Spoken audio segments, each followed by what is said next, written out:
rockstar. Tengok nanti siapa yang juara. Ni peluang kita bawa pulang piala. This is my game, this is my time. Menang semua, everything will be mine. Kalau jatuh kau pasti kembali. Bangun balik ku tegak berdiri. Kuatkanlah tenaga, ganjaran diperoleh. Ni kejohanan kita, Malaysia memang boleh. Rise up to the top, kita buat bersama. Semangat kita kuat di bawah satu bendera. I'ma go hard for the win. Win. On the battlefield till the end. Trying to beat the greatest anyone has ever seen. Stand by, I'm coming in for I'm the a win. rockstar. I'm a rockstar, baby, I'm a rockstar. I'm a rockstar, I'm a rockstar. I'm a rockstar, panggil aku rockstar. Ini kejohanan kita semua orang rockstar. I'm a rockstar, baby, I'm a rockstar. I'm a rockstar, I'm a rockstar. I'm a rockstar, panggil aku rockstar. Ini kejohanan kita semua orang rockstar.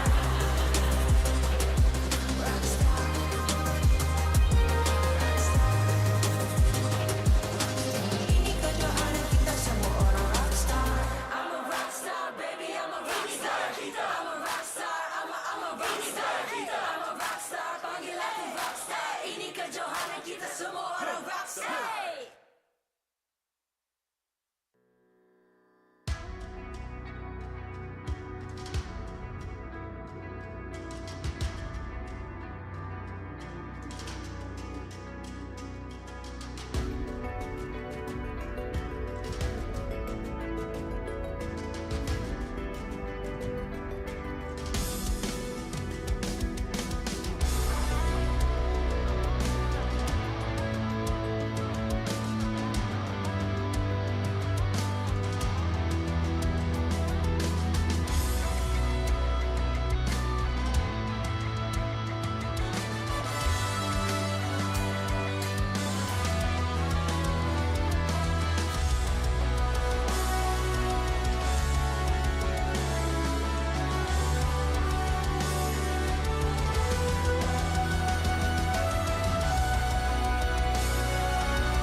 Hey!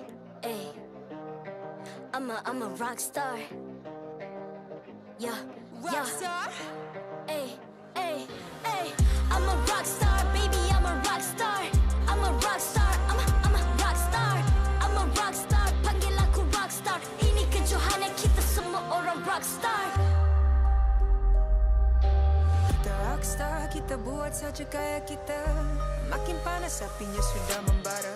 Macam mana pun ku menempuh segala. Demi negara ku buat semua bangga. Step into my world, you know I'm always in my zone. You know I got my team, no I'm never alone. Bring out my best, buat yang terbaik. Jadi juara perlahan kita Get on my way, naik. aku nak push, naik jadi lebih bagus. Jadi hero, ku ada skill. Berapa banyak musuh aku dah kill. Ramai cuba mencabar, cause they envy me. Tiap game aku pasti jadi MVP. Easy. I'm a rockstar, baby, I'm a rockstar. I'm a rockstar, I'm a rockstar. I'm a rockstar, panggil aku rockstar. Ini kejohanan kita semua orang rockstar. I'm a rockstar, baby, I'm a rockstar. I'm a rockstar, I'm a rockstar. I'm a rockstar, panggil aku rockstar. Ini kejohanan kita semua orang rockstar. Tengok nanti siapa yang juara. Ni peluang kita bawa pulang piala. This is my game, this is my time. Menang semua, everything will be mine. Kalau jatuh kau pasti kembali. Bangun balik ku tegak berdiri. Kuatkanlah tenaga, ganjaran diperoleh. Ni kejohanan kita, Malaysia memang boleh. Rise up to the top, kita buat bersama. Semangat kita kuat di bawah satu bendera. I'ma go hard for the win. Win. On the battlefield till the end. Trying to beat the greatest anyone has ever seen. Stand by, I'm coming in for I'm the a win. rockstar. I'm a rockstar, baby, I'm a rockstar. I'm a rockstar, I'm a rockstar. I'm a rockstar, panggil aku rockstar. Ini kejohanan kita semua orang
I'm a rock star.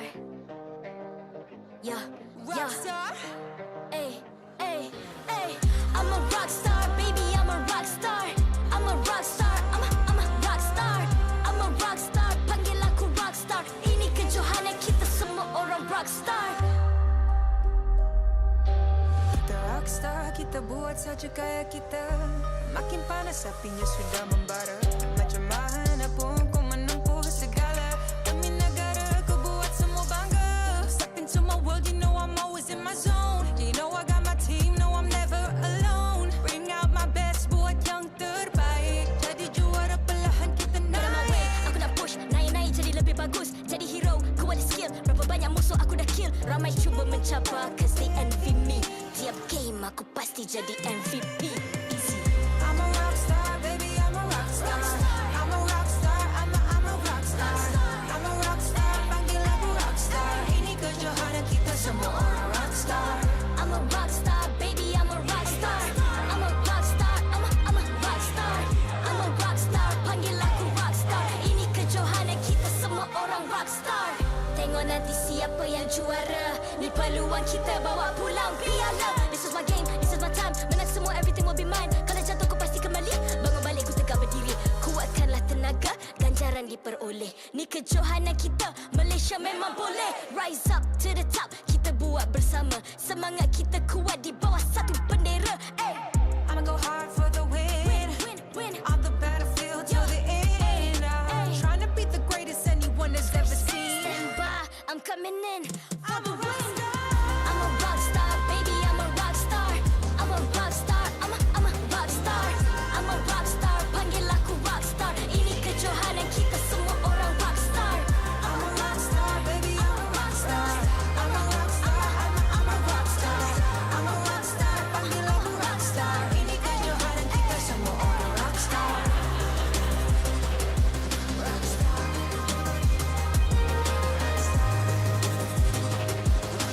Ini kejohanan kita semua orang rockstar.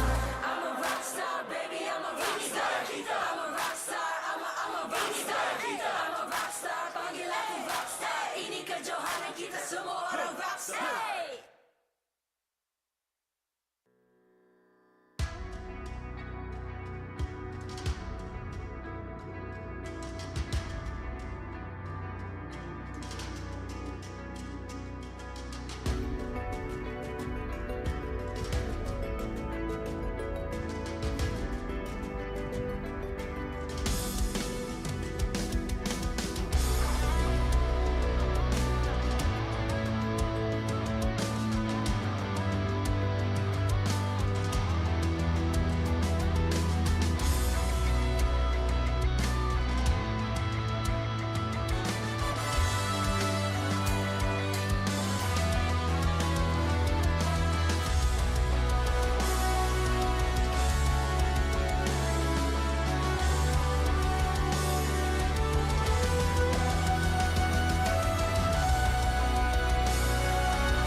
Hey!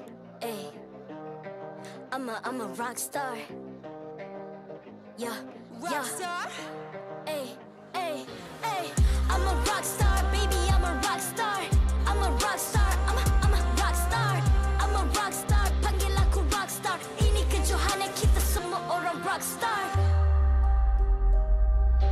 Kita rockstar, kita buat saja gaya kita. Makin panas apinya sudah membara. Macam mana pun kau menempuh segala. Demi negara kau buat semua bangga. Step into my world, you know I'm always in my zone. You know I got my team, no I'm never alone. Bring out my best, buat yang terbaik. Jadi juara perlahan kita Get on my way, naik. aku nak push.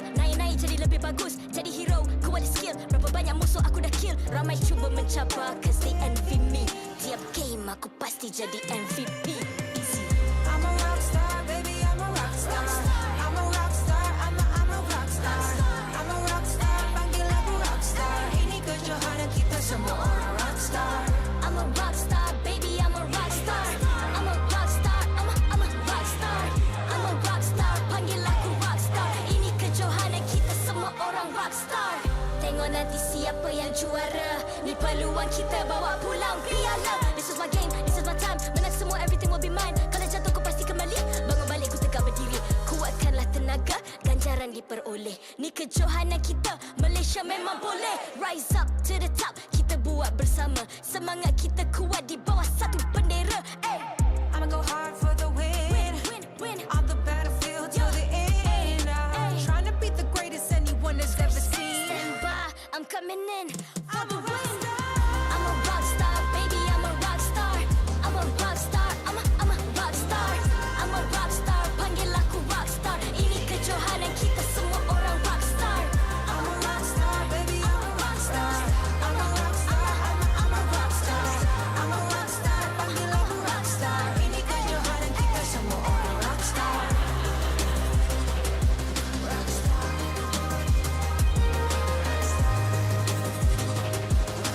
Ini kejohanan kita semua orang rock star. I'm a rock star, baby, I'm a rock star. I'm a rock star, I'm a rock star. I'm a rock star, panggil aku rock star. Ini kejohanan kita semua orang rock star.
I'm a rock star. Yeah. Rock star. Ay. I'm a rock star, baby, I'm a rock star. I'm a rock star, I'm a rock star. I'm a rock star, panggil aku rock star. Ini kejohanan kita semua orang rock star. Kita rockstar, kita buat saja gaya kita. Makin panas apinya sudah membara. Macam mana pun kau menempuh segala. Demi negara kau buat semua bangga. Step into my world, you know I'm always in my zone. You know I got my team, no I'm never alone. Bring out my best, buat yang terbaik. Jadi juara perlahan kita Get on my way, naik. aku nak push, naik jadi lebih bagus. Jadi hero, ku ada skill. Berapa banyak musuh aku dah kill. Ramai cuba mencabar, cause they envy me. Tiap game aku pasti jadi MVP. Easy. I'm a rockstar, baby, I'm a rockstar. I'm a rockstar, I'm a rockstar. I'm a rockstar, panggil aku rockstar. Ini kejohanan kita semua orang rockstar. I'm a rock star, baby, I'm a rock star. I'm a rock star, I'm a rock star. I'm a rock star, panggil aku rock star. Ini kejohanan kita semua orang rock star. Tengok nanti siapa yang juara. Ni peluang kita bawa pulang piala. This is my game, this is my time. Menang semua, everything will be mine. Kalau jatuh kau pasti kembali. Bangun balik ku tegak berdiri. Kuatkanlah tenaga, ganjaran diperoleh. Ni kejohanan kita, Malaysia memang boleh. Rise up to the top, kita buat bersama. Semangat kita kuat di bawah satu bendera. I'ma go hard for the win. Win. On the battlefield till the end. I'm trying to beat the greatest anyone has ever seen. Stand by, I'm coming in for the win. I'm a rock star, baby, I'm a rock star. I'm a rock star, I'm a rock star. I'm a rock star, panggil aku rock star. Ini kejohanan kita semua orang rock star. I'm a rockstar, baby, I'm a rockstar.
Ay, ay.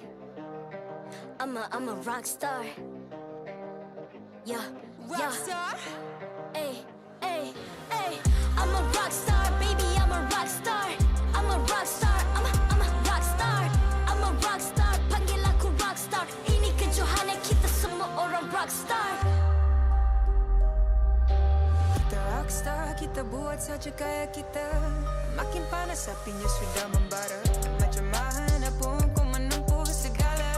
Demi negara ku buat semua bangga. Step into my world, you know I'm always in my zone. You know I got my team, no I'm never alone. Bring out my best, buat yang terbaik. Jadi juara perlahan kita Get on my naik. way, aku nak push. Naik-naik jadi lebih bagus. Jadi hero, ku ada skill. Berapa banyak musuh aku dah kill. Ramai cuba mencabar, cause they envy me. Tiap game aku pasti jadi MVP. Easy. I'm a rockstar, baby, I'm a rockstar. I'm a rockstar, I'm a rockstar.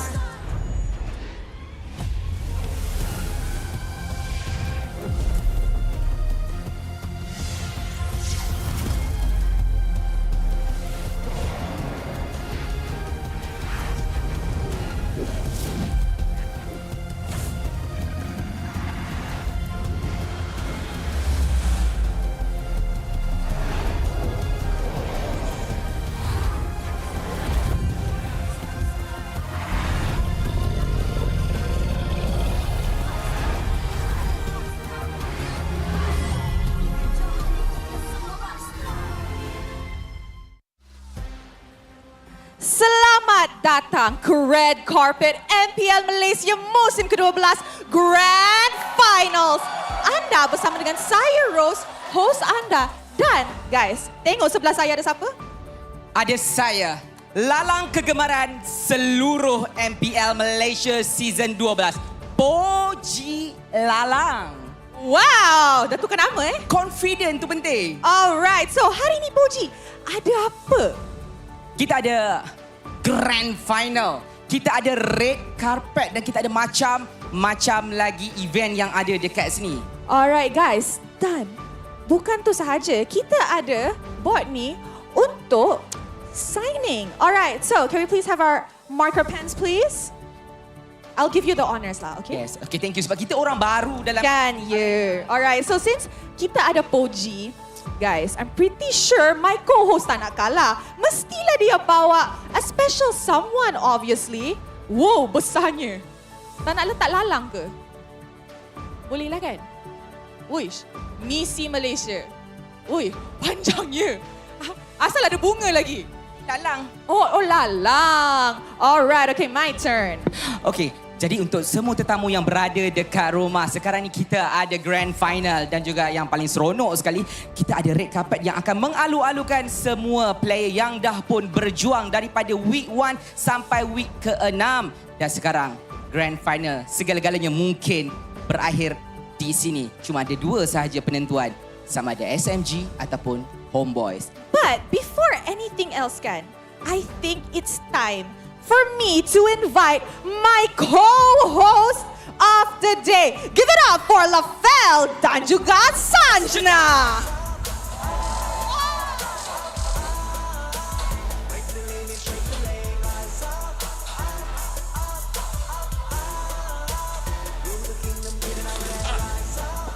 Thank you. Apa khabar Dewan Sri Putra? Ni energy yang kita nak. Wow, what an amazing entrance. Nak kalahkan I ke? I rasa dah kalah dah. Wow. Antara partner kat sini kan, I rasa I lah menang.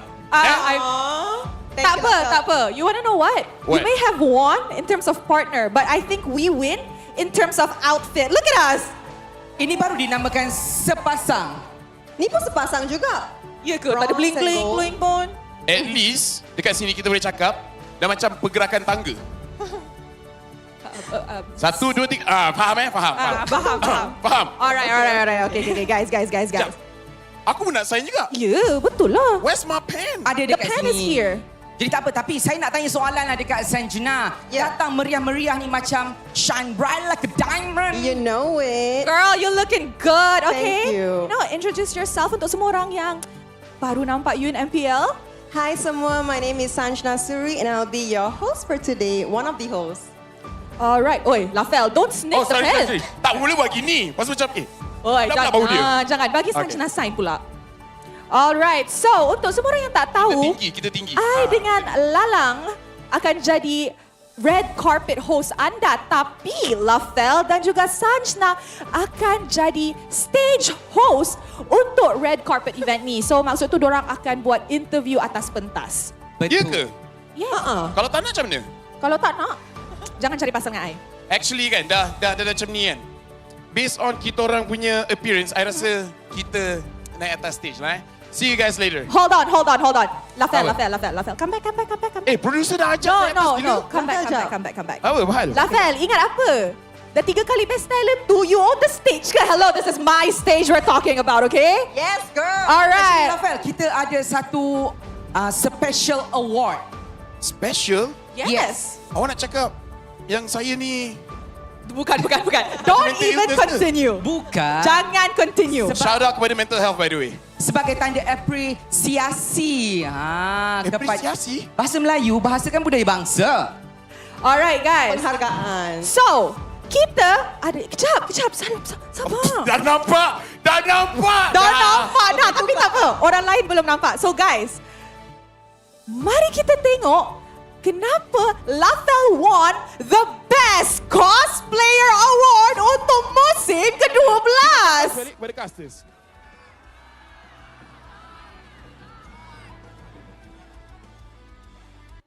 Tak.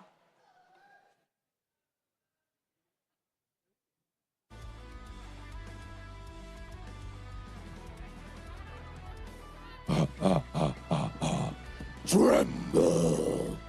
Passing to the casters. Alright, Pojay, mana award dia? Minta maaf lah, kita tunjuk awal supaya dah tak terkejut sangat.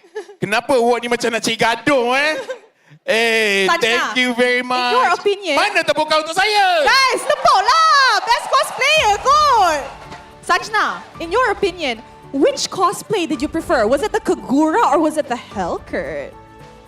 Do I really have to pick? Okay, I think Hellcat lah kot sebab he took a lot of energy to, all the way go down.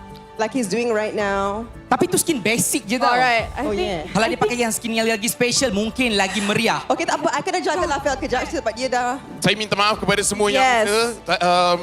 saya ni pakai kod je. Tapi shout out to all the cosplayers ada kat sini. You guys are amazing. Thank you for coming. You guys memang meriahkan event. And now, let's go to the stage. Betul. Alright, sekarang you can go. You can Thank go with you. your award. Thank you very much. Alright, guys. And now, for the second group, kita ada my co-casters. Give it up for Mars, Shamilo, Karakuri, Gideon, dan juga Husky. Wow. Wait, apa ni? Oh, wow! Special sangat ni. Wow. Eh, why? Hold on. Kenapa kita punya intro macam boring je tadi? Tak, mungkin ini macam nak tunjuk orang baru. Wow. Disayangi. Oh my goodness. Kejap. Tepi. Wow. Hey boys. You're looking good. Alright. Before anything, I want you guys to sign your name kat belakang. Okay. Alright. Sign dulu. Alright. Okay, Husky. Since they carried you in, come. I shall interview you as they sign. Alright. As a newborn talent, this is your first time on the MPL Malaysia red carpet. How are you feeling? You're looking good today. Thank you, Rose. I feel great. It feels like home. MPL MY feels like home.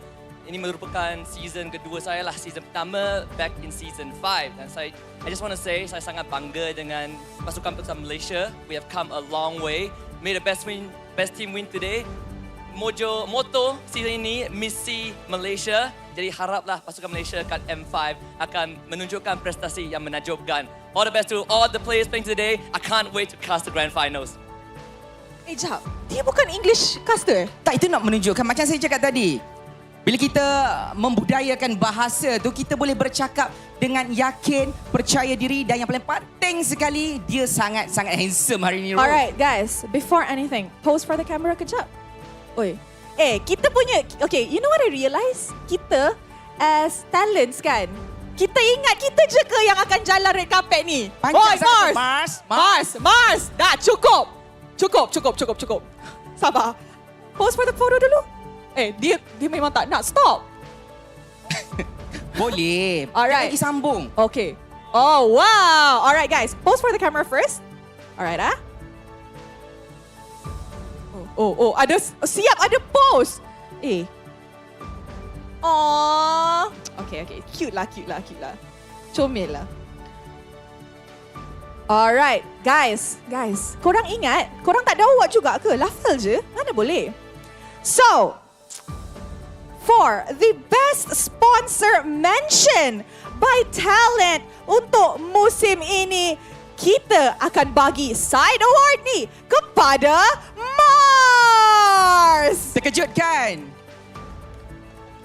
Alright guys, so mari let's look at the LED untuk kenapa Mars menang award best sponsor ni. Saya tak tahu itu ada efek daripada urut ataupun dia memang buat jedak jejuk. Itu je. Ini. Pergi main jauh-jauh. Tak tolong. Bawa ubat sakit tekak juga sebab korang nak kena sorak sebentar nanti. Mas, kejap lagi. Wow, okay. Bagi dia award dia. Okay, Mars bergambar dengan award ni. Alright, while dia tengah bergambar kan, I nak dia cakap sebab dia kan multi-talented. Alright, Mars, sini. Say a few words as you're posing for the photo. Sponsor, please notice me. Kokot, kalau boleh jadi ambassador ke, contact me, okay? Wow! Alright, guys, gambar dulu and then you guys are free. Senyum. Macam tu. Alright, thanks boys. See you guys later. Okay, Poji, untuk next red carpet kita, untuk next guest, kita ada siapa? Kita dah keluarkan talent. Betul? Sekarang kita nak ada grand finalist kita. Oh, wow. Alright, guys. Dewan Sri Putra, give it up for Team SMG!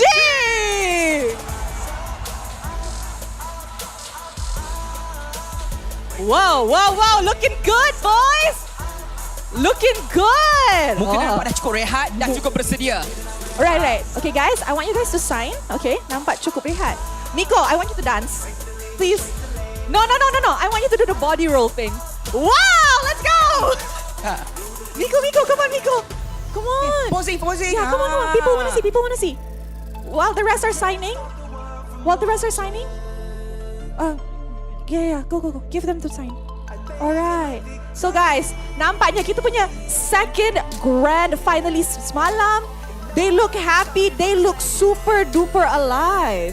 Sebab saya rasa diorang dah cukupkan rehat dan mentaliti diorang memang dah ready. Sebab ini bukan kali pertama ya untuk mereka ke pentas grand final. Ini adalah kali ketiga untuk SMG. Yeah, so actually diorang dah qualified for at least the wild card yang akan buat dekat Malaysia November kan? Betul. Bulan November. So could this be Smooth's second MPL title and the third one for Sasa and Loom?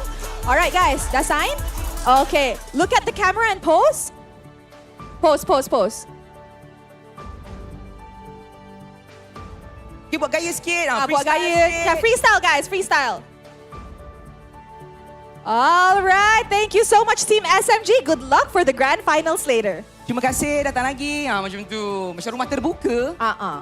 Alright guys, for the second team, kita ada... RSG! Wow. Satu hora, hooray. Semut berkawat satu hora, hooray. Okay, dah. Cukup. Nanti I pula yang jatuh. Alright guys, please sign your names on the board first. Okay, ambil masa dulu. Korang boleh sign sebab dia memang sediakan. Rasanya lengkap kan. Maka kita bagi untuk semua orang. Alright, sign. Woi, Ripo punya signature besar-besar kat tengah tu.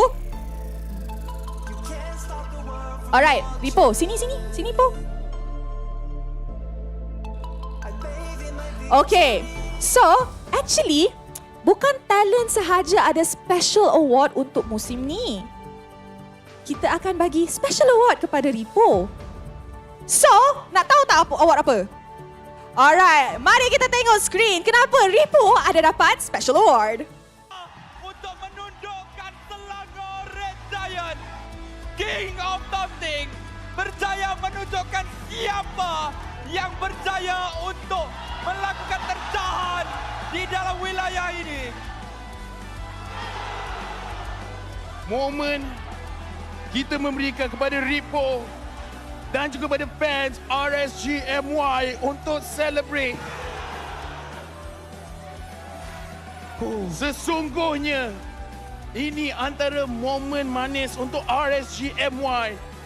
Bukan setakat menang, menjatuhkan Selangor Red Giant. Ambil balik tisu awak.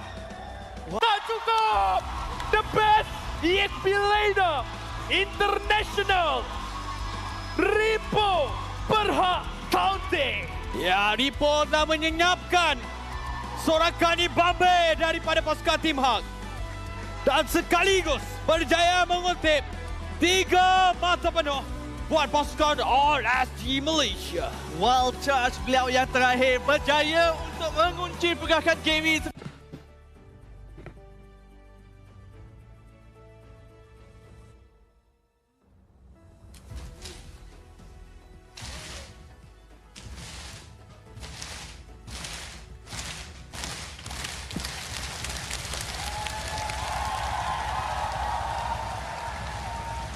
Nampaknya rakyat Malaysia. So guys, korang rasa Ripo dapat award apa? Tengok ni. Tengok ni. Ripo dapat the most expressive player award untuk MPL Malaysia musim ke-12. Alright, Ripo, come. So, Ripo, before I let you guys go kan, I nak tanya je. Macam mana Ripo boleh fikir idea-idea nak buat, buat gaya atas pentas ni? Like, secepat mungkin. Like, whenever you guys actually belum menang pun you dah buat dah. Mungkin sebab macam tiba-tiba pop ada idea. So buat dah. Wow, alright. Okay. Coach Rain, sini. Nak tanya coach. Amongst all of the celebration moment yang Ripo pernah buat, mana favourite awak? Ronaldo. Buat sikit. Cepat. Buat. Weh, malu pula. Come on. Ada ruang. Ada ruang. The stage is yours. Ramai. Guys. Suara. Alright, Ripo, let's go. Alright, guys, pose for the camera before we throw you guys off. Pose dulu. Lagi rapat. Kita ke tepi dulu.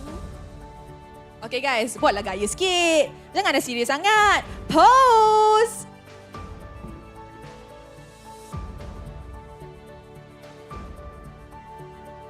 Alright, thank you very much. Okay, you may now go. Alright, Poji. I tahu ni one of Poji's favorite team.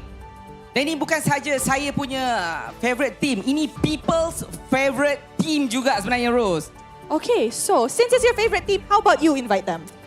Tanpa melengahkan masa, saya menjemput masuk pasukan Homebois. Wow! Alright, hello. Hi. Alright, guys. Sign dulu. Right. Marker kat sana.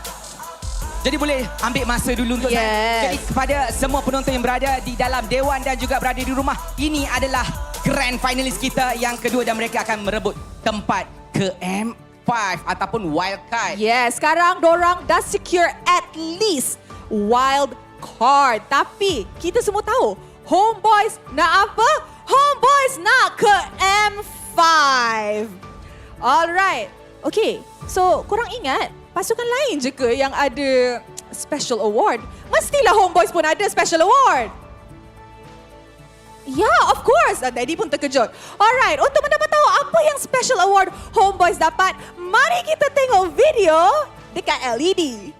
Yang pertama sebentar tadi akan dinobatkan kepada Cibi. Lihat. Oh, Daddy jaga anak buah dia. Bagi minum Nescafe supaya bertenaga. Dia nak mulai. Jadi jaket tu mahal. Dia jadi lagi mahal. Dia dah jadi lagi mahal. Sebab dah kena mulut Cibi sebenarnya. Dah jadi limited. Alright, so guys, Homebois ataupun Daddy dan Cibi. Daddy, Cibi, sini. Sebelah Poji. Dorang has been awarded with the Most Creative Sponsor Integration Special Award. Kan setiap kali diorang dapat MVP, diorang ada buat something special Bila dengan... ada set kamera je akan fokuskan sponsor brand, akan suap sikit air. suap sikit. Itu yang seronoknya. Senang sponsor masuk. Jadi boleh ambil masa dulu untuk bergambar, ada kamera dah ready. Oh, ada posing. Okay. Alright.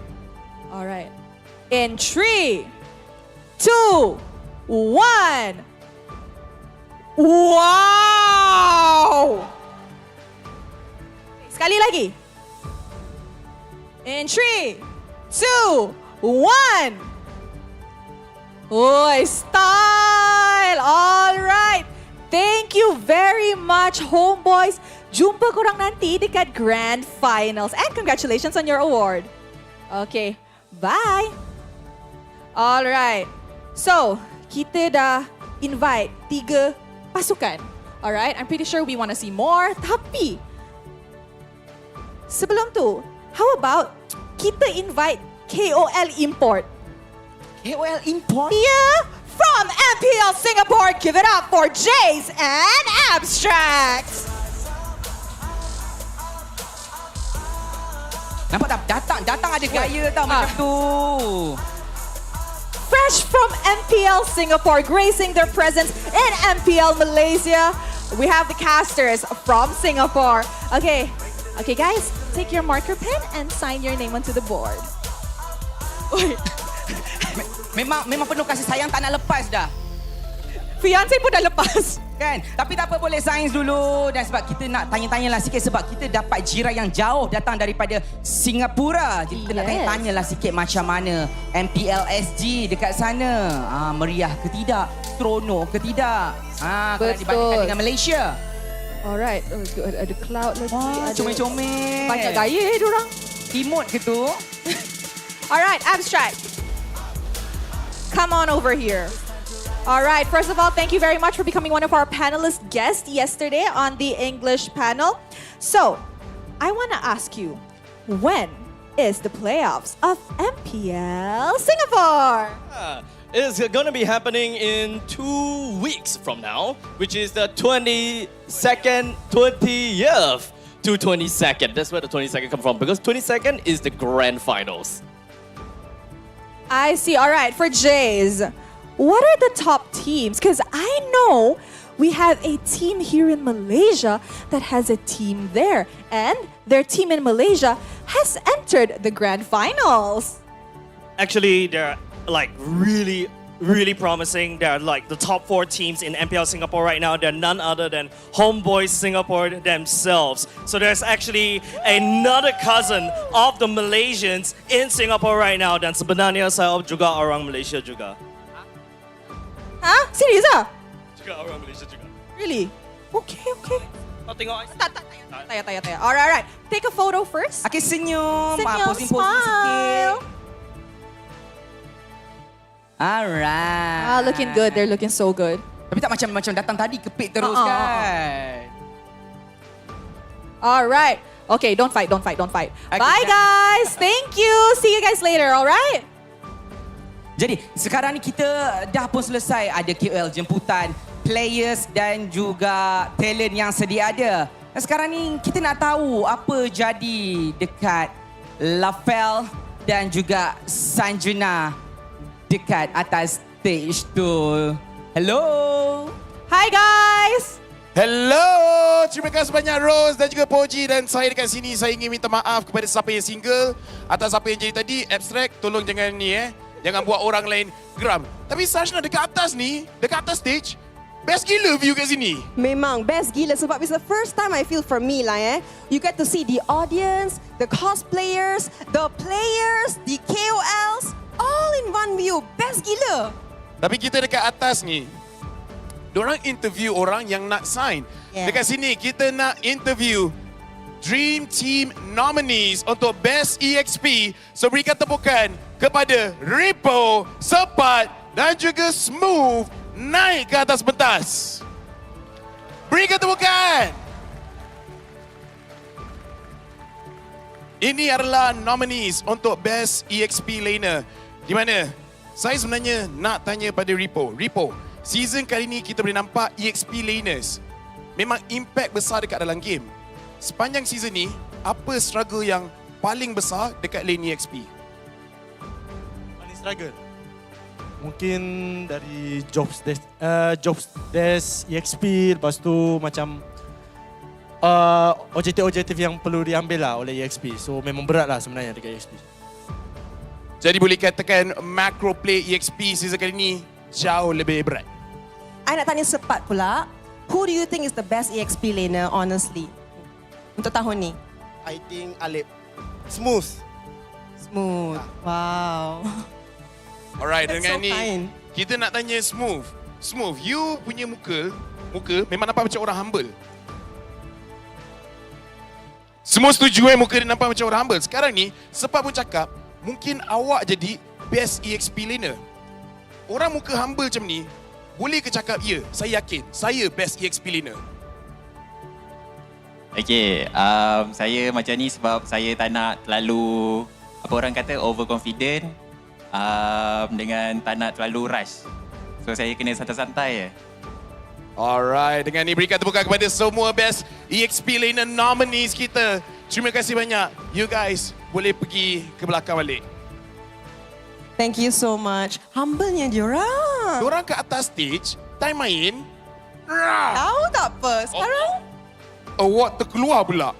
si Lafal kena juga pegang kan? Saya minta maaf. Tapi dengan ni, kita ada lagi satu batch di mana kita nak invite Dream Team Best Mid Laners. Berikan tepukan kepada Stormy, Izanami dan Warlord.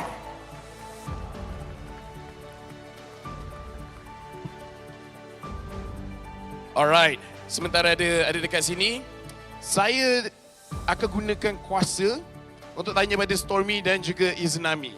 Okay, so Stormy, I nak tanya pada you.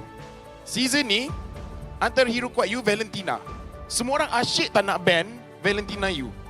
You rasa kan, will that increase you punya chance to be the best mid laner this season? Yelah kot. Bagi lebih sikit. Tak tahu lah, diorang duduk bagus lah. Diorang dua-dua bagus? Ya. Alright, berikan tepukan. Memang nampak dia nak jadi humble. Dia bila depan kamera, dia baik. Dia bila reply komen dekat dalam live, lain pula jadi dia. Alright, sekarang untuk Izanami pula. Boleh dikatakan you dah main dekat local scene, international scene, dah berapa season you main sebagai mid laner. Sebenarnya soalan sama untuk you, I tanya pada Ripo. Apa benda yang paling mencabar sebagai mid laner season ni? Benda yang macam paling mencabar bagi saya untuk season ni adalah dorang dua ni lah. Dorang dua ni Dorang dua ni yang buat, saya rasa dorang dua ni hebat lah, hebat. Jadi kau nak perform, tiba-tiba diorang bantai kau pula? Ya. Alright. Saya nak tanya Warlord pula. So Warlord sebelum ni, season 11 pernah menang Best Mid Laner. So rasanya apa chances nak menang Best Mid Laner kali ni juga? Rasa season ni lebih ke Stormy sama Izanami lah. Humble-nya diorang. Lafal tak boleh macam ni. You sure? That's what you gonna... Sebab aku rasa aku yang paling tak perform lah di mereka berdua. Oh, I see. Good to know. You never know. Mungkin Dia punya lah tak perform. Novaria first pick. Lepas tu menang je. Apa dia? Cuma bisa satu hero. Cuma bisa satu hero. Berikan tepukan pada best mid laners kita. You guys are amazing. Hopefully you guys will win. So you guys boleh gerak ke belakang. Thank you very much. All the best. Thank you. Alright, so dekat sini kita dapat interview nominees Dream Team kita. And by the way, you look amazing. Minta maaf lah, I punya award ni terkeluar. Tak plan. But with that being said, harap Rose dengan Poji dah ready. Sebab tadi dah kita akan pass balik dekat dorang. Kamera dah balik. Sorry. Thank you very much, Lafal and Sanjana.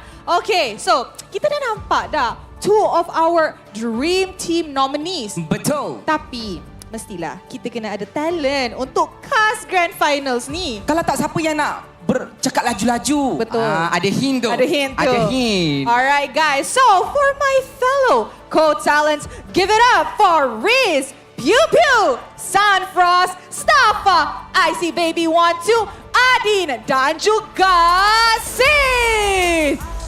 Banyak gayanya. Wow. Ini macam bodyguard, macam VIP. Dorang I rasa bodyguard Riz. The only girl there. Correct. Yes. Woi. Wow. Woi. Apa tu? Siapa punya best talent tu? Siapa punya? Oh, awak punya. Weh, banyak gaya Riz kita ni.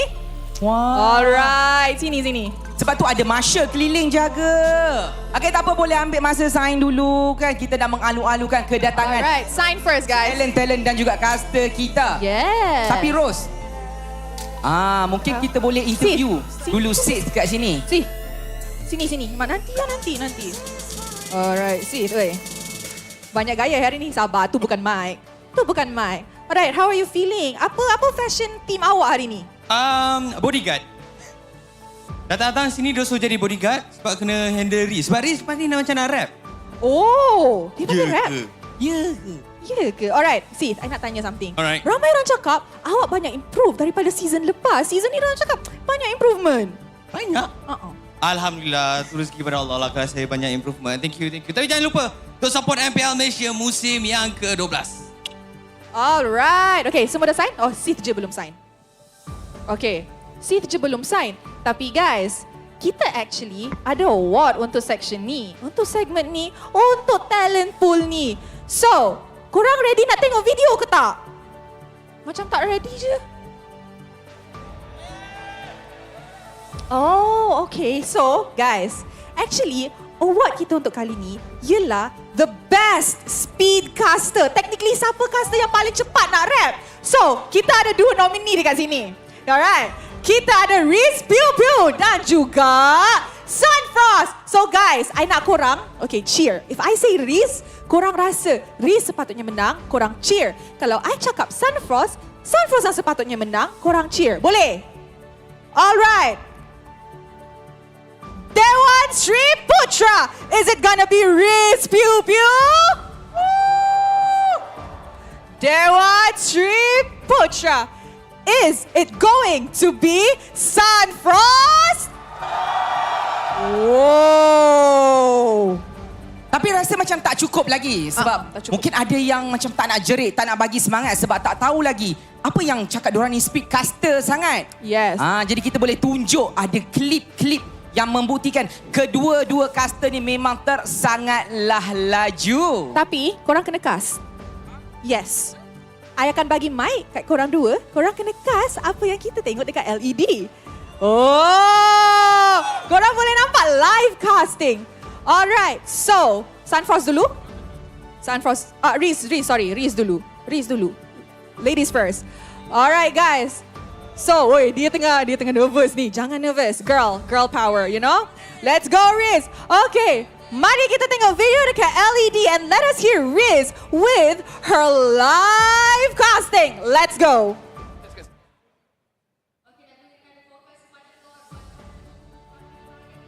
Apa tapi smooth yang akan dijatuhkan. Satu persatu nyawa yang akan dicari tapi sayang sekali masih lagi tadi nyawa yang akan digugurkan. Mereka masih lagi cuba untuk bertahan pasukan SMG. Masih lagi cuba untuk bertahan tapi Sasa yang dijatuhkan. Satu lagi nyawa Iris Immortality telah pun dipecahkan. Iris masih lagi cuba untuk bertahan tapi Iris masih lagi cuba untuk cari Sasa. Sasa tempat sebarikan diri flicker dah tak ada. Sasa masih lagi Immortality tapi lihatkan Migo yang dijatuhkan. Sempat lagi untuk melarikan diri tapi sayang sekali kita lihatkan di bahagian bawah bagaimana ada yang middle wave yang masih lagi cuba untuk tekankan perlawanan ini. Tapi pasukan Team Hak, mereka berada bahagian tengah mencuba untuk paksa tapi pasukan SMG mereka masih lagi mampu untuk mempertahankan satu tarikan dulu. Baik sekali tarikan tersebut. Immortality datang tetapi Migo masih lagi mampu untuk bertahan tapi sayang sekali Stormy yang dijatuhkan. Crystal didapatkan. Wow! Guys, korang rasa Sunfrost sepatutnya menang ke? Korang tak nampak tak ni? Korang rasa best ke tak? Siapa sokong Riz Pew Pew sekarang? Nak dengar? Girl power. Tapi of course lah, kita punya Sunfrost tak boleh kalah. So, Macam kalah, macam kalah. Tak apa. Tak apa. Okay, dah ready ke? Dah ready? Alright. Okay. And with that, mari kita tengok dan dengar live casting daripada Sunfrost. Baiklah, sekarang ini pertempuran di bahagian tengah. Lihatlah bagaimana 4 orang pemain satu angkatan Asia berjaya dengan onward sekali. Brahma berani dipakai. Sepakan dilakukan ke bahagian dalam. Insya Allah ditumbangkan bersama dengan Sakus. Sekarang ini satu masalah yang cukup besar untuk pasukan Lunatics. Apabila mereka cuba untuk bergerak ke bahagian dalam. Tapi masih lagi dikejar. Rizal masuk. Monster kill dan double kill. Berjaya untuk dimiliki. Dengan Nimbus Passion untuk pasukan Homebois. Dan sekarang ini pertempuran mungkin saja bakal berakhir. Tetapi di bahagian bawah masih lagi ada satu lagi pertempuran yang berlaku di antara pasukan Homebois dan juga Selangor Jaya masuk ke bahagian dalam. Pancake cuba untuk lakukan serangan balas. Tapi masih lagi dengan Ogi sudah kill untuk mendapatkan kill yang seterusnya. Super Skies masih lagi akan ditembak mati. Berjaya untuk disepak bola tersebut oleh Rizal untuk menguncikan kill. Yang ketiga buat pasukan Homebois masih lagi belum berakhir. Wow. Itulah dia. Oh my god. Guys, apa ni? Diorang ni makan apa? Masa diorang baby So guys, korang rasa kalau I tanya Sunfrost, cheer. Kalau I tanya Riz, cheer, okay? Riz, pew pew! Sunfrost! Okay, actually, I rasa kan, I tak nak korang yang pilih lah. Alright, so, Lafel as our senior caster, awaklah yang pilih siapa sepatutnya jadi the speed rapper of the season.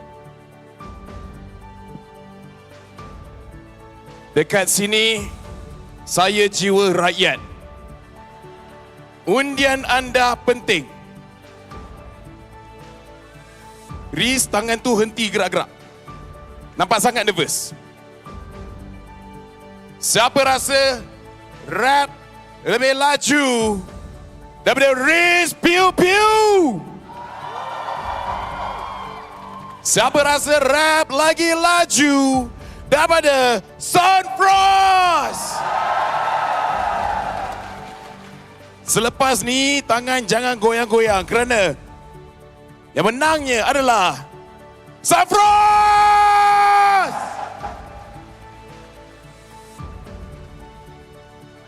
Terima kasih. Kejap. Tapi saya bagi Kak Riz lah boleh?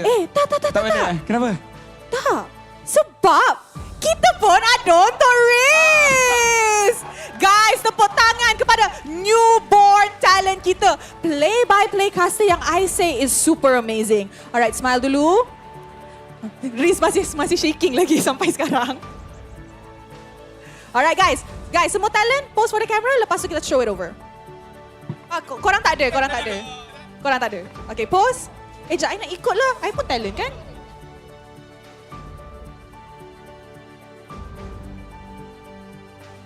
Alright. Okay guys, thank you so much. You may now go. Alright, so guys, next one. Kita ada siapa? Kita nak panggil player. Dan tim tu memang kena dengan kita punya warna. Betul. Alright, so guys, give it up for Todak. Jemput masuk. Dah sampai dah Todak. Itu dia. Oi, malu-malu. Tak nak keluar. Tak nak keluar? Panggil orang keluar cepat. Kesian Raf sorang-sorang kat depan. Alright, kan sini. Alright. Ya. Alright, sign dulu. Sign nama. Kita nampak Moon kat sini. Uish. Moon, idola mid laner saya. Yes, tapi let's do a little bit of a fun fact. Actually, ini kali pertama sejak musim ke-6 Todak tak layak ke Grand Finals. Tapi Ros, walaupun tak layak ke Grand Final, kita kena tahu satu poin penting untuk Todak sebenarnya. Todak king of comeback. Kalau kata season ni mereka tewas awal, tak mengapa. Season yang akan datang mungkin akan merampas kembali tahta yang telah pun diambil oleh orang lain. Alright. Jadi boleh posing dulu. Posing, ada prepare posing tak? Oi. Okey lah, boleh lah. Pose.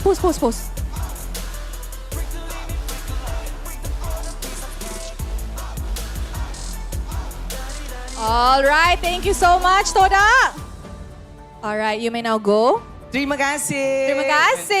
Jumpa korang season depan Alright guys, tapi kan, I nak cakap something.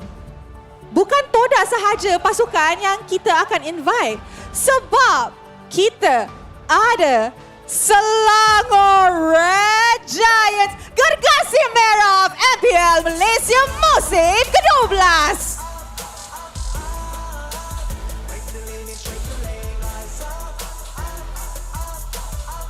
Jadi mereka dah pun masuk dengan muka yang penuh senyuman. Tak mengapa datang hari ini sebagai satu pengalaman dan juga satu kejutan juga bila mana mereka dah pun berjuang berhabis-habisan sebenarnya Ros semalam.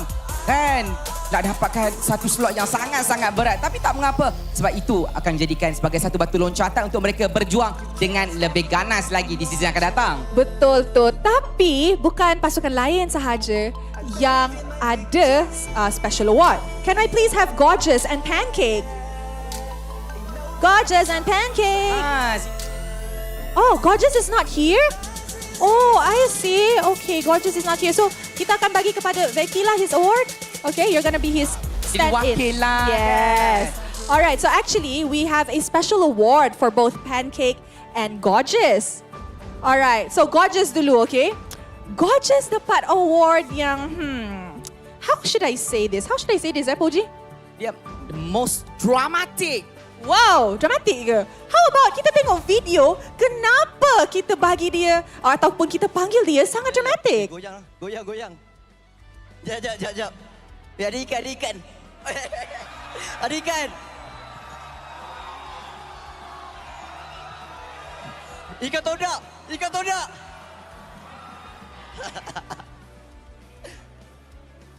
Alright. Okay, apa ni? Berjaya untuk bangkit semula. Dewan Sri Putra. Oh yeah. Berwarna merah. Darah tertumpah. Tim Hak Terpaksa Akor 2 pekan yang berjaya membawa pulang 6 mata penuh untuk minggu yang pertama. 2 perlawanan, 2 kemenangan bersih, 2-0 untuk Selangor Red Giants. Selangor Red bersih dimiliki oleh pasukan mereka.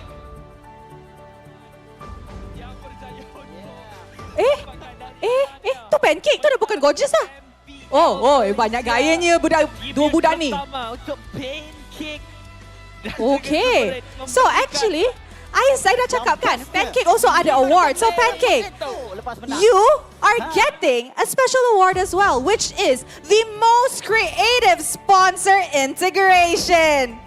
All right. Thank you. There you go. Okay, since Gorgeous is not here, Pancake, how are you feeling for winning this award? Thank you for all the support, even we just top 3 in this season and we will come back stronger. Let's go! All right, thank you so much, Selangor Red Giants. And with that, you guys may now go. Thank you. Gambar dulu. Gambar dulu. Sorry. Boleh. Sorry. Foto-foto posing sikit. Guys, there's space here. Dorang semua takut dengan I actually. Mungkin you nampak garang lah Ros hari ni sebab warna tu dengan macam shine. Shine, bling, you know. Alright, tengok camera. And then you guys may now go. Thank you so much. I hope to see you guys next season.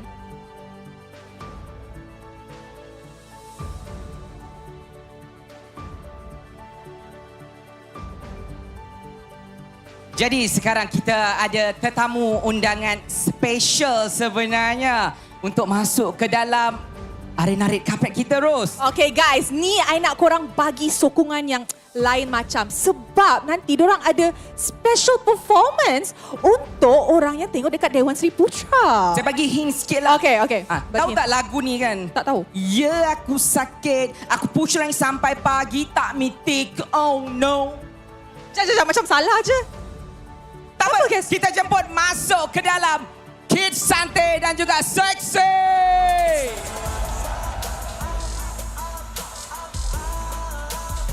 Oh, wow. Oh, looking good.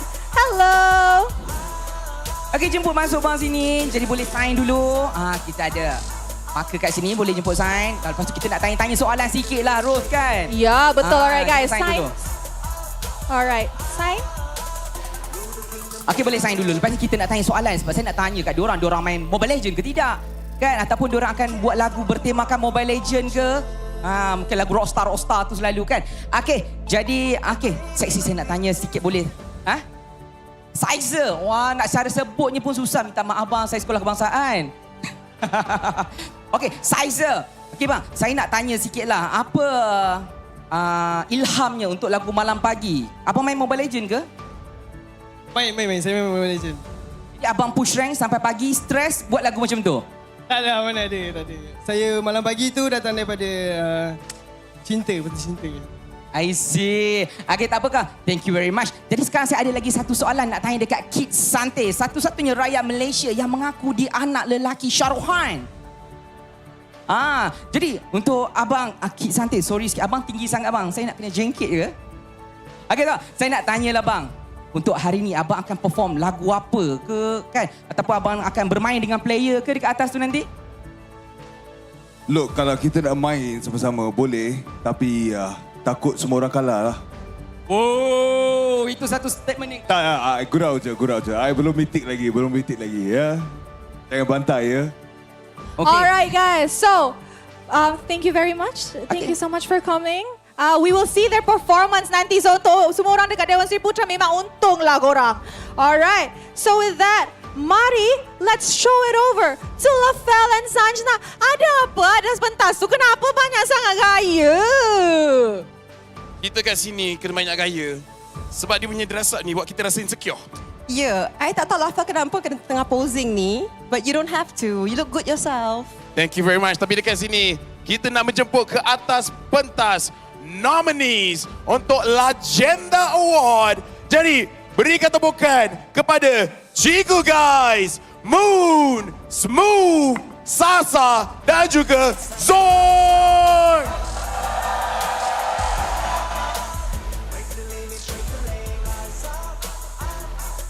Okay, saya nak tanya soalan pada Cikgu Guys. I'm a big fan of you. Nak tanyalah, kalau kat Malaysia ni, you rasa player mana dah almost level dengan you? Saya rasa Zon dengan Sasa. Nice. Clear answer. Ya, so boleh dikatakan dekat sini pun, sebenarnya nak tanya pada Moon, as a legend, you dikenali sebagai Raja Mage. Pendapat you tentang Mage, ke semua Mage yang dah main pada season kali ini? Bagi saya, diorang semua makin improve. Kita nampak tak ada siapa pun yang lemah dekat area mid tu. So yang kalau saya nak cakap the best is of course yang masuk final lah.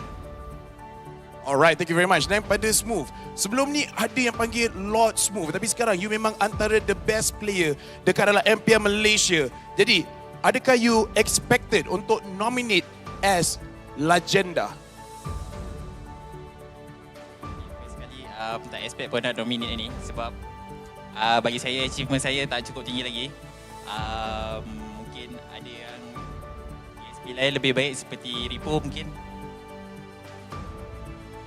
Tu cakap, muka dia ni humble. Jadi dia kena jaga dia punya appearance. And Sasa, you played in Malaysia, you played in Indonesia, you played at MSC. I want to ask your opinion about how the Malaysian league is right now. Malaysia? Yeah.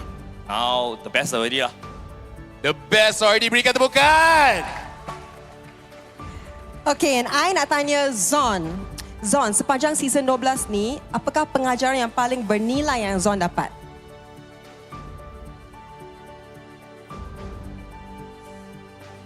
Pengajaran yang paling bernilai rasanya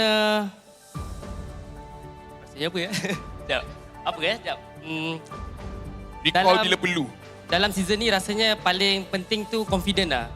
Sebab dalam banyak MPL yang saya main, saya rasa season ni je yang saya rasa confident tu paling membuatkan kita boleh pergi lebih jauh. Berikan tepukan kepada all the nominees untuk Legenda Award. Terima kasih banyak kepada you guys. You guys dah boleh gerak ke belakang. Baju cikgu ditulis Anti-Troll Troll Club. Dan bila kita nak berbual pasal trolling ni kan, tak tahu kenapa tapi terfikir muka Poji.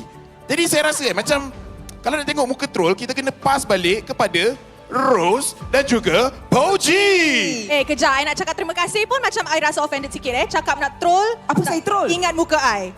Poji boleh lagi? Boleh lagi. Alright, and with that, let us have our next red carpet guest. Guys, give it up for MPXNC. Okay, jemput masuk kan meriah dengan dia punya pakaiannya bergaya. Jemput masuk. Boleh sign bang, kat tepi tu ada marker. Jemputlah bang, buat macam rumah sendiri, selesa-selesakan diri. Lepas ambil gambar, nanti sign. Alright, Mali.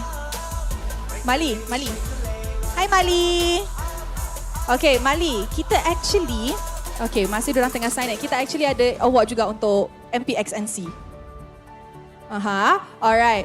So, award untuk MPXNC ialah the longest game in MPL Malaysia history sepanjang 41 minit 34 saat. So, Poji, mana award dia? Alright, Mali. Apa perasaan selepas main game sepanjang tu? Penat Korang rasa penat? Best. Oh, best. Rasa puas lah. Rasa puas lah, dapat main lama-lama. Alright, thank you so much. Pose untuk kamera dulu. Buat gaya garang sikit Mali, buat gaya garang sikit. Okay, mantap. Alright, mantap. Okay, thank you so much. Terima kasih guys. Alright. Okay, boleh jemput duduk dulu. Alright. Tapi Rose sekarang, bila kita bercakap pasal match yang paling lama dekat dalam MPL, bukan MPNC je yang terlibat. Yes, sebab masa game paling panjang jadi tu, dorang lawan pasukan Secret. Wow. Woish!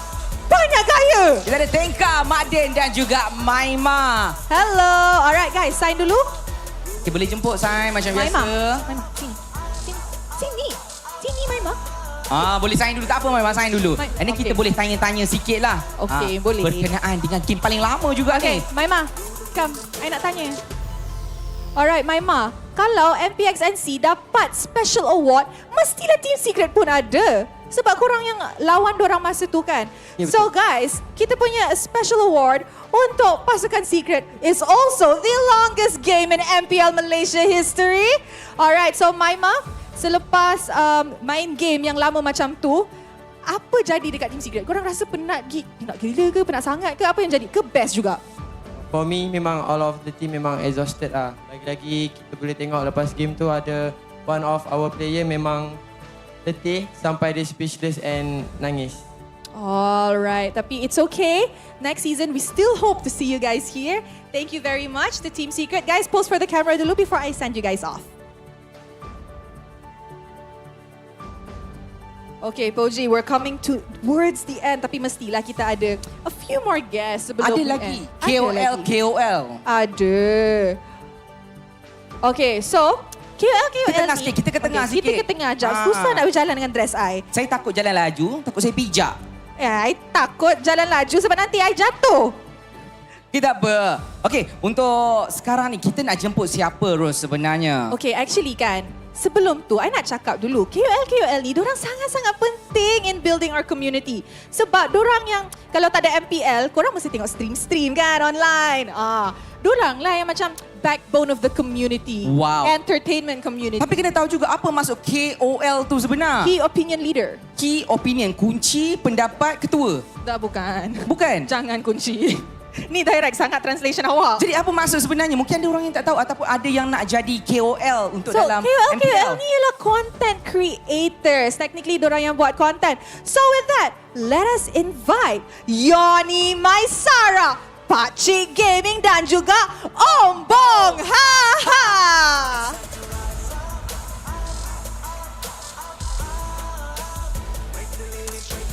Memang ada style. Tapi nampak tak Ompong datang hari ni dengan baju bertulis Homebois dan juga Homebois. Tapi tak lupa juga Pakcik Gaming kita bertemakan macam pahlawan Melayu.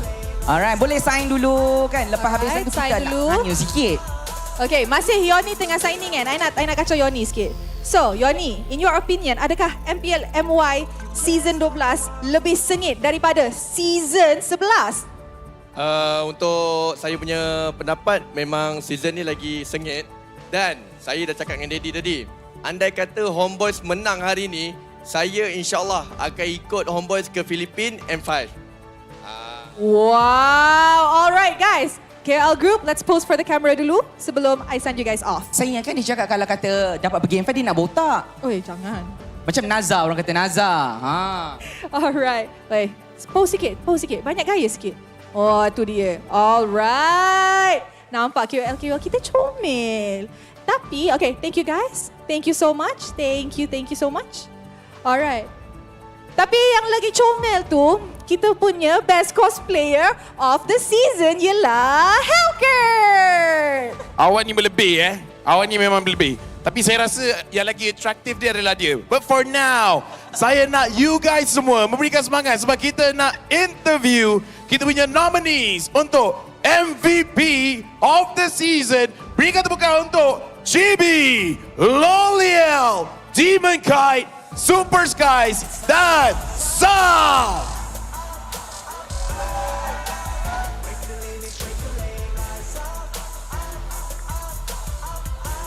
Alright. So, dekat sini nak terus tanya pada Chibi. Season ni perform memang gila. Aspek apa yang Chibi fokus dekat dalam training? First kali saya fokus pada mekanik saya, makro dan disiplin lah. Mekanik, makro dan juga disiplin. Dan kita boleh nampak impact dia dekat dalam season kali ini. Untuk Loliel, you bila flicker, memang flicker ke depan, tak berani flicker ke belakang. Jadi yang nak tanya, apa sifat yang kita kena ada untuk menjadi MVP? Mesti menjadi orang yang yakin dan confident. Yakin dan confident, macam benda yang sama je tau. Dia punyalah yakin, confident, dia cakap dua-dua. Okay, I'm gonna ask Demon Kite. Demon Kite, what do you personally feel about your performance this season? My performance this season is, I think, very good, and I played all my best. And yeah, thank you for the, thank you MPL season 12. And thank you. Okay, next I nak tanya Super Skies. So Super Skies, dengar-dengar you are the youngest player yang tercalon untuk MVP this season. So how do you feel? Perasaan saya bangga juga lah sebab saya sebenarnya tak expect dapat bersaing dengan jungler-jungler yang dah senior. So saya rasa bersyukur lah dapat bermain dengan baik. Terima kasih banyak. Macam mana Loli cakap, kena yakin dan confident. Tengok tu ke depan. Jangan macam gini. Alright. Untuk Zaf pula. You punya performance season ni as a gold laner memang memberansangkan. Tetapi, ada tak you idolkan sesiapa? Sama ada dekat dalam MPL Malaysia ataupun kat luar? Mungkin dekat MPL Indo lah. MPL Indo? Skylar. Sebab dia jenis barbaran. Jadi disebabkan tu kau pun main barbar sekali lah? Alright, kita dah boleh tengok dia dah shaking kat sini. Mari berikan tepukan kepada kita punya nominees of MVP of the season. Thank you very much, you guys. May go to the backstage. Thank you. Alright guys, suruh dia post pun lambat aduhai. Thank you so much to Lafel and Sanjna. And now, kita ada legendas amongst us. Let us welcome Safi Sali, salah seorang pemain bola sepak Malaysia terhebat. One of the greatest ever. Tidak bersorangan, Safi Sali datang bersama Lego Sam, Raja Breakdance Malaysia. Gold medalist untuk breakdance di SEA Games 2019 dan SEA Games 2023. Jemput masuk.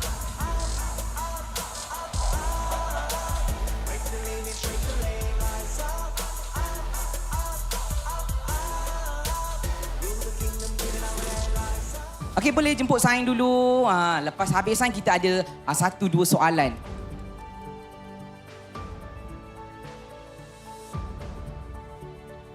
Alright. Okey, sementara mereka tengah nak sign. Jadi buat yang tak tahu sebenarnya, Lego Sam ni salah seorang breakdancer yang terhebat dekat dalam Malaysia sebenarnya. Tak lupa juga, saya jadi nervous sebab bila ada dua legend dekat sebelah-sebelah saya, Rose. Alright, so since Safi Sali dah sebelah saya kan, I nak tanya, nanti you akan present the Legenda Award kan? So, apa perasaan anda sebagai legend and presenting it to our legendas in the community? Saya sangat happy berada dalam stage sekarang ni dan diberi peluang untuk memberi trofi kepada legend dalam MPL ni. So, saya turut gembira berada hari ni. Thank you. Jadi ada juga soalan untuk brother Lego Sam kita. Jadi untuk datang daripada satu scene yang berbeza untuk hip hop ataupun breakdance datang ke scene yang ada e-sport ni. Rasa macam mana hype dia? Sama ataupun tidak bang? I guess it's my very first time to be in the e-sport event, and for me it's a kind of a new thing to me, but I feel like everything was interesting and I can't wait for look at the final for MPL this time. Yeah. All right, thank you very much. Okay, Safi Sali and also Lego Sam, kindly pose for the camera before we send you guys off.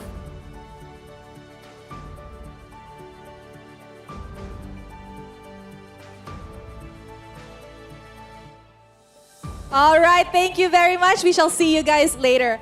And coming up next, we have the Battleground Malaysia Road to Gold Troopers. Battleground ialah satu street dance. So, kita ada a special team dekat sebelah Poji tu. Invite dorang. You yang jemput orang kan? Jemput masuk. Sila sini. Alright guys, so tahun ini ia membuat kemunculan semula dengan sokongan daripada KBS untuk mengalahkan belia dari pelbagai kaum dan negeri untuk mengambil bahagian. Tapi matlamatnya adalah untuk memperkenalkan lebih ramai orang kepada street dance, terutamanya memandangkan pada Sukan Olimpik 2024 breakdance akan menjadi salah satu acara utama. This year's Battlegrounds is Team Battleground Malaysia Road to Gold. Jadi jangan lupa saksikan rancangan ini pukul 10 malam setiap Jumaat di Astroria, Astro Winmin Showcase dan pukul 11 malam setiap Sabtu di Astro AEC atau di Astro Go. Alright, hello guys, can you please introduce yourself? Hi, my name is Avis. Hi, my name is Marcus. Hi, my name is Xiao M. Hi, my name is TC Liang. Jadi, abang, saya tak dapat tangkap nama tu tadi sebenarnya. Tak apa, saya panggil bro. Jadi bro, untuk this year punya Battleground, dia ada special team ke macam mana? Boleh kongsi tak pada audien-audien yang menonton dekat rumah dan juga audien yang ada dekat Dewan hari ini? Okay. For Battleground, it's total have 4 team. Yeah, it's have 4 captain. The captain is Kenobu, Lego Sam, and Danny, and 7. Yeah. So itu tim ini 4 team akan kasih itu 4 warna. Ya, ada blue, yellow, red, and white. Ya. Alright, so untuk semua yang tak tahu, nanti dorang akan ada satu special performance juga offline untuk semua orang dekat Dewan Sri Putra. But before I send them off, where can we watch the show?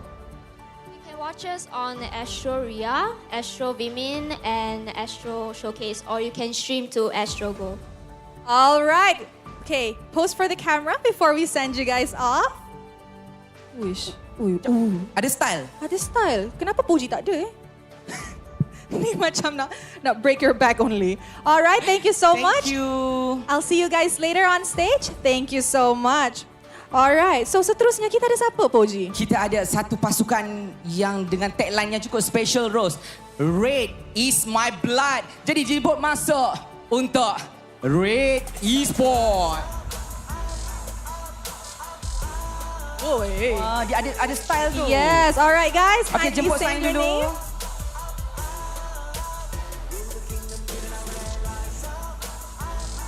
Selamat datang. Apa khabar semua? Jangan lupa undi-undi ya, YB sekalian. Cinta. Alright, sign dulu. Okay. Diorang dah tak ada tempat dah sebab KOL kita punya caster-caster semua sign besar-besar. Tapi mungkin dekat bawah ni ada lagi. Dekat tulisan-tulisan tu boleh je. Boleh je mana-mana. Sebab alright. boleh. Sebab boleh. Alright guys, pose for the camera. Posing. Oi, sekejap. Mamba tengah tulis lagi. Mamba karangan ke tu? Essay 500 patah perkataan. 2 Alright, okay guys, pose for the camera. Yes. Kenapa? Oh, Red Esports will enter season 13. Alright. Ini satu statement yang gagah dan berani. Jadi kita doakan kedatangan mereka semula ke dalam MPL punya scene. Jadi sekarang boleh posing untuk kamera dan juga terima kasih. Alright, terima kasih. And with that guys, Jom kita tengok ada apa dekat atas pentas lagi with Kagura Fel. And of course, Sajna as well. Terima kasih banyak Rose as well as Poji. For this one, we'll be speaking in English because we're gonna invite some nominees from Best Goal Laner and Roma. Let's give a good Malaysian welcome to our Filipinos. Let's invite Super Red, Miko, and Sto!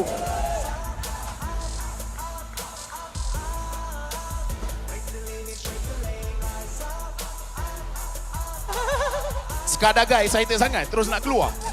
Alright, now the question for Super Red. Looking back at this season, is there any memorable moments for you? For me, the most memorable memories here in Malaysia, when we qualified to the ESNL Snapdragon Pro Series, because that's my first international tournament. And you play very well, thank you very much. Okay, Miko, apart from you, which other Roma do you admire? I really admire Yums and Sorn, and I'm so happy to face now with Sorn, face to face. Yes, fighting in the grand finals now for Stone. I do have to ask, personally, what do you think sets you apart from other players here? I think experience, because right now I'm still learning as a roamer. It's still my first season playing as a roamer in the competitive scene, so I think that's what sets us apart. As a caster, I'm looking at you and you're learning very fast. Guys, please give a warm welcome to all our Filipino players. Thank you very much. Thank you. Now you guys can proceed back. And with this, sekarang kita nak menjemput nominees untuk Best Coach. Mari kita invite Skadaga, Pubs, and welcome Coach Arcadia.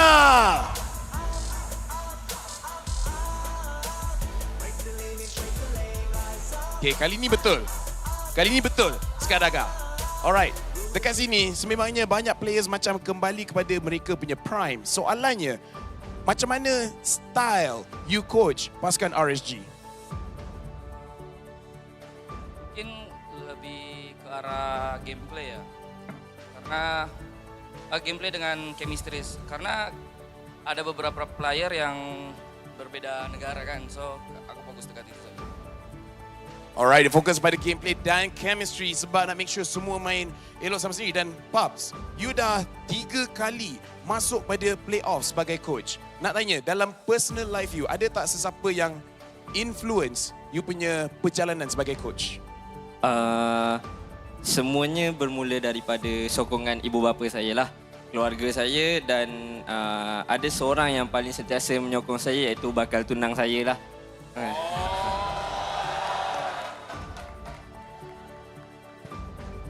So sweet.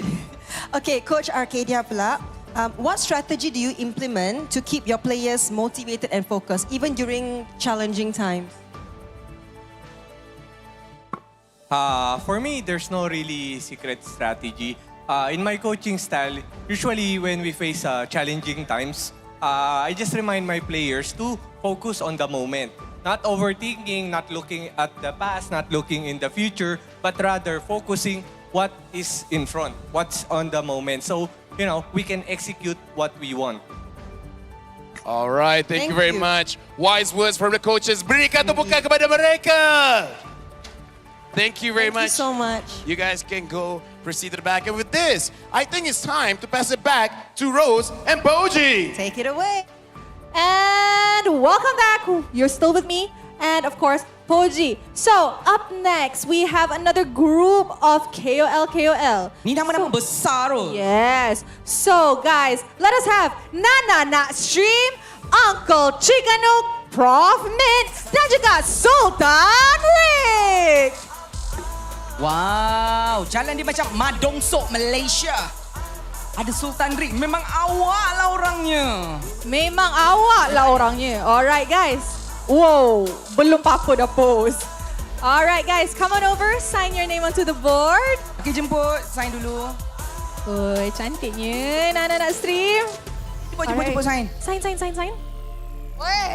Alright guys, dorang ni actually tiga-tiga KOL kita kat sebelah saya ni, dorang menang dekat Sabah tau. Oh, you ke dapat award? Dapat award. Tiga je? Tiga je. Min? Tak ada. Next time, Min. Next time. Okay. Alright guys, pose for the camera.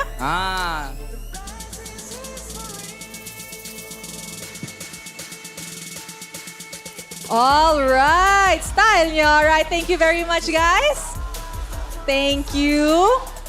Okay, up next we have another team. Poji, I nak you invite dorang tapi I bagi you hint dulu. Siapa Season 10 punya juara. Season 10 punya juara. Jadi dengan itu kita menjemput masuk Team Ha! Wow. Hello. Alright. Boleh sign guys, dulu. Sign. Saya rasa ini merchandise baru ni yang pakai-pakai ni.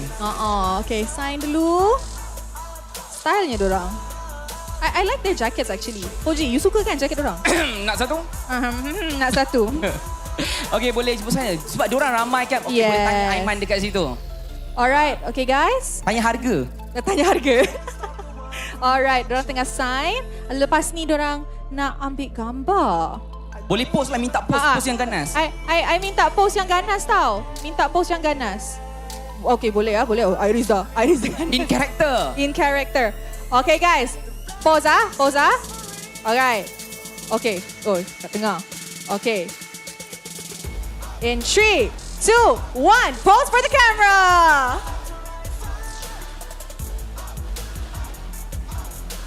Alright, thank you very much Team Ha. Terima kasih. See you guys next season. Come back stronger. Itu pun perlu untuk mereka. Dan sekarang tinggal pasukan yang terakhir untuk melangkah masuk ke dalam kita punya red carpet. Jadi kepada penonton yang di rumah, saya menjemput masuk pasukan Lunatics.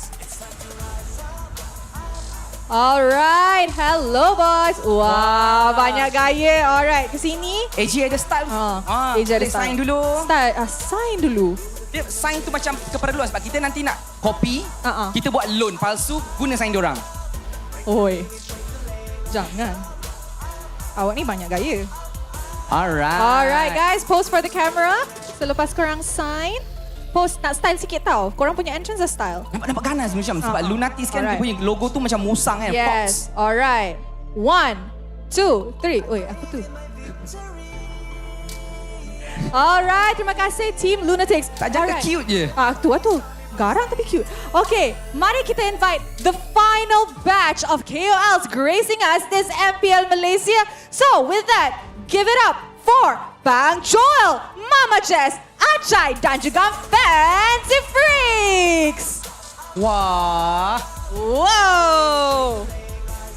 Alright guys. Hello, selamat datang. Wow. Itu pengaruh Ripo tu. Yes, exactly. I rasa diorang ni student-student Ripo. Wow, ada juga. Alright guys, sign on the board. Tapi saya minat dengan Mama Jess punya baju tau sebab dia Muntun punya baju. Yes. Wow. Okay, ni. Kali ni, empat ni dapat award dekat Sabah. Kenapa saya tak ada? Dunia tak adil, Rose. Betul. Tu jangan tanya saya. Alright guys, pose for the camera. Wah. Alright, thank you very much to our KOLs. Terima kasih. Alright, Poji.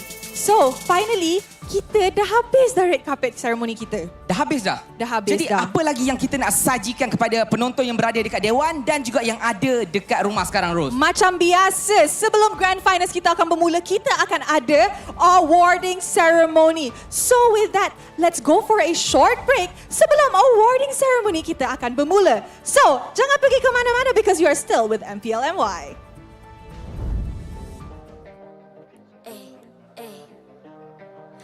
I'm a rock star. Yeah, rock star. Ay. I'm a rock star, baby. I'm a rock star. I'm a rock star. I'm a rock star.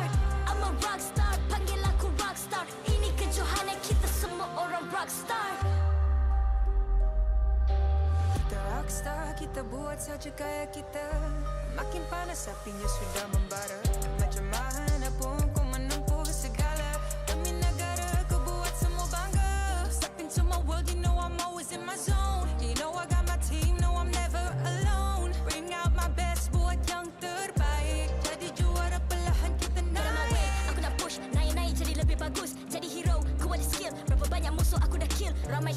mencabar cause they envy me. Tiap game aku pasti jadi MVP. Easy. I'm a rockstar, baby, I'm a rockstar. I'm a rockstar, I'm a rockstar.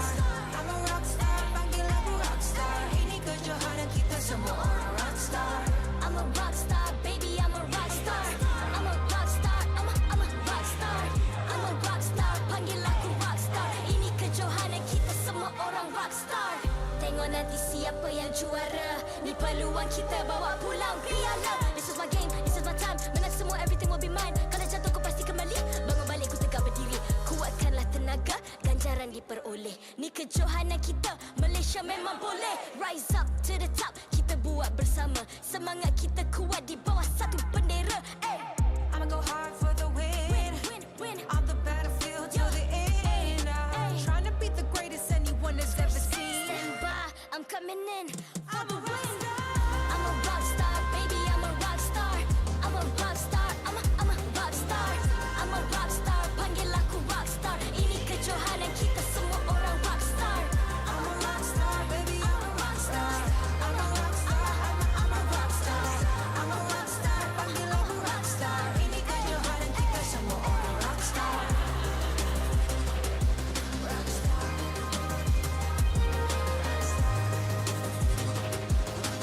Ini kejohanan kita semua orang rockstar.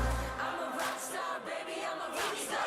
I'm a rockstar, I'm a rockstar. I'm a rockstar, panggil aku rockstar. Ini kejohanan kita semua orang rockstar.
I'm a rock star. Yeah. Rockstar. Ay. I'm a rock star, baby. I'm a rock star. I'm a rock star. I'm a rock star. I'm a rock star. Panggil aku rock star. Ini kejohanan kita semua orang rock star. Kita rock star, kita buat saja gaya kita. Makin panas apinya sudah membara. Macam mana pun kau menempuh segala. Demi negara kau buat semua bangga. Step into my world, you know I'm always in my zone. You know I got my team, no I'm never alone. Bring out my best, buat yang terbaik. Jadi juara perlahan kita naik. Aku nak push, naik jadi lebih bagus. Jadi hero, ku ada skill. Berapa banyak musuh aku dah kill. Ramai cuba mencabar, cause they envy me. Tiap game aku pasti jadi MVP. I'm a rockstar, baby, I'm a rockstar. I'm a rockstar, I'm a rockstar. I'm a rockstar, panggil aku rockstar. Ini kejohanan kita semua orang rockstar. I'm a rockstar, baby, I'm a rockstar. I'm a rockstar, I'm a rockstar. I'm a rockstar, panggil aku rockstar. Ini kejohanan kita semua orang rockstar.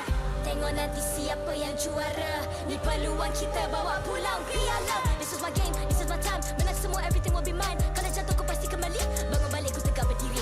Kuatkanlah tenaga, ganjaran diperoleh. Ni kejohanan kita, Malaysia memang boleh. Rise up to the top, kita buat bersama. Semangat kita kuat di bawah satu bendera. I'ma go hard for the win. On the battlefield till the end. I'm trying to beat the greatest anyone has ever seen. Stand by, I'm coming in for the win. I'm a rock star, baby, I'm a rock star. I'm a rock star, I'm a rock star. I'm a rock star, panggil aku rock star. Ini kejohanan kita semua orang rock star. I'm a rock star, baby, I'm a rock star. I'm a rock star, I'm a rock star. I'm a rock star, panggil aku rock star. Ini kejohanan kita semua orang rock star. Rock star.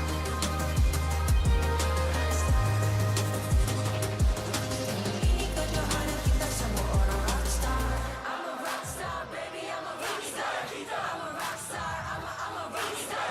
I'm a rock star, panggil aku rock star. Ini kejohanan kita semua orang rock star.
I'm a rock star.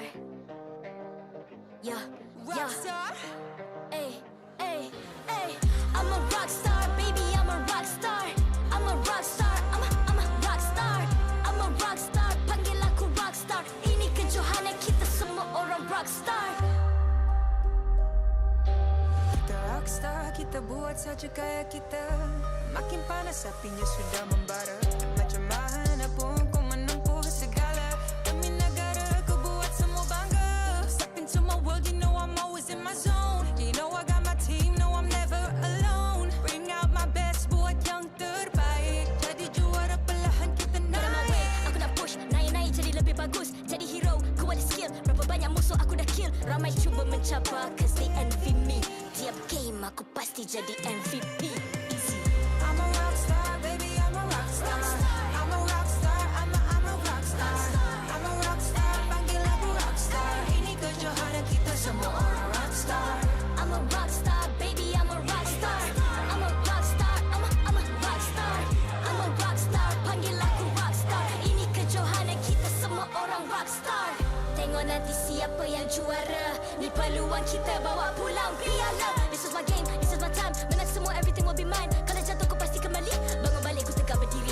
Kuatkanlah tenaga, ganjaran diperoleh. Ni kejohanan kita, Malaysia memang boleh. Rise up to the top, kita buat bersama. Semangat kita kuat di bawah satu bendera. I'ma go hard for the win. On the battlefield till the end. I'm trying to beat the greatest anyone has ever seen. Stand by, I'm coming in for the win. I'm a rock star, baby, I'm a rock star. I'm a rock star, I'm a rock star. I'm a rock star, panggil aku rock star. Ini kejohanan kita semua orang rock star. I'm a rock star, baby, I'm a rock star. I'm a rock star, I'm a rock star.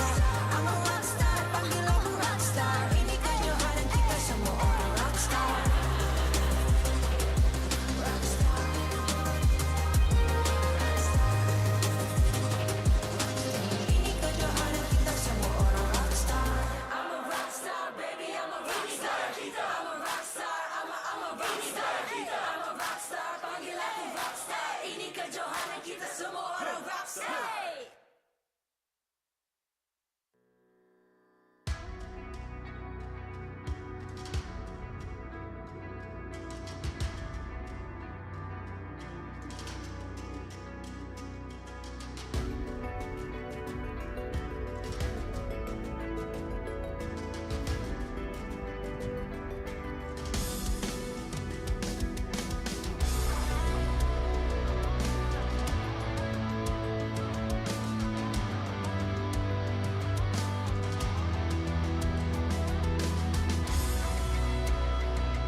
I'm a rock star. Yeah, rock star. Hey, hey, hey. I'm a rock star, baby. I'm a rock star. I'm a rock star. I'm a rock star. I'm a rock star. Panggil aku rock star. Ini kejohanan kita semua orang rock star. Kita rockstar, kita buat saja gaya kita. Makin panas apinya sudah membara. Macam mana pun kau menempuh segala. Demi negara kau buat semua bangga. Step into my world, you know I'm always in my zone. You know I got my team, no I'm never alone. Bring out my best, buat yang terbaik. Jadi juara perlahan kita naik. Aku nak push, naik-naik jadi lebih bagus. Jadi hero, ku ada skill. Berapa banyak musuh aku dah kill. Ramai cuba mencabar, cause they envy me. Tiap game aku pasti jadi MVP. Easy. I'm a rockstar, baby, I'm a rockstar. I'm a rockstar, I'm a rockstar. I'm a rockstar, panggil aku rockstar. Ini kejohanan kita semua orang rockstar. I'm a rockstar, baby, I'm a rockstar. I'm a rockstar, I'm a rockstar. I'm a rockstar, panggil aku rockstar. Ini kejohanan kita semua orang rockstar. Tengok nanti siapa yang juara. Ni peluang kita bawa pulang piala. This is my game, this is my time. Menang semua, everything will be mine. Kalau jatuh kau pasti kembali. Bangun balik ku tegak berdiri. Kuatkanlah tenaga, ganjaran diperoleh. Ni kejohanan kita, Malaysia memang boleh. Rise up to the top, kita buat bersama. Semangat kita kuat di bawah satu bendera. Ay. I'ma go hard for the win. On the battlefield till the end. Trying to beat the greatest anyone has ever seen. Stand by, I'm coming in for the win. I'm a rock star, baby, I'm a rock star. I'm a rock star, I'm a rock star. I'm a rock star, panggil aku rock star. Ini kejohanan kita semua orang rock star. I'm a rockstar, baby, I'm a rockstar. I'm a rockstar, I'm a rockstar. I'm a rockstar, panggil aku rockstar. Ini kejohanan kita semua orang rockstar.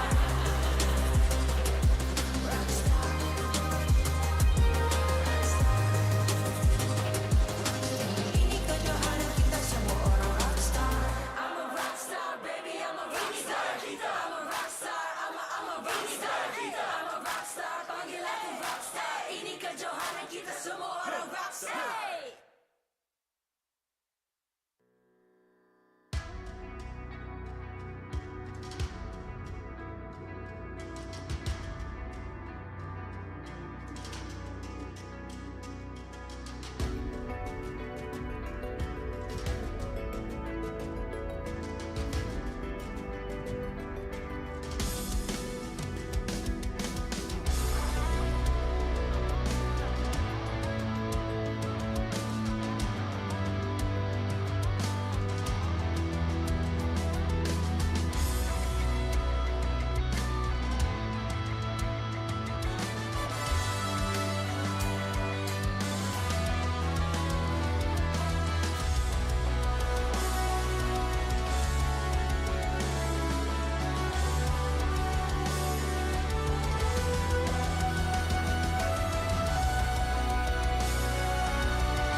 I'm a rock star.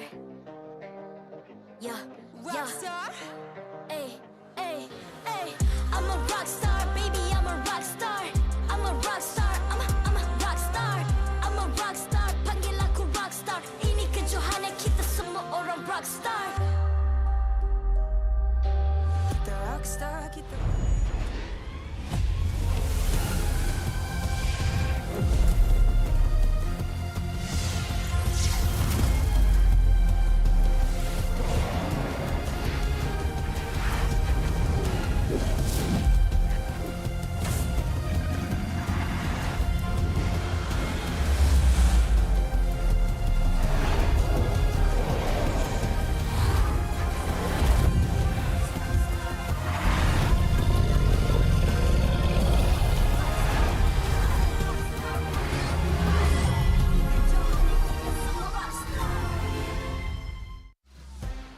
welcome dan selamat datang kepada award ceremony MPL Malaysia musim ke-12. Anda bersama saya, Lafel dan Sanjna. How are you feeling?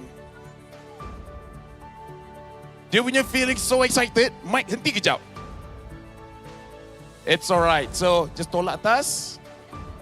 Alright, so just let it be for a while. Are you guys excited untuk start the award ceremony? See if it works. Check 1, 2. Now it works. I am so stoked to be here. Sampai mic I pun dah turn off tadi. But what's over there, Lafel? What's over there? Kita boleh tengok the nominees dah ada dekat situ. Diorang nampak macam they have something to say. They do. So what about we pass it to Rose and Poji? Take it away.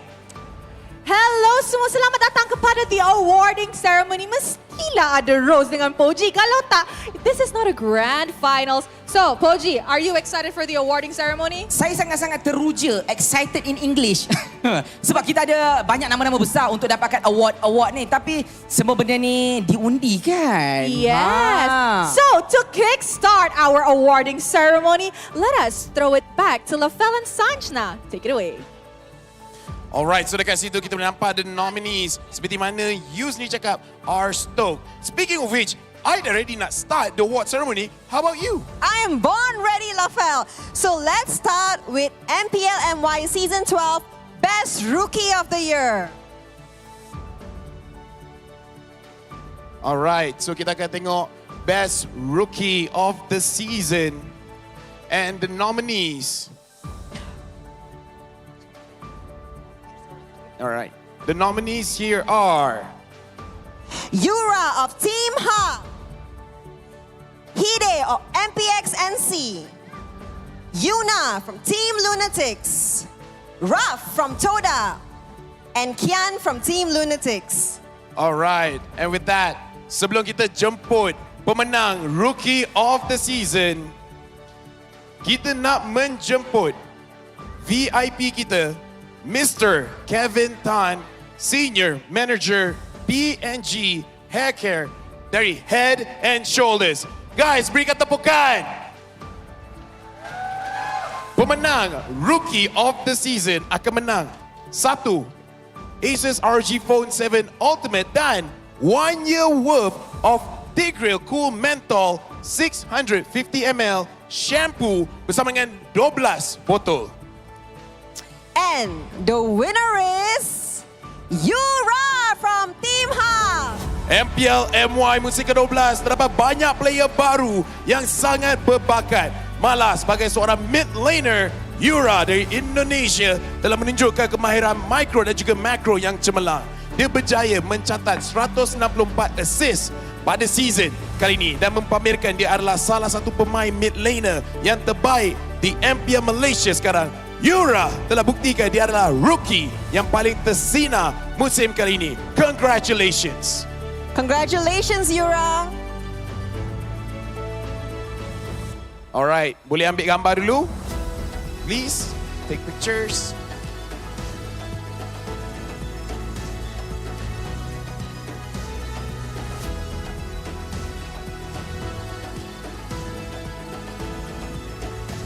Alright.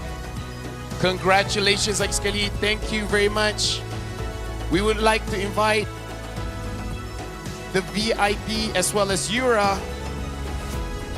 off the stage. Congratulations. Thank you so much. Congratulations once again. Alright, our next award adalah Best Fan Award. Kita akan bagi 5 anugerah kepada peminat-peminat MPL MY yang setia dan bersemangat menyokong pasukan kegembangan mereka. Yes, and untuk Best Fan Award, ada banyak special award yang kita nak bagi kepada mereka. OSIM Chair, kita nak bagi mereka phone, trip pergi ke M5 dan juga motosikal. With that, let's invite the winners. And the winners are Putri Noor winning an OSIM chair, Che Filza with an Asus ROG phone, Muhammad Afif winning a motorbike, Sir Azrai ticket to M5, and also Nelstom, another ticket to M5. Beri tepukan kepada all the fans naik atas pentas. Tahniah semua. Like sekali menang OSIM chair. Menang motorbike Asus RG phone. Dan dengan ini, kita akan invite Mr. Fikri Rizal Marudin, Marketing and Business Development Lead of Munton Games.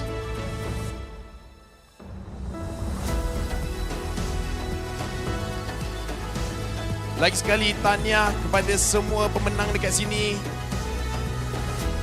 Kalau nak pas-pas kat sini pun boleh. So next time korang nak hadiah macam ni, make sure you all support your favourite teams Mereka berjaya untuk menang anugerah ni disebabkan berapa minggu straight mereka datang dan sokong semua pasukan.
Congratulations lagi sekali di mana pergi ke M5, pergi ke Philippines.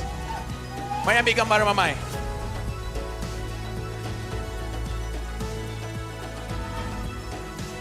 Thank you again, Encik Fikri Rizal. Alright. Thank you to all the winners. Terima kasih and congratulations.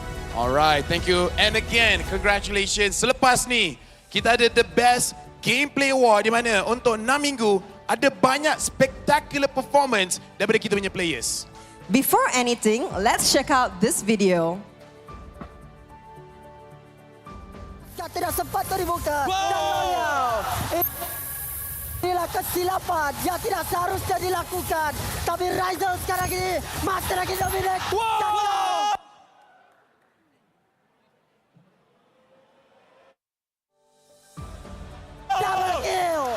MPSNC dengan adanya lagi minion wave akan melalui bahagian top lane. Sebaliknya mereka akan cuba lagi untuk tekankan kedudukan yang ada sekarang. Tapi Super Saiyan guys akan teruskan dapat memberikan seorang Zhao. Tapi immortality telah dipecahkan. Zhao tak boleh lakukan mana-mana. Sonic juga telah digugurkan. Hanya tinggal seorang saja lagi.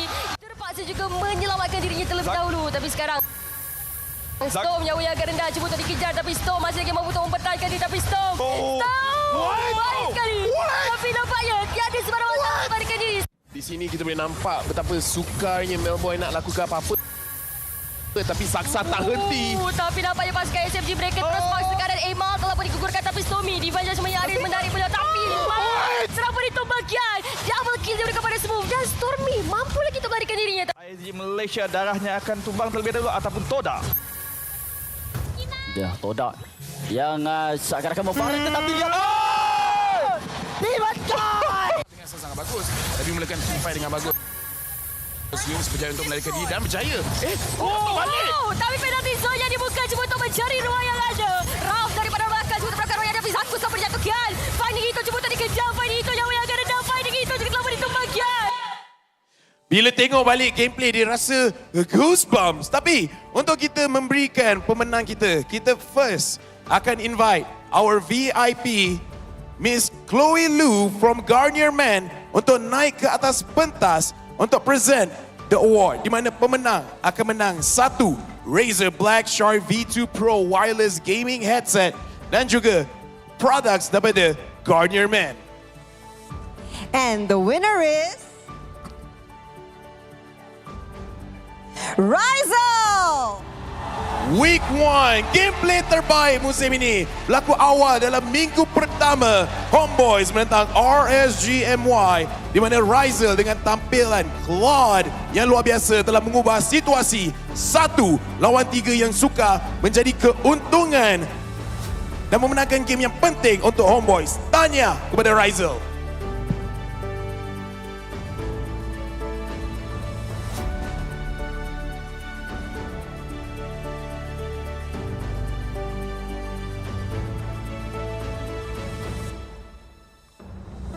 Alright, Habib. Ada gambar.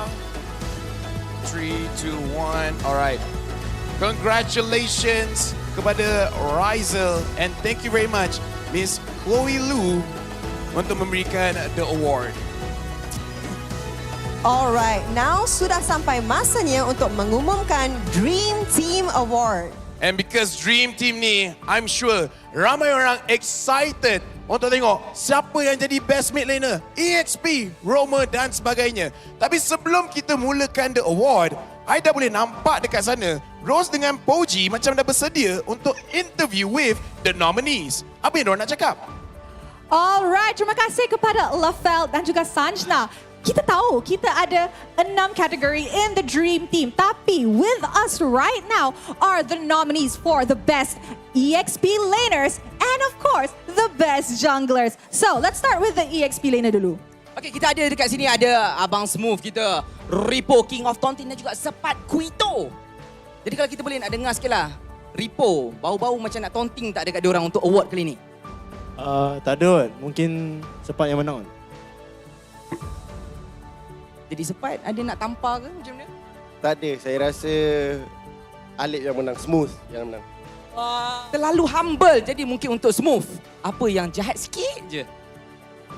Kalau tanya saya jahat memang tak ada Ripo lah.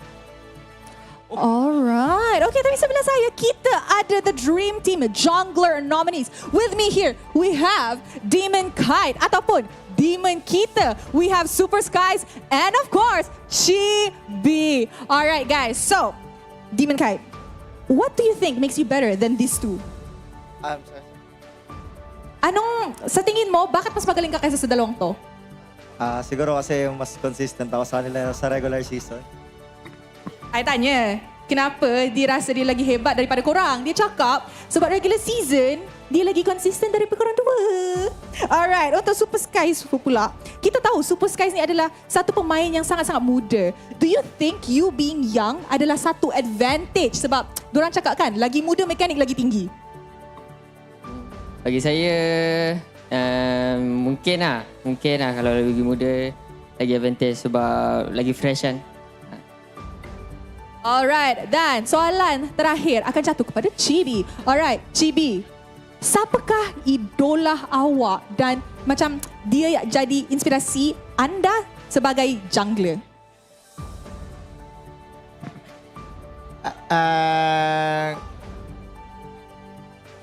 Daddyhood. One word and it's Daddyhood. Alright guys, so mari let's throw it back to Lafel and Sanjna to start our Dream Team awarding ceremony. Take it away. Thank you so much, Rose and Poji. All right, the next award will be the Dream Team Award for the best EXP laner. Alright, dan untuk the best EXP, kita nak invite our VIP, Mr. Frederick Portiat, Business Executive Officer for Nestle Ready to Drink, and Mr. Raif Labaki, Business Executive Officer for Nestle Coffee, onto the stage. Berikan tepukan, everyone! Are you guys ready untuk tahu who is the best EXP laner? Alright, before that, let's look at the nominees. And the nominees are Smooth from SMG, Ripo, RSGMY, and Sepat from Homebois. Are you guys ready nak tahu siapa yang menang? Alright, dah boleh dengar a few names. And the winner for Best EXP Laner, Ripo from RSG! Sekali lagi, Ripo telah terbukti bahawa dia adalah EXP laner yang terbaik di MPL Malaysia. Dengan kebolehan gameplay yang padu dan leadership quality, Ripo mengetuai RSG MY untuk mendominasi regular season MPL MY Season ke-12. Congratulations untuk back-to-back EXP laner yang terbaik, Ripple!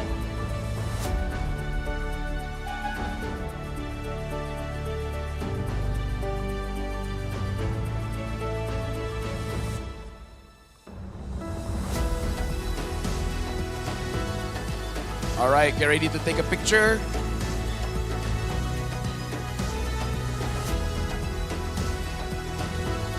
All right, thank you very much. Ripo, if may I ask you to stay on stage. Actually, no. Ripo, turun. It's okay, we'll call you sorry, later. sorry. All right. Thank you, Ripo. Congratulations. Alright, selepas Best EXP Laner, kita ada Best Jungler untuk Dream Team. And the nominees are Demon Kite from RSGMY, Super Sakai from SRG, and Chibi from Homebois. Agak-agak siapa? Agak-agak siapa? All right. And the Best Jungler, Demon Kite from RSG. Demon Kite is the owner of the best statistics for a jungler from the beginning to the end of the season. He achieved a high average lord and total rate throughout the season and demonstrated excellent killer instinct with many clutch gameplays. Congratulations to Demon Kite!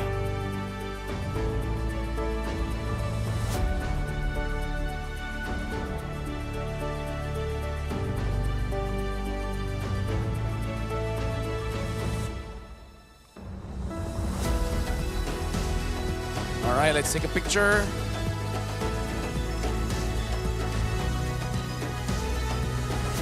Thank you very much. Congratulations, Demon Kite.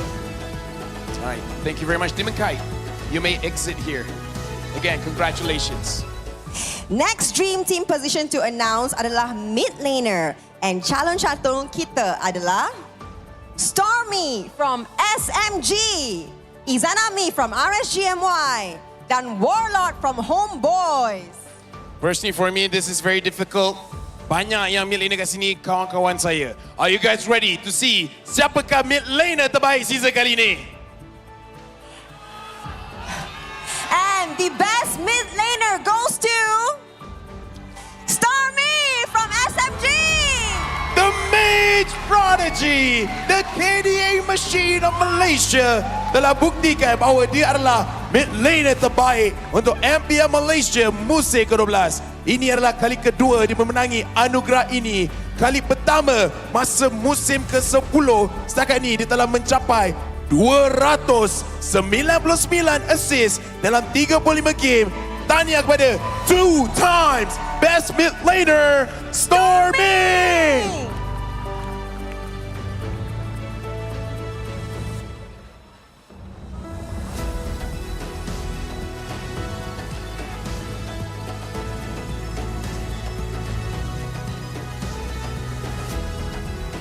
All right. Thank you very much. Congratulations, Stormy. All right, congratulations. Proud of you, buddy. 3 down and 3 more to go. Sekarang kita nak umumkan anugerah Best Goal Laner. Dan the nominees are Loliel from RSGMY, Sasa from SMG, and Super Red from SRG. Oi lah, Alamak. skrip. Ni Skrip cakap Roma. Alah, nanti kita marah scriptwriter. Okay. Alright, but either ways, as you guys nampak dekat atas screen, Miko, Storm dan juga Zorn adalah the nominees. Siapa? Alah, mana satu ni? Never mind. Kita saja nak test korang. Energy. Balik pada god laner. So, without further ado, the best goal laner goes to Super Red from SRG. umur baru 17, only 17. Super Red has already showcased composure and macro skill that is beyond his young age. The marksman provided Selangor Red Giants with much needed power and have been very consistent with his farming, rotation, and ability to win games. Congratulations to Super Red!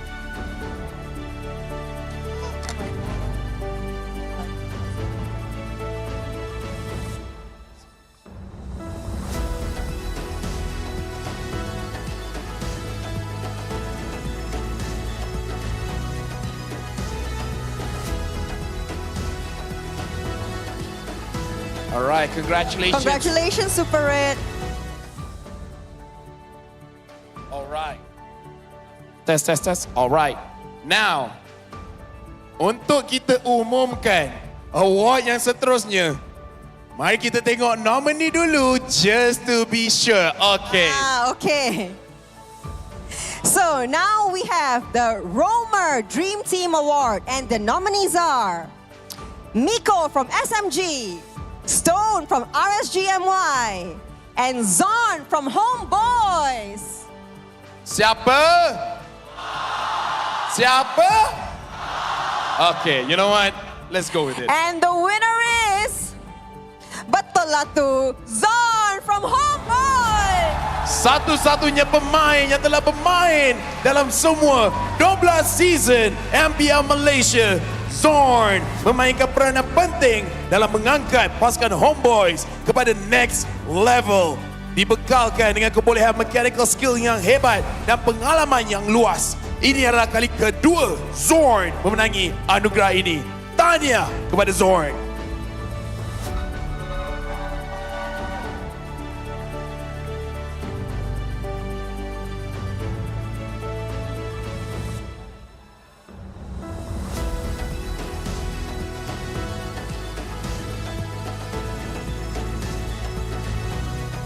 Hold on, one more.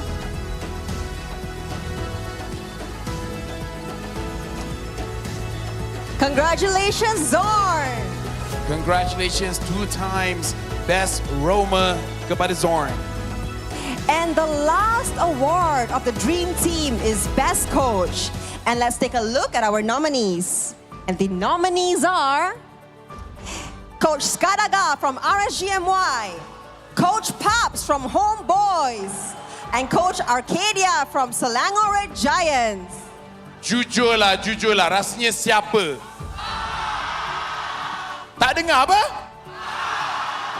Okay, kita tengok diorang betul ke tidak.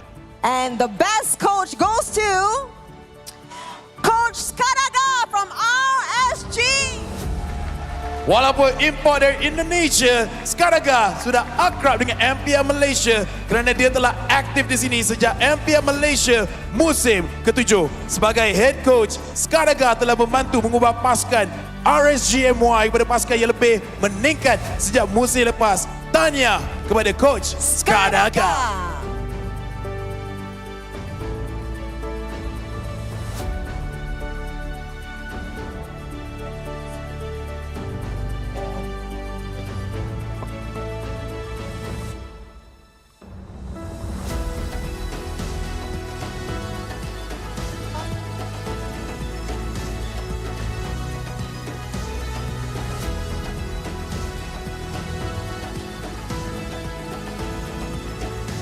All right. Have you taken a picture with the mock check? Yeah. All right. Thank you very much. Congratulations to Skadaga. Thank you. Congratulations. And thank you as well to our VIPs for giving the Thank awards. you. That's for the. All right. Let's invite all the winners onto the stage. Okay, never mind. All right. Thank you again. And kita dah nampak the Dream Team Award telah diberikan kepada mereka. After this, kita ada regular season MVP. Tapi sebelum kita present award ni, let's go back to Rose and Poji untuk dapat tahu what are they talking about over there. And wow, we finally have the Dream Team untuk musim ini. Tapi this will not be an awarding ceremony without the regular season MVPs. So Poji, kita ada siapa kat sebelah awak? Dekat sebelah saya ada Super Skies, Lolials dan juga Chibi. Tapi dekat sebelah Rose, Sebelah saya kita ada Demon Kite who just won the best jungler and of course, Savs. Jadi sekarang kita nak tanya beberapa soalan lah daripada kita bermula dengan Super Skies dululah kan. Macam mana Super Skies merancang untuk meningkatkan tahap gameplay ataupun skill set yang cukup dahsyat sepanjang regular season ni? Saya just nak upgrade saya punya gameplay daripada season lepas dan buktikanlah season ni saya tak macam season lepas. Oh, mantap. Jadi untuk Lolials lah, saya nak tanya berkenaan dengan mental. Kita faham kalau main ada kalah ada menang. Jadi macam mana nak make sure mental tu sentiasa on point dan kuat je, tak ada negative thought langsung? Oh, kalau yang tu mesti datang dari sendiri untuk meyakinkan diri untuk menang setiap match lah. Mantap. Jadi untuk Chibi lah. Chibi ni dia special sikit sebab kita tahu konsistensi dia dekat turtle, dekat lot. Jadi Chibi, macam mana boleh mengekalkan keupayaan, konsistensi, kehebatan sepanjang regular season ni? Percaya diri lah. Dan fokus kekuatan tim. Maksudnya menang sama-sama Rose, kalah sama-sama. Yes, tu yang penting. Alright, so let's start with Demon Kite.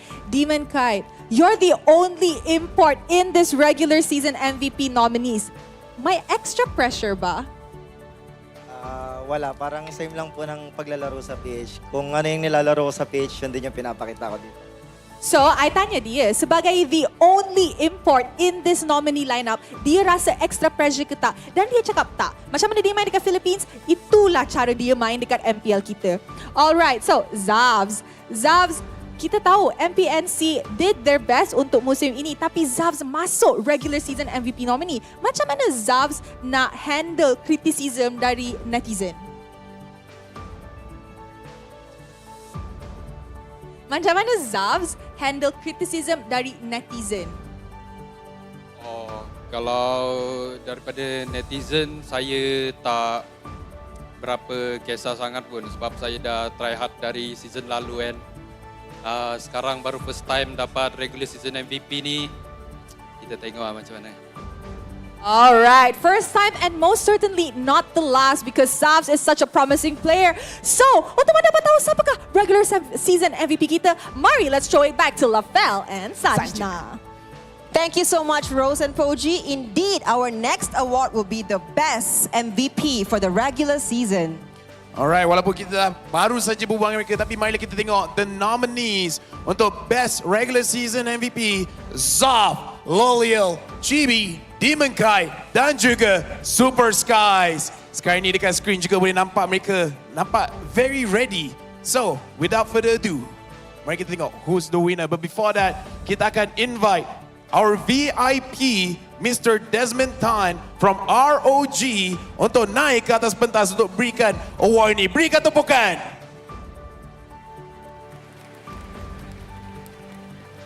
Alright, before kita panggil, are you guys ready to see who is the regular season MVP? Not ready, not ready. Are you guys ready for the regular season MVP? And the winner is Demon Kite from RSG. Even though this is Demon Kite's first season competing in MPL Malaysia, he has demonstrated that he possesses very high skills and experience. The former champion of MPL Philippines Season 9 and MSC 2022, Demon Kite has achieved a KDA of 11.6 during the regular season of MPL Malaysia Season 12 and a goal per minute of 748 as a jungler. Congratulations to our new regular season MVP, Demon Kite!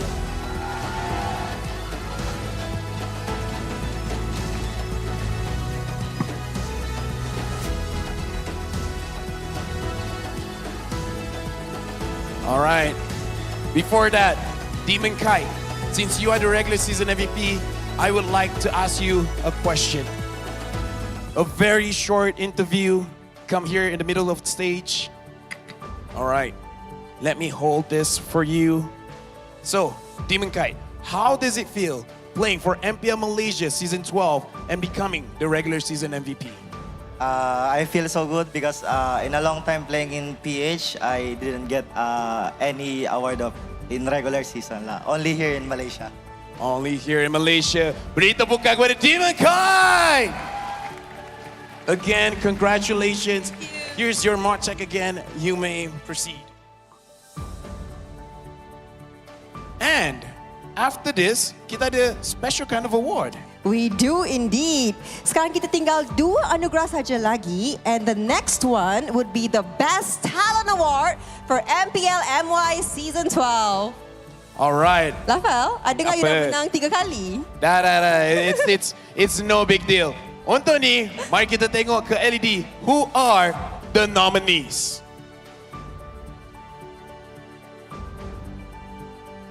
As kita tengok dekat atas skrin, ramai sangat nak sebut, jadi saya takkan sebut. Dah kenal tu kenal lah kan? Kita tengok dekat situ di mana all of the talents, diorang nampak ready dengan posing masing-masing. So, untuk kita tengok who is the best talent, mari kita invite our special VIP on stage, Miss Lee Sing Moon, Head of Marketing for Mami Double Decker daripada Mr. Potato to come up on stage. Come on, beri tepukan kuat sikit guys. Best talent. Tolong aja jangan ada gimmick lepas ni. Alright. And your best talent is... Agak-agak siapa Penat lah. Penat tau. Siapa? Belah sana. Siapa ada the winner? I have no idea. Hi everyone. Suara siapa tu? Do you know who this is? No, who is that? This is Why the you speaking producer. Huh? Producer. Do you really want to know who the winner is? Who's the winner? Do you want to guess? Cepatlah, penat ni. No. Astaghfirullahalazim. You gotta work for it. Game patutnya start pukul 5 tau. Is it Reese? Is it Karaguri? Is it Mars? Sid? Who's the winner? Let's go to the winner in 5, maybe? And the winner is... Going to winner is... LaFell!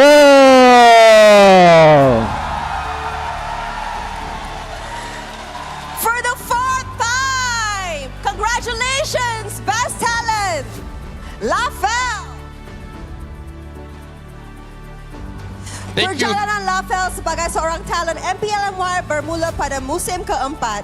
Selama lebih 3 tahun, dia telah menarik perhatian dengan bakat yang tinggi, persembahan yang kreatif dan juga pengulasan yang teliti. Dan saya, okey. Anugerah ini adalah anugerah Best Talent keempat untuk LaFell. Inilah bukti LaFell adalah multi-talented, multi-role dan sangat konsisten dalam bidang pengulasan, hiburan dan juga sebagai seorang host. Tanya kepada Best Talent MPL MY Season 12 kita, LaFell!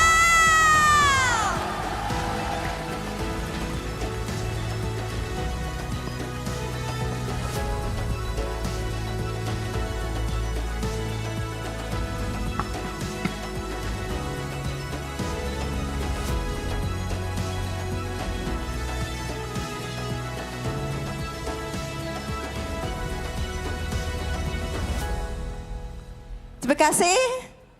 Thank you. Congratulations, LaFell. Back to work, you nak pergi mana? You menang Best Talent ni, I first time. Okay, thank you. Oh, of course. Tahniah kepada pemenang. I just want to give a very quick speech dekat sini. Alamak, I tak ready. Thank you very much kepada semua orang yang menonton MPL Malaysia daripada musim pertama sampai ke musim ke-12. You guys are amazing. Kepada budak-budak public dekat luar sana, to all of the casters, the talents, sememangnya I grew as a person because Diorang sentiasa tolong. They give the support.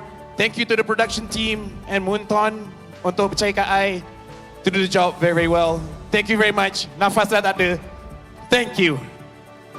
Congratulations, Lafel. Indeed, very well deserved.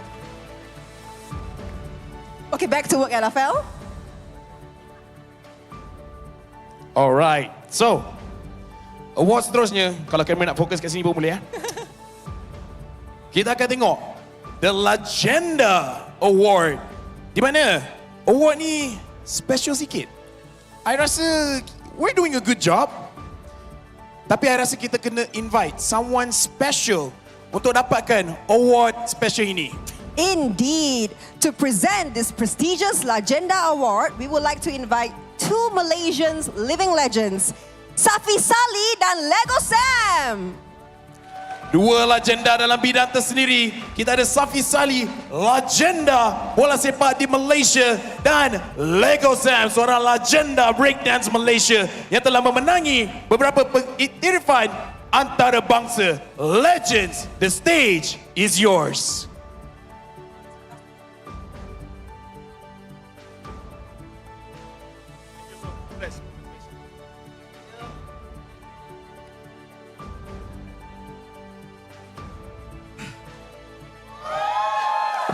Make some noise!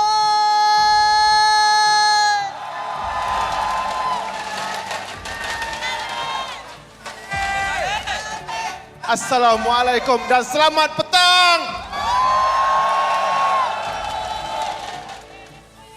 Saya ingin memperkenalkan seorang sahabat saya yang saya baru kenal saja di belakang tadi. Dia dah ajar saya move dekat belakang tadi. Ya. So, boleh tunjuk sikit tak, Lego Sam? Boleh, boleh.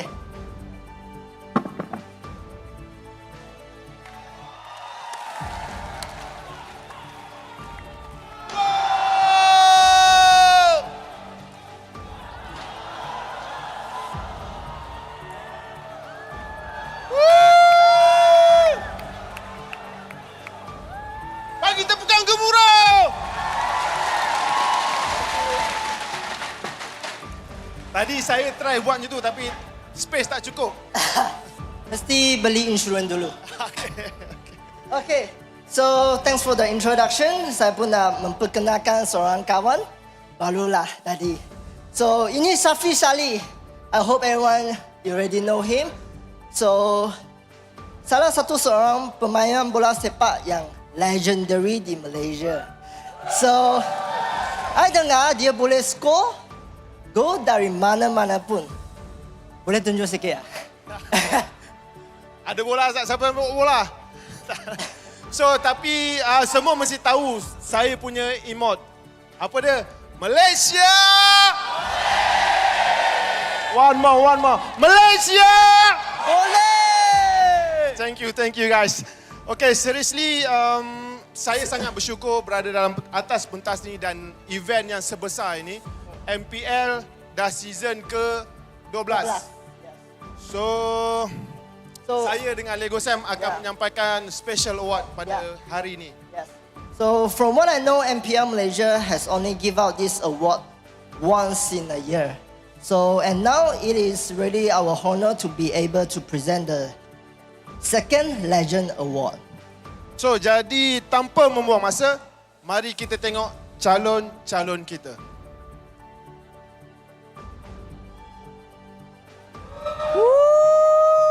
So, kita ada Smooth, Zon, Cikgu Guys, Sasa, dan Moon. Cikgu, sorry. Bukan cikgu, tak ada Ci. Sorry. Cikgu cuti hari Ahad. So, saya nak tanya korang, siapa pemenang antara semua ni? Who will win the Legend Award? Come on! Okay, belah sini, siapa? How about here? I rasa let's open the envelope. Okay, sudah tiba masanya. Mari kita tengok siapakah pemenang dia.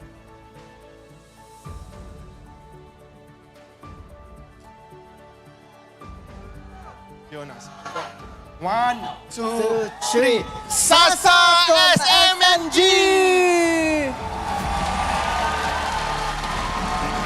Tahniah.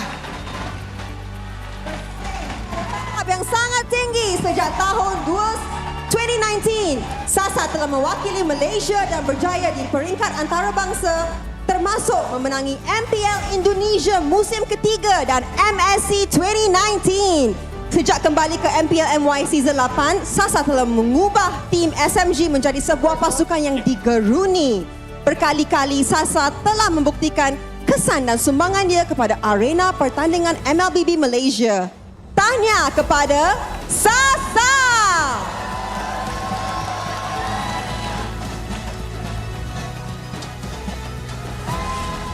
Alright, Guys, Sasa. thank you. Wait.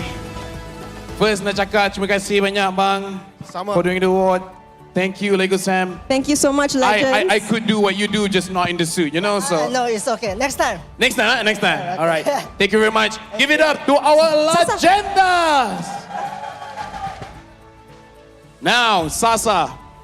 First of all, congratulations. Congratulations. But before we ask you a question, because you're the legend, we prepared a very special video for you to see before we ask you a question. Let's check the video.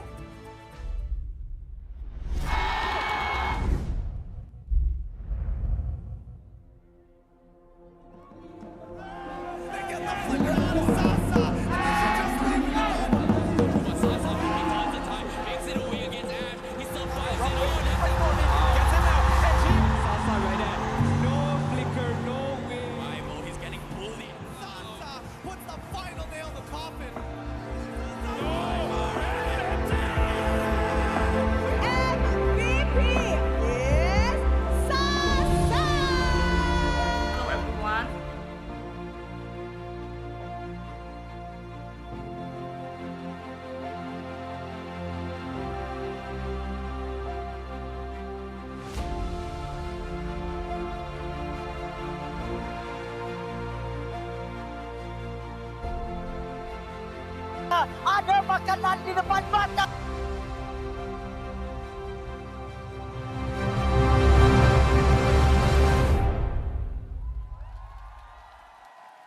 Berikan tepukan kepada Sasa! Sasa, seeing the video, your accomplishments, you've been playing Mobile Legends for a very long time. Now you're a legend. Even your family supports your journey. How do you feel right now? I feel so good because I already played Mobile Legends 5 years and then finally become a legend. Just want to take more trophy for the Malaysia. Yeah, and I would have to say, a lot of people are inspired by what you do, by who you are. Do you have any words to anyone out there that one day wants to be a legend like you? Work hard and then just work hard for me. Work hard, ladies and gentlemen. Give it up for Sasa! Thank you very much. Congratulations again to Sasa. What an amazing award ceremony. Indeed. I'm so happy and congratulations to all the winners. And yang tak menang, you guys are still winners. And try again next year. Yes. But with that being said, are you guys ready to start the grand finals? Dah ready nak tengok who will be the champion? Adakah SMG? Adakah Homebois? Dah boleh rasa the energy, but for now, kita akan pergi pada short break. Selepas kita kembali pada break, kita akan tengok who will be the champion of MPL Malaysia Season 12. See you guys then.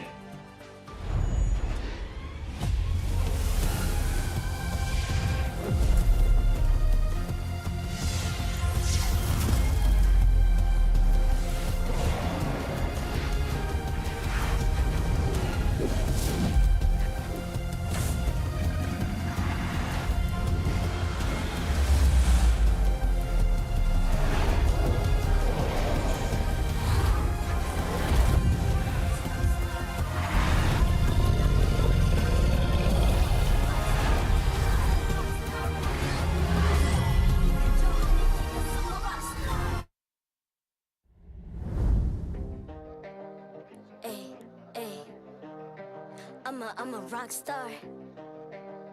Yeah, rock star. Ay, ay, ay. I'm a rock star, baby. I'm a rock star. I'm a rock star.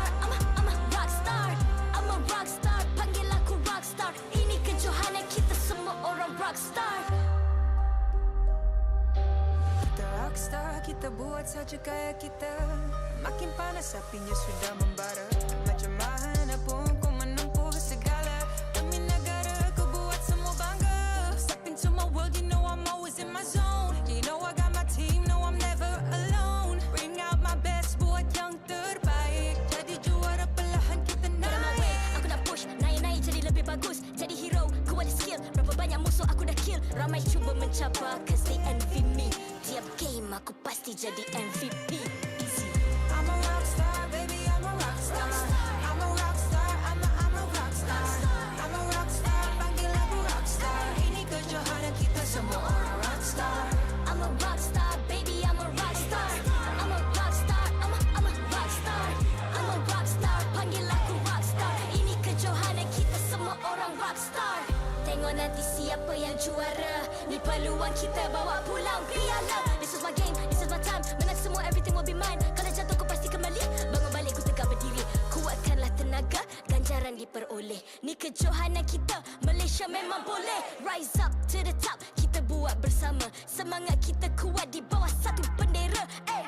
I'ma go hard for the win. Win. On the battlefield till the end.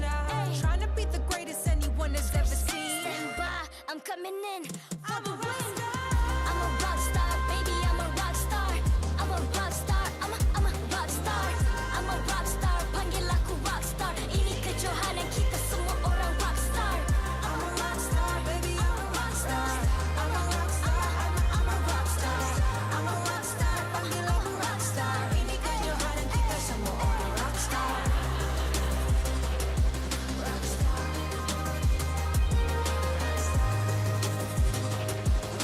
Ini kejohanan kita semua orang rockstar. I'm a rockstar, baby, I'm a rockstar. I'm a rockstar, I'm a rockstar. I'm a rockstar, panggil aku rockstar. Ini kejohanan kita semua orang rockstar.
I'm a rock star. Yeah, Rockstar? Ay. I'm a rock star, baby, I'm a rock star. I'm a rock star, I'm a rock star. I'm a rock star, panggil aku rock star. Ini kejohanan kita semua orang rock star. Kita rockstar, kita buat saja gaya kita. Makin panas apinya sudah membara. Macam mana pun ku menempuh segala. Demi negara ku buat semua bangga. Step into my world, you know I'm always in my zone. You know I got my team, no I'm never alone. Bring out my best, buat yang terbaik. Jadi juara perlahan kita naik. Aku nak push, naik-naik jadi lebih bagus. Jadi hero, ku ada skill. Berapa banyak musuh aku dah kill. Ramai cuba mencapai, cause they envy me. Tiap game aku pasti jadi MVP. I'm a rockstar, baby, I'm a rockstar. I'm a rockstar, I'm a rockstar. I'm a rockstar, panggil aku rockstar. Ini kejohanan kita semua orang rockstar. I'm a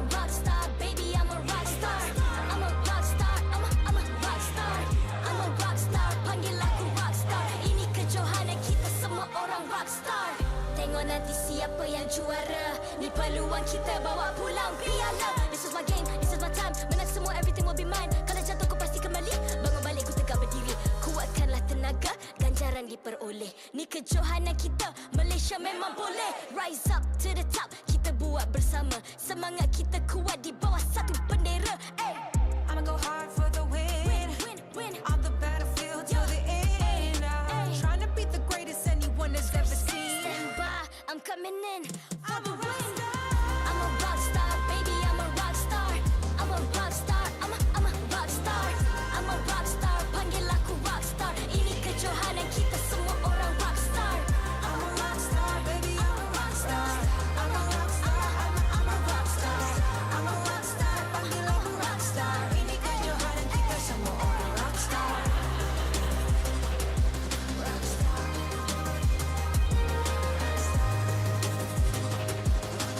Ini kejohanan kita semua orang rock star.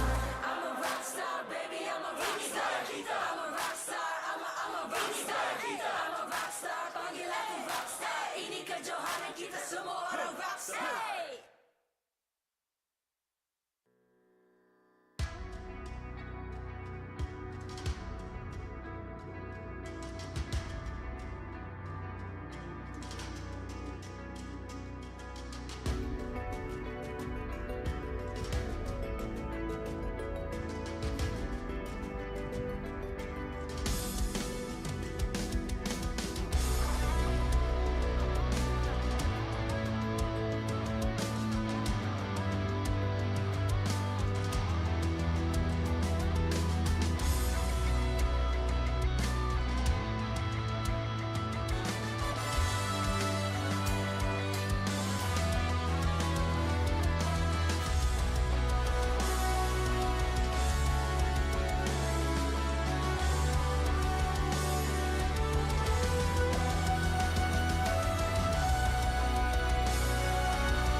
I'm a rock star.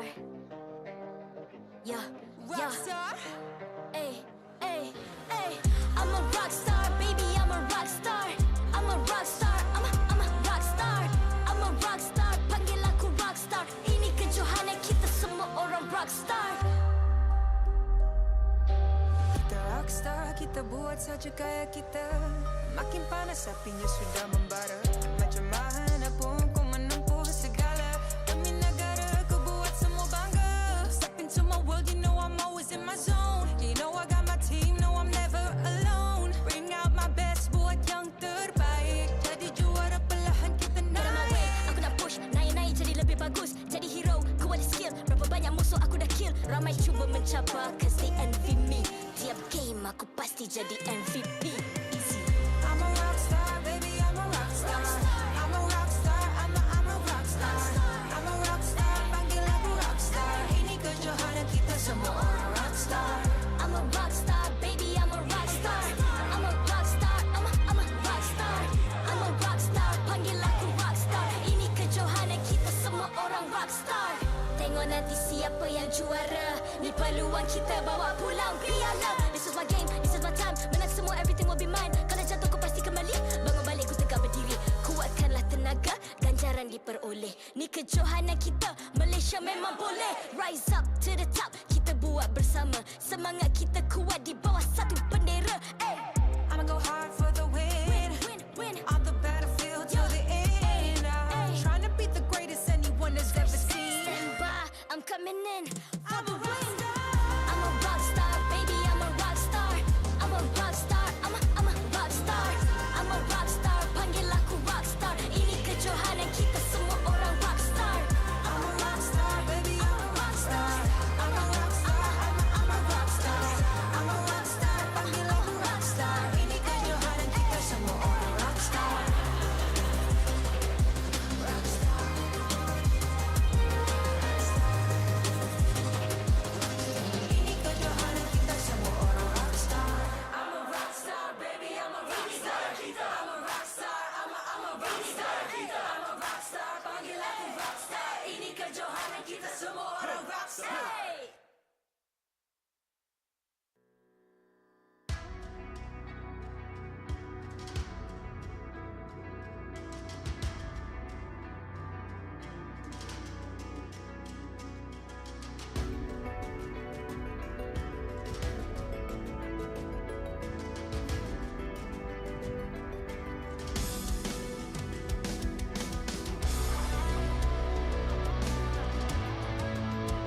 I'm a rock star. Yeah, rock star. Ay, ay, ay. I'm a rock star, baby. I'm a rock star. I'm a rock star. I'm a rock star. I'm a rock star. Panggil aku rock star. Ini kejohanan kita semua orang rock star. Kita rockstar, kita buat saja gaya kita. Makin panas apinya sudah membara. Macam mana pun kau menempuh segala. Demi negara kau buat semua bangga. Step into my world, you know I'm always in my zone. You know I got my team, know I'm never alone. Bring out my best, buat yang terbaik. Jadi juara perlahan kita naik. Get on my way, aku nak push, naik-naik jadi lebih bagus. Jadi hero, ku ada skill. Berapa banyak musuh aku dah kill. Ramai cuba mencabar, cause they envy me. Tiap game aku pasti jadi MVP. Easy. I'm a rockstar, baby, I'm a rockstar. I'm a rockstar, I'm a rockstar.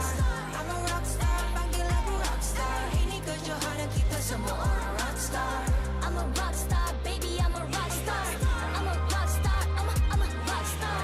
I'm a rockstar, panggil aku rockstar. Ini kejohanan kita semua orang rockstar. Tengok nanti siapa yang juara. Ni peluang kita bawa pulang piala. This is my game, this is my time. Menang semua, everything will be mine. Kalau jatuh kau pasti kembali. Bangun balik ku tegak berdiri. Kuatkanlah tenaga, ganjaran diperoleh. Ni kejohanan kita, Malaysia memang boleh. Rise up to the top, kita buat bersama. Semangat kita kuat di bawah satu bendera. Ay. I'ma go hard for the win. Win. On the battlefield till the end. Trying to beat the greatest anyone has ever seen. Stand by, I'm coming in for the win.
I'm a rock star.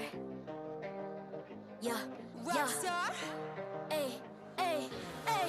I'm a rock star, baby. I'm a rock star. I'm a rock star. I'm a rock star.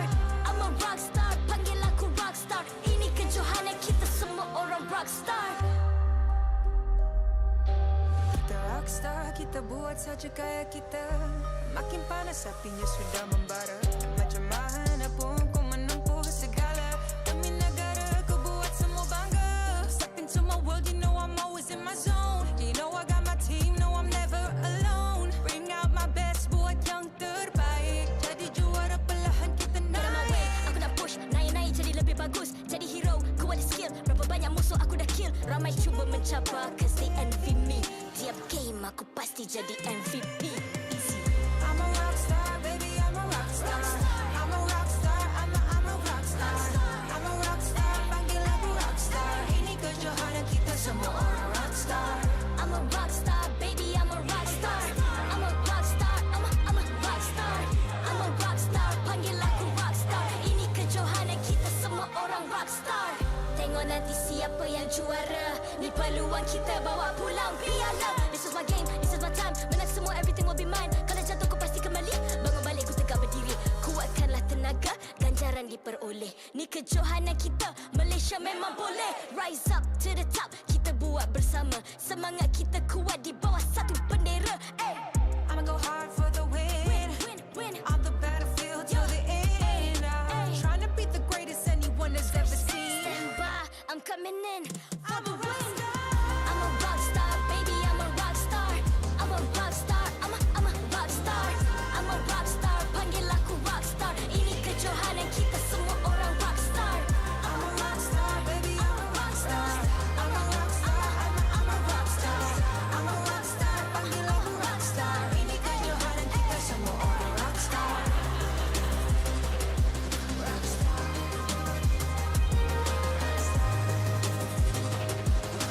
Ini kejohanan kita semua orang rockstar. I'm a rockstar, baby, I'm a rockstar. I'm a rockstar, I'm a rockstar. I'm a rockstar, panggil aku rockstar. Ini kejohanan kita semua orang rockstar.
I'm a rockstar.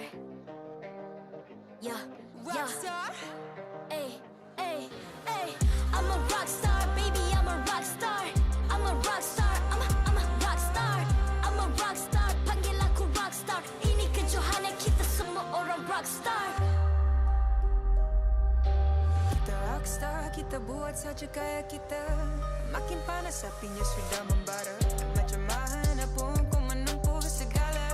Demi negara ku buat semua bangga. Step into my world, you know I'm always in my zone. You know I got my team, no I'm never alone. Bring out my best, buat yang terbaik. Jadi juara perlahan kita naik. Aku nak push, naik-naik jadi lebih bagus. Jadi hero, kuat di skill. Berapa banyak musuh aku dah kill. Ramai cuba mencabar cause they envy me. Tiap game aku pasti jadi MVP. I'm a rockstar, baby, I'm a rockstar. I'm a rockstar, I'm a rockstar. I'm a rockstar, panggil aku rockstar. Ini kejohanan kita semua orang rockstar. I'm a rockstar, baby, I'm a rockstar. I'm a rockstar, I'm a rockstar. I'm a rockstar, panggil aku rockstar. Ini kejohanan kita semua orang rockstar. Tengok nanti siapa yang juara. Ni peluang kita bawa pulang piala. This is my game, this is my time. Menang semua, everything will be mine. Kalau jatuh kau pasti kembali. Bangun balik ku tegak berdiri. Kuatkanlah tenaga, ganjaran ganjaran diperoleh. Ni kejohanan kita, Malaysia memang boleh. Rise up to the top, kita buat bersama. Semangat kita kuat di bawah satu bendera. I'ma go hard for the win. On the battlefield till the end. Trying to beat the greatest anyone has ever seen. Stand by, I'm coming in for the win. I'm a rock star, baby, I'm a rock star. I'm a rock star, I'm a rock star. I'm a rock star, panggil aku rock star. Ini kejohanan kita semua orang rock star. I'm a rock star, baby, I'm a rock star. I'm a rock star, I'm a rock star. I'm a rock star, panggil aku rock star. Ini kejohanan kita semua orang rock star.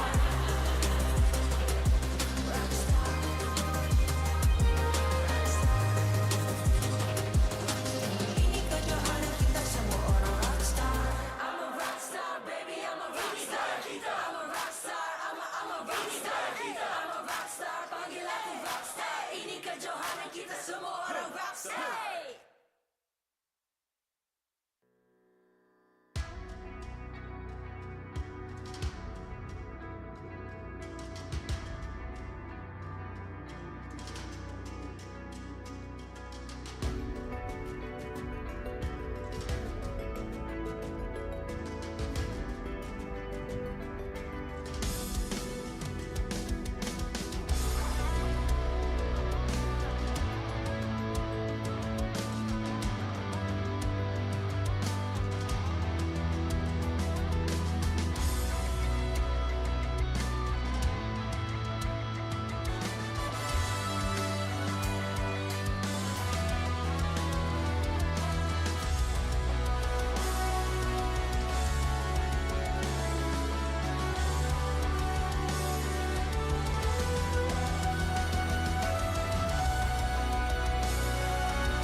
I'm a rock star. Yeah, rock star. Ay. I'm a rock star, baby, I'm a rock star. I'm a rock star, I'm a rock star. I'm a rock star, panggil aku rock star. Ini kejohanan kita semua orang rock star. Kita rock star, kita buat saja gaya kita. Makin panas apinya sudah membara. Macam mana pun ku menempuh segala. Demi negara ku buat semua bangga. Step into my world, you know I'm always in my zone. You know I got my team, no I'm never alone. Bring out my best, buat yang terbaik. Jadi juara perlahan kita naik. Aku nak push, naik jadi lebih bagus. Jadi hero, ku ada skill. Berapa banyak musuh aku dah kill. Ramai cuba mencapai, cause they envy me. Tiap game aku pasti jadi MVP. I'm a rock star, baby, I'm a rock star. I'm a rock star, I'm a rock star. I'm a rock star, panggil aku rock star. Ini kejohanan kita semua orang rock star. I'm a rock star, baby, I'm a rock star. I'm a rock star, I'm a rock star.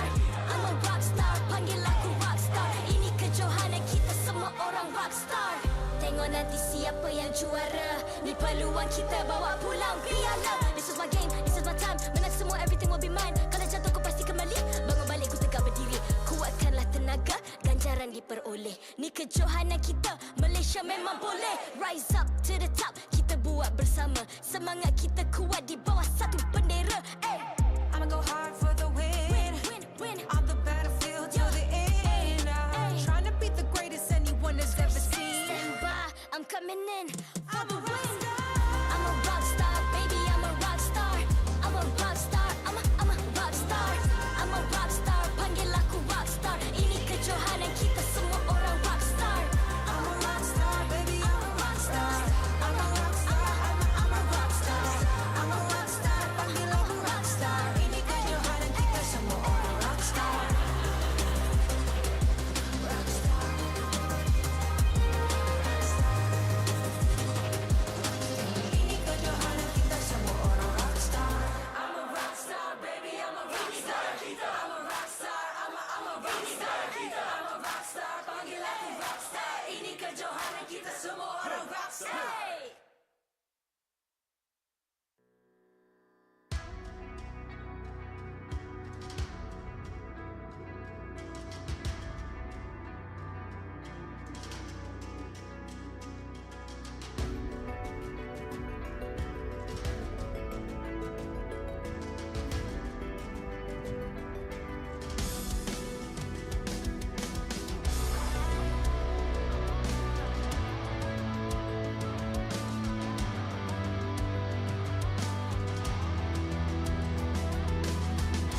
I'm a rock star. Yeah, Rockstar? Ay, ay, ay. I'm a rock star, baby, I'm a rock star. I'm a rock star, I'm a rock star. I'm a rock star, panggil aku rock star. Ini kejohanan kita semua orang rock star. Kita rockstar, kita buat saja gaya kita. Makin panas apinya sudah membara. Macam mana pun kau menempuh segala. Demi negara kau buat semua bangga. Step into my world, you know I'm always in my zone. You know I got my team, no I'm never alone. Bring out my best, buat yang terbaik. Jadi juara perlahan kita naik. Aku nak push, naik-naik jadi lebih bagus. Jadi hero, ku ada skill. Berapa banyak musuh aku dah kill. Ramai cuba mencabar, cause they envy me. Tiap game aku pasti jadi MVP. I'm a rockstar, baby, I'm a rockstar. I'm a rockstar, I'm a rockstar. I'm a rockstar, panggil aku rockstar. Ini kejohanan kita semua orang rockstar. I'm a rockstar, baby, I'm a rockstar. I'm a rockstar, I'm a rockstar. I'm a rockstar, panggil aku rockstar. Ini kejohanan kita semua orang rockstar. Tengok nanti siapa yang juara. Ni peluang kita bawa pulang piala. This is my game, this is my time. Menang semua, everything will be mine. Kalau jatuh kau pasti kembali. Bangun balik ku tegak berdiri. Kuatkanlah tenaga, ganjaran diperoleh. Ni kejohanan kita, Malaysia memang boleh. Rise up to the top, kita buat bersama. Semangat kita kuat di bawah satu bendera. Ay. I'ma go hard for the win. Win. On the battlefield till the end. Trying to beat the greatest anyone has ever seen. Stand by, I'm coming in for the win. I'm a rock star, baby, I'm a rock star. I'm a rock star, I'm a rock star. I'm a rock star, panggil aku rock star. Ini kejohanan kita semua orang rock star. I'm a rockstar, baby, I'm a rockstar. I'm a rockstar, I'm a rockstar. I'm a rockstar, panggil aku rockstar. Ini kejohanan kita semua orang rockstar.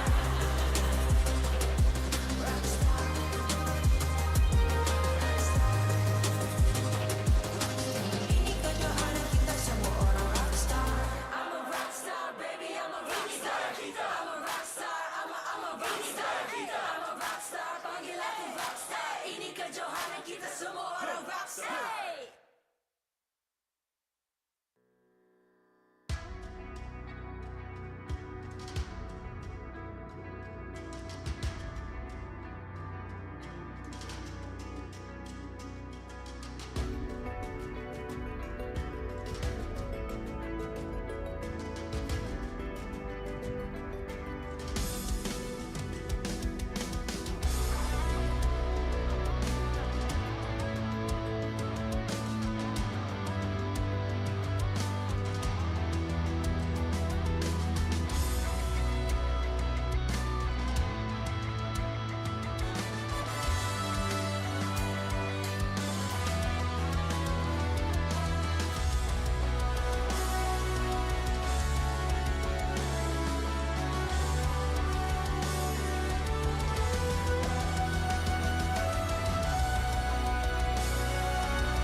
I'm a rock star.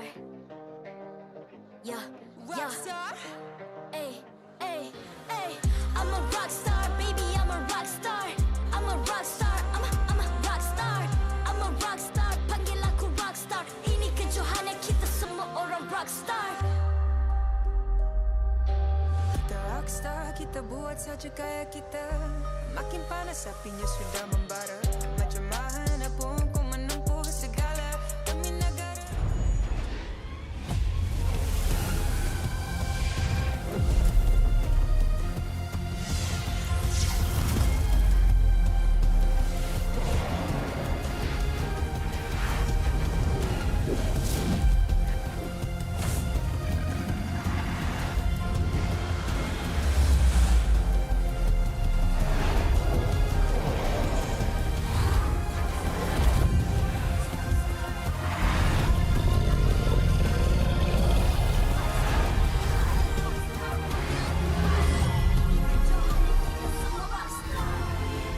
MPL Malaysia Season 12 is powered by Muntong, official mobile internet hotlink.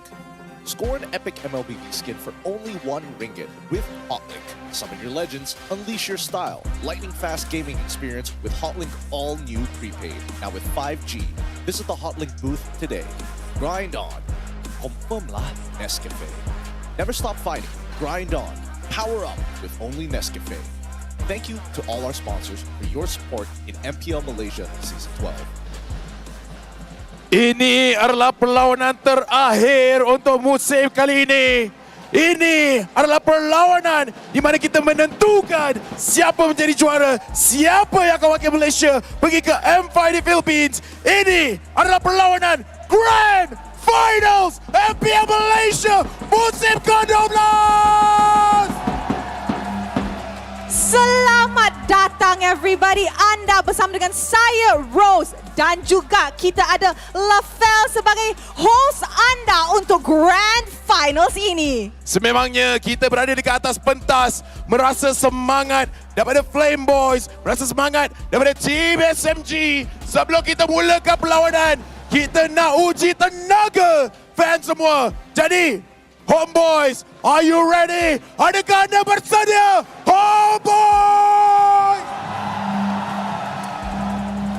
And of course, our other grand finalists. I want to hear the energy. I want to hear the screams. And with that, Team SMG! Berdasarkan kekuatan semua kat sini, kita dah tak sabar dah mulakan perlawanan kita. Yeah, so kita ada prepare satu special video untuk grand final match ini. So with that, how about let's watch this grand finals video to kickstart this match video.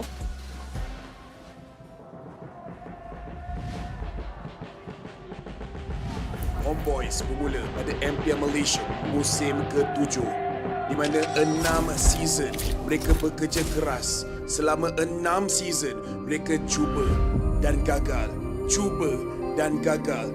Musim kelepas tempat ketiga.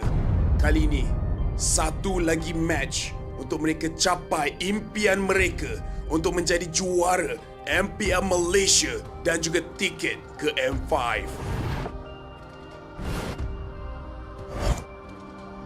Macam mana pemikiran saya boleh berubah bila saya balik daripada Jakarta, daripada M4, saya tergerak hati lah. Saya rasa macam saya nak ubah benda tu, and bermula season 11 kita berjaya dapat nombor 3 dan hari ni minimum kita nombor 2. Tapi saya memang nak jadi champion. Sejujurnya aku rasa macam kau banyak selamatkan kita orang lah. Especially aku punya impian lah, B. Sebab kau banyak selamatkan kita orang dari melalui kau dapat turtle, objektif kita orang. Aku rasa macam sangat lega lah bila ada nampak kau macam tu. So terima kasih banyak Ruby, gendong aku sampai sini. SMG mula di MPL Malaysia pada musim ke-5. Tetapi mereka sentiasa di tempat ke-7 dan 8. Tetapi selepas kemasukan Sasa di season 8, mereka berjaya untuk menang MPL Malaysia. Ini adalah grand final ketiga mereka. Musim lepas, mereka gagal. Mereka tewas di tangan Todak. Kali ini, boleh ke tidak mereka menang menentang Homebois. I want to win, and then he want to win also. We play for win, what? Good luck for Son. He also need to champion. We also need. Let's see who better. I think our target is actually step by step. But champion is the first thing, and then we go to M5 to win M5 and banggakan nama Malaysia dan mengharumkan negara Malaysia. Antara pasukan SMG dan juga Homebois, pasukan manakah yang akan membawa bendera Malaysia di Philippines? Berikan semangat kepada mereka. Inilah misi kita, misi Malaysia.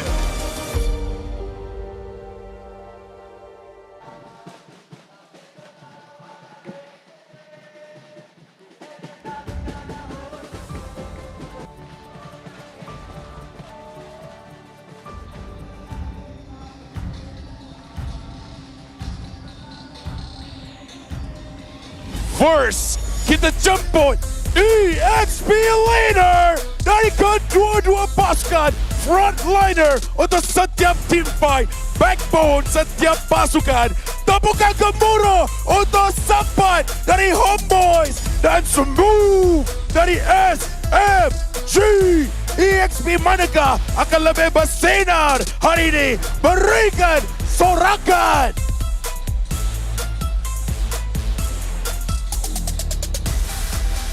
Hadirlah jungler Homebois dan SMG, penguasa tempo perlawanan. Siapakah yang akan memenangi pertarungan Retribution? Let's make some noise for GB and Saksa!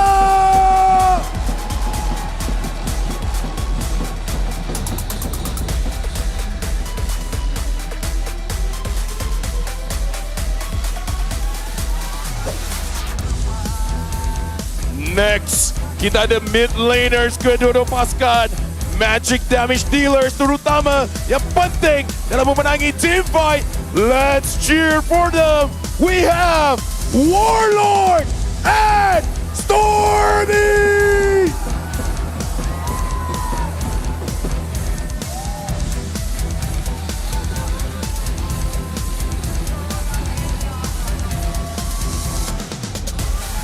Now it's time to bring out the roamers, the playmakers who will engage and initiate and protect the team. Let's welcome Sword and Miko!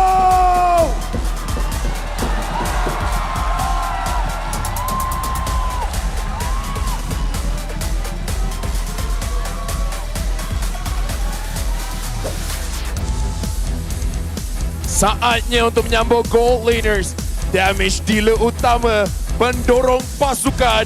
Perlawanan ini akan menjadi pertarungan yang sengit di antara Rizal dan Sasa.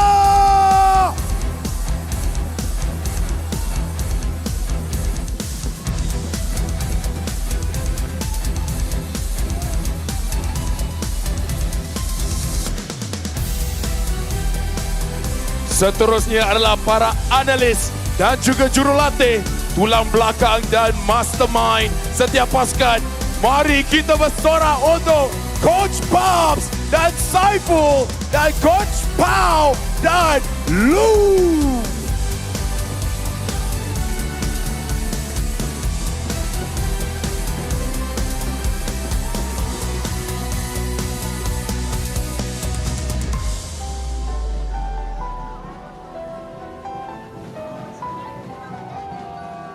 Semua player, coach dan juga analis sudah berada di atas stage. Sudah tiba masanya untuk membawa keluar Piala MPL Malaysia Season 12. Piala tersebut dibawa ke atas pentas, escorted by two Malaysian living legends. Safi Sali, salah seorang legenda bola sepak terhebat di Malaysia, dan Lego Sam, seorang legenda breakdance Malaysia yang telah memenangi beberapa pengiktirafan antarabangsa. Ayo kita beri tumpukan gemuruh untuk legenda kita!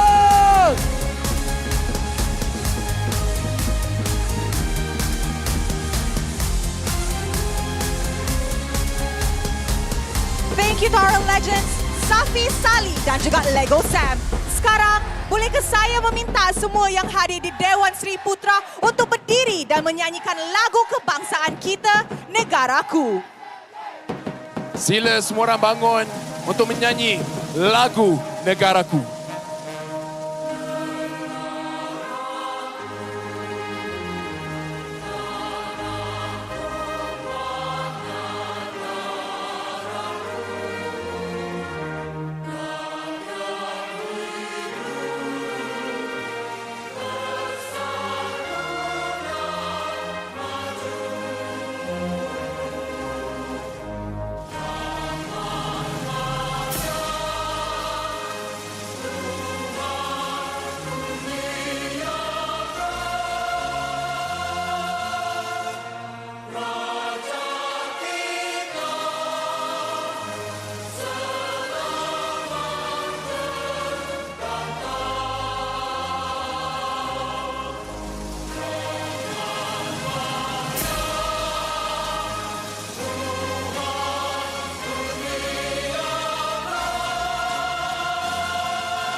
Terima kasih kepada semua yang berdiri dan menyanyi lagu negaraku.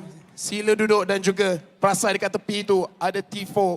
So sememangnya, thank you very much. Alright, mari kita teruskan dengan fist bump di antara pasukan sebagai tanda professionalism. Inilah gaya kita, inilah semangat kesukanan kita. Kawan di luar gelanggang, lawan di Lenokton. Are you guys hype? Are you guys ready? Again, just nak cakap, the energy dekat crowd ni, you guys bagi banyak semangat kepada mereka. And again, a last shout out kepada T4 yang ada dekat situ. You guys are amazing. You guys buat kita rasa bangga jadi Malaysians. Yes, I agree. Tapi sebelum tu kita ada actually satu lagi video untuk penonton-penonton kita. Dengan itu, sebelum kita mulakan perlawanan kita, marilah kita tengok another video.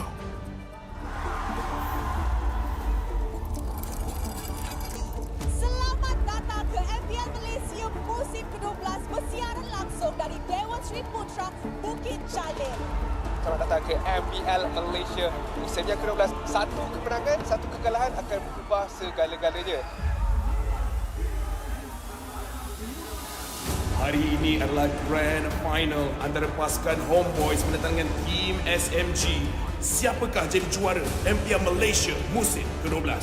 Tertumbang kesempatan 1, 2 dah tumbang, tinggal satu lagi. Dan waktu ini Selangor Ranger yang dijatuhkan Homebois berjaya untuk menjadi the first Grand Finalist bagi musim yang ke-12. Game Sasa fokuskan kepada Tristan. Dan dari Tristan diaturkan. Yang mana SMG membuktikan darah legenda mereka masih berbisa. For this season, seriously, I feel so hard. We still came from the lower bracket and then fight until now. Untuk SMG, korang dah nampak betapa dominate kita orang untuk menentang tim-tim lain. Tapi belum lagi jumpa korang. Siap sedia.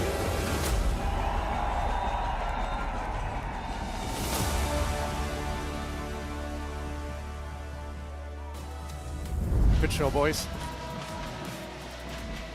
The grand stage has been set. Ladies and gentlemen, welcome to the grand finals of MPL Malaysia Season 12. Two times about to make history, and both of them are itching for one last best-of-7 bout. My name is Husky, and on the desk, I have two of my experts with me. I have Sidafa and I have Gideon Q. Hello everyone and welcome. Thank you for joining us here on the English broadcast for the MPL MY Season 12 Grand Finals between Team SMG and Homebois.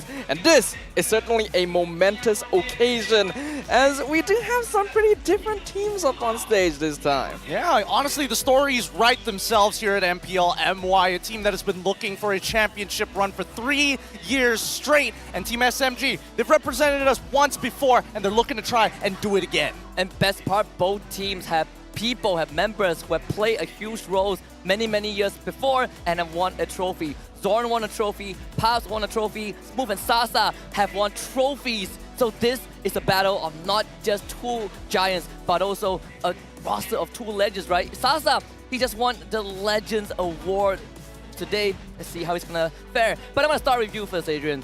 Coming in this grand finals, was this the matchup you expected? This is definitely not the matchup I expected. I didn't do a playoffs prediction before the playoffs started, but if I did, it would have looked nothing like this. Maybe SMG might have been there, but that's arguable. I definitely expected RSG to make it further based on their seeding, but hey, anything can happen. Well, I'm gonna hold your thoughts right there, Gideon, because I have something I need to let you guys know. I know everyone loves epic MLBB skins, especially the good ones, and all of them are good, and you have one way to get it with Hotlink. Right here is the easiest way to upgrade your style and unleash your hero. Get it with just 1 ringgit with Hotlink. You want to win your games with lightning fast internet speed? Get Hotlink. You want to have great internet to play your games always? Get Hotlink. Get the Hotlink Neo 5G prepaid right now. What are you waiting for? Go for it. Coming back to what we were talking about just now, in a lot of senses, nobody expected it to look like this. People were expecting at least one of these two teams to maybe just touch the grand finals, maybe not even qualify for it, with resounding powerhouses in the top 4 of the regular season. It's crazy because whoever wins this match goes to M5. They have a chance to not only go to M5, but also represent Malaysia on the international stage. And there it is on your screens right now. One win to M5. And these teams, they have a lot of records, right? Homebois overall throughout the seasons when they face SMG, they've had a positive win ratio. Out of 10 series that they met, Homebois won 6 of them. But when you look at the recent series, right, the recent seasons, season 10, season 11, season 12, SMG have upped them 2-0 almost every single time. And SMG were the one who knocked Homebois out of grand finals last season. It's good to see this rivalry get reignited in this grand finals. It is quite incredible to see this matchup up on stage here for the grand finals because like you mentioned, SMG are the team that destroyed the Homeboys' hopes of moving on into the grand finals last season. Now they're going to be interacting up on stage. There's going to be a lot of sparks flying as we look at the lineup for the Homeboys. Chibi, Zorn, Raizo, Warlord, Sapat. Raizo, who just got awarded the best gameplay of the season. Zorn on the nominees list of Legends alongside Sasa. Gideon, your thoughts? Honestly, this team has been a long time coming. It's great to see that some of the original members of the Homeboys when they first came in Season 7 are still sticking around in Chibi and as well as Sapat. But the changes have turned them into a completely new beast, especially when they're moving under gunfire. And speaking of SMG, we have Saksa, Miko, Sasa, Stormy, and Smooth. A lot of accolades behind these boys. I don't think I need to go further into that. But the most important thing is that today, Team SMG, they are back for blood, right? We have said that they had the second place curse. I think you mentioned that on broadcast yesterday, Adrian. Today, they're here to break it. Let's see whether or not they will do so here. Team SMG known for their consistency overall in the MPL. Although they haven't been able to repeat their champion title since Season 8. They've gotten pretty close several times in the seasons between. And now they're so close that they can taste it once more. A team known for very bombastic gameplay with a lot of discipline, but has also introduced some aggression to the style with the addition of Saksa and Miko. I mean, Stormy as well as his brother in arms in the EXP lane have made such big plays, which really highlights the overall draft that we should be expecting to see this time around. Because number one, that Valentina needs to go, and we know that Coach Pops might not be able to have a choice in the matter, considering that this is a best of 7. You could be on blue side, you could be on red side. And the craziest thing is that these two teams have very different prioritization in terms of mid lane. But good news for Homeboys, they don't have to worry too much. Coach Pops has a 73% all-time win rate. And this man, he has won an MPL trophy before back in Season 10 with Team Hawk. He's here to repeat it with Homeboys, a different squad that so far has been performing so stellar, Adrian. It's impressive to see that Pops has managed to make his way back here after the Cinderella run with Team Hawk. But we do also have to talk about the players on the field themselves, starting things off with the Homeboys. We've already highlighted a little bit about that mid lane. Warlord going to have to face up against Stormy, which has been really showing up in the field on that carry Valentina. Both these players have the skills capable to carry the team, but both are also in the position where they can flex into a more supportive role to make sure that they can reach that win condition. I went on the internet just for a couple of minutes and I already saw debates happening, especially when it comes to the jungle role, right? People were saying that Chibi should have deserved the dream jungle role aside from Demon Kai. I don't know if that is 100% true, but I'll get to that in a little bit because we need to start with Coach Pao. All-time win rate definitely lower than Pops overall, but this man has been a fortress, a rock in SMG's foundation, Gideon. As Team SMG has built a brand around consistency, you know, slow and steady wins the race. You don't have to make drastic changes to turn your team into a winning championship lineup. And I think Coach Pao has done a phenomenal job at that. With slight tweaks each and every time he hits the Land of Dawn, I think we can keep in mind that in the most bans, it's all about diving into that backline. He wants Sasa safe. And we're going to go back to the jungler role right now because Demon Kai, he got the award, is not here. We need to talk about Saksa, another Filipino import in the jungle role going up against Chibi today. We know that these two have very high average neutral objective secure rates, but we also know, Adrian, that Chibi is #1.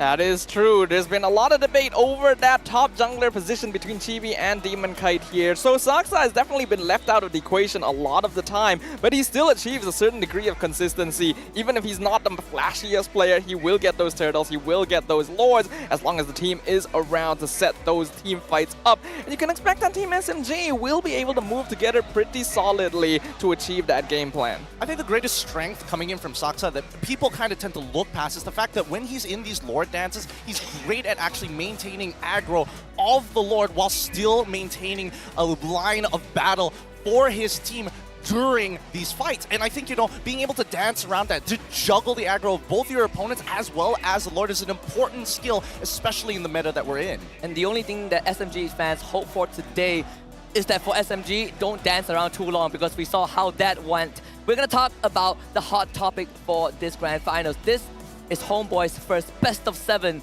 in almost 3 years since that inception. So if you're Team SMG, you've tasted it before. But if you're Homebois, everything is as fresh as it is. How do you think Homebois is going to fare? This is not a best of 5. This is super long, Adrian. Yeah, this is actually the scariest factor for the Homebois to consider here. It was already the undoing of the Red Giants previously because they didn't have an experience in a best of 5. In this case, it's all about that stamina and that persistence. Team SMG has already showed that they are a team that actually does very well in these long series, somehow still maintaining the same mental fortitude and discipline you'd expect from a Game 1 in a Game 5. And I think a lot of that comes with the introduction of Miko to raise the morale of the team.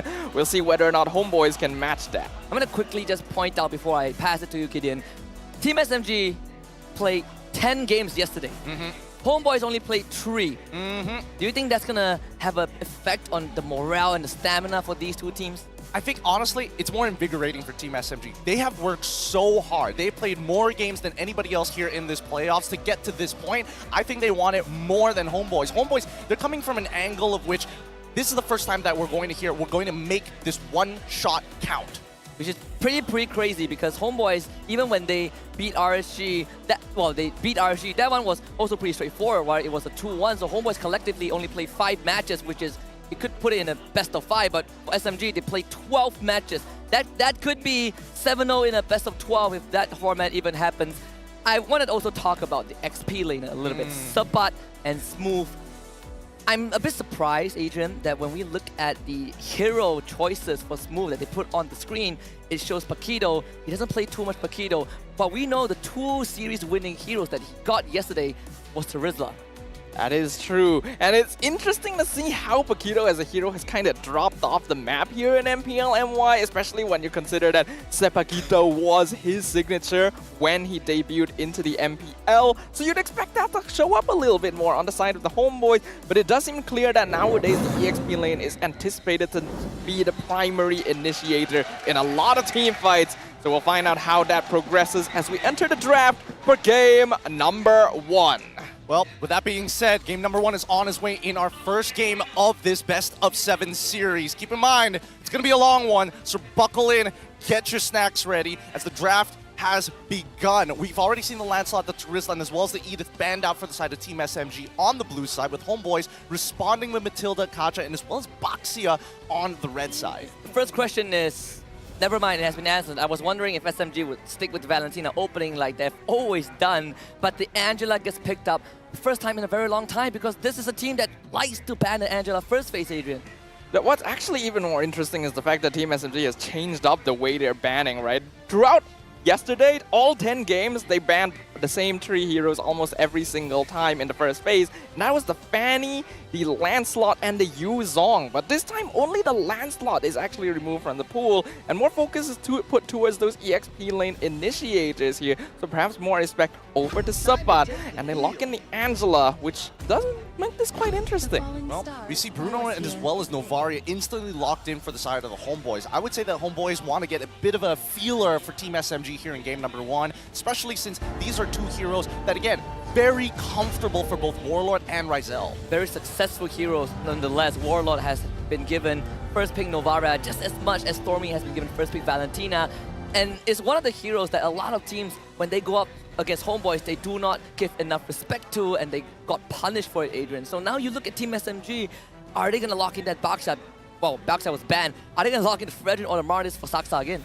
Now, it's pretty common to combo the Angela with heroes like the Fredrin, especially because it just makes it that much more difficult to break through the shielding. But what I'm most interested about is whether this is a mid lane or a roam type Angela, because we have seen Stormy play it in the past, but I feel like it does limit the options he has, especially since there is going to be a Novaria providing vision on the opposite side. But now we get the answer for why SMG did not ban the Yuzong. It's because they wanted to contest it themselves. This is already a pretty great matchup coming in from Sasa on the Aerothel, right? Big ultimates are down, you run down your opponents, Novaria can't really do much against you, and Bruno, especially after that slide tackle, is in a lot of danger, especially when you have the reinforcements of that Yuzong, which begs the question, right?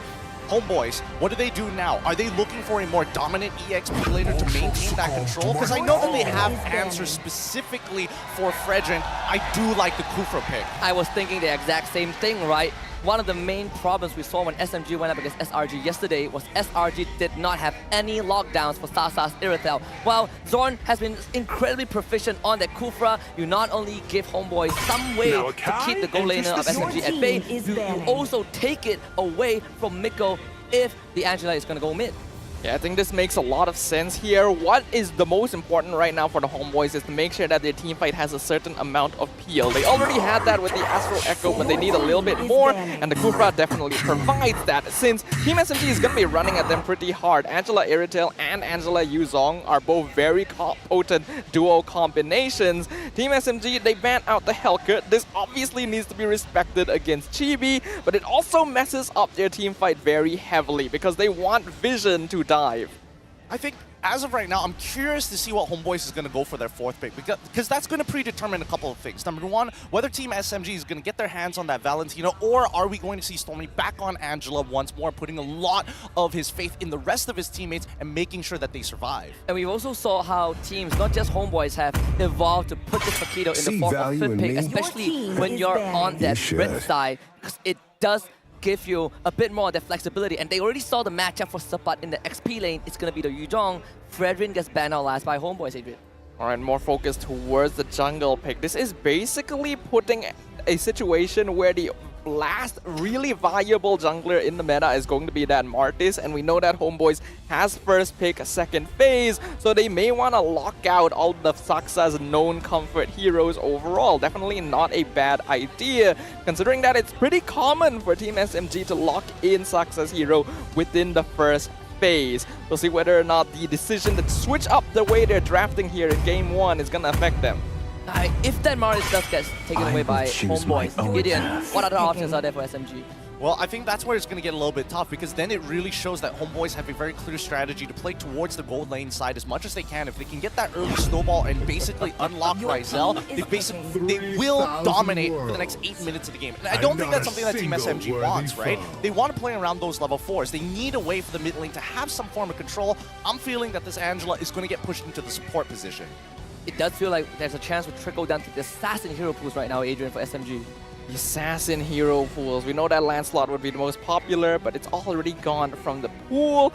And we haven't really seen Saxa play too much else because of how often SMG picks his hero early on in the draft. So now that the jungle pool has been so severely limited, we're going to see something quite interesting from the side of Team SMG. They lock in the Benedetta and the Grok. This is the Benedetta jungle, I feel like, Gideon. Yep, I respect this a lot because, again, you don't have a tank that's necessarily going to do well into the Smartest. At the very least, you have an eye for an eye. You have ways to get in on the pit, even though the Kufra is a direct counter towards it. So I think that Team SMG are going to have to create a couple of diversions. I think that's going to be number one. The real question is whether Paquito is going to get locked in for Sapat at the very least to maybe try to get some control or trade decently against the Yuzong. And I think one of the advantages that the Paquito does provide is normally you have Benedetta who can match the map movements, but if the Benedetta goes into the jungle, you want her to be locked down contesting objectives. So, Adrian, I'm looking at Homeboys, I'm looking at the Paquito. There is still the Esme. And the Esmeralda. Not a bad choice if you have a bunch of shield on the opposite side, but it would remove some CC overall, so they will go for the more universal pick. That is the Paquito that you guys mentioned here. Paquito going to make his debut for Game 1 of the Season 12 playoffs between Team SMG and Homeboys. I know we have a lot of attachment to Homeboys, Gideon. You've witnessed their journey since the inception. I want to hear your win conditions. Well, right now their win condition is to play around that goal lane, get that first turret down. Turtles might be I don't think it's a necessity, but it's definitely something to farm your opponents on. Even if you give away that turtle, you get 2 to 3 kills onto that Martyrs, or maybe give it over to Rizel, and I think the snowball already begins. All right, SMG aficionado Adrian, your turn. Yeah, SMG obviously is a very aggressive team. Now that they have Angela Yuzong, Angela Iritel, they definitely have a very powerful mid-game scaling and team fight alongside that Grok, and even a little bit of macro potential with Saksa on that Benedetta. So overall, a pretty balanced team composition. Their main goal is just to prevent Homebois from getting easy snowballs, and a lot of that comes from making sure they have mid and side lane prio. What a draft we have for both teams to start off this grand finals. It's a best of 7 that I think a lot of people will regret missing out on. Without further ado, we are going to just head into the land of dawn for game number 1 of this grand finals between Team SMG and Homebois. All right, Team SMG on the blue side, Homebois on the red side. Junglers starting on the top side of the map. Purple for Saksa, orange for Chibi. Now, this early game is going to be very stressful for me because knowing how they play, fast 2s are going to be initiated, but more so that the early game is going to be predetermined by both Saksa and as well as Miko. If one of them end up dying within the next 3 minutes of this game, Homebois will push that lead. Jungler is definitely determined the first 3 or 4 minutes of the game here, so they have to be very cautious while also making sure they're able to get some farm. In this case, Saksa has a slightly easier job because he doesn't depend too heavily on Snowball, but Chibi is pretty aggro in the right hands here. Looking at the emblem setup, we do also see Saksa on that Impure Rage. We've been seeing this a lot on more traditionally defensive junglers. Yeah, I think he just wants to minimize the trades, right? He wants to go in, maximize the numbers, get back out, doesn't want that long extended one, unlike Smooth, who doesn't mind it against Subbot. On the other hand, right, I think Miko's job is more than just, oh, I need to protect you. It's if something goes wrong, he needs to help manipulate these waves in the favor of Team SMG. If we see an EXP lead, or even if we see a gold lane lead, it's going to be Miko's job to make sure that not only are they safe, but at the very least, they can pick up their farm and start moving with the rest of the team for neutrals. I'm going to get our first pause of this grand finals. It's going to be a call, I believe, from the side of Homebois, so we'll get that checked out. Sapat, got to make sure those jabs land exactly where he needs it, so we have a bit of a breathing room. I share a bit of your concern, Gideon, but my concern is more onto that Angela mid for Stormy, because we've seen him. My memory is just Valentina most of the time and one game of Lilia yesterday. This Angela has a super different role that he has to fulfill. Yes, he does have a bit of a different role, but I do think that it kind of counteracts the Novaria in the earlier stages, right? Every single time one of those shadows hits a target, no problem. Angela comes on over, tops you up, and you rinse and repeat all over again.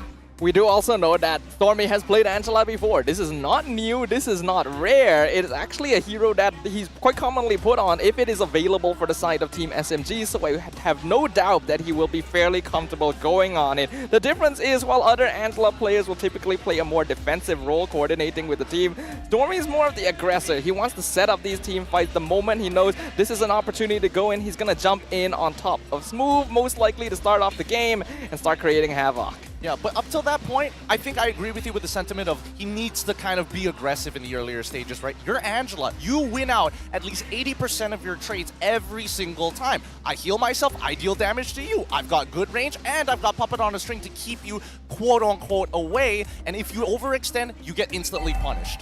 We'll see back in the game for game 1, and also you have the Flash, the Oasis, a lot of magic power, and of course scaling for magic power for a lot of these Enchanter supports has just been magnified in the recent patch. Move receive some pressure from Chibi's appearance, Turtles respawning on the top side.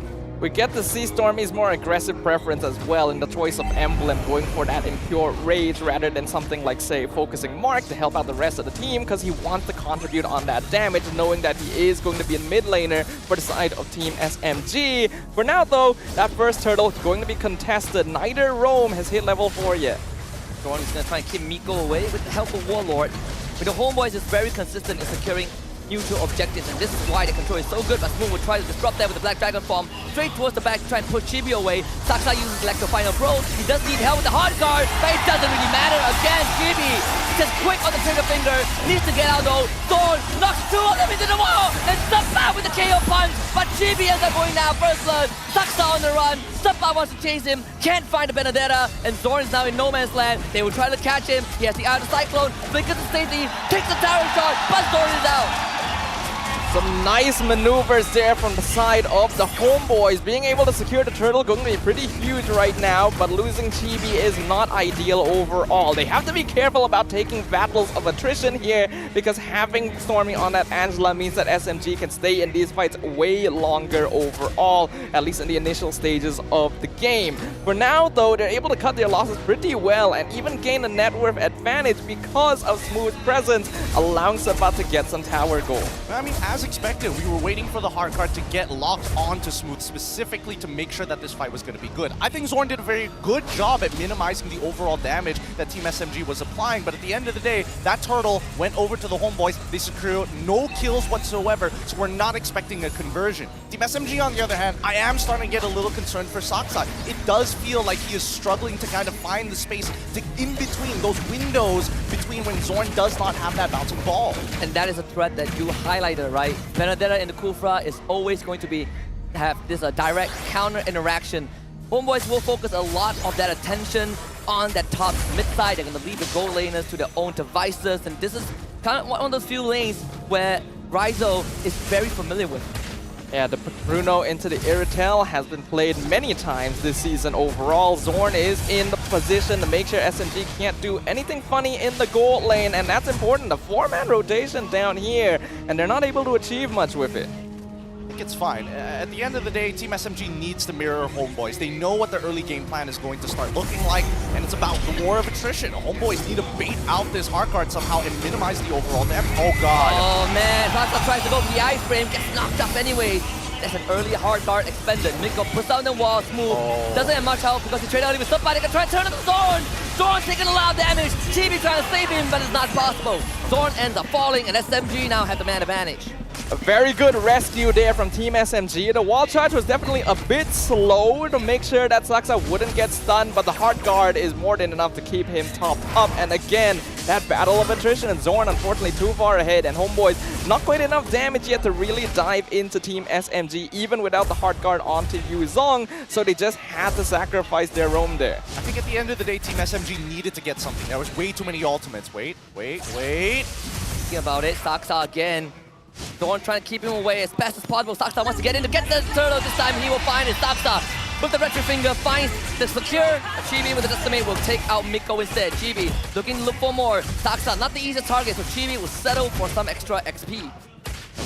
Gonna use that final decimate. Oh, Saksa may have made a mistake here. Zorn! He didn't know any better. Saksa obviously taking the trade, thinking that nobody else is going to jump on in. Zorn looked a little too low, so it wouldn't make sense for him to go back in, and he ends up sticking a lot longer than he was expecting. Very unfortunate. And Smooth is going to get the help with the hard guard. Chibi, he's going to be the one in danger. Sabat. Good throwing from Sabat. He is finding the situation. Miko can't find a kill on the Chibi. Sabat will be sacrificed instead. A very good knockout strike to make sure Chibi is saved there, but I also felt like he would have had the tools to potentially get away from Smooth. Not really needed to die there, and the EXP lane matchup is starting to go in favor of Smooth. Hold on, it's a Ducati Benedetta, guys.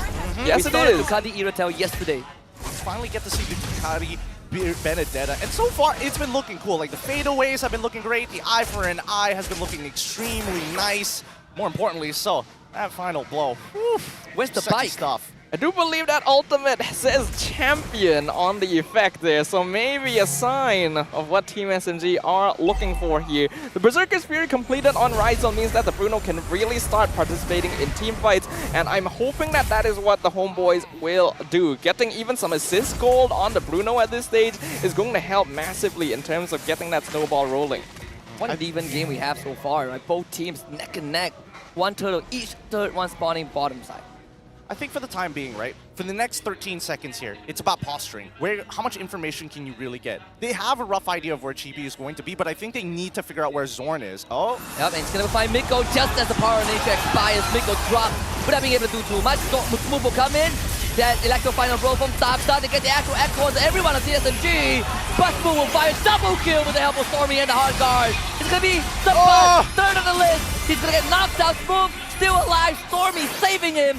SMG wins the skirmish. Man, Smooth is so reliable. It's so scary when you have to play against an Angela Yuzong. There's a reason this was one of the scariest combos from a few seasons ago. And although Ryzen was able to escape from that Petrify with the Purify, unfortunately still not enough to survive against the big black dragon himself, as Saxa secures another turtle for SMG. I think it's making them a little nervous. Electro Final Blow has been used to kind of clear up this mid lane with the neutral objectives. 3 turtles already done for. The next is going to be the Lord. And so far, very minor lead for the side of Team SMG. They've defended against the early game plan coming in from the Homebois. Ryzel hasn't made enough money to really make a difference just yet. And Team SMG, if they keep maintaining this lead, eventually they will scale to a point where they can actually take a full all-in prior, an off-tempo play maybe before the Lord spawns. Around 40 seconds, maybe even 30 seconds. Pretty rare that we see Homebois don't have that firm control in the early to mid game. That's what we know them for. Yeah, but Team SMG more consistently controls the early game overall, so still within expectations as now. Warlord will be the target. Ryzel ends up getting sacrificed as Warlord saves his own skin. But Smooth and Stormy will not let that happen. Warlord is still on the menu. No. He's gonna get locked into the wall. Smooth, controlled and destroyed. Stormy fights Warlord, but Chibi will find the destination on the Stormy. Both teams staying even in this bottom lane. He couldn't block the Sha residue off of Warlord just a little bit longer. If he could just extend its duration, he would have gotten that kill, and this would have been not so bad of a 2-for-2 trade. At least for the Homebois, it's not too bad for them, right? We always know that the fundamental law is if you are behind, you want to trade evenly against your opponents because there's no reason for your opponents to be getting a profit on you, or it's expected for them to get a profit on you. Yeah, so even though they end up losing Ryzel and Warlord there, the double kill on Chibi is a lot more valuable for Homebois in this position specifically, especially since it gets a kill onto Smooth, who so far has been deathless. That will allow them to narrow that net worth lead to only about 500 for SMG here. And with the Lord coming up in another 5 seconds, this puts them in a very good position to contest it. Homebois even cashed in on a little bit of a bonus that mid-tier 1 of SMG is down. Homebois now get to control the bottom side of the map a bit more comfortably as the Lord spawns. Curious to see how Team SMG plays with this, right? They've got somewhat of a pseudo-proxy up on top side. Now they have to make their way down. Saxa is getting more than enough information on where Martis is, but he is still a level down on Chibi despite everything that has happened in the game. That is that farm speed on Chibi overall, especially on a more aggressive jungler like the Martis as well. You give him a couple kills, all of a sudden any lead you had on him just completely disappears. And that's why SMG still needed to be fairly wary, even with the lead they had. And now, Lord contested once again. They go with the conceal, it's the back. But no follow-up. Ryzel comfortably charges back in, knowing that there's no more wild charge. But Smooth, with the help of Stormy and the Hard Guard, will turn to the Black Dragon and try to die the back alongside with Sasa. Zorn is going to brought down to help as Saxa takes the Lord away from Homebois. Zorn now in danger, needs to run away. Sapat playing distraction, but Sasa and Smooth will not let them get away. Stormy by their side. Zorn is the first to drop as the rest of Homebois hightail out of this. Smooth is having a hot game here today. He is picking up on every single ability being used by the Homebois. He knew Ryzel did not have his slide tackle. He was waiting for the bouncing ball to end, and he finds the angle to jump on with a Furious Dive and petrifies, sending them to their graves early. Now, zoning this many people and securing the Lord is great, but the question is, can they convert? Saxa does have the home guard on him, at least the indicator. Team SMG, they just slow down. Let the Lord slow push the top side.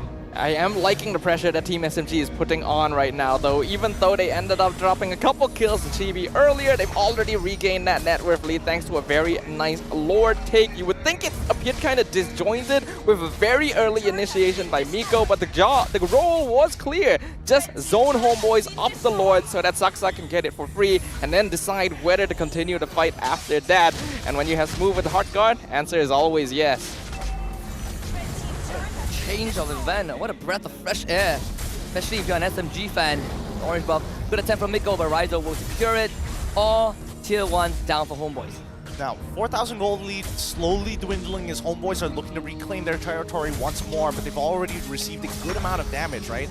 Team SMG, we haven't really known them for make these, well, I would say overall big macro plays, especially when there's a lot less vision. Usually you would expect it from the Homeboys. They really know how to drive that momentum. Team SMG usually takes the space, then gives back the space, then rinses and repeats. They never push the momentum unnecessarily, especially at high-stake games. Yeah, they're very good at manipulating the map to force opponents out into ambushes rather than trying to put infinite pressure onto them, because they know that the longer games go, things become a lot more dicey. Looking at the itemization overall, I do like that there's 2 dominance ices on the side of the Homeboys, but I'm wondering if that is enough to deal with the amount of sustainability coming out of the Angela and Yuzong. It's going to be a scary spot. Gonna be the bait. See the conceal from Zorn. Sasa, he's all alone. Zorn kind of buffer up the lead. Doesn't find Sasa. Now gets out with the hard guard from Stormy. Back there coming through. Triple but survive a move to get rid of Homeboys. Get out of my damn lane, SMG. They psyched them out. Yeah. They psyched them the heck out. They weren't expecting Sasa to move forward and continue to control as much space as he can as a marksman in front of Zorn's face. And even Zorn had to think about it for a second. He doesn't walk up like this. Something else is going on, and he's right. With the hard guard, he manages to keep alive, and now they're cracking down on inhibitors. Right now, 14 minutes. Waterman going down. Tower going to fall very easily. I'm pretty sure they'll get another inhibitor for free as well. No, they will just manage to keep that alive for the Homeboys, but this is very classic Team SMG manipulation tactics. Being like, making it so that the Homeboys have acclimated to expecting that Smooth needs to be around for them to decide to take team fights, and always keep an eye out for the hard guard on the Yuzong. They completely forget that Angela on the Iritel is even scarier once mid-game comes. Oh my god, Sasa, he's gonna mind it because he has Stormy with him. They're baiting him. But do you really think you have a chance? Nah, I don't think so. Stormy finds that. Oh my goodness. These targets here, I love the confidence. Like, it almost feels like it's a false sense of confidence. The Homeboys want to put them in their place bad, but it's really starting to cost them. So many different targets for this Angela to switch in between, and I love the fact that Stormy waits until the very last second to do so, and he never hovers the indicator. It's so much confidence, so much communication coming in from Team SMG with the faith they have that Sasa just goes on in. He knows, okay, I know that Stormy will come in at the precise timing necessary, so I'm gonna just go all in on Sapat. And with that punish, they're putting Homeboys really far behind now. 7.5k net worth lead, 15 minutes in. Luminous Lord pushing in bot lane, no inhibitor. Will he be able to end things? Black Dragon as a means to an end. Zoning out the rest of Homeboy. Sapat is cut off from the rest of his team. Chibi trying to hang on as much as he can. Zorn can't find the leap. Use the extra echo to ping off 4 members on the side of SMG, but Homeboys cannot find any engage. I mean, so far, Sapat has been looking for this flank for a while now, but it's still not worth his time, right? His team won't be able to capitalize on it. He's going to proxy that top side, while the rest of the team have to manage the mid and bot waves. Good get away, Zorn trying to find the ult. Lovely wild charge from Miko to stop them from happening, and SMG wants to look for Zorn. He will flicker to safety, and that's a big 2 out of Homeboys. Okay, so at least for Team SMG, they don't achieve checkmate, unfortunately, and now Homeboys, at the cost of 1 inhibitor, they managed to save mid as well as top side. This means that they can actually get to that late game. We've been waiting for specifically Ryzel to scale, and Sasa has not only been dominating the lane as well as the game, but holding a 3,000 gold lead overall against them the last time we checked. Yeah, but it is still a very difficult job for him overall. One of the big flaws of Bruno we saw yesterday was how close he has to be to the fight. And Team SMG has a lot of dive potential. Looking at the itemization now, I'm liking what Stormy's doing. Fleeting time into the blast, into the Ice Queen's wand. Very aggressive style. Take advantage of that hard guard as much as possible. We can see that Ryzel is catching up in terms of items, but positioning is going to infinitely be the problem here, even with that Purify.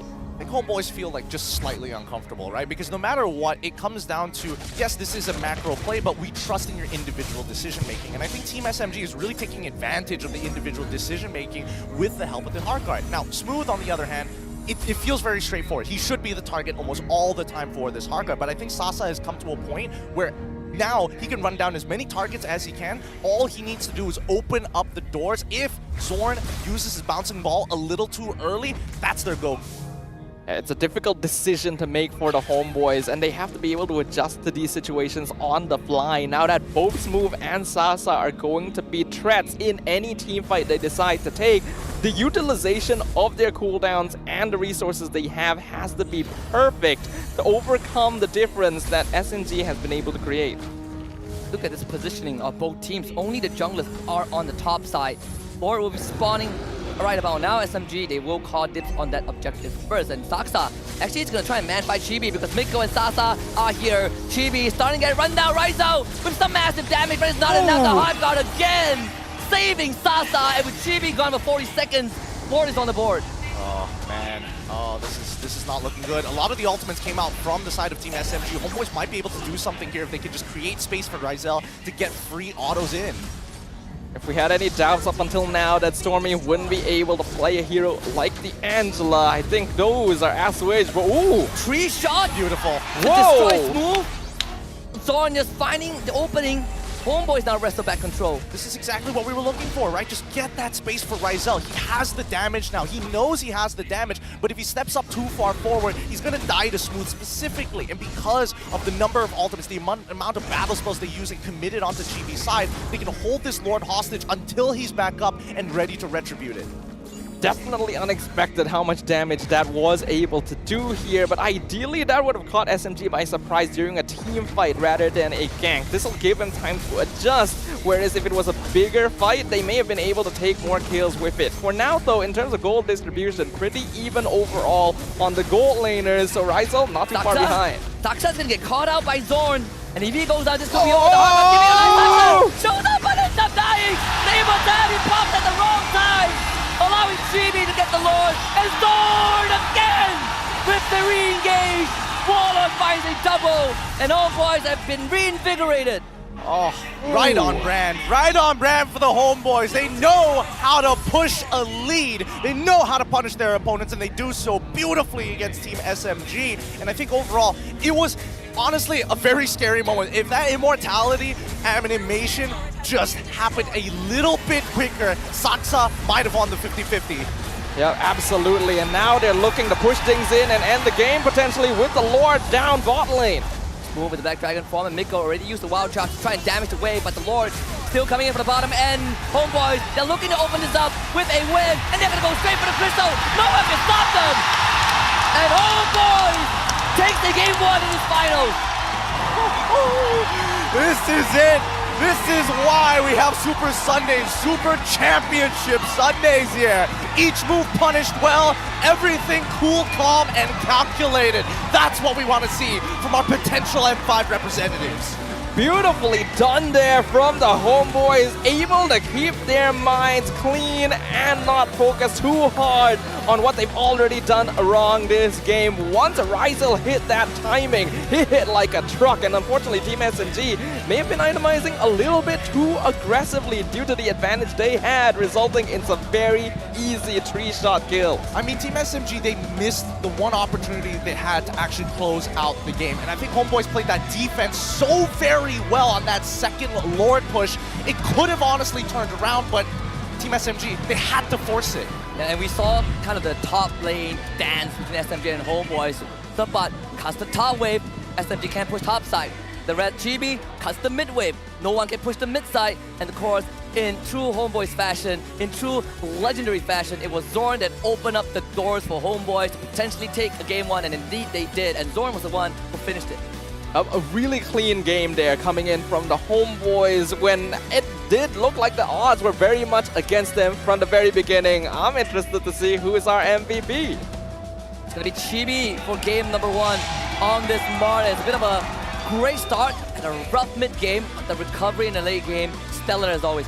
He's not as static like he usually is. He knows what the stakes are. This is only the very first game in a long series against bitter rivals Team SMG. But well-deserved here. After an early death coming in from Chibi specifically, he was able to secure the Lord, but losing his life would have, in most circumstances, would result in junglers falling behind. And yes, he did fall behind for at least a level, and they missed their early game power spikes, but they knew exactly when they wanted to pounce back against Team SMG. And I mean, you see kind of the stoic, more calm demeanor from Chibi.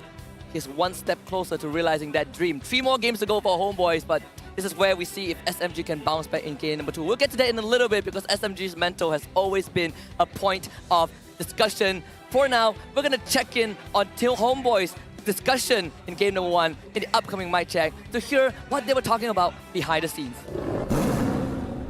Aku sudah bilang sayang, sayang, jaga hati ini. Tak mendu aku berhenti mencari. Oh no, tak boleh, tak boleh. Tower. Use ke mid guys. Nice jam. Use ke mid guys. Use ke mid guys. Dekat dengan dia. Pakito FK na, nice guys. Can kill, nice one guys. Bottom missing. Wait, I'm trying to fight the cover first. Die. Dying. Nice, out. Pull out. Nice B! Aku hati juga. Kita B. Aku percaya kat kau B. Dosok B. Sini. One by one. Nice. One by one. Sepat. Block sepat. One by one. Bruno guys, Bruno only. Sini. Kill all. Nice one. Olier. Go bot. Pressure the bot. Second skill. Dia ni. Bot. You can kill this, Okay, sini. Nice. Out. Pull out. Dapat. Nice, Bayu. Cover. Bunuh guys. Nice. Boleh ke? Kati. Aku lawan. Ke depan. Pukul sepas dulu. Minum dulu. Tahu guys. Nice guys. Honestly, now I found the main reason why my Kufras are hitting the abilities. Thanks to Zorn. I've been watching too much of Zorn, and we look at the item builds, very straightforward. We talk about how Stormy is going for a more aggressive build in pure rage. Ice Queen's one, flash out the waste, it's fleeting time. Even the Blood Wings at the end. I think personally for me, Blood Wings is definitely a little bit more defensive. Yes, it gives you a whole bunch of stats, but that shield keeps you alive in some really tight clutch situations. Overall, I think this was exactly how we expected both these compositions to actually go. They reacted accordingly, but we didn't find that chemical reaction in the early game for the Homebois, so it had to be in the later stages. And I love that they were able to hold out until those later stages, believing that there is still going to be an opportunity even against the odds that Team SMG presented towards them. I feel like this game is a very good description of the bad habits of Team SMG being taken advantage of. They're a very aggressive team, and they're very confident in the way they manipulate the map and the opponent's behavior to catch them off guard. But that also results in overconfidence that they will always be able to do that, and that oftentimes leads to them feeding more kills than they need to. It oftentimes still works out. They still win in the end, but it makes the fight so much harder. And against a team that really controls tempo when they have a lead, the Homebois just take full control. I mean, when you look at the items for the side of Homebois, right? Warlord has the necklace, Rizal, he's full build. He doesn't need any boost because Zorn is there to set it up for him. Extremely efficient overall, right? I mean, you can literally hear Zorn saying, I believe in you, go get him. He's very literal with his words, but looking at Rizal, right, his overall build, the fact that he's not thinking about like, this is not a regular season game. I need to optimize every second, every item. Windtalker already purchased. Winds of Nature already gone. Gotta sell it quickly. Pick up a Demon Hunter sword. I also really like that you would think that Chibi would want to go for a Dominance Ice because of how much sustain there is, but he didn't. He went full damage, same as Rizal with no shoes, because every other member of the Homebois built anti-heal. 2 Dominance Ice, 1 Necklace of Durance, and they knew that would be enough as long as they're able to catch out SMG. Whereas on the opposite side, you see SMG definitely itemizing more aggressively because of the lead they were able to get, with Stormy going for the fleeting time very early on. Smooth Hunter Strike and War Axe meant that he died in 3 shots. The same for Saksa. Definitely made it so that they lost very quickly once they lost that lead. 2 very confident teams. When you look at the numbers, towards the very end, it was SMG dishing out a tad more damage to the side of Homebois, doing a tad more damage to the side of SMG. And SMG, of course, with Angela, they just have so much more healing.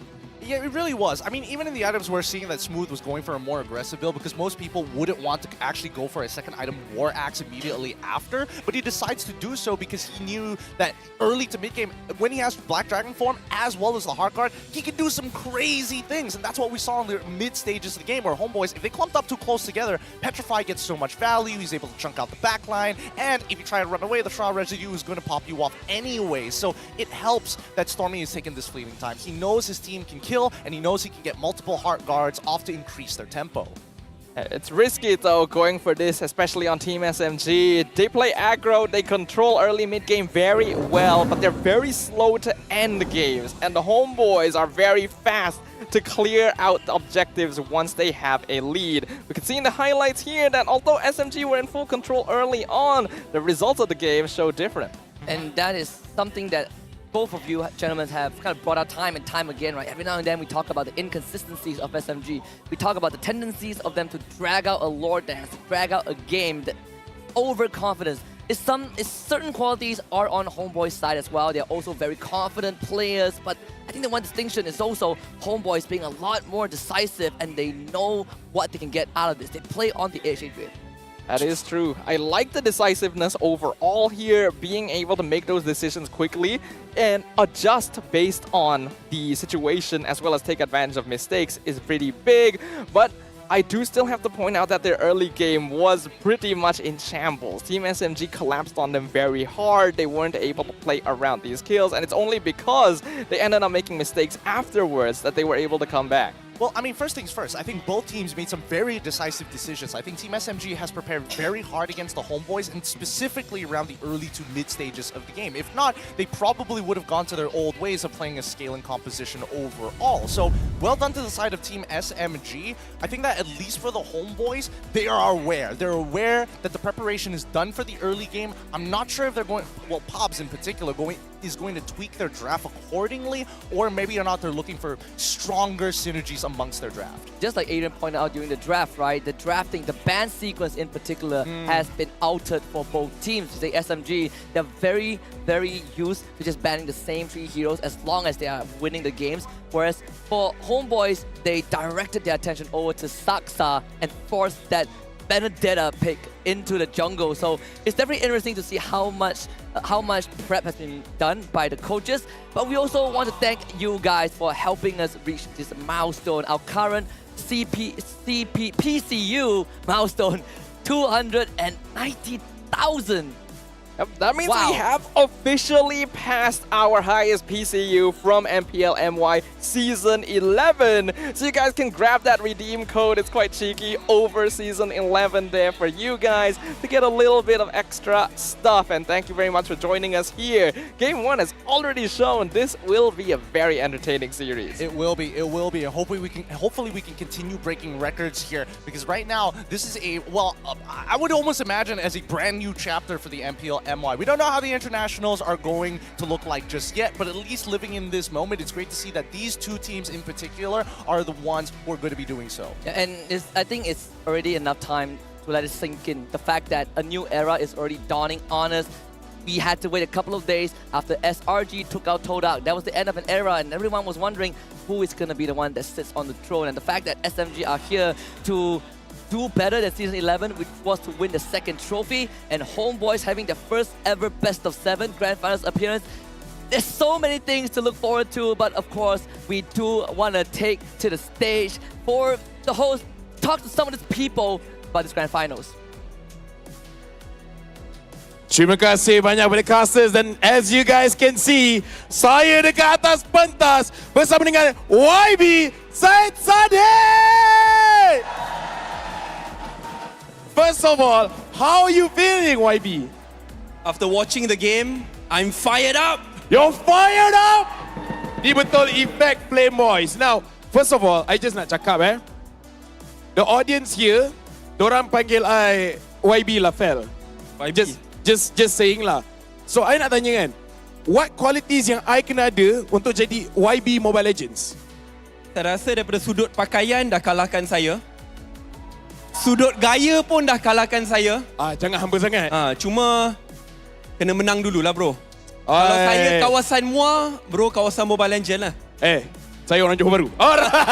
Alright. Now, for real, nak tanya, looking at the crowd, kat bawah ni semua penuh, tingkat 2 pun penuh. What do you feel about the energy, the atmosphere of MPL? Ini jelas menunjukkan bahawa masa depan Esports di Malaysia sangat cerah sekali. Kalau tengok tadi saya sampai, saya pergi ke belakang, pergi keluar, naik ke 3 tingkat. Orang sanggup berpanasan dekat belakang. Tingkat 2 paling panas sekali tadi. So steady. Yang ke atas pun tunjukkan support. Jadi bila tengok keadaan macam ni, untuk kita nampak macam serba komplit. Semua tengah minta air tu. Boleh jadi air. Minta air. That's a good segue untuk question seterusnya. Untuk kita nampak macam komplit. Tapi pada pendapat YB Syed Saddiq, apa lagi support yang kita perlukan untuk naikkan lagi e-sport kat Malaysia? Saya harap isu yang paling penting adalah supaya semua rakyat Malaysia, tidak kira latar belakang, agama dan bangsa, mengiktiraf e-sports sebagai sukan yang paling utama di Malaysia, yang patut diangkat pemain-pemain diiktiraf sebagai atlet negara kita. Kerana realitinya, mereka berlatih pagi ke malam menggunakan minda dan fizikal. Sama saja seperti atlet-atlet yang lain. Sama seperti lagu Malam Pagi. Saya suka macam mana YB bercakap. Sememangnya cakap dengan cara profesional. Ada rasa tak nak jadi caster ke atas? Macam boleh jadi tau. Itu banyak kena belajar lagi lah daripada bro. Tak adalah. Tapi for now, here's the thing YB, biasanya kalau saya yang predict pasukan mana yang akan menang, dia akan kalah. Jadi saya tak akan buat. Saya akan tanya YB Syed Saddiq, agak-agak siapa yang akan menang? Sama ada SMG ataupun pasukan Homebois? Put him on the spot. Ini habislah. Ini masalahnya. Saya apa-apa jawapan saya berikan, saya akan hilang setengah dewan. Tetapi ada sebab lah mengapa saya duduk di sebelah sini. Kawan-kawan daripada Homebois khususnya Daddyhood yang saya lihat banyak bangunkan komuniti e-sports. Saya hormat dan saya angkat dan saya berharap bahawa mereka akan terus memberikan inspirasi kepada semua. Give it up for YB Syed Saddiq. Jangan risau, SMG menang je, kita akan bagi puji untuk ajar Syed Saddiq macam mana nak lalang sikit. Again, thank you very much. I just nak ni because I rasa mak I tengah tengok. I just nak salam YB depan kamera, boleh ya? Sampaikan salam kat mak. Oh my god, dia depan lagi handsome lah. But with that being said, terima kasih banyak kepada YB Syed Saddiq. Dengan ni kita akan pass balik kepada casters English dan juga Malay. Casters, carry on. What an honorable grand finals we have. Thank you very much, Lafel. And of course, we have YB Syed Saddiq in the room, siding with the Flame Boys. And the Flame Boys are right behind us, gentlemen. They are erupting in cheers. They're fired up. They're fired up after game number 1. They were silent for a good amount of time, recognizing the situation that their boys were in until it all turned around with a singular catch coming in from Zorn to open up some space for Rizel to close it out. But in game number 2, it's about adaptations, and I think we need to see it coming in from the side of Homebois specifically. And yes, they did win game number 1, but it does show that the pre-planning from the side of Team SMG is something to be of concern. That is true. After all, we mentioned already that the Homebois were only able to come back there because Rizel was able to find the space, and SMG made a few mistakes by overextending, and then they didn't give them the opportunity to make that comeback. In the first place, they got to be able to set up a foundation strong enough that they don't have to rely on these conditions to actually secure victory, especially from a team we're expecting to represent us at M5. These two teams have at least locked in that wild card slot. If they don't win today, which is gonna be concluded in a couple of hours, they will have to play in November against other Titans.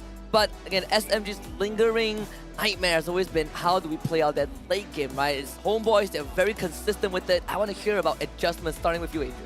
The adjustments here are going to be pretty important overall. Now, the first thing is Team SMG felt very confident about just going hard, going fast this game. That's why they go for Angela Irtel, Angela Yuzong, believing that with the lead created by Smooth, they would be able to translate that into Sasa carrying the game solo. And while it was on pace to do that, it didn't quite work out afterwards. And a lot of that came down to Chibi, who was our MVP of Game 1. Well, speaking of Chibi, let's compare him to Saksa, right? We've got the graph on board, and instantly you can see that there are certain areas of which Saksa, surprisingly enough, is a little bit better at average Lord kills. And Chibi is known to be the Turtle Mania, the Lord Terminator as well.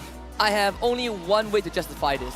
Because Homebois usually steals the Lord with everyone else but Chibi.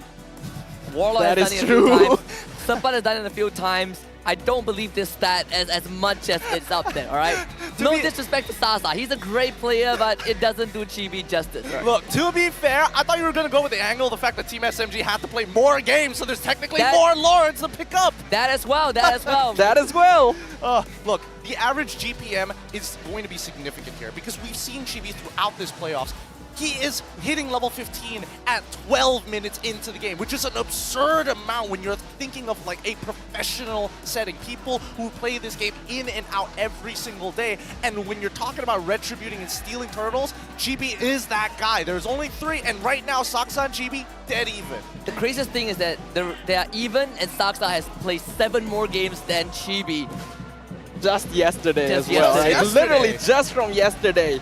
And they're matched overall, which does indicate some very peculiar things. I will note that in yesterday's performances, SMG definitely wasn't getting objectives very consistently overall, but still closing out games because this is a team that is able to last very long in these best of 5, best of 7 series. Oftentimes, it almost feels like they're willing to drag it to those final games because they know that their mental preparation is stronger.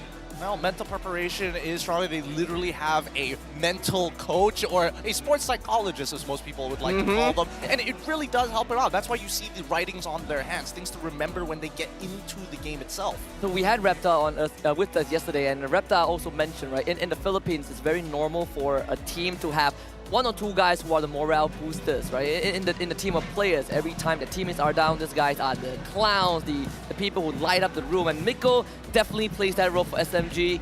Him joining this team this season made SMG a more vocal team, a more joyful team, and a better team to interview, you know, to a certain extent. just ever so slightly. Ever so They gave us some of the best moments. Also a much more bloodthirsty team than before. Because Well, I mean, the last time we've seen them go for an Angela comp like this, we all know what happens, right? Just struggling to end the game, not closing it out as cleanly as they would. And I think, you know, as long as they're playing these types of compositions, there's always going to be some aspect that you're going to struggle with. It's hard to perfect it from the beginning to the end. It's pretty crazy when you look at the track records of Team SMG. They won Season 8, and afterwards for 2 seasons straight, they were 8th and 9. They were not doing too well. And before Season 8, they also struggled a lot. In Season 11, they hit silver medal, finished 2nd. And I think this season could also be a proof and evidence that, yes, the last season wasn't really a fluke, right? They are a lot more consistent than a lot of people give them credit for. Consistency is definitely there, but that's also a consistency in their habits as well as the mistakes that they've made. Because so far, especially in the playoffs, I do feel like the same kind of mistakes are what are making these games a lot harder for Team SMG, and that's what I want to see them overcome. A lot of the time, you see once they get to that late game, they actually depend on Stormy to close things out, not necessarily Sasa. So when he's on a hero like Angela, you see how much that affects them. I mean, it's our dream team mid laner after all for SMG. Now they're going to be on the red side instead. Homebois opening up with the Baxia, Matilda, Yuzhong ban, and SMG bans out the Charisla and Lancelot to start it off here. Oh, I love the fact that Homeboys were like, hell no, we're not going to give you Yuzhong anymore. That was okay, that was rough. We don't want to go through that again. Team SMG is like, okay, we're just going to stick to our bans. Nothing's really going to change for us. It was mainly Team SMG making the mistakes more than Homeboys actually being able to kind of crack them open. I mean, towards the later stages of the game, that's when Zorn comes on in, but I think that Team SMG at the very least, I don't think they're pushed into a corner just yet. If they want to come up with a composition built around the Angela, I think that's totally fine, but at the end of the day, Stormy needs something. Give him something. Throw the man a bone. Something that is able to scale up to become a secondary carry in that late game, because that is the strength that Team SMG has played for. Besides that as well, I think it is actually time to give a little bit more respect to Zorn overall. This Kufra has been led through the draft too often by too many teams and has caused the undoing of many an opponent. So maybe it's time to give it some respect. And it's also a pick that Homeboys know that Zorn can perform, and that's, you know, and it takes them away from Miko, right, who has also been stellar on the hero. I kind of have a theory that Zorn picking Cho in the regular season was just to throw everyone off in terms of prep. This was a long-term conspiracy. Is that what you're trying to say? He's like, this guy only plays show, you know. He's played show for 11 seasons just to prepare for this playoff. So that's what Pops was talking about. That was the hidden secret. It's like, he's actually a Kufra one trick, not a Cho one trick. And I like this adjustment from SMG. Valentina again for Stormy. He's back to the Valentina role, but Mikko this time gets to stand on Kufra.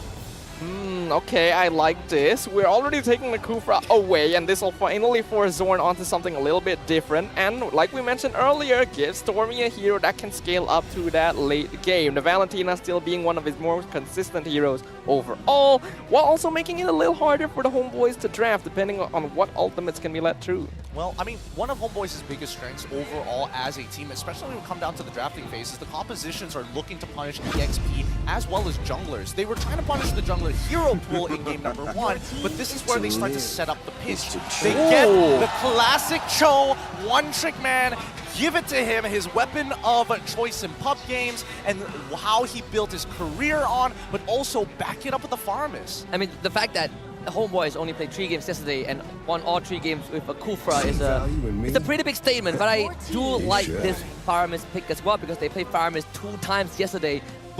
Once with the Bruno game 3 against SRG. We did see them also play the Paquito in the Lure mode. I don't know, maybe Homeboys are putting that up on the table, but SMG, they will go with Helton back. What surprises me here is that when I saw the Valentina picked up by Stormy, I figured there is no way we're gonna see Warlord's Paramis this game, and then it just pops up on the screen right afterwards. That Nether Realm being stolen away has actually cost victories for teams before in the past. So the fact that they're still going with it leads me to believe that they're trying to force Stormy into a more supportive position instead. Well, let's not also forget that Team SMG have the Kufra. So even if, hey, Netherrealm, I steal your Netherrealm, we're going to be stuck around each other 5v5, and then Kufra is able to swing all 5 of them into a wall, it could be very detrimental, as a matter of fact, for Homebois. And when we're looking at the bans, right, this is where the counter picks are getting just taken out of the pool. Oh, you want 1-1, so you can't be able to close the distance and we can't catch you? No, get out of here. Team SMG, they ban out the Hellcur, which has been destroying Fredrins from God knows how long. Get out of here too. Yeah, speaking of 1-1, Sasa has played a bunch of 1-1 games, and he currently has a positive win rate on that hero. But is this going to be a possibility for SMG? I will choose it absolutely would have been a possibility. This is the easiest hero to escape Way of the Dragon with. So if they're going to put Zorn on the show, obviously they don't want to give Sasa the easiest escape he could possibly have. This is going to make it a little bit more difficult. That means that even if Sasa picks a hero that could potentially win the gold lane, they're not going to be able to escape from Zorn, especially with the Ixia banned out as well. A lot of focus towards Sasa this game.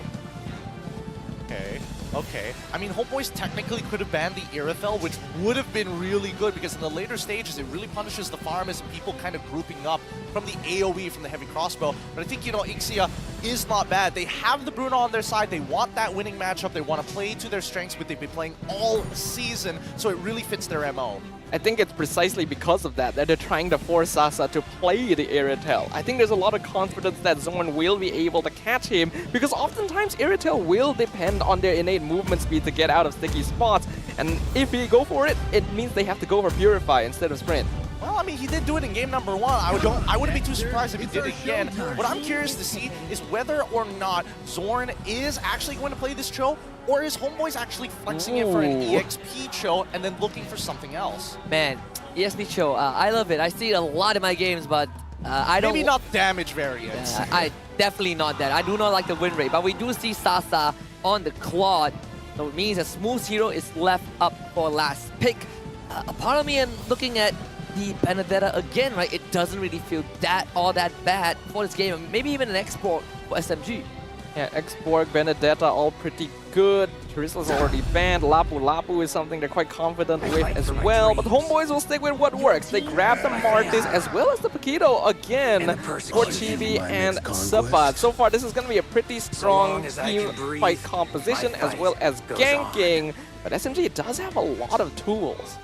Yeah, I think, at least for Homebois, they're not spicing it up too much. They're keeping it as bland as possible. A very straightforward composition that's trying to create space to fight as 5 and making sure that their main carries stay and they can heal for them. Team SMG, on the other hand, they lock in the Lapu Lapu into this Paquito matchup. I am getting Season 10, Season 9 vibes all over again. Loving these skill checks from both of these XP laners. I mean, X-Move is the Season 11 regular season MVP, playoffs MVP anyways, right? Overall, one of the best XP laners we have. Oh man, this Lapu against Paquito, I want to hear your thoughts on this, Adrian. It is absolutely an ego matchup. This is a 1v1 duel to the maximum. No just waiting in the lane, just surviving on heroes like the Terizla and then joining fights afterwards. They are looking to win, and that's going to be exciting. I don't know. I think it's going to be tough. I mean, considering the changes and where both of these heroes actually stand in the meta, Paquito has a slight advantage in these cases, especially the change to the jab. He has more efficient wave clear compared to the Justice Blades from Lapu Lapu. And that's why there has been some comparisons made, right? If you want someone to clear wave, Lapu is kind of like a budget version of Paquito, right? Moves slightly slower, clears wave slightly slower. Late game agency, not as efficient, but grand finals, game number 2 kicking off between Team SMG and Homebois. We'll just see how this XP lane plays out. Right now, the Homebois is going to be 1 game up on Team SMG. It's a best of 7 series, so a lot can still develop between these two teams, but Homebois do love their early momentum. We'll see whether or not Team SMG can overcome the odds. Both junglers have their comfort picks this time around. Fast 2s from both Team SMG and as well as the Homebois. They've got to minimize the damage being taken by Smooth here because he's already at a slight disadvantage in the lane, and if Subot starts proxying the wave on him and having first move in jungle as well, I think that's going to start causing problems from Team SMG. Yeah. Zorn, in true Zorn fashion, is going to try and disrupt the jungling of SMG as much as possible. Does run into Miko, so I'm expecting these roamers to mirror each other a lot more often. And Zorn, again, is invading the orange buff of Saksa. Stormy also taking massive damage. Now, when we see Zorn on the Cho, he will move around the map very aggressively. He's quite confident on it. Already forcing the flicker out from Miko pretty early on. So this is a good start for the Homebois, especially when we saw in the emblems earlier. There's a lot more mobility on the side of SMG. There is a lot more mobility. The question is, how do they turn that into something that is tangible, right? Because if Homebois just sit and control the space, then Team SMG's mobility is going to be used for something along the lines of split pushing. But in the early game, split pushing can be tough, especially when your only reward is technically only the gold shielding. Oh, no, he's gonna jump on the rise out. The BMI for Sasa brings us closer to Bruno, but does not have enough damage. It's an early game Claude. Turtle spawning on the bottom side. Unfortunate there, but it's definitely expected. Their goal is just to try and see if they can force Rizal back home, but Bruno does so much damage and has a pretty good amount of lifesteal right to start that. Rizal does not mind this at all, especially since Sasa will obviously not be able to take him out even at this amount of HP without getting a couple items.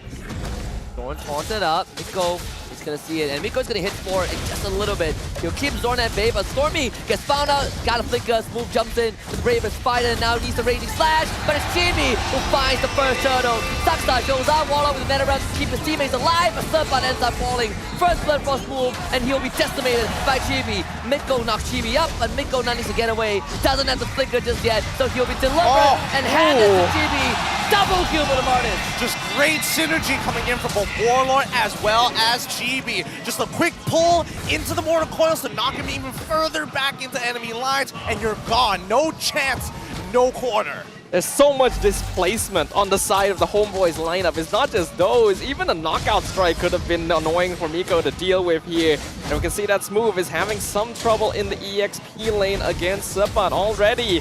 Things are living up to the mention of that Lapu Lapu being a lesser version of the Paquito. Yeah, if only Lapu could clear the waves more effectively, right? At least then, it wouldn't be so bad. You could just sit back, throw your Justice Blades, everything's going to be fine. Minimal interaction until necessary. But at the moment, with Homebois starting to control this early game, we're going to see their MO start playing out. They're going to be moving towards that gold side of the map. They're going to start power farming. You're expecting to see GP pour gasoline on this small fire. Something to set up for this game in comparison to Game 1. SMG isn't looking for complete early game dominance. Having the Valentina and the Claude means they're actually playing more for late game timings. The goal for them this game is to make sure Homebois doesn't get too big of a lead. It's already not started too well with 2 kills there, but here we go. Oh no, Stormy out of position! Shouldn't even be there in the first place and punished with death. Mikko will be the next to go, and it's JB with the killing spree. Saxa on the menu. JB looking for a double. Storm can chase him. Saxa gets away, but Sasa also has to abandon. Wallow wouldn't let that go though. Wallow collects him. What did I tell you? They're great at pushing momentum. They see Stormy, they know that his flicker isn't going to be up in time. They instantly punish. And Zorn, he doesn't mind disrespecting space, especially when he sees a vulnerability. Yep, this is already looking not ideal. In so many resources. Oh! He's not going to get it. He's not going to get it. I mean, Zorn flicker, smooth. You feel horrible if you're smooth, but SMG will call dips on the turtle. Yeah, this is already going out of control for the side of Team SMG. Again, I mentioned they play for the late game timing, but they're already 4K behind 5 minutes into the game. That is way beyond the gap that they're comfortable with at this stage.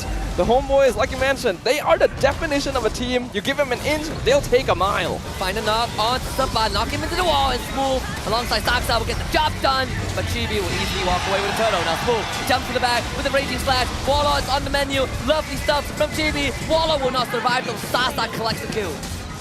Now, can they punish here? They at least steal something away from GB. If they can, that would be ideal, and he gets it! Ooh. And he's trying to close in the gap. Top side getting shoved in. And they find Rizo. This is the money kill. So Zorn will be there to not make it easy. And Zorn, this time, no way of the dragon. But you look at the side laners for both teams. Both side laners on the side of SMG are behind in experience and goal compared to their Homebois counterpart.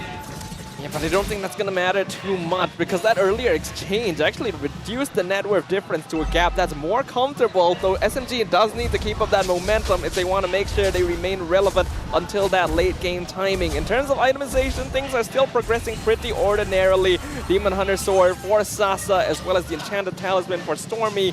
We do see that Rizel already has his 2 items though, so the Bruno already ready to start participating in team fights. Yeah, there's no way Sasa actually beats him out in a 1v1 anymore. Because when you stop actually picking up the boots and you just rush your core items, at these 2 items is basically impossible for Sasa. He cannot deal with the lifesteal on top of the crit at the same time. Oh, the Tyrant's Revenge cancelled by GB and Mikko. He'll be forced to flicker and Stormy expends the stolen Nether Realm. Whoa, that's a little sad. That's a little sad, but it doesn't mean that they can't recover from it. This is what I've been wanting to see, right? Subot has been dominating this lane against Smooth so far, and now against Sasa, it's going to be even easier, right? To squish your target to really abuse with the champion stance jab. Ooh, things are not looking too good. Team SMG overall, we know them as a very disciplined team, very deliberate team. Their actions are very calculated but slower as a result. And the Homebois really love to play with momentum whenever they got it. So this is actually a pretty bad matchup for them, especially if they're playing for late timing.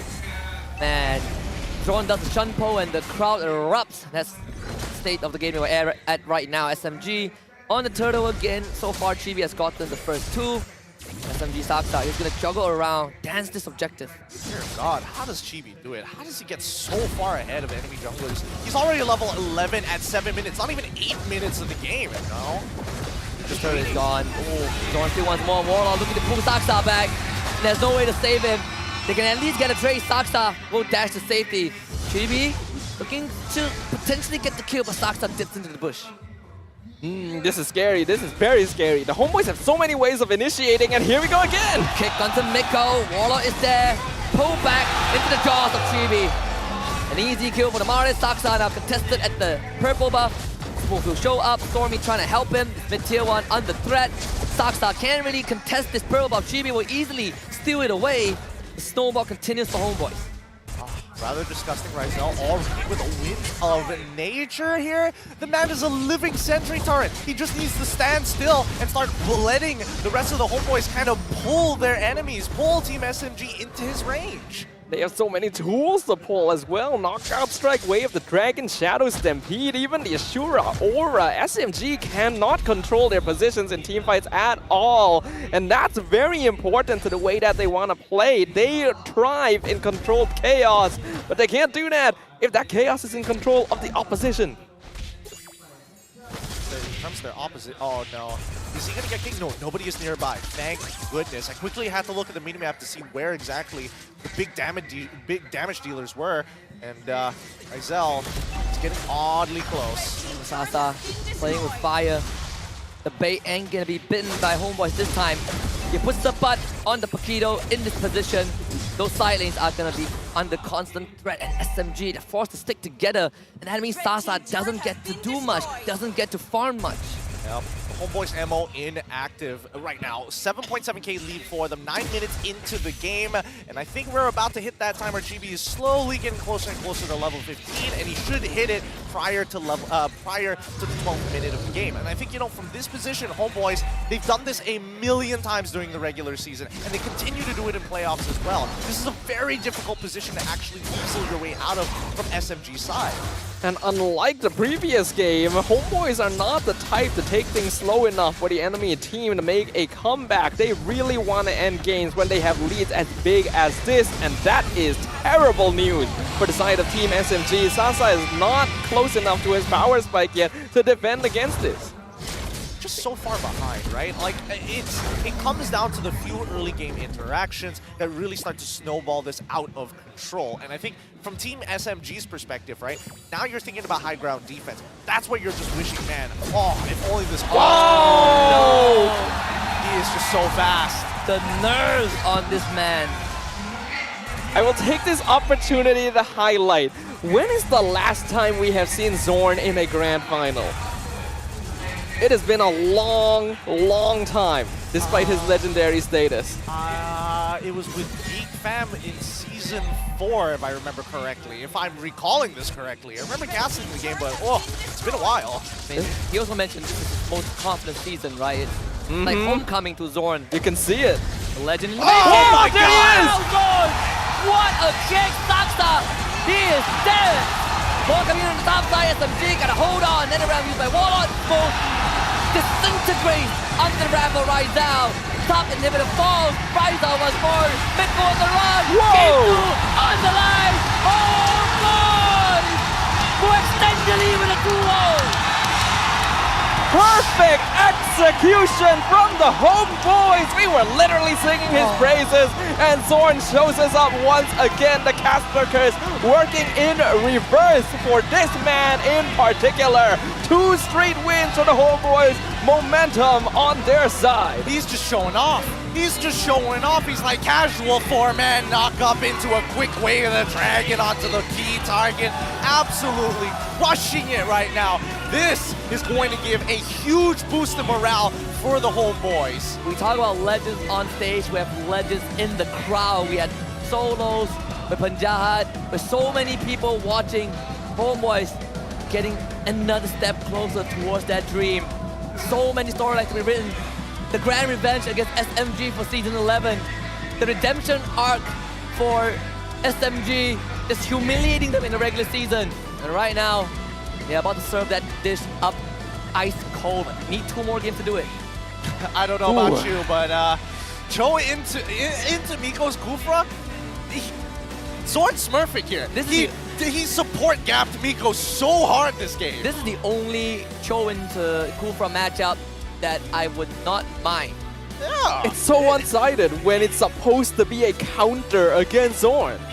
It has to be Zorn MVP, right? Please tell me gotta be it. that Zorn is the MVP. We're gonna head backstage into Homebois camp. And of course, Zorn, wake up! It's not done just yet. It's not done just yet. Sleep well, my sweet summer child, on this awesome youth throne. I mean, the dream is about to come true soon. We need 2 more games. Just take it one step at a time. But of course, one of our legends, Zorn, on this show. My God, on this. What else can we say about this man? I mean, the game ended so quick. The man's only got a dominant size. He's like, I needed an Athena shield, but I guess not. And not necessary at all when he's able to flex against the enemy roamer so easily like that and completely disrupt enemy back lines. You guys mentioned Zorn. He feels like this is his most confident season, and we can really see that on full display. This is a legend of the MPL MY scene that has always not been able to find the lineup that allows his full potential.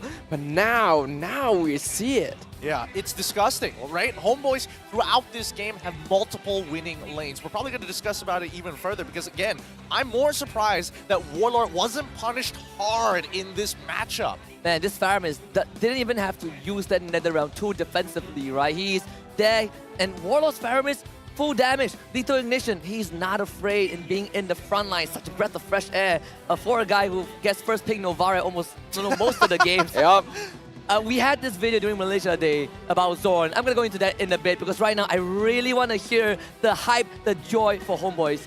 You know, in this item build, I thought we are going to have a mic check coming out, honestly, because that's the trend. But Zorn did mention in the Kita Bersama video that out of him, Ripple, Chico guys, only 2 of them will make it to M5. He's the only man remaining sitting in that chair back then that has a chance. Kind of ironic, to be fair. Kind of ironic. Yeah. The man who says it makes it all the Makes way it. through. But, you know, this ain't the Hunger Games. This is just MPL MY. Overall, when we look at the build, you're right, you know, Warlord going full damage here. He knows his role. He needs this Farmist to scale to actually provide a good amount of distribution in the types of damage for the overall comp.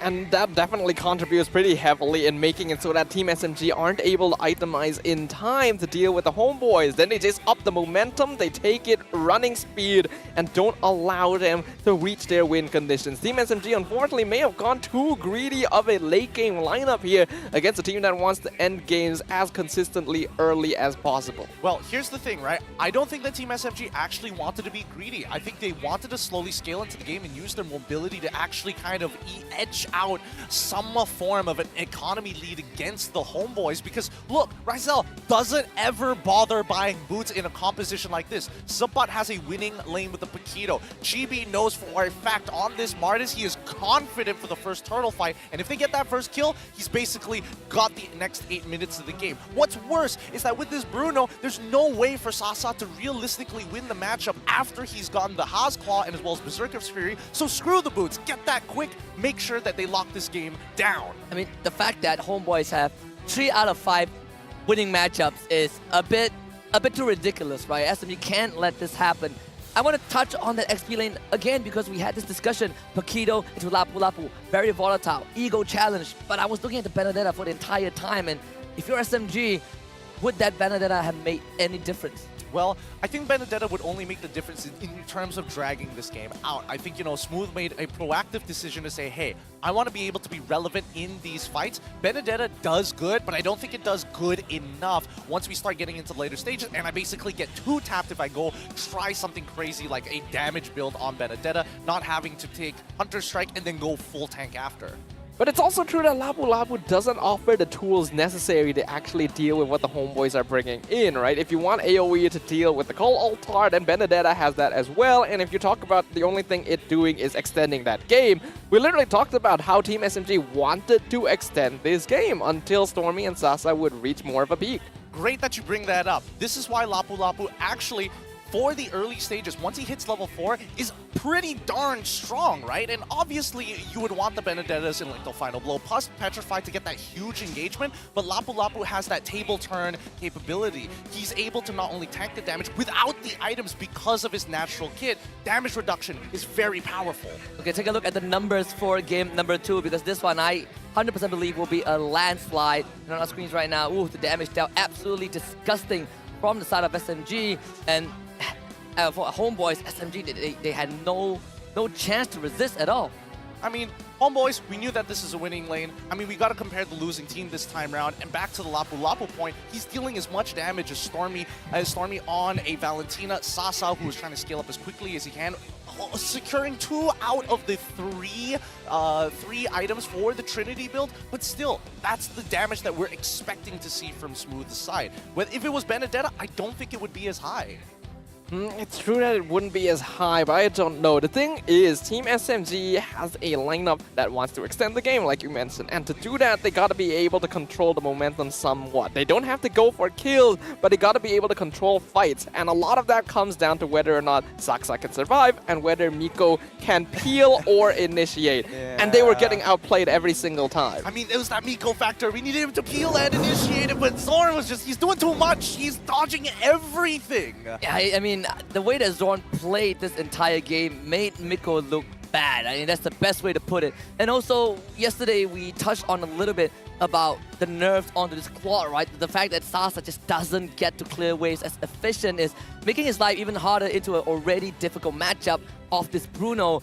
And game number 2 was just Zorn showing up and basically just clapping SMG, here and there. Yeah, I mean, Team SMG, they picked their poison, and then they've made their bed, they have to sleep in it, is the saying. And I think, for the upcoming matchup, I'm expecting Team SMG back over towards maybe the blue side again, because I think on red side, it's a little difficult to actually kind of control the way that the Homebois have consistently been making their draft pattern about punishing EXP as well as jungle.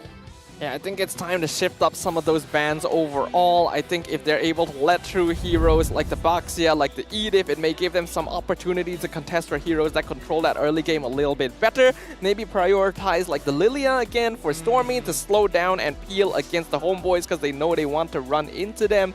So, what are your thoughts? I don't know, because like with single target lockdown like Cho, it can be very nerve-wracking for people like Lilia, because again, it's not like a Kadita matchup where there's like a lot of gaps in windows that you actually can get the Purify to counteract the initial engage.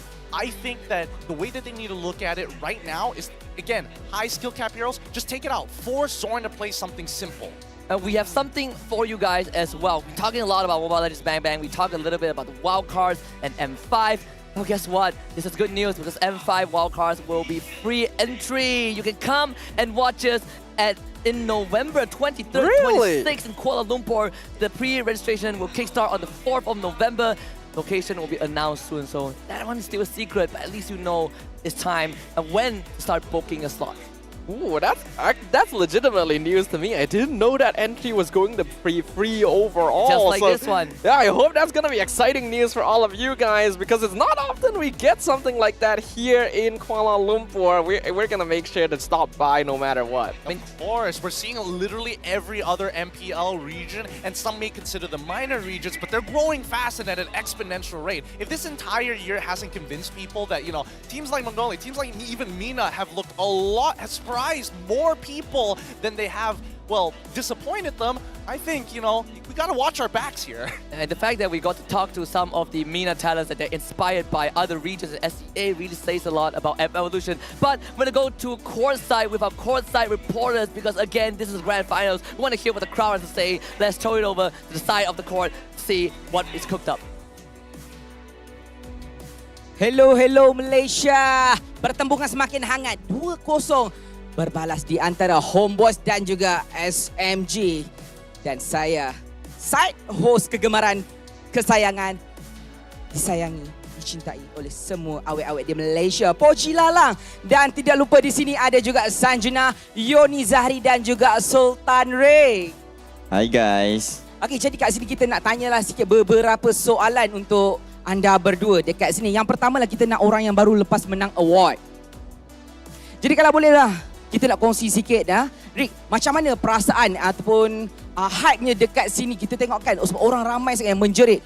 Sini jerit SMG, sini jerit Homebois. Dalam hati Rick, jerit siapa? Wow, soalan cepu mas kalau soalan ni saya jawab mudah lah, mestilah Homebois. Alright, saya nak tanya pula Yoni dengan Sultan Rick. Yeah. So you see now there's a 2-0 game. Macam mana Homebois boleh menang 2-0 and apa yang SMG kena buat untuk reverse ni? Okay, for me, soalan ni tak banyak tanya dah. Homebois memang kuat. So 2-0 tu benda biasa. So kemungkinan hari ni 4-0 untuk Homebois. Wow, berani. Berani. Statement yang keras sebenarnya. What about you? Lain macam. Banyak mic saya pun bila tengok performance Chow daripada Zon sebentar tadi pun boleh kata benda yang sama jugalah. Okey. Tapi bila kita dah dua-duanya sokong Homebois, dah macam biasalah kan. Dia kena ada satu yang sokong SMG. But never mind, sebab seluruh Malaysia tahu macam saya cakap, saya gantung gambar Sasa, gambar Smooth, Stormy, poster-poster semua player saya gantung. Please lah. So dekat sini kita nak tanya jugalah dekat anda berdua lagi sekali kan. Untuk game hari ni kan, kita dah tengok SMG kena 2-0. Pada pendapat sebagai seorang content creator, KOL, streamer, dekat mana kesalahan ataupun kesilapan yang membuatkan ada kena comeback tadi tu? Untuk SMG? Okay, bagi saya sebenarnya SMG main hari ni memang bagus. To be honest, game 1 bagus, game 2 pun bagus. Cuma apa yang saya nampak tadi adalah mistake. Game 1 tu mistake membuatkan team Homebois tu boleh comeback balik. Basically mistake je. Kalau diorang boleh kurangkan tu, then diorang boleh menang sebenarnya. I see. Pada pendapat Rick pula macam mana? Mungkin ban hero Chibi tu satu kesilapan lah. Dia sepatutnya fokus dekat zone. Sebab zone number 1 bro. Okey, kita tanya lagi satu lah Sanjana. Kalau ada benda yang nak tanya dekat diorang sebelum kita nak berehat sambil menunggu player masuk. Last question lah What hero would you like to see? Hero yang tak main lagi untuk macam long time. Which hero? Laila.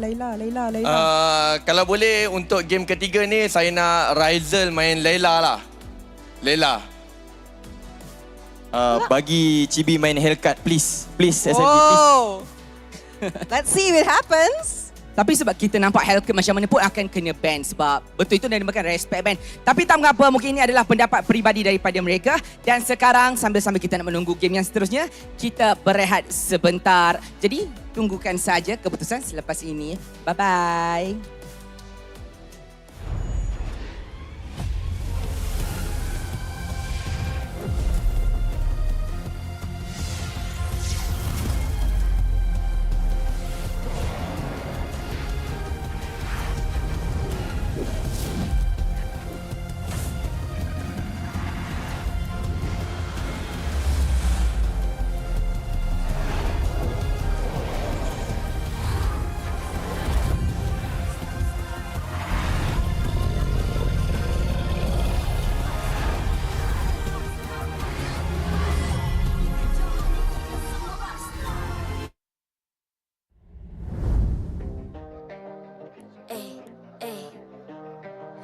I'm a rock star.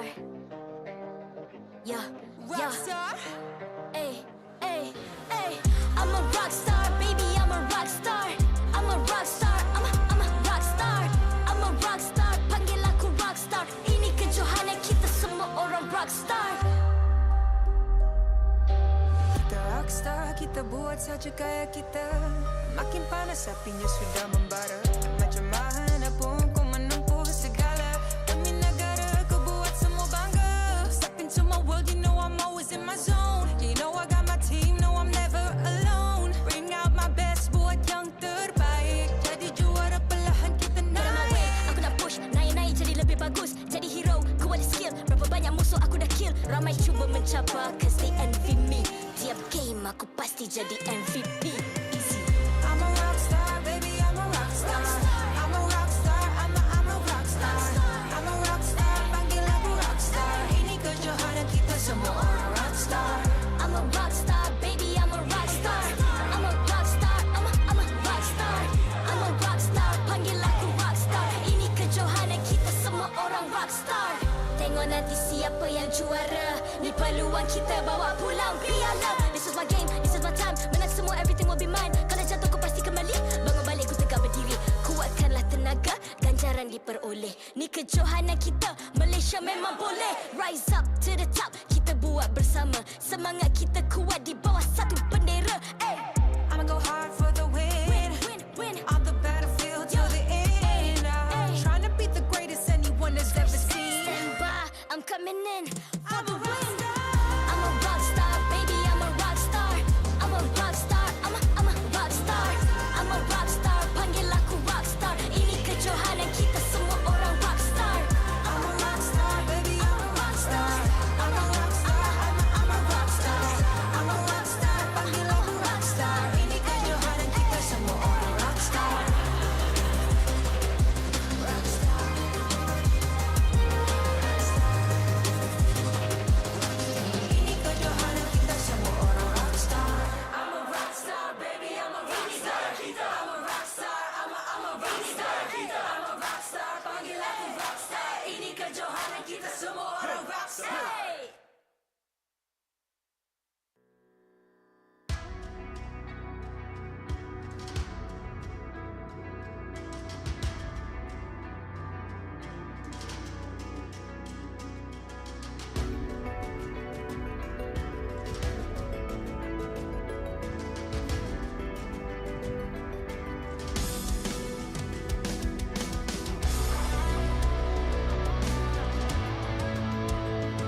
Ay, ay.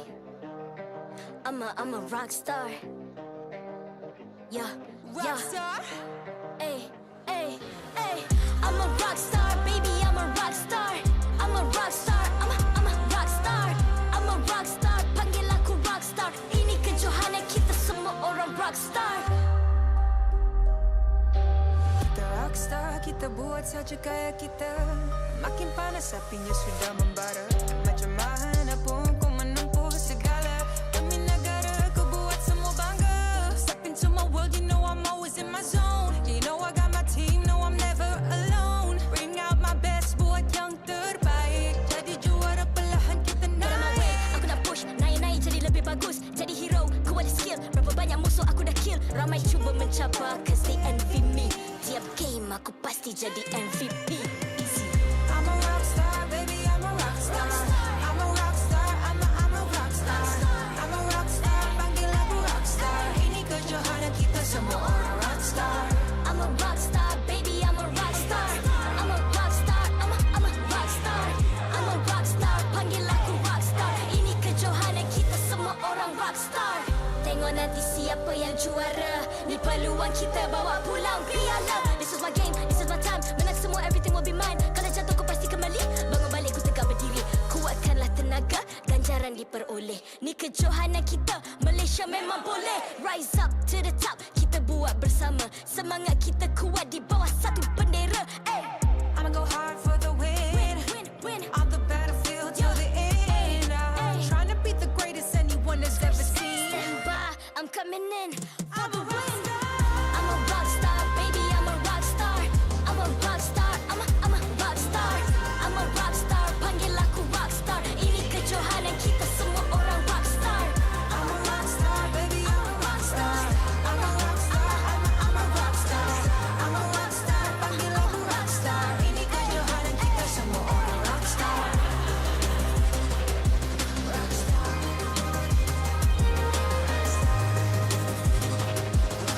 Ini kejohanan kita semua orang rockstar. I'm a rockstar, baby, I'm a rockstar. I'm a rockstar, I'm a rockstar. I'm a rockstar, panggil aku rockstar. Ini kejohanan kita semua orang rockstar.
Ay, ay. I'm a rock star. Yeah, Rockstar? Ay, ay, ay. I'm a rock star, baby, I'm a rock star. I'm a rock star, I'm a rock star. I'm a rock star, panggil aku rock star. Ini kejohanan kita semua orang rock star. Kita rockstar, kita buat saja gaya kita. Makin panas apinya sudah membara. Macam mana pun kau menempuh segala. Demi negara kau buat semua bangga. Step into my world, you know I'm always in my zone. You know I got my team, know I'm never alone. Bring out my best, buat yang terbaik. Jadi juara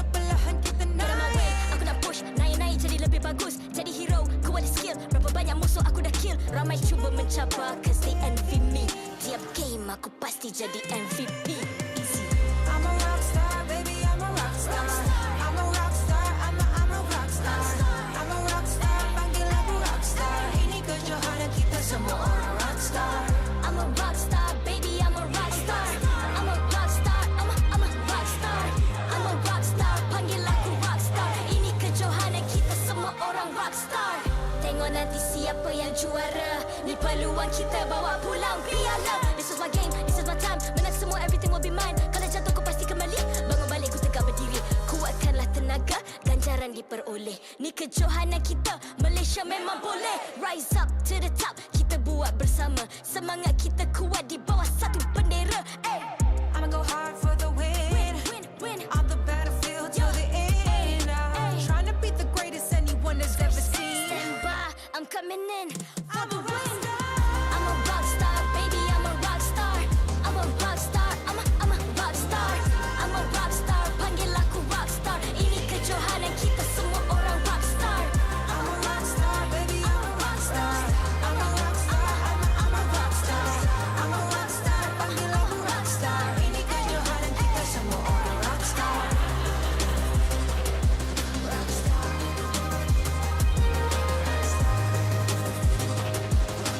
Ini kejohanan kita semua orang rock star. I'm a rock star, baby, I'm a rock star. I'm a rock star, I'm a rock star. I'm a rock star, panggil aku rock star. Ini kejohanan kita semua orang rock star.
I'm a rock star. Yeah, Rock star. Ay. I'm a rock star, baby, I'm a rock star. I'm a rock star, I'm a rock star. I'm a rock star, panggil aku rock star. Ini kejohanan kita semua orang rock star. Kita rock star, kita buat saja gaya kita. Makin panas apinya sudah membara. Macam mana pun ku menempuh segala. Demi negara ku buat semua bangga. Step into my world, you know I'm always in my zone. You know I got my team, no I'm never alone. Bring out my best, buat yang terbaik. Jadi juara perlahan kita naik. Get on my way, aku nak push, naik jadi lebih bagus. Jadi hero, ku ada skill. Berapa banyak musuh aku dah kill. Ramai cuba mencabar cause they envy me. Tiap game aku pasti jadi MVP. I'm a rock star, baby, I'm a rock star. I'm a rock star, I'm a rock star. I'm a rock star, panggil aku rock star. Ini kejohanan kita semua orang rock star. I'm a rock star, baby, I'm a rock star. I'm a rock star, I'm a rock star. I'm a rock star, panggil aku rock star. Ini kejohanan kita semua orang rock star. Tengok nanti siapa yang juara. Ni peluang kita bawa pulang piala. This is my game, this is my time. Menang semua, everything will be mine. Kalau jatuh kau pasti kembali. Bangun balik ku tegak berdiri. Kuatkanlah tenaga, ganjar jarang diperoleh. Ni kejohanan kita, Malaysia memang boleh. Rise up to the top, kita buat bersama. Semangat kita kuat di bawah satu bendera. I'ma go hard for the win. On the battlefield till the end. I'm trying to beat the greatest anyone has ever seen. Stand by, I'm coming in for the win. I'm a rock star, baby, I'm a rock star. I'm a rock star, I'm a rock star. I'm a rock star, panggil aku rock star. Ini kejohanan kita semua orang rock star. I'm a rock star, baby, I'm a rock star.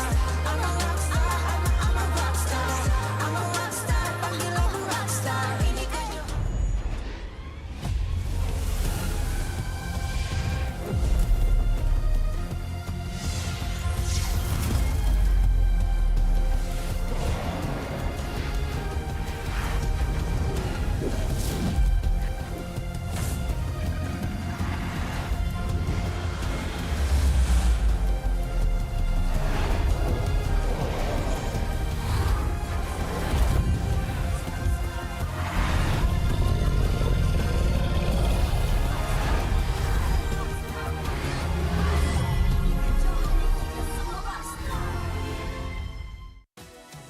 Welcome back to the grand finals of MPL Malaysia Season 12. This battle between Homebois and Team SMG has started off with Homebois taking a 2-0 lead, and that is gigantic. And I just want to quickly address the atmosphere right now.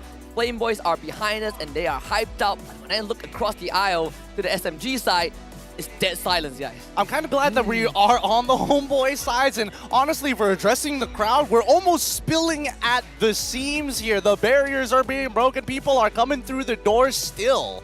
Yeah, it's a wave of people coming in here, and who can blame them? This is the most anticipated series of the entire season, where we will crown our M5 representative and Season 12 champion. And like you mentioned right now, Homebois definitely on a route with that. A very momentum-based team. Will this be enough momentum to carry them all the way? And so far, they've been building up that steam, right? Just like the Ducati bike, they are revving their engines and no one is stopping them down. And the best part for Homebois is there are so many things that can be achieved in this grand finals. But I want to update you guys on our PCU milestone. Just now we are at 290,000, and in one game we hit 301,000. Wow. Knocked it out of the park. Let's go. Thank you so much to everybody watching the MPL MY, whether you're on the BM broadcast, and for those specifically on the English broadcast, you have a special place in our hearts. Man, we're crushing it, guys. That's incredible. We're about to exceed the last record by 100,000 at this point. We are so close. Come on, come on. Can we do it? Can we I think get we can get to 500,000 by the end of the series? That would be the dream. Well, that would be the dream. I mean, we quite a rise. That would be everyone's dream. We probably would get a raise from Wuntan. Will we? Hopefully. Really praying on these. All right, jokes aside, I want to talk about the elephant in the room. I want to talk about this rolling ball of terror that is Baxia. SMG's bread and butter in the jungle for the recent games. In the playoffs, they've won and lost with it, but majority of the game, it was what gave them early game control. Homebois have taken that away from Saksa for the first two games, and Saksa definitely is very evidently slowed out in the jungle. And I want to get your thoughts on this, Adrian. It does seem like Homebois have identified Baxi as the most consistent hero for Saksa to play for that early game momentum, and then if they steal Martis away, then he doesn't have a lot of options left. Well, here's the problem, right? Expanding on that point, as much as the junglers want to play something a little bit more early oriented, we need to talk about conditions of which it feels super uncomfortable. And Warlord is one of those guys where it's like, oh, you pick Fredrin, you pick another tank, give me Gord, it's done for you. Look at his overall damage output, right? His average DPM is breaking into 3.5k. Obviously, Stormy is a little higher, but that's just because of the regular season runs. I think most of all, the average KP Stormy is just beating him out in every single area, and yet Warlord, matched up against Stormy, you never see them in a 1v1. Which is kind of ludicrous. There are some differences in the heroes that they tend to gravitate towards, right? We already talked about the comparison between Novaria and Valentina, but now we're also seeing the farmers on the side of Homebois and SMG. They have not considered that pick yet, and the biggest worry is that they might not have even prepped a draft with the farmers that Homebois can take advantage of. Yeah, actually, what worries me even more is that we know Stormy has a bigger hero pool than even Warlord does. It literally showed it in the graph. And yet, recently, the only heroes he's played are the Valentina and the Lilia, and then that one Angela game at the start of the series. Where is the rest of his pool? Has Stormy been forced to have an early hero pick because they're that confident in him? Is it limiting him? I don't think it's limiting him. I think there are very distinct strategies that are being put into place for the side of Team SMG, right? I think now after 2 games, the warm-up period is over, right? We're talking about adaptations from the side of Team SMG, and I think the biggest one is not only towards the mid lane, but specifically towards Sasa. We've seen it time and time again that Homebois continue to abuse the relationship between the jungle as well as EXP, but they've also isolated the gold lane, giving Ryzel a continuous winning matchup, and he continues to get away with it. No boots in game number 2 as well as game number 1. Like, come on, give Bruno over, give Sasa a good matchup for once. This is also where your point, both of your points about Sasa from the early stages of the regular season come back in full circle, right? Sasa, generally not the strongest laner, and tends to lose out his matchup. Late game is reliable. Early to mid game, that's where he sometimes runs into trouble, and that's where when you have Ryzel, who's getting picks like the Bruno, is absolutely crushing it when they are both left on an island. You talk about adaptability, Gideon, and that means that you also need to look for elements in a team that are malleable. And I want to get your thoughts on this, starting with you. SMG side, what is malleable? Right now, what is valuable is this first 3 picks that we're going to see in this draft phase, right? I am curious about the bans because it gives us a rough idea of what they want. And this, yes, that's what I want to see. Team SMG focusing down on these counter picks. Get rid of this Bruno. Make the gold lane a little bit more volatile. Also, getting rid of the Lancelot is definitely going to give a little bit more pressure in terms of how much you can actually play around the mobility. And the Novaria, of course, it's Warlord. You don't want him to hit that many skill shots and continue to abuse your jungler.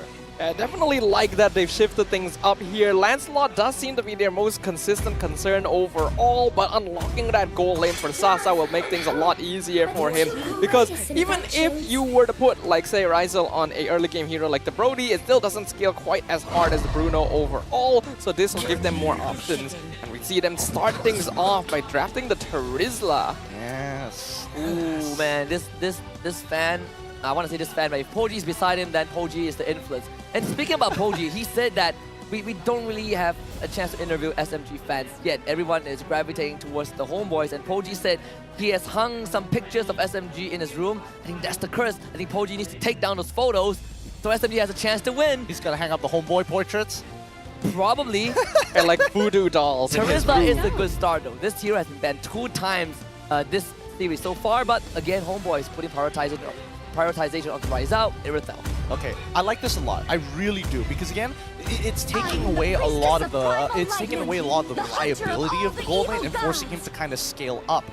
With this Terizla, at the very least, Smooth has crushed it every single time he actually gets on a real EXP laner. When I talk about real EXP laner, I'm talking about an EXP laner who has the meta numbers to back it up.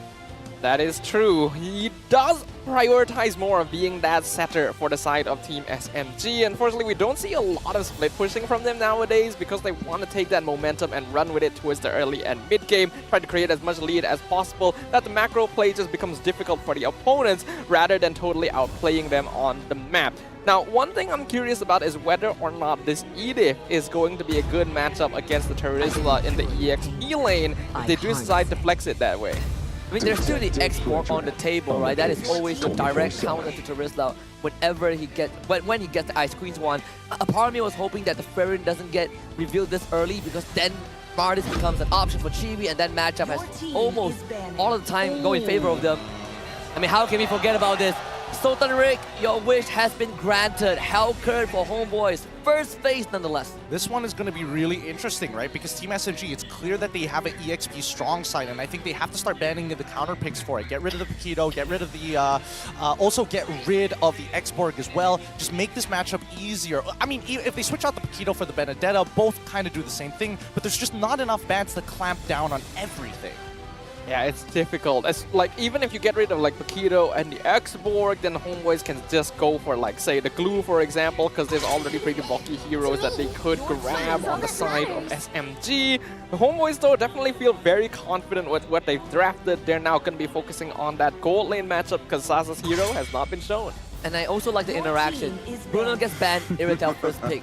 He doesn't really have a laner that can bully Irritel the same as Bruno. This Hellcurt, we know that Smooth has won both deciders yesterday with this Terizla. But he can do it because he can see the enemy team. Hellcurt switches off the lights, you can't see anything. I mean, all professional teams generally struggle with Hellcurt because when you turn off the lights, you're purely dependent on your communications here. Hey, King Solos is here. He man's playing magic chess with his teammates in a grand final. He's that confident that Homeboys are going to sweep this. Well, I can't blame him based on their performance in the first 2 games, but I'm pretty sure Team SMG do beg to differ here. I like that Gore, the ban, pretty good solution into the Fredrin and the Terizla. The fair miss just to make sure things don't go too awry here. But it is true that turning off the lights is going to mess with them very hard. Team SMG consistently bans the Hellcurt in Phase 2 because they value this vision control. That's why they even got rid of the Novaria previously. And this is where we get to talk about the malleability, right? We talked about SMG, and what makes Homeboys so much more flexible is this Hellcurt pick. They're the only team that people respect ban the Hellcurt. No other teams have demanded this much of attention on the hero. That's just not meta according to a lot of statistics. Paquito gets picked again for Sabat into the Terizla lane. The side lane is looking a bit scary for Homeboys. Yeah, they're really, again, it's a big question mark on what exactly Warlord is going to play here. It doesn't feel like there's anything that feels too great. Oh, Carrion as well as Kaja? Yo, Sasa's playing a dangerous game. They did win with Sasa on the carry in the game yesterday. I mean, a big part of that was Smooth, to be very fair. He was the one creating space. I don't know, I don't feel good about this, but I want to hear your thoughts on this. So, what you mentioned is true. Carry as a hero needs their teammates to create a lot of space for them. A lot of that was created by Smooth previously in their Game 5 against the Red Giants, and he's got Terizla this game, which we've already been praising his performance on overall. But a big question mark is still going to be on that Dark Knight Falls. The balance of this lineup from SMG is good, but if the Homeboys start creating tempo right from the beginning, then it's a hard lineup to catch up with as well. That's a hard prayer from you, Gideon. I'm feeling that concern. Oh, this is a really tough one. Homeboys, they can attack every side of the map. I mean, they have relatively weak laners, but super fast wait. rotating. Yes, it is. Hold on. It's Zorn. Edith mid. It's Zorn Kadita. It's Zorn Kadita? It's an Edith mid. They're not switching it over? No. Warlord's playing Edith mid. Interesting. He's done this before, but it's been so long. I think it was like the start of the season. I guess they want to have some better wave control because, again, Kadita has to commit quite a lot just to clear the wave, and it doesn't even clear it entirely. Edith is just a little safer. The craziest thing is that it clears faster than the Valentina at level 1. Wow. Okay. Homeboy is bringing something different to the plate, trying to challenge Team SMG. They've got a balanced lineup, lots of catch with Divine Judgment and Penalty Zone. But if you turn off the lights and drown them with the rough waves, will they be able to survive? Team SMG, the water level is already up to their knees. They gotta somehow swim out back onto the surface. Game 3 of this grand finals between Homeboys and Team SMG. Homeboys on the red, SMG on the blue. All right. They're going to start on the same side of the map, and that's worse. They want to end up on the EXP side, and Chibi needs to be near it. I think that he might actually alter his path later on into the game. He just wants to see how, especially the first turtle, is going to go. The first turtle time gonna be important for both these teams. For Homeboys to start momentum, for Team SMG to make sure they remain relevant. In terms of emblems, we're again seeing the Agility Wilderness Blessing combo on the mid roam for SMG, but not for the Homeboys actually. More defensive with the tenacity on both Warlord and Ryzel. Okay. I'm surprised, number one, that Team SMG weren't considering... Oh, actually... Good split from Warlord. Here comes the Petrify. First blood inbound, but he actually goes over to Stormy.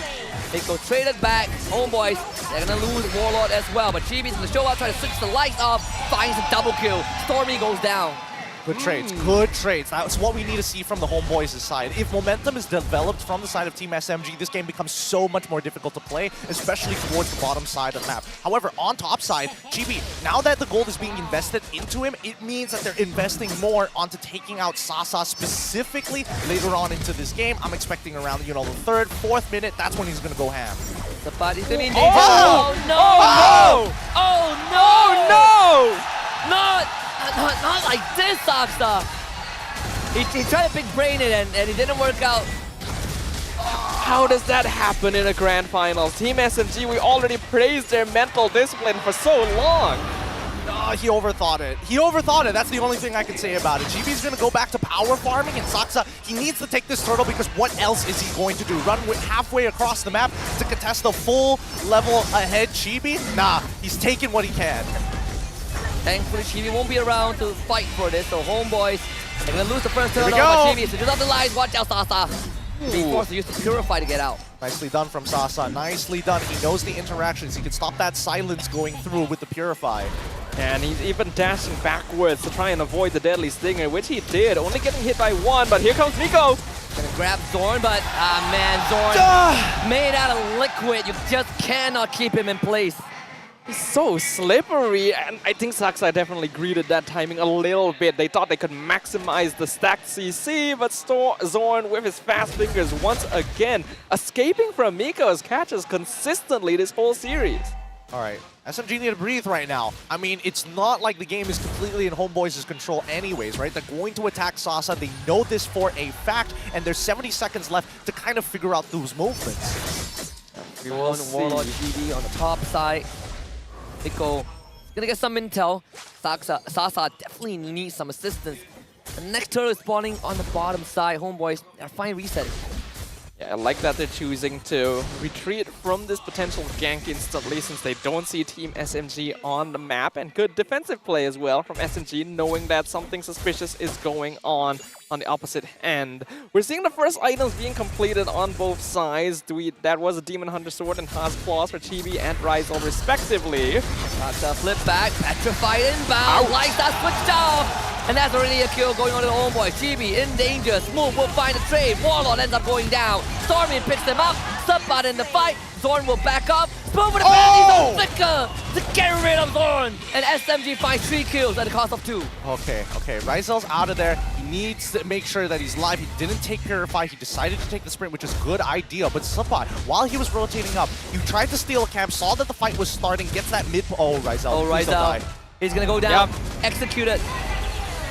Ooh, Smooth showing up here. We talked about how good he is on these classic type of EXP laners. 4-0 and 1, instantly proving our words true. I mean, it comes at a sacrifice though, right? Subbot is able to kind of freeze the waves underneath this turret, pick up that EXP at the same time.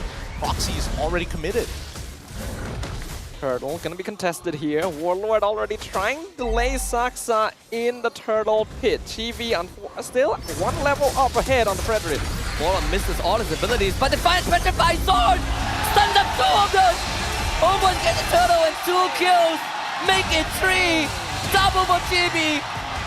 Smoothie can't help!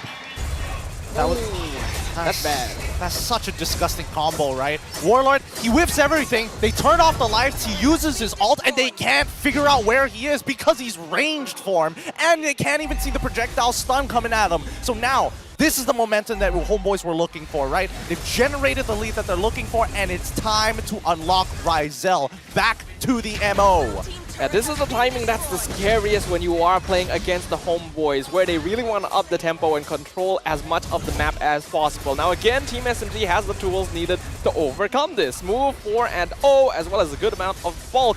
If possible, they want to bait out the Dark Knight Falls early, but the Homeboys are pretty consistently moving together, so it's hard to do so. Gonna find again, Saksa is gonna get absolutely melted. Warlord casts a skill, Chibi off the line, runs away. Thankfully, Stormy picks him up. Warlord! Finds a triple kill! Smooth 1 sword, but can't collect it. Miko on the run! Rizal will run him down! Smooth is the last man alive! Homeboys, they want this. Subbot flicker, knock a punch. Smooth, sent back into the team. Rizal wipes them out! Ooh, the final duel SMG may be able to play around has been shut down with the gold going over to Sabat, who has already been farming up the map. A storm, a complete and total annihilation by the Homebois. And Rizel has the lead that he was looking for. He's not playing on Bruno, but he's scaling way too fast. He's got a Berserker's Fury, he has the Haz's Claw, and that is going to be 1,200 total assists, a milestone achieved by Zorn. He is a legend for a reason. 1,200. More than 5 years in the making. Man is a legend. And Sasa, he is also a legend. Needing help from his team. Finds the kill on the Sabat. They need something in return. And Homebois, they easily trade the turtle. Yeah, not sure if that's the most worth because Sabat actually does have a good amount of money, but getting the turtle and controlling the bottom side of the map, not too bad. Sucks out though. Able to retry his orange buff away. Let's move. He's gonna get caught out. Ouch! Just stun locked. You can't do anything, even if you're the body of a Smith. Waller just walks out of there, uses the Primal Wrath form to disengage. Right now, Homebois are too strong, and Team SMG have no answers to it right now. This is the worst spot that you could possibly be in, with the worst people actually getting a majority of that gold. I am a little curious to exactly what did Warlord buy. He has a Radiant Armor. I'm curious about his previous items building up to it. I think logically speaking, it should be the classic Dominance Ice there, but we'll only be able to confirm once we're able to actually see the item builds. As of right now, though, a 3k net worth lead for the Homebois isn't actually that bad yet for Team SMG, as long as they're able to, again, create the space that Stormy and Sasa need. Looking for Sabat again. The taunt does miss. Sabat wants to get away, gets dragged back, has the shield from the jab. Red the Homebois coming in. The cavalry has arrived. Smooth hits the back. Two-man friendly zone. But the damage for Homebois is overwhelming. Warlord goes into the Primal Wrath, gets away. Sabat finds the kill on the Saksa instead. Oh, that was so close. That was so very close. Team SMG had such a good call there. They knew that the Dark Nightfalls could come at any moment, so they started to kite backwards, and Smooth, needing to be the hero that he has to be, walks forward to try and get as many people in the penalty zone to minimize the overwhelming tidal wave that the Homebois pose as 5 members. And even though initially that fight did look a little bit messy, the Homebois definitely spent longer than they wanted to get that kill, they were still not punished. All 5 of them able to escape with their lives intact, not allowing SMG any breadcrumbs at all. Sword is up. This is where Homebois shine the most. Look at the map control that Homebois has. And the tier 1 mid untouched. It's scary, very scary right now. They have control over the Lord Pit. Team SMG gotta find an angle. Sabat is on the opposite side of the map. Chibi's 3 levels ahead of Saksa. This will not be an easy contest. No, I don't think it's going to be even remotely close. Alright, conceal, lighten up. They grab Warlord. He's gone before he does anything. Good start for SMG. Sabat is slowly arriving at the scene, and Zorn zoned away from the fight. Sabat also forced up with the Terrify, and here comes over the Petrify, and Chibi gets the Lord! Homebois didn't need Warlord in that, and all of them get out. Zorn is the only one who's exposed, and even him gets to dive underneath his own turret to get out. That is a fast call coming in from the Homebois, right? Chibi is sitting there in the Dark Knight Falls thinking, oh no, this is actually not going well for us. Team SMG find the initial pick onto Warlord, and now we have very limited resources to actually contest for this turtle. So the only way we're going to do it is either we commit to the fight, which still is pretty risky, or we go for a pick, take the Lord, and walk away, which is exactly what they find. And with that Lord steal, is 200 Lords secured for Chibi. Quite a record once again, breaking milestones all over the place here, the grand finals for season 12. The Homebois, I am loving that they're able to make these decisions so quickly and adapt on the fly. That fight did not start the way they wanted. Warlord being gone is a big part of their damage, and yet they're still able to adjust, go for the quick Lord steal, and then quick disengage, not overstaying. They have to play defensively for now. All their inhibitors need to be alive.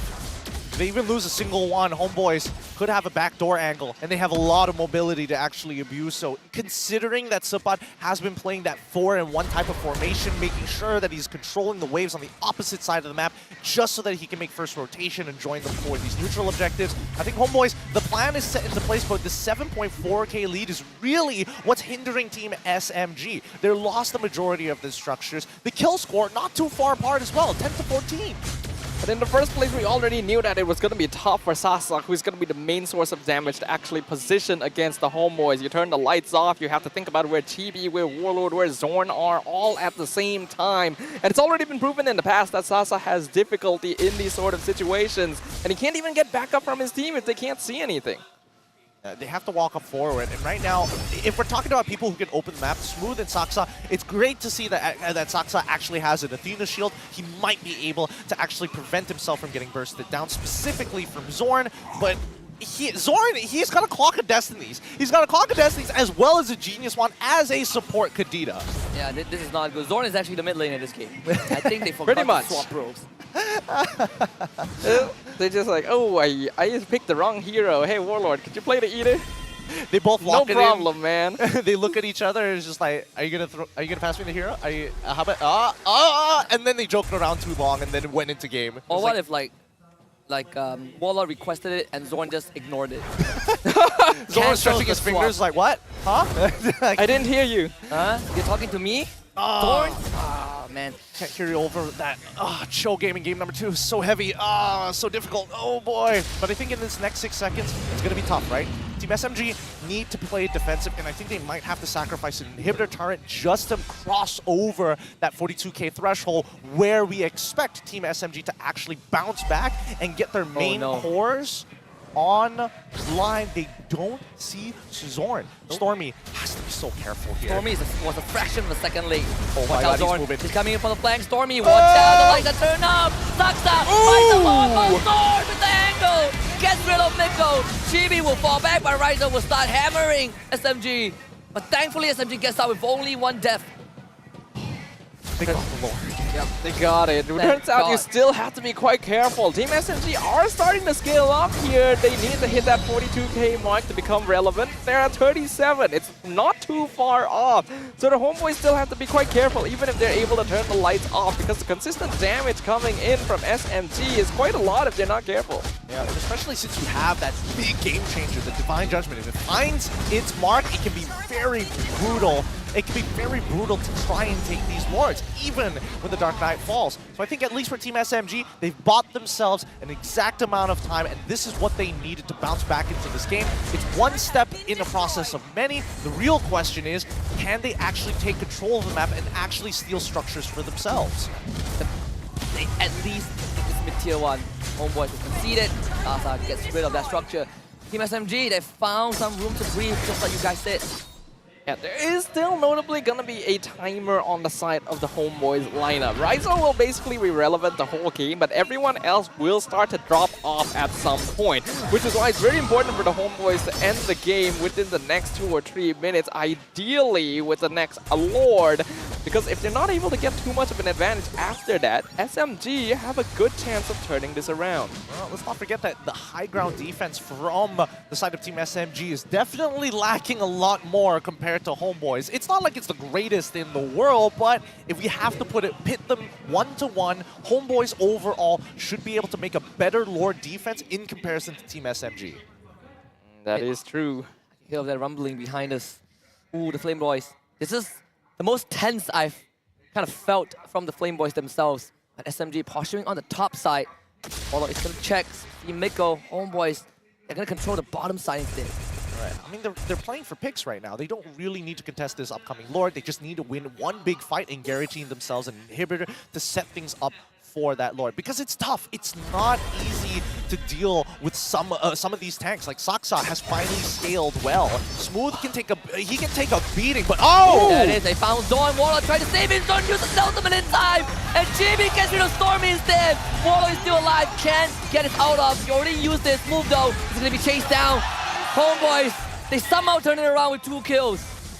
I gotta give props to Warlord. You have to know, this is a player that on the surface seems like he really wants to carry his team and do damage, but the willingness to just jump back in with the Earth Shatter to save the life of Zorn, turn that fight around for the Homebois. He understands his purpose in this game. He knows he's eventually going to scale off. He's great at peeling and picking off opponents, but in comparison to Zorn, who can actually not only lock down Saksa to secure these lords, but blow up that backline is so important. Oh my god. Sepat, bit of an overextension will use the immortality. Zorn shows up, tries to go for the first, spikes Mikko! Sepat does get slammed by Saksa. It's a 1-for-1 trade. Homebois, they can't do the lord, they gotta reset.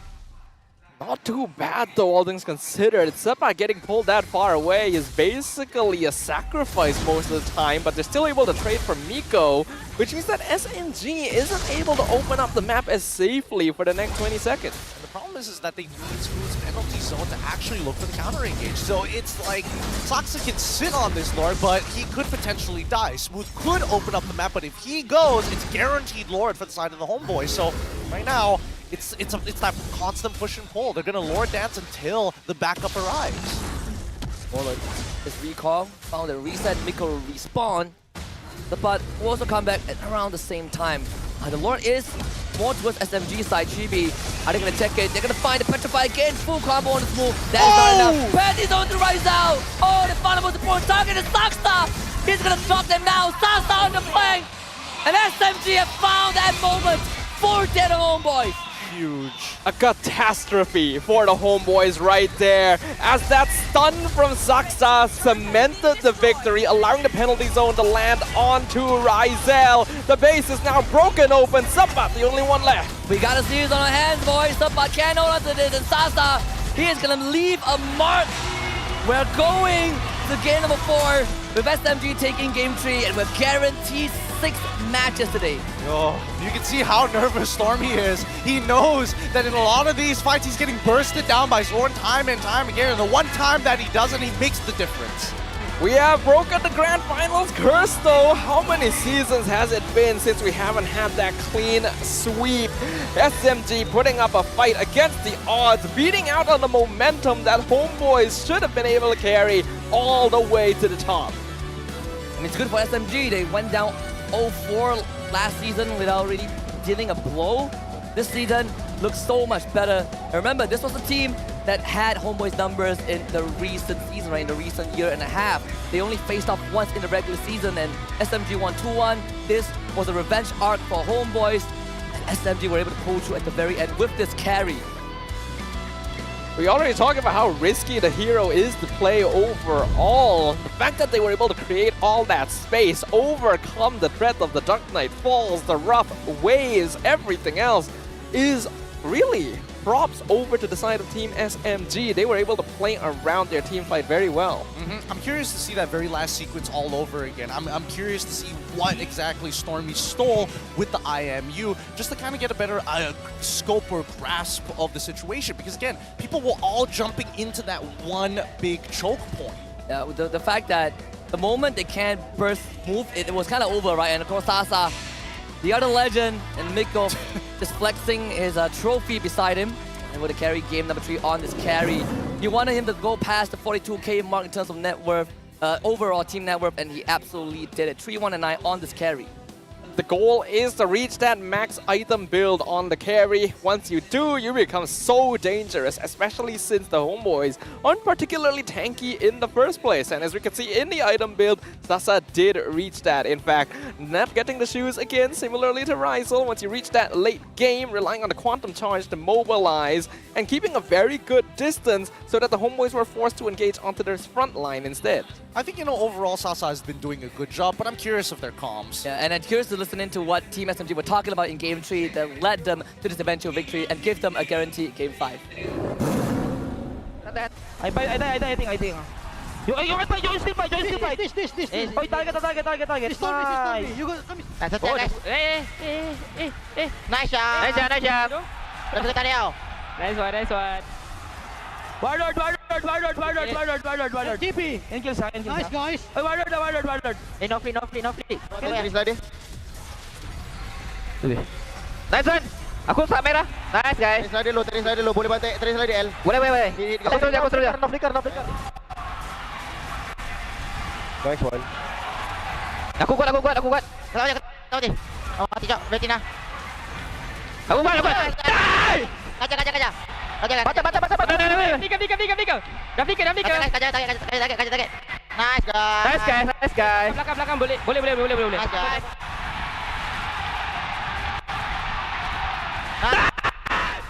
I pull. I can block the enemy. Dia tak ada pergi balik Fika. Dapat. Nice one. Tower. Admin boleh ada yang Depan guys. Banyak Teresa. Damage dia aku, santai. Nice guys. Nice. Kau ton. No, I block. No minion. I block him. Go and block him. Tower. Nice one.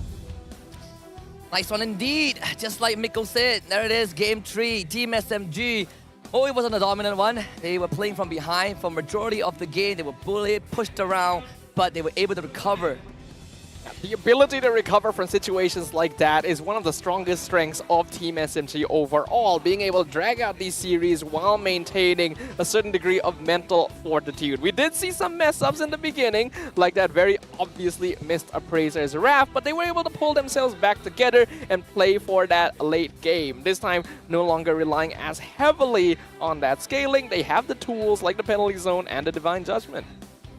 With the early game just went so poorly. And I think, at least for the Homebois, they're very ult-reliant. And you can definitely see where their strengths start to lie. When they start comboing their abilities together, and especially when they're fighting these big pickoffs to slow down this Fredrin, it's great. But as you mentioned, Stafa, earlier on in the cast, there is a time limit to it. Because once you see Sasa get his max items, he's bursting people down. Miko, on the other hand, I think the conversation throughout the game is very reliant on this divine judgment. Every single time Fredrin as well as Frizzla walk up, they were getting abused in the mid-game, getting one shot at each and every time. Then the Athena shields start coming around, and then it was a massive problem. Zorn losing his relevance, and the only targets he could blow up was either Kaja, who doesn't have an Athena shield, or not yet at the very least, Stormy and Sasa.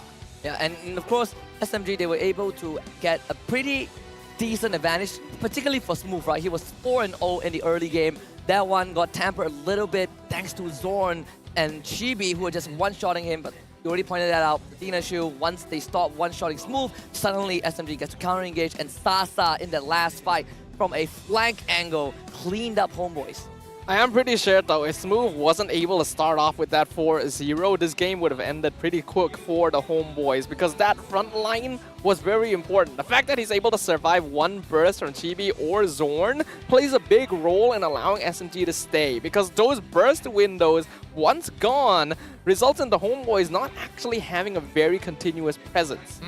Honestly, this is one of the few compositions coming out from the Homebois that it's very, very complex. And it really stresses on communication amongst your team members, whether you're trying to stagger your opponents so that Irithel can run into the backline and finish off targets without having to get disrupted too much, or at the very least, when both Warlord and Zorn are actually working together very well. It's like sometimes I close my eyes and Zorn is Barbosa. I mean, even in the losing game, that communication, they never lost their touch, right? They were landing all of their skills. It's just the damage department, that one was lacking a little bit. You look at the numbers, you can clearly see that Zorn dealt the most damage on his team. I think the key point, though, is actually that damage taken value, because Team SMG can survive a lot more damage being done as compared to the Homebois, especially since people like Sapa are going for more aggressive item builds overall, leaving Warlord as basically the only real frontline and heal, and because he's oftentimes diving in to save people or to start fights, it means that Homebois are very all in.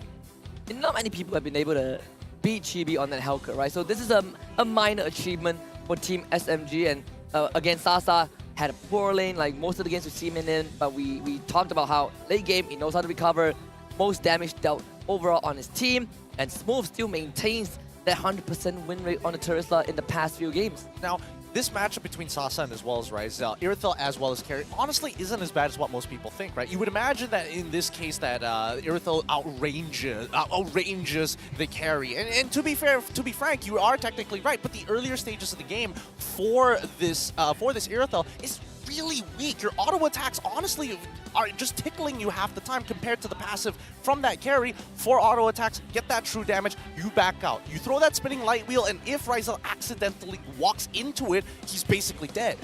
That's why you do have to be a little bit respectful towards Sasa overall, but I think there was a mind that they could just leave him alone a lot of the time. There wasn't a lot of priority into catching the carry in the backline. Instead, they were focusing on bursting down Stormy, on bursting down Smooth, because they did have enough damage to do so. But at some point, you do have to shift that attention because Sasa got way too much base after that early game.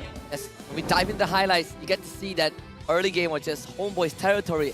As always, they're very proficient in getting these kind of engages, the communication, the confidence that they had.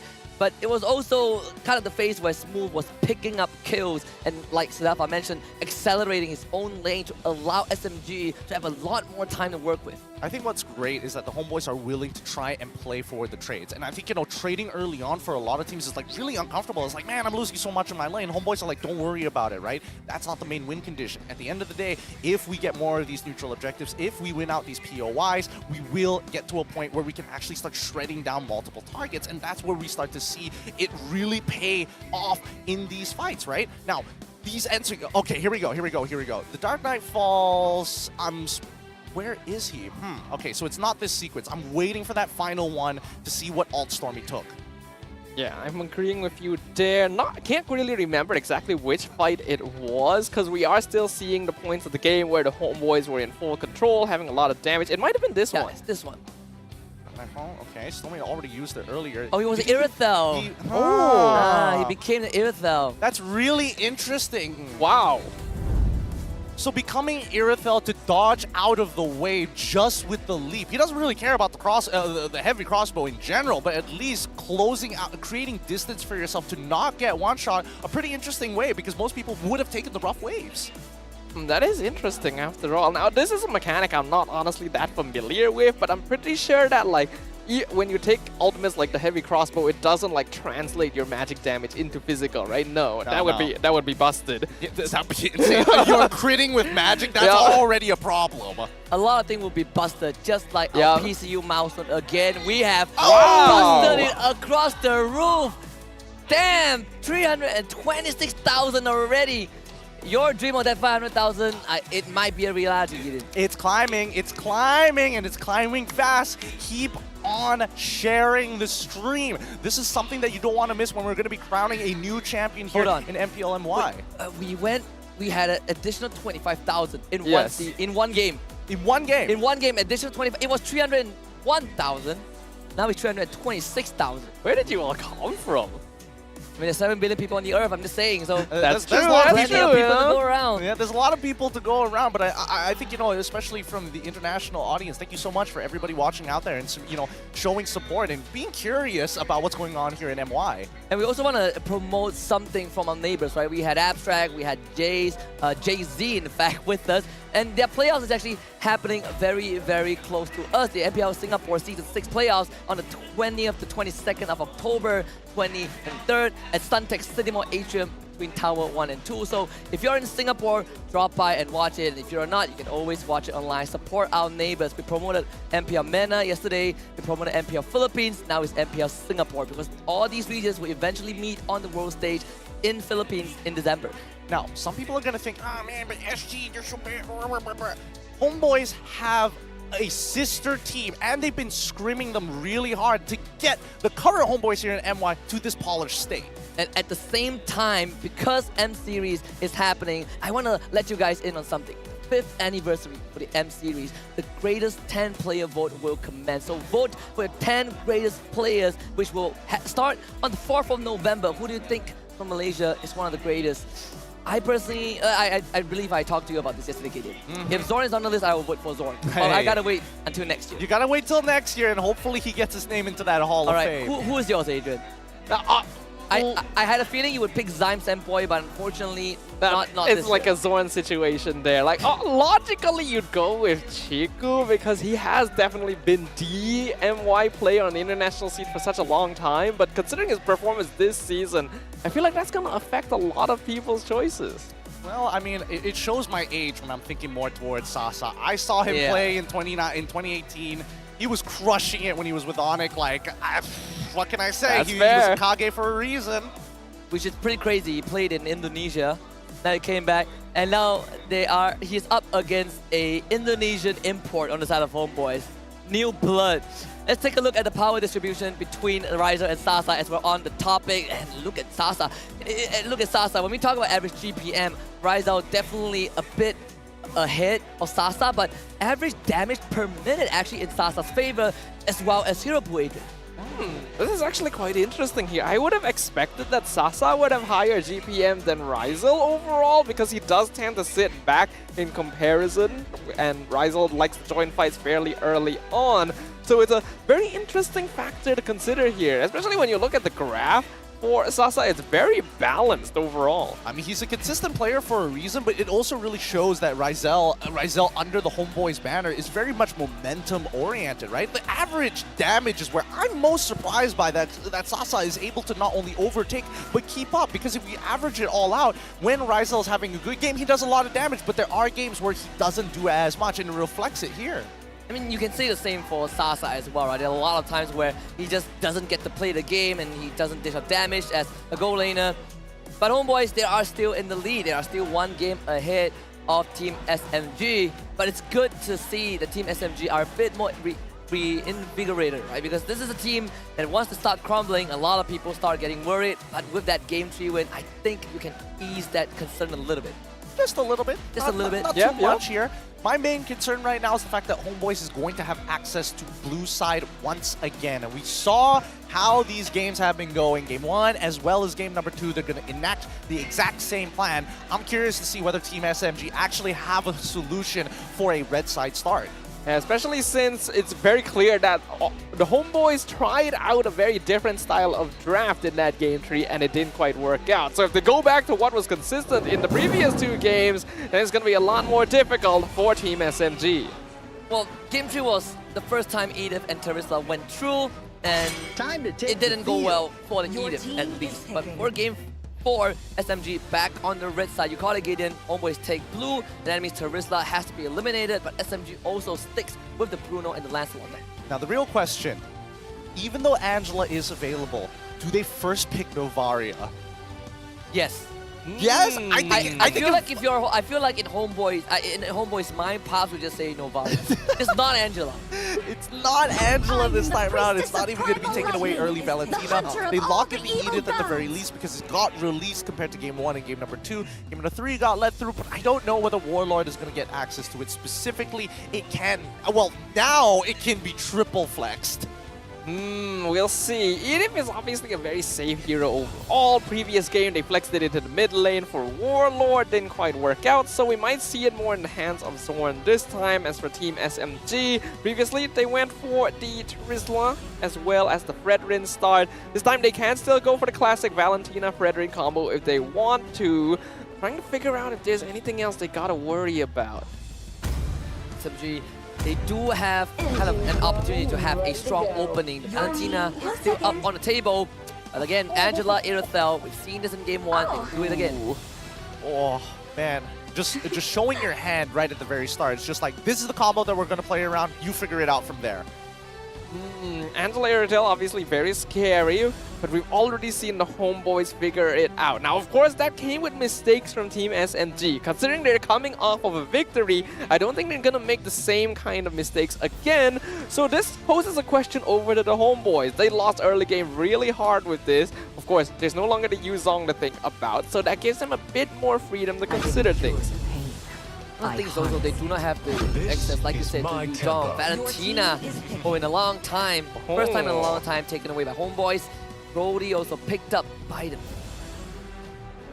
It's well done from the Homebois. This is a very solid way to answering an instant combination being thrown in their faces. They're like, we pick Edith, you show what your synergy is going to be. Guess what? You're playing around that heart guard. It's my heart guard now. We're going to be playing the exact same comp, and I'm going to have a winning gold lane. Yeah, that's pretty scary overall. We haven't seen Warlord on the Valentina for a long time, that is for sure. And the Heart God, definitely a very nice thing to steal here to provide Rizel with some much needed goal lane supremacy. Fredrin comes out. So Team SMG is still sticking with what works here. They will either have a hyper carry that's boosted to like the highest speed possible, or they'll have a really bulky front line. At least in this case, there's no more opportunities for gore pick.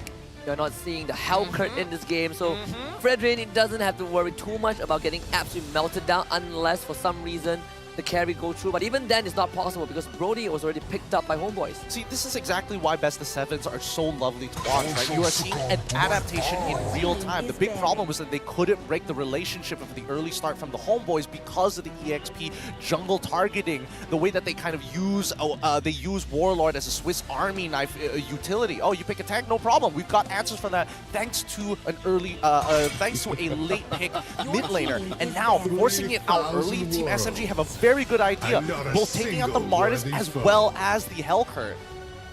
So forcing Chibi onto a more defensive hero this time, making sure that he cannot rack up those kills very easily. Definitely going to be quite useful. Now in this position, you would want to consider something like the Akai. Not too sure if that's in Chibi's hero pool overall though. That's actually a really good shout. I think Akai actually might just be the solution here, right? We see the Kufra get banned out for the side of the Homebois, and at least, oh no, you're using your big ultimates, heavy spin, push them away, reset the fight. One of the most annoying heroes for people like Fredrin to do it, right? They just want you to sit still, but Akai, he not only pushes you away, he has an inbuilt Purify with the heavy spin, so that makes it even harder to catch him. Homebois handing out the Kaja, making sure that SMG doesn't have any sort of catch. And I love this, a classic meme that never dies, Homebois slaying everyone, which is pretty crazy if you think about it. Homebois' journey, they were the only team to beat RSGMY, and they did it twice. Once in the regular season, and then gave Rizal the play of the season, and once in the upper bracket of these playouts. It's absolutely insane. Paquito this time taken away by SMG. Interesting. Okay, so they're going to make sure that it's going to be a pretty decent matchup for their EXP laner. At this point, very nicely done for the side of Team SMG. I'm curious to see how Homebois is actually going to answer this, right? Because right now, what they could have done is not banned out that Kufra. They could have held it up a little bit longer just to kind of see whether this is going to be a mid lane Angela. But the fact that Team SMG is just holding it hostage is a great way. Just hide Stormy's pin. I was wondering whether they might want to go for the glue or the X-Borg, but Homeboy still wants to go aggro. The Lapu Lapu and the 100% win rate Leomord comes out for Chibi. Pretty crazy that both Leomord games won by Chibi were against the Langor Red Giants, and both games, I believe, was Leomord Paquito. Again, we talk about the interaction, the relationship between Paquito and Lapu Lapu extensively earlier on, so I'm not going to dive into that a lot more. I'm just looking at Miko's pick, right? We're still looking for a potential roamer / mid laner, because, you know, trying to figure out where this Angela's going to go. A part of me was like, Hospital Man, I picked Rafaela. Yeah, I was thinking about that as well, but I think now that Homebois have honestly made their composition more complicated than it needed to be, but then I don't know, but the problem is that I can't even figure out a better solution than this as of yet, right? It's clear that the Homebois have a clear side that they want to play on, chunk out your opponents, you have two people to kind of sweep over later on, but for the time being, Team SMG are going to have a large form of control. An interesting choice to go for the Kadita there, considering that there are some fairly mobile heroes on the opposite side. I thought we might see like maybe a Grok or something, but we'll see whether or not this choice works out for them, as now both teams have been forced to kind of switch some things around, steal some hero picks from one another. The respect really showing here in our best of 7 series. And Team SMG fans heating up a little bit, and this is what we like. We like that interaction, not just between us and the players, but also within the crowd and the fans themselves. This game, it does look a bit more promising for Team SMG. Don't you agree, Adrian? I would have to agree here, but we do have to note again, this is one of those compositions that's gotta play pretty hard, pretty early on. Hopefully they'll get the snowball. Game 4 of this grand finals between Homebois and Team SMG. And SMG, they have a chance to equalize this best of 7. We'll just have to find out if this red side is going to work out for them. They're going to be, Chibi's going to be starting on the orange side with Saksa. On the same side, on the bottom side of the map, they're starting on is purple. Homebois on blue, Team SMG on red. Now, here's a couple of things that I'm expecting to see happen. I'm expecting to see Stormy blow up Chibi when he uses that Phantom Steed. And maybe not a first blood. So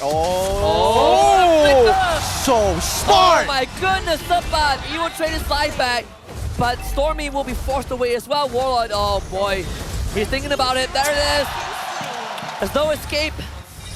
Too far. The Breath of the Ocean was just put too far. He needed to kind of put it in between to try and punish him, just in case he wanted to use the Shadow Strike. But still, you have to admit, pretty well played coming in from Zupa. That was really smart of him to flicker early, get his passive off to get the extra damage, close the distance, and get the shield. Yeah, that's very high-level mechanics there from someone who's very used to the hero overall. Looking at the way these interactions go in the EXP lane, I'm really kind of enjoying the fact that it's evolved like this. Previously, you would put the roam and mid there just to get level 2, but now it's actually about, hey, maybe we can kill them while we're at it. Pretty nuts, honestly. But now we start to go into getting deeper into the sauce, right? Miko is currently still level 2, but Chibi and as well as Warlord, I am concerned about Chibi, right? I'm expecting Stormy to blow him up when he calls Barbiel, and even more so because Smooth, they evened out the score, but it doesn't change the fact that Sabat doesn't have enough of a lead, and more importantly, doesn't have level 4 where he can actually win that trade. Yeah, Chibi, he will learn the hard way that this lane is not for him. SMG gets to call first dips on this turtle. This EXP lane going to match up fairly evenly. Smooth hits that level 4 first, as is expected, but not too far behind. The turtle going to be contested now, reset by Warlord to maintain better control over the pit. All right, and I think, you know, it's understandable that Team SMG don't want to get involved here, right? Warlord is level 4, and he steals away the hard card from Miko, and Miko's not level 4 yet. You know, I don't know why this interaction was implemented. It's really, really annoying, but until we see it happen, Stormy's in trouble. He's going to get forced away, but doesn't want to have any chance. Now Smooth is going to try and disrupt this, but Chibi gets the turtle, stolen hard on him. They're going to try and destroy SMG, but SMG will show back up instead. Not that it matters too much. Stormy ends up going down. Homebois are still thinking about this chase. Thankfully, they only get one. Not too bad of a trade here. Switching out your roam for the enemy mid lane is always going to be pretty good for the Homebois, especially since they get the turtle. And also 900 total kills here. Both teams just competing for milestones now. Yeah, big round numbers. That's what I like to see. Big round numbers. And I think overall, that could have been way more dangerous for specifically the Homebois, right? Had Stormy got that rough waves off, man, more bodies would have dropped, and Team SMG would be pushing the momentum even harder. The fact that Homebois is able to get this gold lead is already a +1, and I think that gold is coming from Ryzel. Good chance it is, because Matcha, right, he's already ahead in experience as always. SMG putting more bodies on the top side. Homebois are going to do the same. Will it be enough? We see a lot of attention towards the gold lane now. 4-man rotation from the Homebois. Opposite side of the map, not too much is happening. A lot of respect being given by both EXP and laners to make sure things don't get too dicey. Petrified, rough waves, don't let Zorn get the out off. He's taunted back, Zorn still gets his out off, but the damage from SMG will be enough. Stormy in danger though. Chibi is starting to run them down. They're on the red zone. What a push! Chibi finds a double, and one of them is going to be Sasa, but SMG, they're back in the fight with enough numbers and the hard guard. Sunba leaps to them with the radio slider, flickers the land shaker, and now the raging splash alongside Ryzel to finish the kill. Homebois will also find an even trade. Team SMG, they need to figure out what the target priority is going to be. Yes, Saksa did have the hard guard, so he can kind of do whatever he wants, but you can't leave your backline like that, especially Chibi got a double kill for basically for free. He shouldn't have, getting away with one, fine, understandable. You know, Stormy already blew somebody up, he had no spells left, but also Sasa dying at the same time, that's unacceptable. Yeah, the positioning seems to be kind of messy here from Team SMG. Pretty weird overall, considering their composition would allow them to control the fight pretty well. So I gotta give props to the Homebois for really putting pressure onto this team. But he's gonna keep Miko away. There'll be a separate fight happening on the mid side. Miko ready for the flicker, now uses the hard guard onto Saksa. Stormy goes into the rough waves. They want to find Chibi desperately. Chibi, he doesn't want to man fight this, but they will take care of him. Miko now assisting the rest of SMG. This Saksa is a bit too bulky with the hard guard on top of him. Zorn cannot do too much, but the turtle has been reset, and Miko, you gotta deal with Sapat again. he's too thick, and the Bravest Fire being thrown out. Like Sabat, if he sees Miko out in the open, he's jumping on him straight away. He's just not really going to care about it. If he can kill him, that would be the most ideal situation in the world. And with the purchase of that Bloodlust Axe, it's definitely going to be able to help him stay in the fight a little bit longer. But at what cost, right? Because Smooth, unfortunately, hasn't hit his level 8 just yet. He has been losing EXP because of these fast rotations. Yeah, forced to come and help back up his team, but that was better target priority from SMG though, focusing on the Chibi, but still able to get the turtle. Good attempt for Saksa, but not enough. It was all the bait set up by Homebois to pick up 2, find a turtle. Where's the heart guard? Where's the heart guard, buddy? Miko! It needed to come out. It needed to come out to protect somebody. That's your entire reason to exist on this Angela, right? And unfortunately, because of this, Homebois now in prime position to take full control. Like, this is going to be difficult, right? Chibi's got a level lead on to Saksa. Smooth ain't gonna die here, right? Yeah, hope not. The stun did miss getting close. Finally, the hard guard indicator pops up. Smooth gets a bit of a respite. Team SMG, again, one small mistake, and they lose so much. Sasa, thinking about finding the hard guard will keep him alive. Torn apart memories, destroys all of the shields.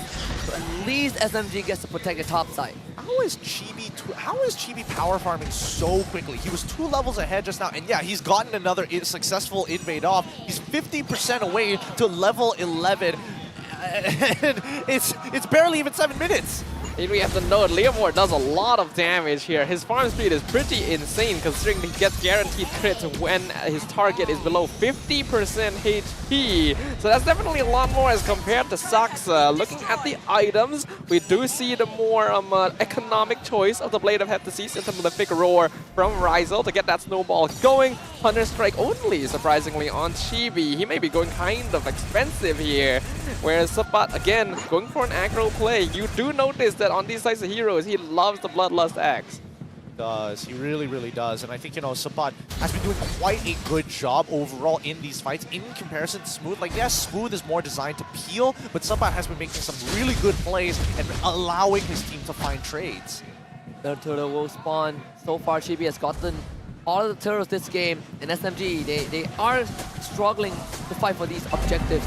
Again, like Adrian mentioned, the Leomord does incredible amount of damage, especially with the Season Hunter emblem. This is the third turtle, no contest. It's not even close. He's maintaining that 1 level lead, but finally Sasa gets that item power spike, and now this is where it gets interesting. The butt gonna use that ultimate just to clear out the wave. Warlock will join him on the top side, as the bottom tier 1 also falls. Ryzel and Zorn taking care of that. Yeah, we can see now that the Homebois are transitioning towards controlling the macro of the Land of Dawn. We see they're very split up across the map because they know that Team SMG are not quite confident enough that they can take a full fight. Stormy clips Zorn on the edge, but the rough wave goes wide. He's petrified down for the next minute. But why though? Why was Zorn the priority target there? It definitely wasn't worth it, even if they did. Well, I mean, I guess even if they did get the kill, I suppose, but... But tier 2 down, Saksa, there's no way he gets out of this. Barbell call just for security, and that would be an easy kill onto the jungler of SMG. A weird sequence of events there from Team SMG. Yes, I understand going for Zorn there. If they burst down the Edith, they can actually engage onto the Homebois. So when that fails, when Stormy doesn't have his ult, it's time to back off. You know the Edith is there, and yet Saksa still lets himself get caught. I don't know. It feels like Miko only has his eyes for Sasa right now, and I think, you know, all of Team SMG have kind of collectively agreed that Sasa needs to be that guy sooner rather than later. Sasa, even if he dies, even if he was given the hard card, there was no guarantee that he was going to live, so I can understand that. But not using it there to actually protect him prior to the Lord, which was going to take quite a while to actually spawn, is kind of strange. And I just want to quickly point out that we have come 4 games in the grand finals. In all 4 games, both roamers have picked different heroes every single game. I kind of want to know the timer for how long Zorn has been recalling here. Oh! There's no way he doesn't die, right? And you should be punishing him. Good job. I mean, we say good job. How many ultimates did it take? It took rough waves. Look at that. The man is just in emotion. Usain Bolt running at the speed of light. Even when he dies, he doesn't lay on the ground. Guy only takes a kneel. That's the most you get out of him. Taxado, not so lucky. Sapat willing to force him away, and behind the scenes, Chibi gets an uncontested Lord. Was that truly worth it? Was it truly worth it? Zorn dies, they get a free Lord, and now they're going to turn the 7K, they're going to get the 7K lead, turn it to closer to 9K. I'm not sure if they're going to get 10, but they get pretty close to actually cracking open an inhibitor. When I say good job, I mean good job, Zorn. Right, Aiden? I just have no words to say about that situation. You want to say, oh, you get punished for taunting, but Homebois actually come out on top in the exchange. So what kind of lessons are we teaching the children here? Hey, don't splurge all your money. Ooh, don't use all your resources, you know? Take your time with it. Resource management, it's an important skill to learn. Yeah. I swear a lot of people have been recalling in my games as well. Thank you very much, Zorn. Lord coming down mid. SMG should have enough damage to deal with it. Bottom side getting cleared up by Smooth as well. Top side settled. So Homebois can't get inhibitors yet. Pretty clean defense here, and Team SMG, they're not bothering to proxy. They know that they have more than enough for now. Smooth can at least delay the waves, but the main wave clearer is going to be Sasa, so keep that in mind. Oh, but dives in, gets haunted, and now the hard guy is also used as well. Stormy kind of keep Rizal away for the rest of the fight, and Sasa, the hard guy, starts using the heavy crossbow to try to gun down the rest of Homebois. And he found Chibi and Sapat. Lovely stuff from SMG. Rizal with the flicker to stop Sasa, he flicked the Rizal finds the kill, but can he get out? That is the question. Roscoe Media does prop. Rizal kept in place by Starkstar, and Smooth will give it a 1-2. It's 4 for SMG. Ooh, that was forced a bit too hard from the Homebois there. I like the confidence of jumping in with 2 members, but you are within the enemy base. The inhibitor was still standing at that point, and Stormy with that is able to hit his 8 million damage dealt milestone in the MPL. 8 million damage dealt. What? He's been clipping Zorn. I guess he knew that he was getting closer to the 8 million damage. It's tough to say, but man, he has been doing so much work. He is a KDA machine for a reason. Looking at the state of the game, Homebois really drew a massive lead at that point. They still have a net worth advantage, but a lot of that money was probably fed on into Sasa, which they cannot afford to do at this stage of the game. It's Homebois on a timer, just like last game, right? You have this Leomord was not as dominant as he was yesterday. I think, personally for me, in terms of just like scaling, I think that honestly Homebois might actually scale better than Team SMG, right? Like a late game Leomord is definitely scary, but that's only if you're like getting close to the 50% mark, and when you do, that's the go time for Chibi. In the meantime, I do think that Sasa, there's a heavy reliance on him right now. Like Stormy can play for disruption. It's going to be difficult for him to actually find that one shot, but if he does, I'm hoping that it happens on Warlord, because I think he's the big game changer for the Homebois as of right now. I think Stormy would be pretty familiar with that, considering the way that he builds and plays Valentina towards that late game. For now, though, Lord gonna be reset again. Miko gonna be left in charge of split pushing the base so that he can back up with hard guard whenever necessary. But because of his lack of presence, as well as Sasa on the other side of the jungle, Homebois just rushed down the Lord. They have a lot of damage. All right, they want Stormy to slowly catch up into this game. It's not like it's impossible for Team SMG to turn things around. And I mean, last time they only lost 1 inhibitor. I guess they're willing to sacrifice at least 1 more, and hopefully that's the maximum that Homebois get. Hopefully is a difficult word when you are in the grand finals battling for a ticket to M5. That mid lane already doesn't have an inhibitor. Luminous Lord can be pushing in there. The waves, I think, are not as synced as they would like, but they're still going to do a good amount of structural damage because this Lord is tanky. He's going to steal. Sasa is going to get grabbed and flip, leaps away with the heavy crossbow, gets help with the hard guard, and SMG looking to pounce, Appraisal's grab, good knockup from Stormy. Blow out Sabat, Immortality is going to be gone. SMG mounting a very sizable defense, but they lose all inhibitors. All right. I like it. I like the thought process from the Homebois. It's like, we don't have the Lord pushing in the right space, so what are we going to do about it? We're going to try and maybe look for a fight here. And Sasa, you know, honestly playing with death a little bit there. Zorn knowing that he has the immortality, he's not too afraid of dying. And if he does find that initial catch on Sasa, that's great. But at the very least, they don't lose anybody in the process. And more importantly, they've taken out the inhibitors on all ends, putting Team SMG in a really awkward spot for every single Lord take afterwards. I feel like Homebois are in a very good spot right now to potentially end the game with the next Lord. They just got to make sure to keep Team SMG confined in their base. Or if they're feeling a little bit more antsy, try and see if they can bait someone to push out right now. Because they do have good gank potential with Zorn and Ryzel. Doesn't look like that's going to be the case though. With all inhibitors down on SMG side, Homebois, they just do what they do best, right? Take control of SMG jungle as much as possible. Next Lord spawning in under a minute on the top side, and we saw how quick Homebois can melt through that objective. But if we're talking about melting through things, Sasa just finished his Great Dragon Spear.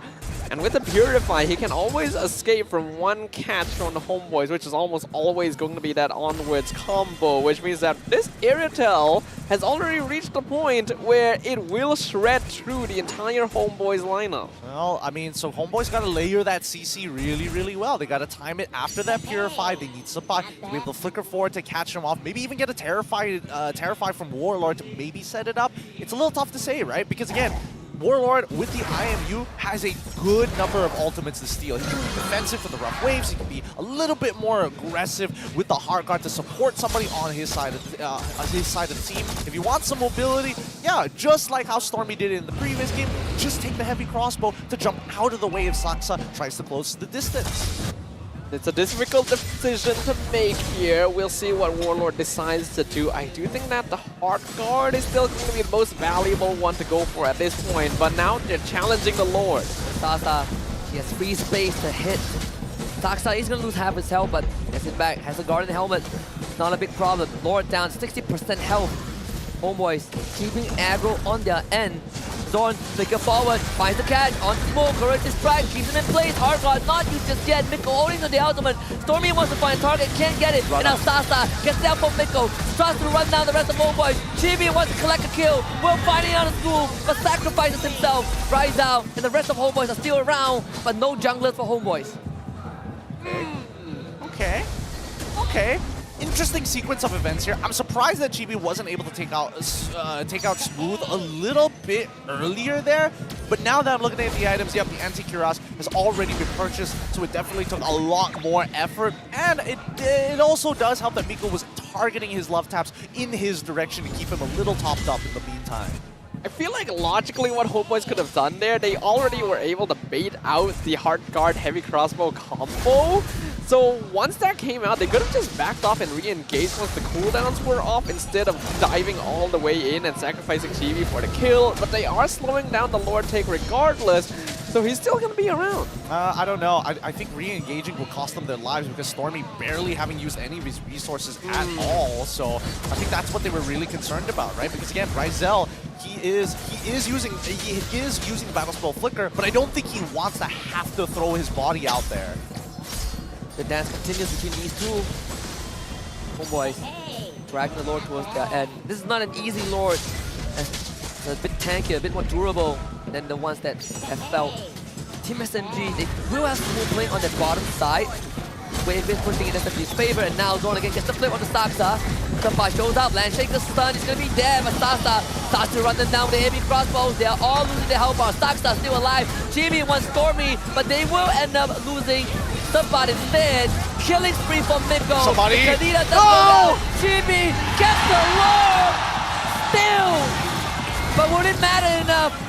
Because 4 members of SMG are still around. That was a great call coming in from the side of Team SMG. That sequence of events was great. Smooth hops over the wall, realizes nobody's actually on the river bush, which cuts off Ryzel from the rest of his team. And instantly, Sasa is like, I'm jumping with a heavy crossbow. And Sasa, in conjunction with his 10 million damage down milestone, a legend in the history of MPL MY, are now going to be looking to potentially end the game. But they got to deal with the Lord first. We've seen this before against SRG. Sabat will be back in another 5 seconds. SMG, they just need the minion wave, but there's a chance they cannot end this. Can they defend? Is going to start to tank down with a crystal shot. Homeboys, they're coming back. Justice play, This come might on. not be able to end. Oh, the knockout. He needs help right now. Heavy crossbow, sword, misses the knockout. SMG looking for the equalizer.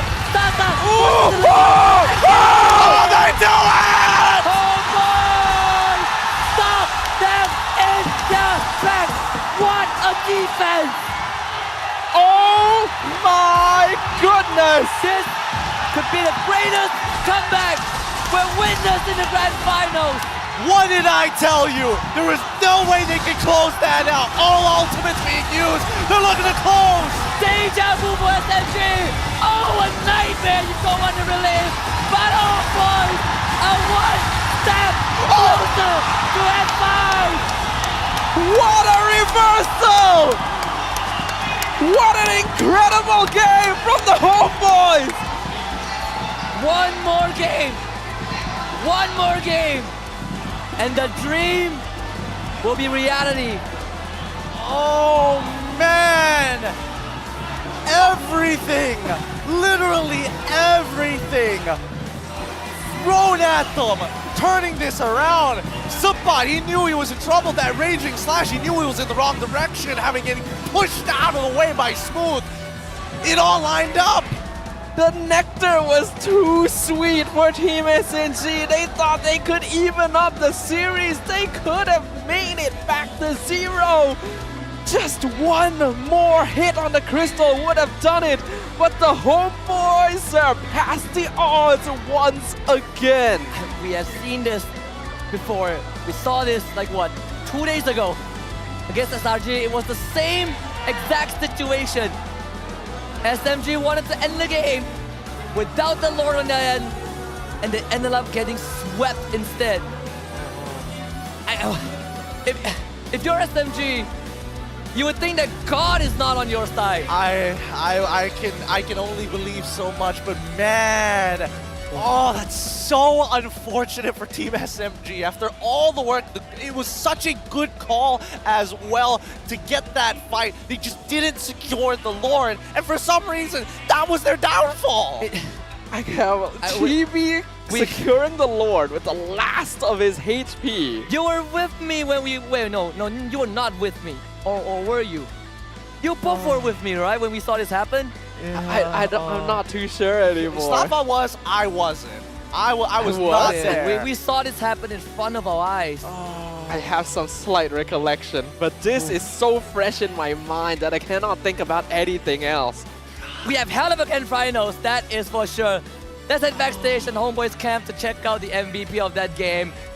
I'm gonna tell you the MVP is gonna be Chibi again. The Lord secure. The Lord secure in the losing fight was what won them the game.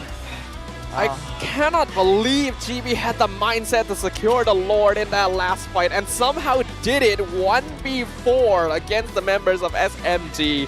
If they did not have that Lord, this would have been a 2-2. I cannot believe that. SMG and Lord, they do not have a good relationship. Let's just, you know, it seems that put it that way. You would think so, considering Smooth's previous moniker. That is true. That is true. He has grown a lot since then. But I'm more curious about the fact that, man, Chibi, he does the same taunt, he quote-unquote taunt every single time. Now I think it's a ritual, right? I'm curious what his fingers smell like now. Because again, how does he always get away with this? This wasn't even like a perfect Leomord game, right? He definitely was under a lot of pressure, right? He reached one point where he's starting to lose his health a bit too quickly, and yet, he won the game. Oh, even as a Homeboys fans, I was checking the vibe before that sweep. The Homeboys fans were ready for a potential Game 6. I could see them. They're going like, GG, go next. All right, we're ready for it. Surely there must be some triumphant roar in that Game 4, right, for Homeboys. We're gonna tune into the mic check and listen in to what led them to that win. In tournament grand final, I'm ready all heroes. I pull T. See me. Ken. Out, smooth, Ken. Micro. I can out, nice. Boleh pick tu korang. Nice one, nice guys. Nice! Nice one. Why? Abai, why? Oh, Take 4 dah. dah aku angkat dia. Nice, B.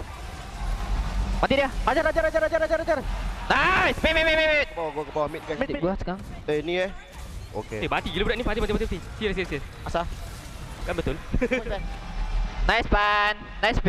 Nice you. Nice. Ayo Islam. Itu Brody. No fake guys. Miko, careful Miko. Go. Boleh kite. Bisa kite guys. Aku mati yo. Gak apa sih. Give us. Beat. Simi. I'm going. Give us. Sasa. No one Must be no one guys. Okay, hit. Give him first. Give him first. Minyak kami masuk.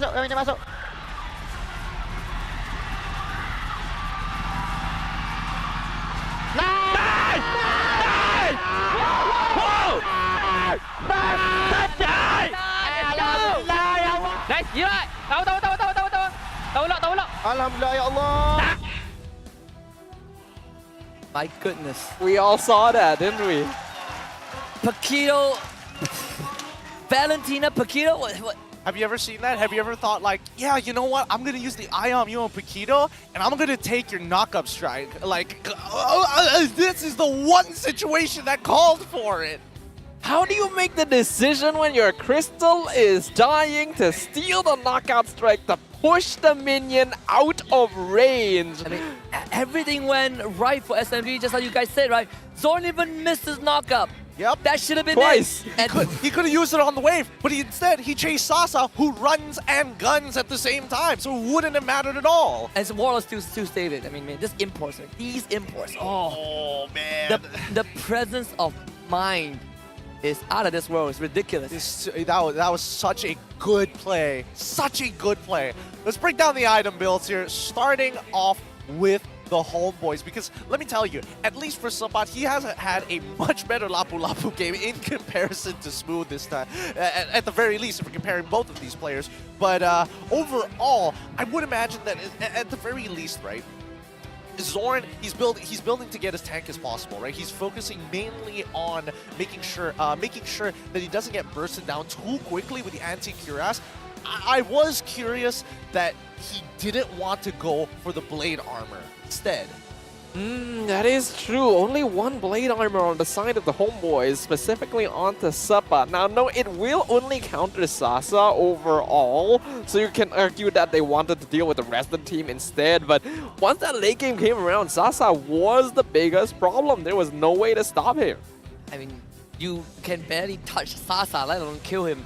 He even had Miko, right? At that point, Miko was just sticking onto Sasa.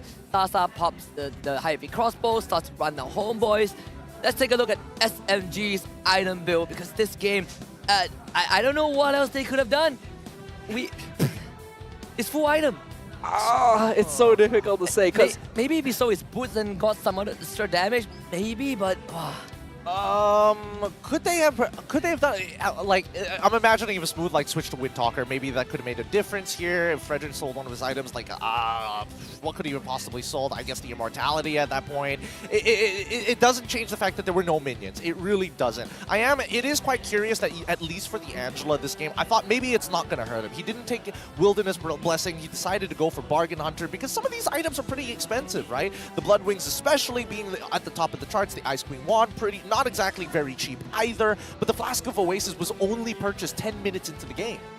Yeah, it's pretty interesting that he would go for that as late as he did, considering they're up against a Liam Ward, against a Brody, especially with Chibi's passive.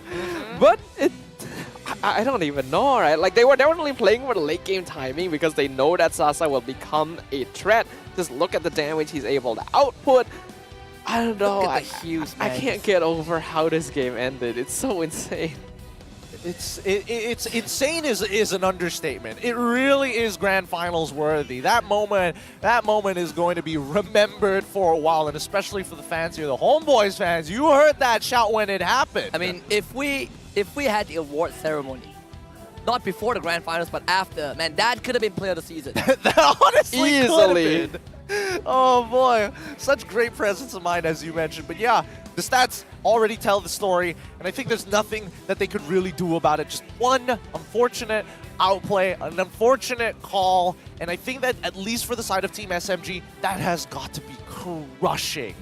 Hey, I personally don't have a good feeling about this. I've seen SMG in this position in the hot seat plenty of times, and a lot of these instances, they get to this point right after a crushing defeat. Against SRG, it was a 30-minute comeback. Against Homebois, it was a, I don't know, maybe the Lord doesn't want them to win, right? Maybe the Lord is a Homebois fan. So we jump into the highlights. The early game for Homebois, stellar as always.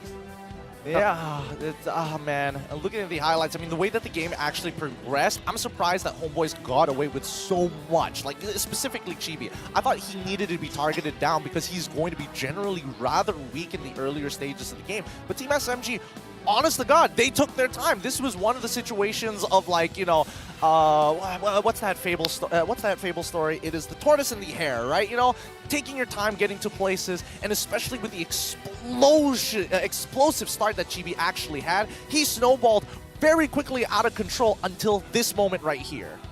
Yeah, you can see that this is the moment where Sasa becomes an absolute monster with the hot guard able to dismantle and destroy the entire team of Homebois by himself because there's no way to catch. But in this position, Chibi secures the Lord 1v3. Oh, Saksa messes up. He just taps his ultimate. He didn't target it towards Chibi's side and ended up locking onto the Lord instead, which costed him the Lord.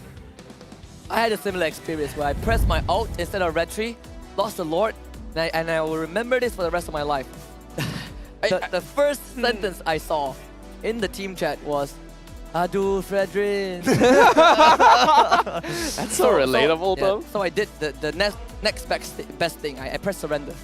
Yes, that's understandable. If only you could here in professional play. That's just the typical procedure for pub play here, right? If you get flamed, you report and then you surrender. Wait, I heard something. We have a new mouse. Wow, again? Oh, yes! I cannot express. This is crazy. We got another what? Almost 25,000 again in one game. Look, if we're gonna farm views, Team SMG needs to win this next game, and by the time we come back, we're getting closer, just one step closer to 40,000 PCU. 400,000. 400,000. 400,000. I don't know where these people are coming from, just out of the woodwork, but this is at new record right there again. Do pay attention, there is a redeem code for you guys. Thank you very much for tuning in and helping us hit this new milestone. If you guys want to make history, why not invite all your friends over, anyone you think wants to watch MLBB who isn't already tuned in, so that we can hit that 400K.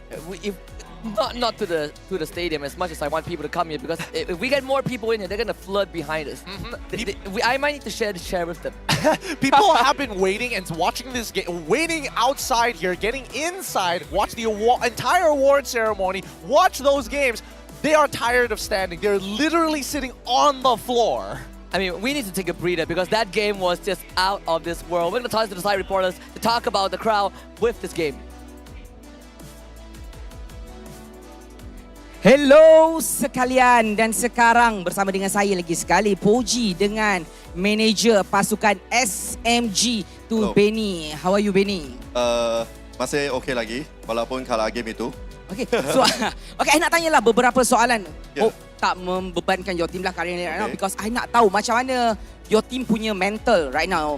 Diorang dah reset ke macam, because just now diorang sikit je lagi boleh win, eventually tak jadi. Itu panggil rezeki kan. Tapi tak apa. Lepas kami kalah, player terus turun. Kami pun sudah bawa mereka keluar untuk discussion. So kita ada pun psikologis untuk tengok situasi itu untuk resetkan mental mereka.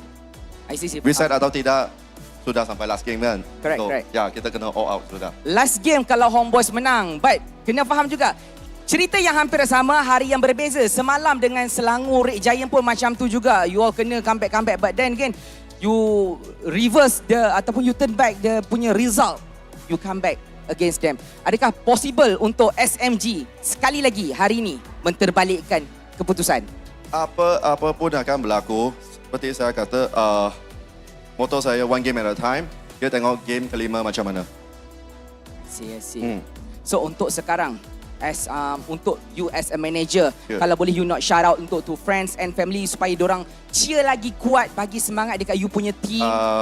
Because this is what they need right now. I think I really need to shout out untuk semua SMG fans. Tapi bukan sahaja SMG fans. Aku nampak seluruh Dewan Sri Puja pun penuh.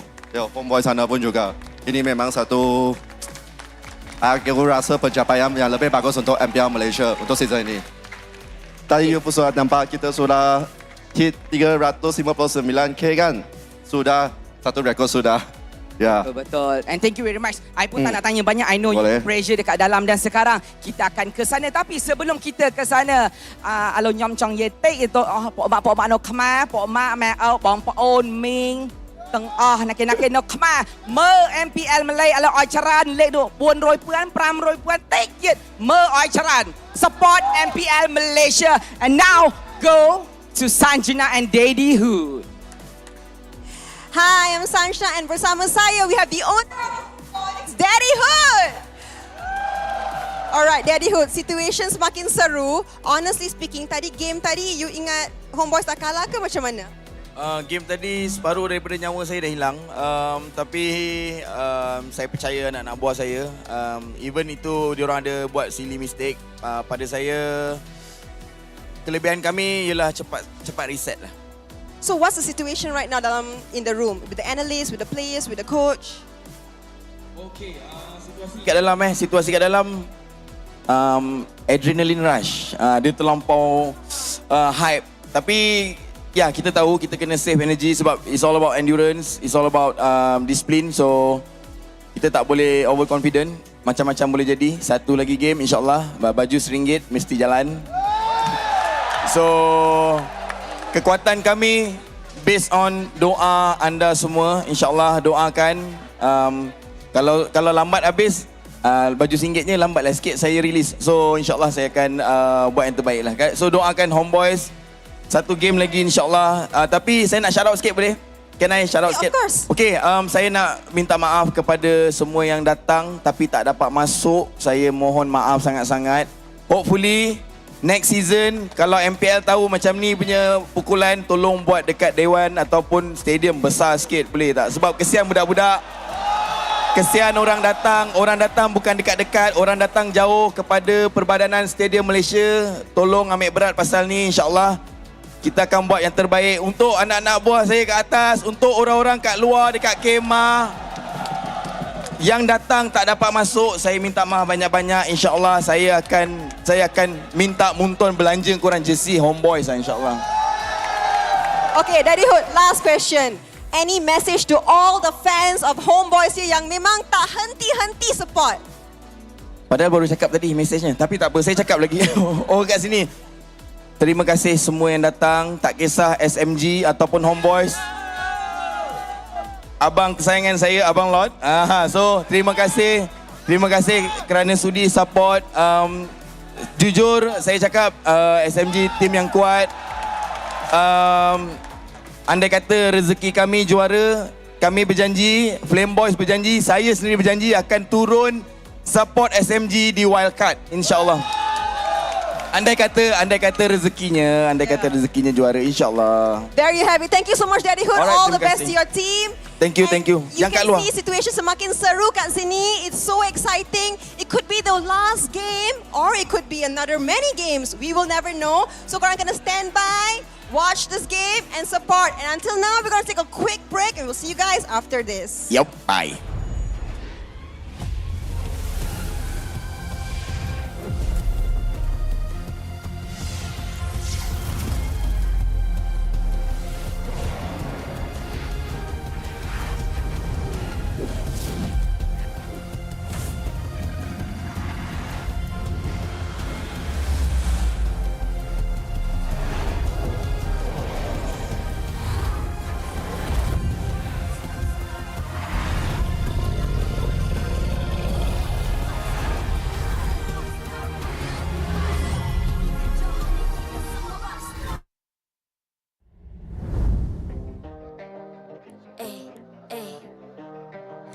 I'm a rock star.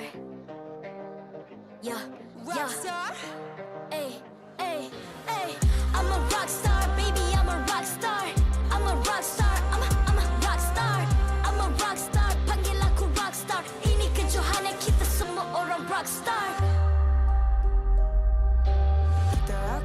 kita buat saja gaya kita.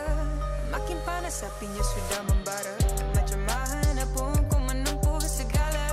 Demi negara ku buat semua bangga. Step into my world, you know I'm always in my zone. You know I got my team, know I'm never alone. Bring out my best, buat yang terbaik. Jadi juara perlahan kita naik. Aku nak push, naik-naik jadi lebih bagus. Jadi hero, ku ada skill. Berapa banyak musuh aku dah kill. Ramai cuba mencapai, cause they envy me. Tiap game aku pasti jadi MVP. Easy. I'm a rockstar, baby, I'm a rockstar. I'm a rockstar, I'm a rockstar. I'm a rockstar, panggil aku rockstar. Ini kejohanan kita semua orang rockstar. I'm a rockstar, baby, I'm a rockstar. I'm a rockstar, I'm a rockstar. I'm a rockstar, panggil aku rockstar. Ini kejohanan kita semua orang rockstar. Tengok nanti siapa yang juara. Ni peluang kita bawa pulang piala. This is my game, this is my time. Menang semua, everything will be mine. Kalau jatuh kau pasti kembali. Bangun balik ku tegak berdiri.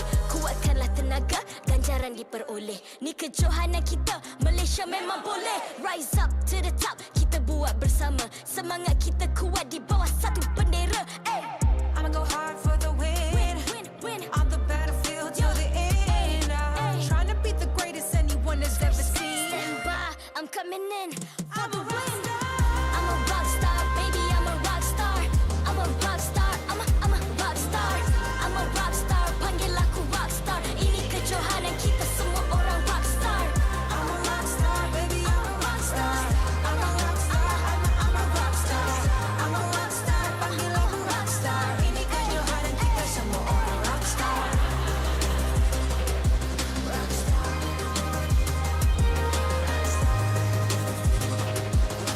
Ini kejohanan kita semua orang rockstar. I'm a rockstar, baby, I'm a rockstar. I'm a rockstar, I'm a rockstar. I'm a rockstar, panggil aku rockstar. Ini kejohanan kita semua orang rockstar.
I'm a rock star. Yeah, Rockstar? Ay. I'm a rock star, baby, I'm a rock star. I'm a rock star, I'm a rock star. I'm a rock star, panggil aku rock star. Ini kejohanan kita semua orang rock star. Kita rockstar, kita buat saja gaya kita. Makin panas apinya sudah membara. Macam mana pun ku menempuh segala. Demi negara ku buat semua bangga. Step into my world, you know I'm always in my zone. You know I got my team, know I'm never alone. Bring out my best, buat yang terbaik.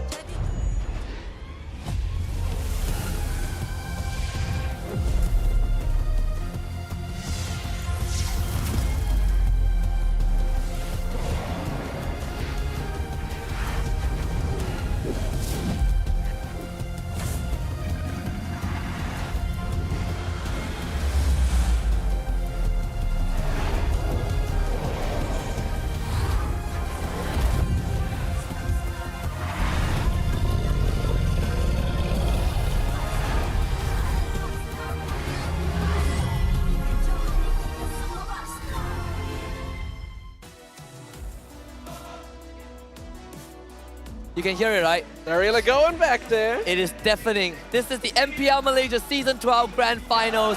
Game 5 is inbound, SMG against Homebois, and Homebois just came back in the best possible way in this Grand Finals. They're up 3-1. My name is Satsuki, and I have a bunch of experts with me. I have Sadafa, I have Gideon Kill. I need you guys to let me know right now, what must SMG do?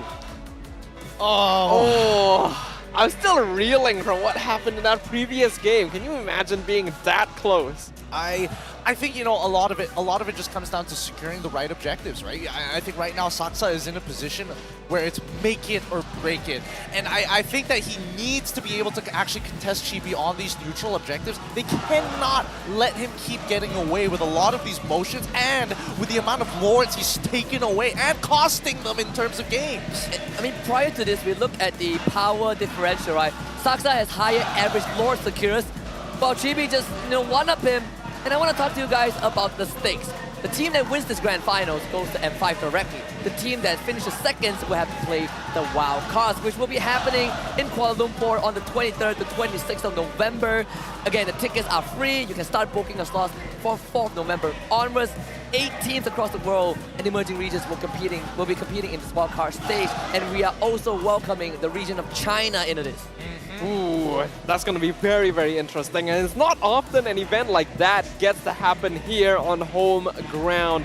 So make sure you guys all drop by. It's going to be free entry as well, just like MPL, so there's no reason not to. I can only imagine teams that are competing in wildcards are hoping that the Homebois get through so they don't have to deal with this crowd because they are loud and there's only so much that soundproof headphones can do for you. I said this before and I'll say it again. It's a race between me losing my voice first or my hearing first. Ain't that the life here? I'm hearing a bit of the white noise in my ears right now. Oh yeah, this is starting to kick in. Yeah, I feel you. Whether the earphones are on or off, I still hear it, but you gotta power through because this might just be the moment. This could be the ultimate comeback story for Team SMG. I'm just gonna lay it out there. I don't know if it's possible or not, but it feels like Team SMG have been pulling it from the brink time and time again. Is this the final stone that's going to be thrown by Homebois? Another lower bracket run, right? They did it last season only to fall in the Grand Finals. This season again. Hold on a moment. Hold on, we have a Hellcurt. One of those is not like the other. Oh boy. Man. Look at that. I mean, the trophy on your screens. Coach Pop, Saiful, Homebois, they're so close. We talk about the relationship of some of these players and what this would mean to them, right? Chibi and Sapan in particular, we went through that a few days ago. Right now, imagine being one game away from that dream. That is vision. Yep. It's 5 seasons in the making. The Homebois for those 5 seasons have been working so hard to make it to the top of the MPL charts. We got someone in the crowd saying, oh, we want to go home quickly. We got exams tomorrow. Well, newsflash, these players got an exam right now and it's happening in the land of dawn. Will the Homebois finally pass after so many years of effort? I'm trying to look at some of the faces of Team SMG and see how much the psychology specialist, this sports an analyst can actually help them mental-wise because I would be crushed after game number 3. I mean, especially when, even for us, we are still having flashbacks of game 3. Can you imagine being the players needing to move on from it that quickly? Game 5 draft on your screens right now. Faramis, Bruno, and Lance are getting banned now. First place by SMG on the blue side. Teresa first pick for the smooth. Ooh, not a bad idea here. Team SMG varying up their fans. The only game they've won so far was because Smooth was able to carry that early to mid game on a very solid Sarisla performance, keeping the game running long enough for Sasa to scale. I mean, if we go based on the trend, it feels like blue side is the strong side for either one of these teams. So unless Homebois are able to kind of, you know, change the pace of the game, this could be really difficult. Irithel, as well as Edith, going to be locked in for the Homebois. The triple flex pick coming in with that Edith at the very least, unique to only the Homebois. I'm a bit surprised that Homebois didn't prioritize that Valentina pick right after seeing the Teresa getting picked up. SMG now have a chance to go for the exact same selection. But Homebois, they have been traditionally known to prioritize Rise of Zero because they are just that confident with it. It seems like the fact that they don't pick Valentina when there's a very easy penalty zone on the other side leads me to believe they want Stormy to grab it so that they could potentially flex something else in the mid lane position. Maybe the Gore to counter tankiness, we'll find out. Valentina, Kaja can be secured by Team SMG, and Warlord gets the Novaria. Yuzhong is still up. So if it doesn't go by phase 2, there is a good chance that that gets picked up by Homebois. I have to think about that for a moment because does Homebois actually want to play a dive composition at this point, right? They're already playing around the Irithel as well as a Novaria. If you go for a dive comp right now, you're going to need an assassin. And knowing that there's Kaja on the other side, that might not be worth their time. I think Homebois played the traditional front to back here. I think they're going to go for like tanks. They might be looking for tanks in the EXP section as well as maybe even 4GB. And I think that's what Team SMG will want to focus on banning out now. Things like the Exborg, like the Paquito. If they're worried about the Lapu Lapu, might not be too bad to get rid of that as well. But I think Sabat definitely deserves some respect at this point. Ooh, focusing on Chibi's Mortis instead.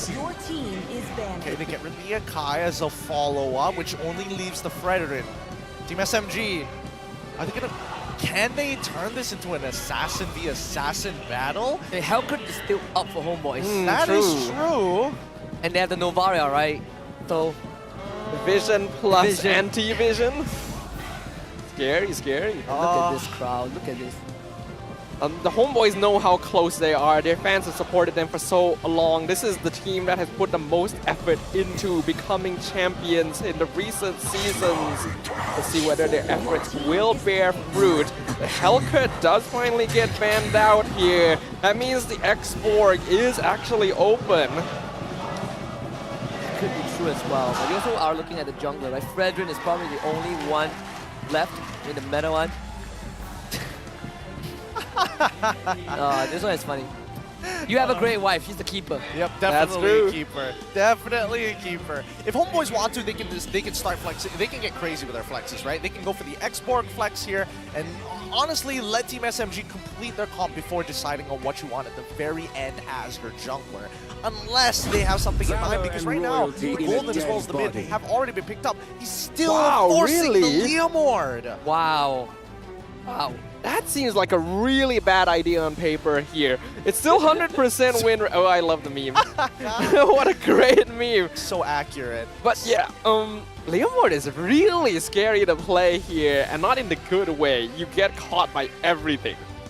You do get caught by everything, but let's think about a couple of pros that go along with it, right? You have somebody to secure your kills, you have big chunkers here, right? But this is on the assumption that at least Warlord is landing his skill shots on this Novaria, and we also see that Ryzel gets to run down his targets. If you run down along with Barbiel, I think this might be a pretty sick combination. We see the joy and the Broly. Dear Lord. SMG, we have not seen joy for a long time. Saksa bringing that into the jungle. Wow, it's been ages actually. I've totally forgotten this hero exists. What a terror it can be in the right hands. And we have to note, Homebois doesn't have any hard lockdown right now besides that Edith. And even that is pretty difficult to land. Team SMG really gearing up for this game. Unless Safat's like, okay, I'll just give me the Edith. It's time for you, Zorn. Go get your hands on that Kufra and make some magic happen. I guess. That's true. Or even Franco, right? Like, if you want suppression. What's it gonna be? Homebois. It's gonna be. It's the Joe. What did I tell you? He's not gonna let go of that Joe. Oh boy, championship point for Homebois, and what a treat it is to get to see his show. Boy. All right, let's see whether Zorn can actually outplay this, right? Again, it is a different kind of matchup. Like Kufra, you can kind of see coming. Kaja, on the other hand, is a little bit of peel, but really that suppression is just disgusting. Doesn't matter what you do, you're going to get locked down if you disrespect the space. Yep, you can't Shunpo out of that lasso as compared to the Kufra previously. So if he's able to outplay this, it will truly be a show of his legendary status here in MPL MY. Man, cannot wait for this to kick off. I know you both say that it's a dangerous game that Homebois are playing, but what are the pros to this? What are the win conditions? I want to start with you, Adrian. So for the Homebois, they do have a lot of damage overall. Leomord can support that early game alongside the Edith as long as they time things correctly, but I actually think a better idea is to just avoid fighting earlier. Well, Homebois are so close. You can smell the M5 dream. Game 5 between SMG and Homebois. And Homebois are just one game away. All right, let's get into this. Game number 5. Team SMG going to be on the blue side once again against the Homebois on the red side. They're going to be starting on the top side of the map, which is going to be gold, and then start moving down towards the bottom edges. Now, if Zorn forces out Retribution coming in from Saksa, does that mean an instant invade from the side of Homebois? Probably not, but we might actually see a couple of camps be taken. Yeah, looking at the emblems now, triple assassin on the side of the Homebois, 2 quantum charges, but very mixed. Oh, Zorn. Oh, and Terrify kept him in place, disrespect, being punished by Smooth. Yep. Nicely done. A good early rotation coming in from Smooth. And they actually profit pretty heavy. Usually you have your EXP kind of like rotate around if the Lethal Wanderer is spawning on your side of the map. But in this case, it's actually spawning towards the gold side of the map. Yeah, getting that early kill gonna be very valuable here because that means that Zorn is not going to hit level 4 by the turtle unless he gets a bit of an EXP influx, and that's gonna allow for SMG to get a much easier initiation in comparison. This gold lane rise out. It's gonna be playing back a little bit. This Brody into Irithel. Wave's gonna get frozen. Just as always, gold laners left on the island. Homebois making some rotation to the bottom side. Smooth sees this coming to back off. All right. At least for Supot, it's like, okay, that early rotation means that I get that first push, right? I'm going to be able to make that initial move, and I might be able to make something out here. Ooh, that's going to be a flicker from Miko. That's a very early use of the Phantom Steed, though. That means it's not going to be off cooldown by the time they contest the turtle. This could be a very important time for Team SMG. Smooth will hit level 4 off this wave. Well, let's also not forget that Leomord had to use his ult as well. So that's, again, that's going to be a big ult at the same time. Oh, he's dead. He's dead. Oh, what? Seriously? Oh, he's alive. He's alive. Oh, man. Dang. Penalty zone flicker for Smooth. GB gets the turtle. Supot knocks 2 more members of SMG out, but Homebois gonna start falling back. Supot, he's gonna go into primal rat bomb and start dealing damage to Smooth. Wallace is supported. Miko cannot save Smooth. Supot will collect the kill. So unfortunate. They just needed a little bit more time so that Miko can hit level 4. No, don't give him away. He pulls it back with a lightning bomb. Saksa? Surely is a kill. He whiffs! He whiffs! Unbelievable. This guy's 9 lives. The legend is real once again. Somehow, even after months and years of no practice, the man just picks up his Cho once again, and it's as if he never left. Oh, that's his baby, man. That's his baby for a reason. Warlord is coming up to see Sasa. I don't think he's going to get this. There's no way. Not. Oh, no way! Oh my goodness. Why? Oh. They're feeling it. They are. They're feeling themselves right now. Homebois, they can taste the victory. They're not letting SMG go for a moment. Man, SMG burning in hellfire with those events. Oh my goodness. That's so unfortunate. Just don't tell me he steals the camp. Okay, they're gonna okay. finally. Okay. If they somehow don't punish the man in that situation, I will have no words. Truly no words. I think that, you know, the game definitely would have favorites at that point of time. But at least, you know, for the side of Team SMG, it's not a do-or-die situation just yet. Obviously, they probably would have liked the kill score to be 4-2, but, you know, so far, so good, you know? No major mistakes. At the very least, none of their, more importantly, none of their major carries, and in this particular case, is going to be Saksa, because a lot of these games have been predetermined by the level difference of the junglers. And Rise Out gets the 4 stars to go for the recall, but thankfully, Wave has to clear out. Second, Turtle now spawns. Echo with 3-man ping. Zorn once more taking up space. Sees Miko, is going to force him away. SMG going for flank angle. Stormy did take the ultimate from Leomord now. Both Phantom Steeds caught in. Homebois can't get the turtle this time as Chibi ends up falling. Saksa will secure the objective. 3 dead of Homebois. Nicely done from Stormy. Gets the Terrify, steals Barbiel, pulls them in to displace them, not giving them enough time to react. A quick motion. Team SMG back in the lead. That's what we need to see from Team SMG. Move in without that hesitation. The fact that Smooth jumped in with the penalty zone before Zorn could jump in and get the kick from behind allowed them to take control of that fight immediately. Oh, yep. Lovely stuff. Ooh, split second there, literally escaping by the hair on his head. Thank you for the slow-mo production. Really appreciate it. I didn't know we could do that. Hey, look, we continue to grow here at MPL MY. But let's look at the items currently, right? We see a Clock of Destiny's already purchased. Coming in from Novaria, the Haas Claw has already been purchased with a pair of pants to make sure that he doesn't die in these types of engages. Because look at that 1.7k gold lead coming in from Sasa despite dying Warlord. Conceal, Miko, flickers, grab Thorn, flickers to safety himself. RBL used and stolen. Stormy showing up with his own Phantom Steed. Homeboys, they're gonna be disengaging, cleanly walking away. Yeah, I think that's the best choice of action right now. I did mention right before the game started, Homeboy should probably try to avoid fighting in the early stages, especially after level 4, because their scaling still needs some time to take into effect, while Team SMG has much better initiation. They gotta cool down a little bit. I'm sorry, I'm thinking about something entirely different. This is a solo kill. Solo kill. It's a solo kill. Oh, he gets the solo bolo. He gets the solo bolo, and this is where Team SMG is actually going to start making moves. I was thinking of a way for at least Saksa to get really aggressive, and that's only on the condition that the supports aren't going to be nearby, who have continuously disrupted them this entire game. So on the one time, the one chance that we see that Chibi greeting out for the wave to try and get that EXP lead, Saksa punishes it. And Saksa's 3-0. Lead in terms of experience also. Chueco pinging. Jordan looking for Stormy. We'll find him. Gets dragged back. Cranty zone.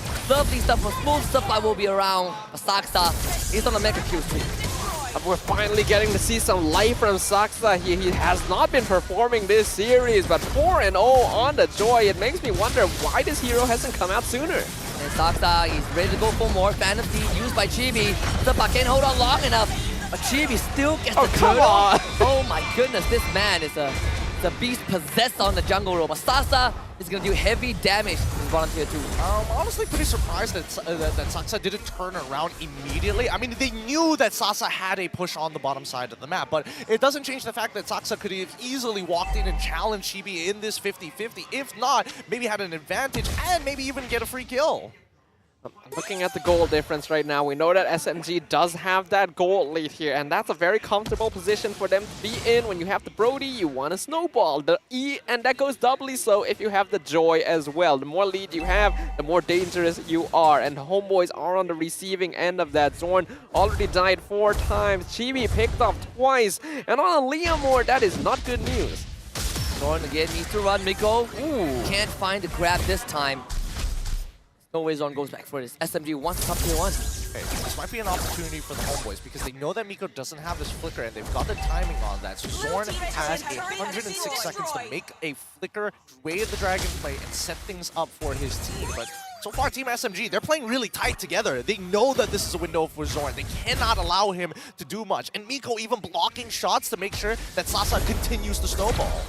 Yeah, the best way to punish movement like this from SMG Wait. What? Did Sasa just flicker? I think he was expecting Suppa to flicker. He was expecting Suppa to flicker. I see. Okay. I mean, I can't fault him for being respectful there, but bit of a waste. Look, I feel like Homeboys have put the fear in God in Team SMG. Like, that is true. There's no other way to explain it. They do not want to get caught off, right? But it's causing them to look like it's mismechanicking. You know, Homeboys are really in their heads. I mean, after losing a game like the one we saw just now, take no chance. Take no chance. Yep. Especially when tournament lives are on the line. So right now we can see that the individual members of Team SMG are scaling up pretty well. I like that they're no longer moving too closely together. This is prime opportunity for Stormy and Sasa to get farm on opposite ends of the map and really blow up that goal lead. AI winning prediction leaning pretty heavily in their favor now as the First Lord will spawn. Half a minute for Miko's flicker. Minute for Sasa, and now Zorn finds a flicker kick, goes on to a follow-up, a 3-man shatter. Move late with the penalty zone. Homeboys, they look to collect the kill. Sasa shows up, but his teammates are low. Stormy locked down, Stormy on the run. And SMG, they got to disengage, and it's Lord for Homeboys. I was literally about to say, hey, they got Warlord? Like, oh, okay. He doesn't hit it. He does not hit it. I was literally about to say, like, hey, Miko's flicker is about to come up in about like 30 seconds or so. Like, Zorn needs to find a play, and he makes the play. And what an excellent play it was. Zorn has been responded really well by Miko this whole time, but he knew that Divine Judgment was still on cooldown, and the timing of his kicks is just so quick, as well as the 3-man Earth Shatter flicker from Sabat. Nice follow-up. He finds Miko. Now that's a dead bird. That's a dead bird. Zorn might be punished. Lovely stop, penalty zone. Zorn wants to get away. Should be executed at this point. Goes down smooth. Sabat also taken out by Saksa. Unstoppable Joy. A very good 2-for-1 trade here. Stormy is able to kind of get out, get away from Ryzel. They're starting to recognize that Ryzel does quite a bit. Wait, whoa. Saksa, can he get this? Surely you can. All right. Electrifying beats. Man, Saksa on a roll. Okay, and he's got the blood wings as well. Wow, he's like that's snowballing so fast. That is actually quite concerning. That's a very early blood wings there. Definitely, like, at least it's at most like the 3rd item at this stage. 6-0. We have to know though, the network difference isn't actually that high. Homebois has narrowed it quite a bit with those few catches, but they still have to be quite careful. Right now, Zorn is definitely the playmaker here. He's the only one who can put the members of SMG in vulnerable positions. They gotta play around the Divine Judgment. And thinking about Divine Judgment, he might not even be able to do that because Zorn found him, so Miko has to flicker away. Astral Echo, Warlord looking for a snipe. Sasa this time blocks it. Sasa, this is how we do it. This is how you do it. You let me die early on, but I won't let the same happen to you. He doesn't hold grudges. The man does not hold grudges. But so far, I think, you know, with the momentum that's slowly building up for the side of the Homebois, and honestly, I think right now Saksa has been looking really, really good. He's been keeping up with Chibi. He created that gold lead. He's starting to snowball, but even Chibi from behind, managing to hit level 15 at the 11th minute mark alongside with Saksa. These two junglers are power farming at alarming rates. Wow, he's actually able to match Saksa's EXP despite dying twice early. That's insane from Chibi. I gotta say, I'm quite impressed with his farm speed overall nowadays. Looks like he's taking quite a tip from the imports. Here, we are starting to reach that point where Warlord is very annoying with these Star Shatter procs. And as long as they can keep vision onto SMG, oh my goodness. My goodness, Stormy. They really need to stop standing so close to each other. One person takes the shot, not everybody. That makes it worse when there's a lightning truncheon. Oh, it continues. He's going to continue to harass them time and time again. It's going to get frustrating, but hey, what are you going to do, right? That's the name of the game. You let Navaria through, you are expected to get poked out. Looking at the items right now, Sasa has already finished that Wind of Nature. I think that's pretty important for the next few moments. Homeboy still scaling up, but keeping up very well in farm, despite some earlier misplays. Team SMG, they kind of need to make things happen right now. I think Miko may be playing very wary of Zorn, but you gotta be more efficient with this lasso. I don't. To be fair, Homeboys are pretty much doing the exact same thing Team SMG is doing, right? They both know that they have peak potential. They both know that they're rushing this. They're rushing this. They're more than enough damage. Saksa, he needs to be able to do this. Barbell summoned by Chibi. Oh, he got it! Got the Lord for his team, but he can't get out. Zorn disrupting the backline of SMG. Homeboy, they still want to fight this. Zorn, he's ready to go for another knockout move. Will flicker to safety. Stormy also forced to use his flicker. A smart selection of alt steals coming in from Stormy, deciding to take the Primal Wrath as a means to peel back the rest of the Homeboys, but he himself had to use his flicker to create some kind of space and distance. Saksa, thank God, he won that 50-50, which was great. But he died, and then he got his concentrated energy. A little bit sad, I think, you know, with the... Oh, Miko does have the immortality. What an Earth Shadow for Saban. Miko is all alone, knockback, and he's dead. Smooth shows up, what a kick! Oh, Zorn! A living manifestation of just absolute perfection from this man. Warlord, 4-0-4 right now, doesn't miss.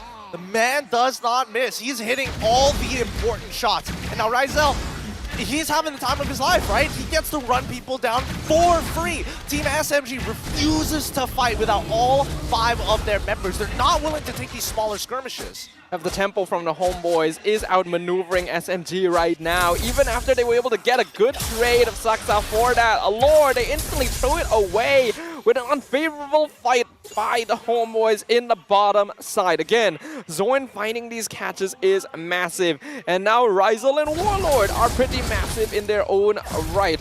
90 seconds until the next Lord comes up. This is going to be the one that really does some structural damage. I hope we get to see the lower third of this Lord, because I feel like it's negative gain for SMG. They got nothing out of it. Yeah, I don't think they didn't get much out of it all. Still play, Sapat within their sights. Miko goes for the pull. Astral Echo pings everyone for an SMG. Sapat will come in with immortality. So much damage coming up for Rizal. GB is caught. Miko's dead. Smooth ends up going down. Double for Rizal. Everyone for Homebois still alive.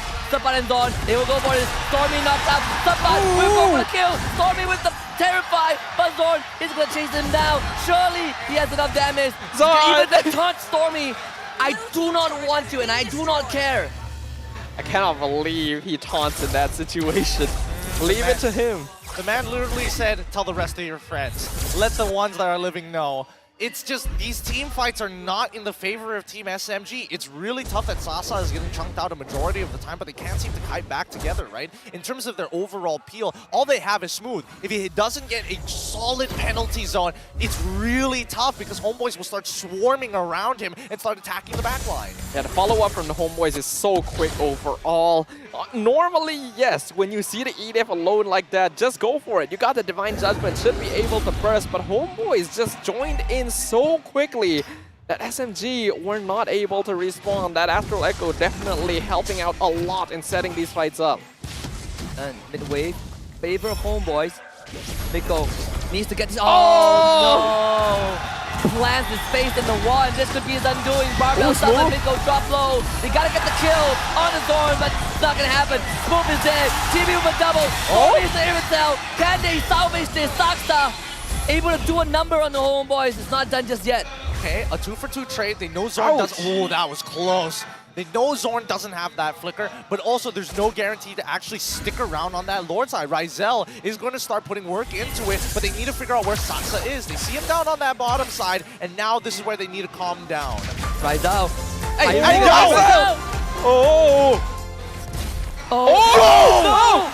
What? He's burnt? Does he burn? Oh, okay. Oh my god. Oh, man. Oh my god. Oh, it's so close. Man, the nerves to do that. Oh my heart. Oh, that's so painful. That's so painful. I'm surprised. I'm really surprised. Saksa unable to kill Rizal in that particular situation. He puts him down to at least 20% of his HP, and he realizes that the rest of the electrifying beats won't deal enough to take him out. And nearly gets taken out himself by Warlord. We are reaching a fever pitch for this game. Scaling is kicking in for both teams. It is all about fight execution. Zorn gets kidnapped. Saksa, he's gonna try to contest the Lord. Zorn goes down first, and now the counter engage from Homebois. They're gonna try to flip for the damage. Zorn goes down first, but Stormy has already fallen. Lord still alive. Rizal gunning down the rest of SMG. 2 dead for them. Miko the third to fall. Immortality brings him back. Chibi, he's still healthy with some help. Stormy almost finds the snipe. Still an even trade, but this time GB will be around. Ooh, this is where the lack of hard CC onto the Irritel is really messing with them. Saksato still staying in the area. He knows that he could contest this. He still wants Rizal, but he cannot die. Saksa! Can't do Not it. in this moment. He doesn't have anti-heal. Rizal powers through the pain, and now they're going to be able to secure a Luminous Lord 18 minutes into this game and 40 seconds. This is it. Homebois, this could be the final push here. This could be a moment where they can force Team SMG to fight. And that is a situation they want to avoid at all costs. But what can they do? The Homebois have momentum, have morale on their side. The crowd is going wild. They know a victory here will send the Homebois to M5. All they need is for that Lord to crash into the crystal. Oh man, this is a tense situation. Lord, we're marching down top. Midway will take care of itself. Saksa needs to deal with bottom, but he cannot leave the base. Out of line of defense for SMG. They're gonna eventually crumble. There's so many minions on the map for Homebois right now. Yeah, Miko and as well as Zorn, they both have their flicker. And I think Stormy right now needs to be able to take the Way of the Dragon from Zorn at the very least. They need a way to keep Chibi from their backline, or at least find a kick onto Rizel. He may have Purify, but at least force it out of him. We need something. Find the flare, there it is, move. Ping down by the Astro Echo. What should be taken care of fairly easily by SMG. So they only lose one inhibitor. All right. This is good from the Homeboys. Taking it slow, steady, and disciplined. They cannot afford to dive too deep. That was what caused SMG's undoing in the previous game. But they do still have waves crashing in. Can they take more towers? Gotta be careful with Zorn, man. This guy is playing Cho like a Kaja, and I have no idea how he does it. I mean, he's been doing it for a very long time, you know, ever since he's been in professional play. Kaja and as well as Cho have been around for a decent amount of time, and it's been a natural matchup ever since. But still, though, to be playing at this level, both teams have already cracked the 50K mark. They all have maxed items. Any extra gold is just used for juggling, but I'm trying to figure out, is there a way for Team SMG to actually crack them open? It's not impossible. Saksa has a good amount of damage. I'm pretty sure Stormy should have scaled up by now as well. It is all about that initial team fight. Ideally, Miko has to find Rizel. If the Irritel falls, SMG has more than enough damage to overpower the Homeboys. Man, easier said than done. I don't think they've ever seen Rizel in this fight when Miko has his ult available. 35 seconds to the next Lord. The potential world ender for SMG. Yeah, I mean they're already at a disadvantage with the missing inhibitor on the top side, on their top side, and I think they gotta get creative here. I feel like at least from Miko, he needs to find these flanks. Man, we might be crowning a champion soon, but I want to celebrate this moment. 400,000 current CPU. The dream has came true. It's come true for us. We thought we'd have to drag out another game for us to hit 400K, but we've hit it here. It's gonna be hard for season 13 to top this, honestly. Oh boy, let's not get into that right now, okay? We've already hit our Mythic Immortal. Like, you know, let's call it a day this time. Deep breaths, everyone, because this moment you don't want to miss. The Lord Dance has already initiated. Positioning is gonna be important, especially if you're SMG spot. Spot it out first. Let's try Widow down smooth, and Homeboys, they know they have control. Let the top wave build up. If SMG wants to dance this, they'll dance. All right. Smooth did bother to purchase Queen's Wings on his end. Rather interesting. Looks like he wants to be able to kind of clutch a situation if he gets too deep in. More so, look at that top wave building up. Like, Homeboys, they know the advantage that they have right now. They know they can just wait this out against Team SMG. Yeah. They can tangle forever. The slow pistols being set up on both top and bot lane. I do like where Miko's positioning to see if he can catch out Rizel, but the longer they wait, the more favorable it is for the Homeboys. Someone will need to get sent back to deal with the minion wave sooner or later. So a decision has to be made very soon. Oh, they found him. Zorn's cutting off this entire section from the mid crossing. They need to fix their waves. They need to fix their waves, and Smooth needs to reset. They're sending somehow. Sasa. No, they're just gonna rush They it. see Sasa. They see Sasa. It's the green light for Homeboys. They're thinking about it. Stormy, no! He dashes into the lockup.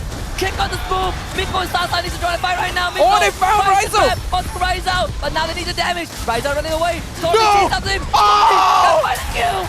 But Rizel just falls. Who wants Warlord? Warlord in danger. Warlord falls, but traded back. Subbat goes down. SMG, they still have a chance. Saksa will get rid of Subbat. Okay. Four men die. Sasa has to defend the wave down on the bot side. He has 2 waves to correct right now. Well, the rest of the members are going to be running down as quickly as possible to maybe get an inhibitor back in that mid lane. But nah, with Zorn there, it's just not worth the time as well as the effort. And they might as well just start the Lord, pick it up for themselves. They the Lord SMG. They need Sasa if they want to break this inhibitor down, but I do agree. I feel like they should be going for the Lord instead. They're going for structure. Could they end, actually? There's still 20 seconds. They might be able to do this unless Zorn pulls out the miracle, but please do not let that happen, Zorn. But not, He's he kicking kicks him. Sasa away, but Miko drags him back. Sasa pumps in the damage. It's not over just yet for the SMG. Let's go! It's not done just yet. We got more games to go.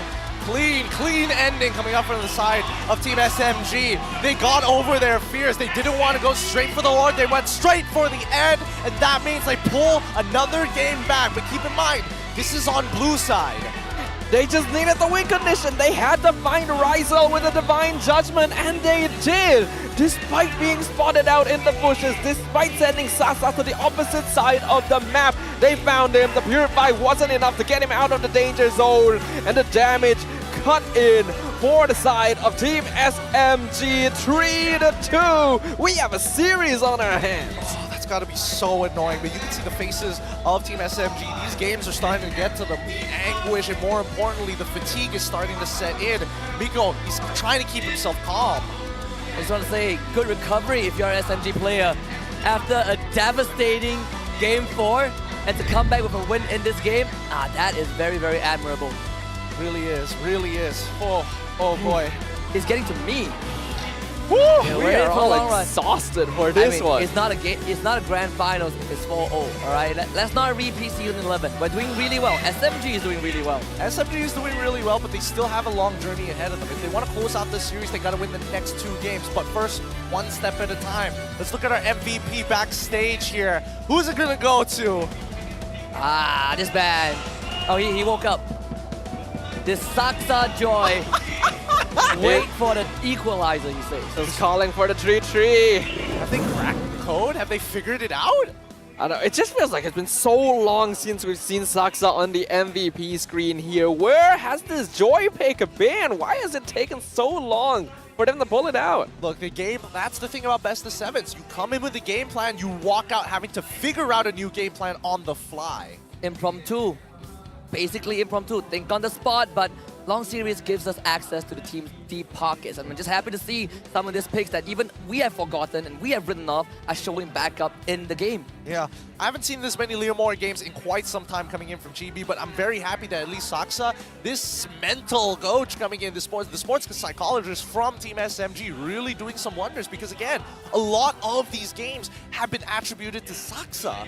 Absolutely. I mean, Saksa had a fantastic game in a long time. Let's check in with Team SMG in this mic check to listen in to the comms in game number 5. I do everything for you, Saksa, bro. Thank you, bro. Hey, pick. Nice! Just enjoy the freaking game. Nice. Budi mana agak? Patah bro, Pat. Sabar. Okay. Terus long break. Nice. Oh, nice fun. Nice. Good. Yeah, see, listen to my shot call, bro. Go, I pull. So my Great Malaysia! Solo kill. Nice one. Number 8 Malaysia. Nice try. Ente ka bang ente? Sinabot. T10. Cuma nak ya? Sakar pula sa. Out. Pull out. Okay, not smooth. Jumping air. Kiting. I think nice one. Nice one. Boleh. Berapa guys? Ada apa? Brody. Nice. Boleh cuba lagi. Dia tak ada flicker guys. Aku clear. Nice one. Sasa guys. Aku dapat. Aku luar dia. Belakang aja, belakang. Okey. Belakang. Boleh lo. Aku jaga mana? Nice. Dapain. Jaga. Nice, Airtel. Nice Sasa. Leomart. I need to go back defense tower. Go south. Just go back. Who alive, Chu? Can mid sa ayap pull. Mid. Nice. Tahu. Nice. Nice one! Oh man, that is definitely a breath of fresh air. SMG breathing life back into the series. After the first 2 games, I thought it could be a wash before for Homebois, but SMG proved us wrong. But they're holding strong, honestly. And you did mention this at the start of the series. It could be a legendary reverse sweep. And SMG taking it 1 game at a time. I don't know, man. I personally feel that at least with a mental reset from them, it's a good look for the side of Team SMG, but this is only like, one half of the gauntlet. Nobody has figured out red side as of yet. Yeah, it's quite surprising, right? Considering the benefits that you do get on that red side of the draft in terms of counter picking. I'm worried whether these teams may be relying a little bit too much on comfort picks, as right now the Joy surprise pick here really threw Homebois for a loop. But of course, this was a pretty long game in itself. The itemization nearly complete on basically every player. We saw that Saksa getting 12-2 is great. Definitely getting the show up finally in the jungle position. Which is pretty out of this world, man, on this Joy, and he had such a good snowball going on, right? You had 2 devs one of them was trying to solo kill Rizal without enough damage, but overall, Saksa has also been hitting his retributions this game. Yep, he's been hitting it big time. And, you know, a lot of the previous games that that Team SMG have lost was because he wasn't able to score, or, well, in one particular game, securing it ended up costing him the game anyways. But still, overall, I do think that at least from Homebois' side, this Leomord pick is rather interesting. As much as I would love to see more Leomord, I think, you know, Homebois really need to reapproach their draft. I think it is kind of limiting overall, and it makes you concerned a little bit about Chibi's hero pool, where he has to depend on the Leomord so much. Yes, it has been working out for him, but it's still a very risky hero, and he dies more often on it compared to a lot of his other jungle picks. In the end, though, I can't really fault the Homebois. They did do everything right this game. They had full control, and it was just one lost team fight in the late game that allowed Team SMG to close it up. And that's a very common theme in the late game, right? Network doesn't matter, everyone has full items, one fight will decide it all. And let's take a look at the numbers of this game, because it was a crazy one. 24 minutes, one of the longer ones we've had. Damage dealt in favor of Homebois, but SMG, they did take a little bit of a beating early on. They did take quite a beating. I mean, overall, at least from the area of damage to towers is where they start winning it. Where they start really winning it out, right? Overall, I do feel like at least from Homeboy's perspective, like Warlord is really pumping out the damage, but it's very difficult for him to secure those kills. And even so, right? He needs to hit the correct target. Smooth has been taking a good amount of these shots, but still, if you can't find your finisher, or at least in this case, you don't find those picks between Miko and as well as Zorn, the whole comp just crumbles so quick. This Gograk can definitely tell a compelling story. And Adrian, why don't you break this down? So we can see that in the beginning, it was a little bit back and forth because both teams were just testing the waters, but then Team SMG are able to secure a pretty solid lead for themselves towards that mid-game due to Saksa getting a really nice snowball on that Joy. I have to say, this pick definitely messed up the Homebois quite heavily. They were not expecting it, they did not remember it. And if it was anything else, I feel like Homebois could have totally closed this game out because they had such a notable advantage towards the later stages, especially at that 20-minute mark. Unfortunately, it just all came crashing down once they were finally able to find the backline angle. I don't think any one of these teams wanted to make a mistake. And I think it was very evident that we're not seeing these aggressive motions coming in from Homeboy specifically. I mean, they're letting Zorn do Zorn things, and the communication, they capitalize on it very well, but we're not seeing a sweeping motion like we usually do with the Homeboys, especially early on in the series. At least it's fair to say that I don't think we'll see the Chibi Leomord again. Perhaps they were just spam picking it until the Leomord loses. So we might see something different, right? We've seen Chibi play Assassins. His last one was inaccessible the entire series. We check out the highlights. I mean, again, Zorn punished by SMG early on. This was also one of the few mini factors that allow SMG to play a little bit more confident, right? Not having Zorn just irritating them in the early game. And not mention, we have to note, Stormy was stealing the Phantom Steed the entire game, and there were times where you thought, oh, maybe it's better to go for Way of the Dragon, maybe you get the Primal Raft, but Stormy has a very interesting way of playing. Yeah, I do think the Phantom Steed pickup was rather interesting here, right? Because in a lot, like, yes, Phantom Steed technically is categorized underneath Morph, which means that he will get the abilities, the first as well as second, in this case, to be able to dish out a decent amount of damage. And does it really translate over? Yes, it's ability damage, but it's not like you get the passive or anything really crazy like that. So I think at least for the side of Team SMG, there were definitely moments in this game for Story to make a difference, and this was one of them, right? And his last dying breath, he was able to help secure this kill onto Rizal. I suppose with Phantom Steed, you get the mini knockback, mini crowd control, and do move a bit faster. Perhaps that's what Stormy was looking for. Either way, for SMG, they got more games to play, but they are still in the hot seat, still behind 2-3. 2-3 so far. Could be a coming of a comeback, hard to say. I'm just gonna sprinkle the idea in here and see whether it grows. There is a chance. We've seen many series where Team SMG are able to drag it out to that last game and basically just outlast their opponents through superior mental discipline somehow. So, hey, maybe that is the win condition here for the grand finals. Just beat them by cardio. Beat them by cardio, right? That's why health and exercise are important. But for all of you guys watching, wherever you are, at the stadium or at home, our survey for your feedback is still ongoing. Just scan the QR code down below. Let us know your feedback. What can we improve? The way we dress, the league, the graphics. Or maybe we should bring in more imports, have a bigger stadium like Daddy Hood mentioned. Just throw everything in. Just don't put improve matchmaking. All right? I share your sentiment. I hate it.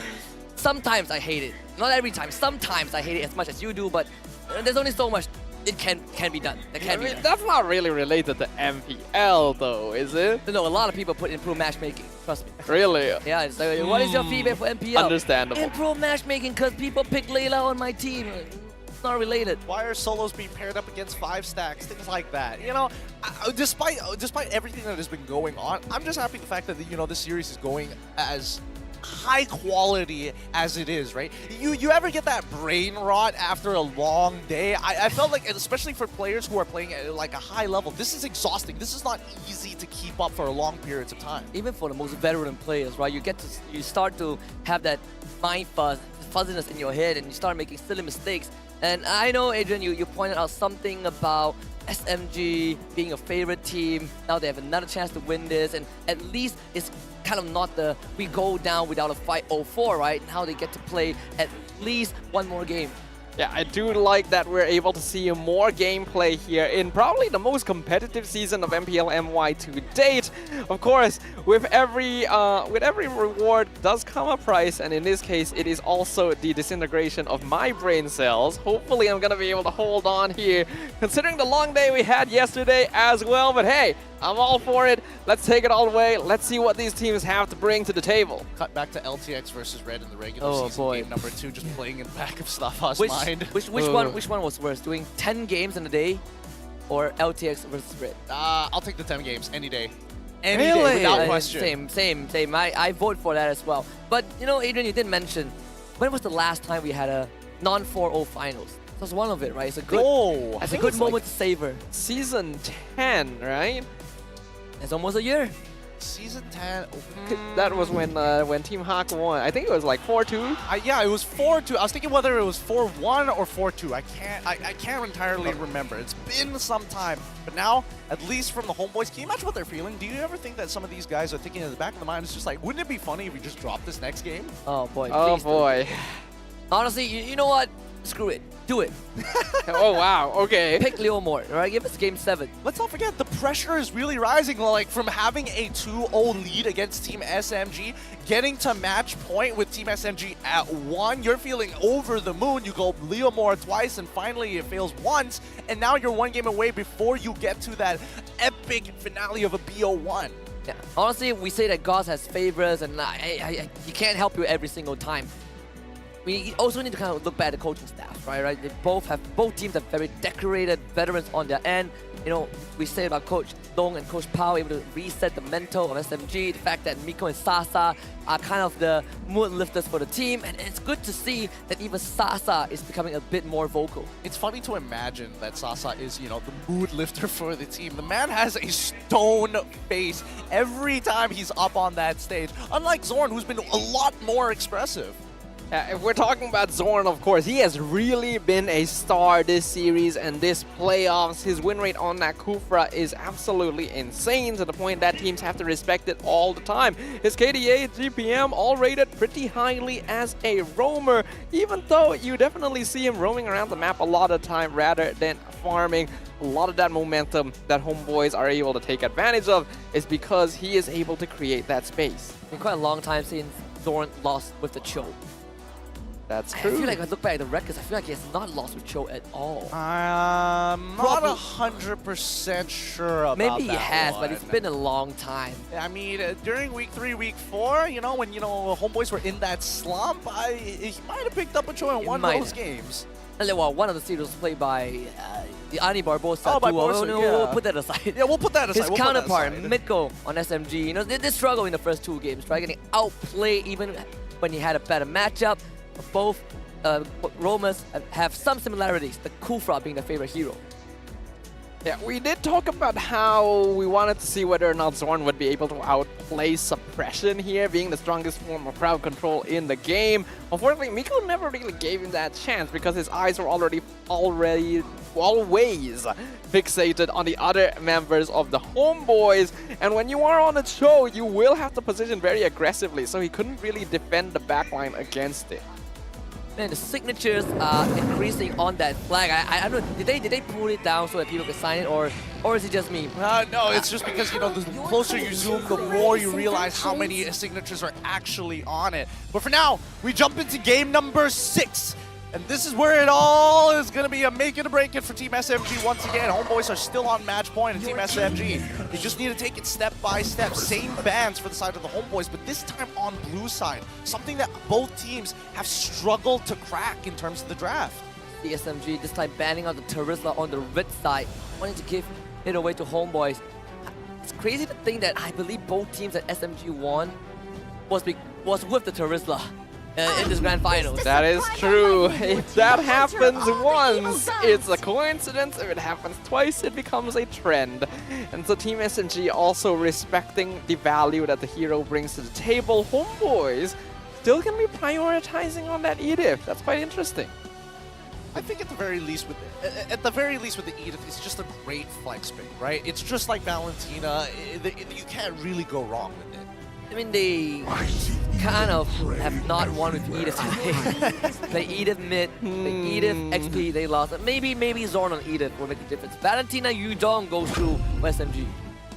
Ooh, the Yuzong, this hero has not been seen the whole series. Respect banned out most of the time, but the Homebois, ooh, that's risky. Locking in the fair miss once again against the Valentina. It's worked once before, but the consistency is not all that clean. Your team is picking. I thought it was going to be...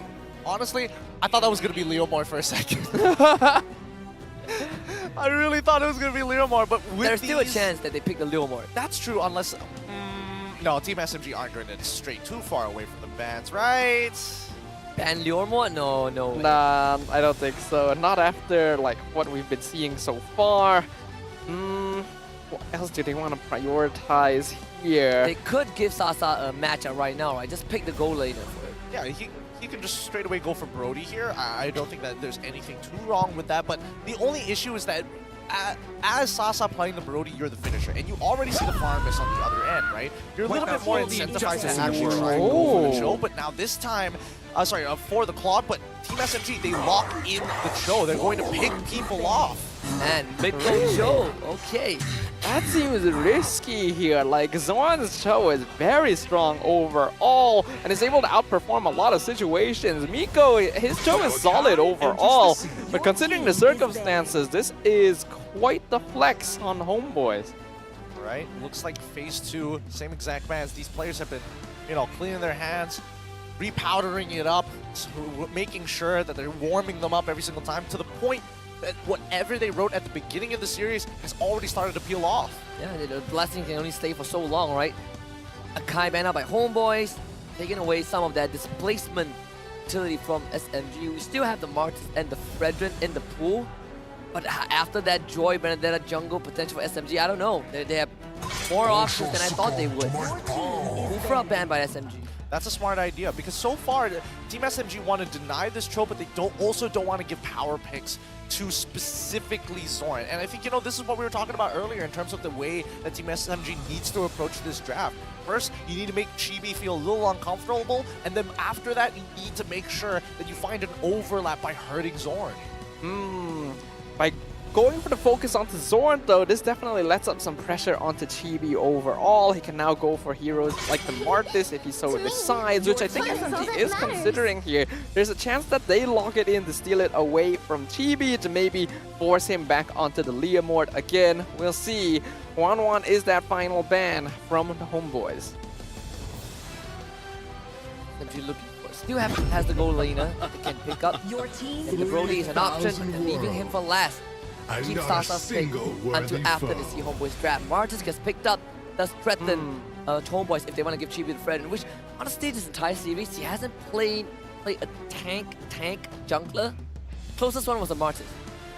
I mean, yes, technically the closest one he has played so far is Martis, but that's exactly where Team SMG wants him, right? They want to minimize Chibi's overall raw impact. He is a power farmer. This guy just goes nuts with it, right?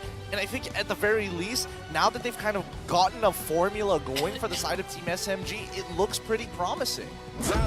What's going to be the choice here from the side of the Homebois? Oh, they do it again. They do it. They The do it again. Leomord comes out once again. Now a 75% win rate after the loss previously. They're going to need a power pick here to follow up on this.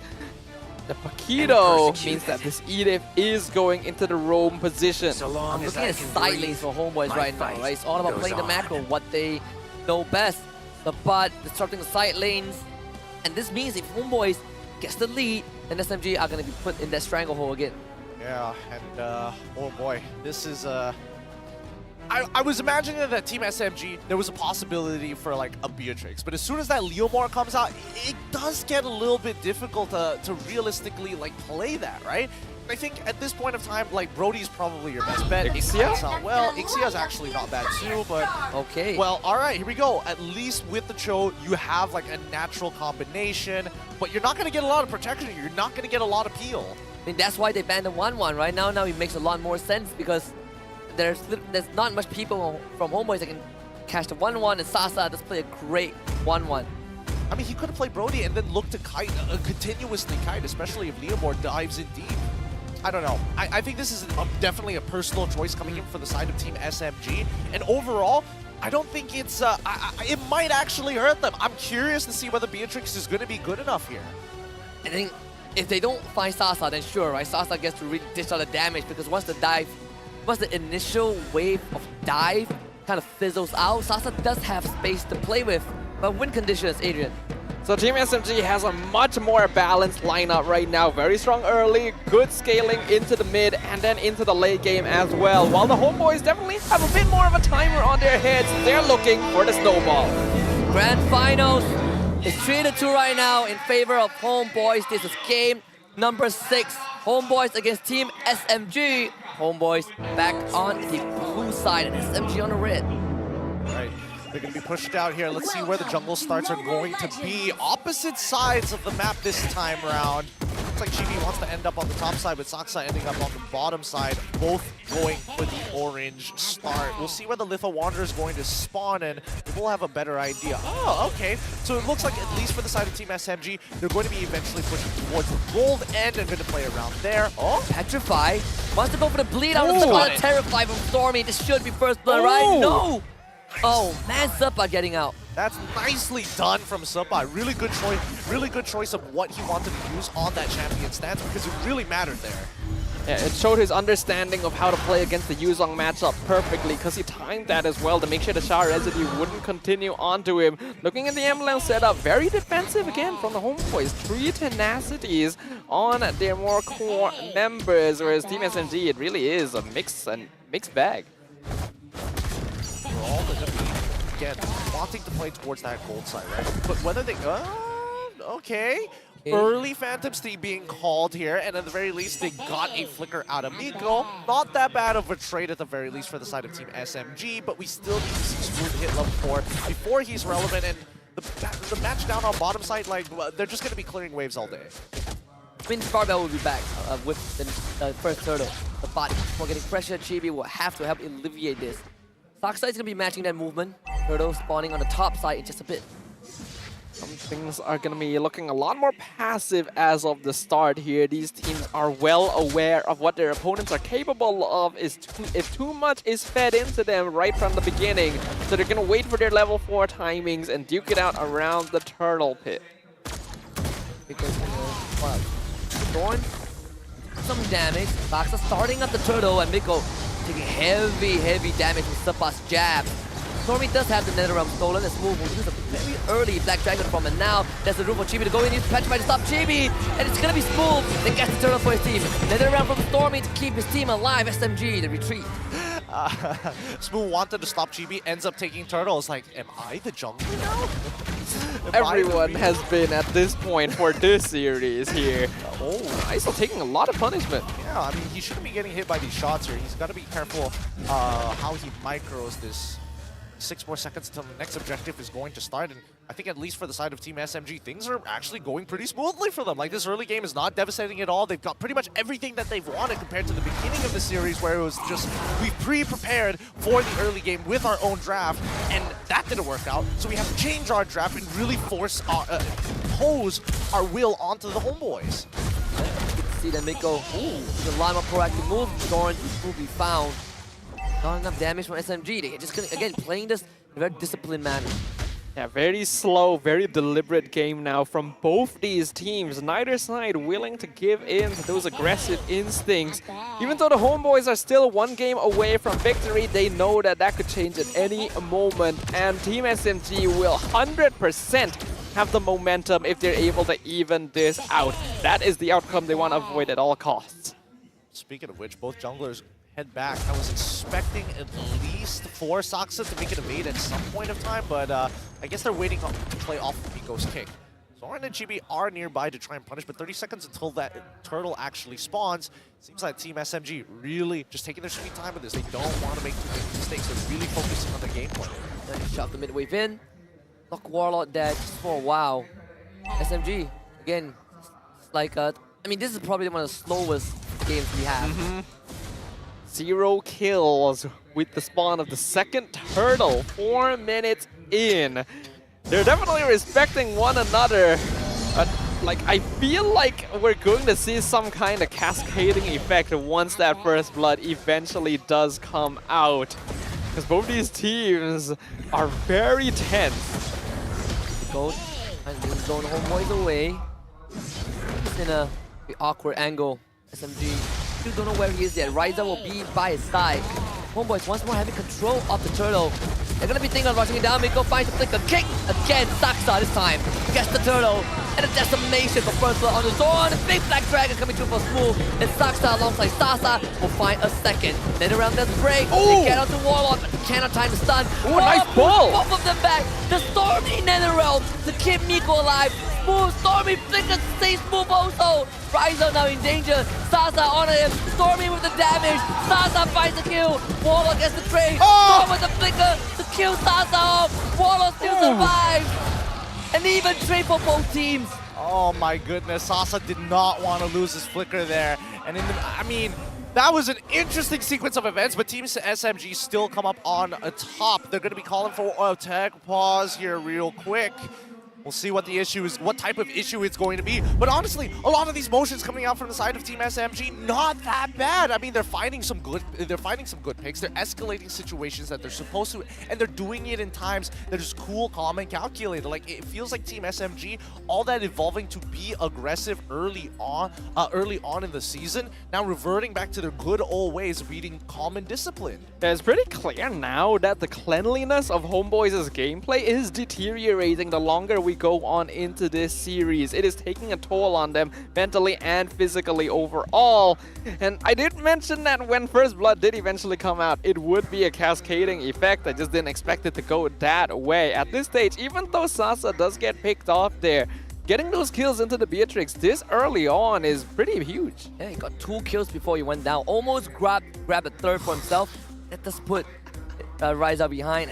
This is not a type 1 issue. This is a type Miko issue. This is a non-issue. Interesting reason to call it a pause, but a necessary one. I don't think people realize, like, when you're playing in this best of 7, that phone starts to heat up. Your hands get sweaty, and like, of course, you're gonna like, oh, I'm gonna make sure my hands are not wet or anything like that. And you cover it with the baby powder, but then when you start piling it on, it gets a little chalky, and it starts to build up on that phone. So it's good that he's calling it now, because if it builds up, it can actually activate the touchscreen on the phone, causing you to maybe use abilities you probably shouldn't be.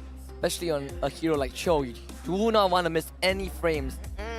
Seems like he's ready. Look at the amount of tissue he has. That is a lot. That is a lot of tissue. Hey, man. Oh, there's even more. Yeah, no, he's a good boy. He cleans that phone every single time. He's like helping out he's helping out the marshals as well. It's just like, guys, you don't have to do it. I'll do it for you. Hopefully that is what the tissue is for overall. Yeah, that's what I'm hoping for. Nice guy, Miko. All right, we're back into it. Just in time to see the Hunter Strike completed on the side of Saksa, who actually was able to secure that first turtle of the game.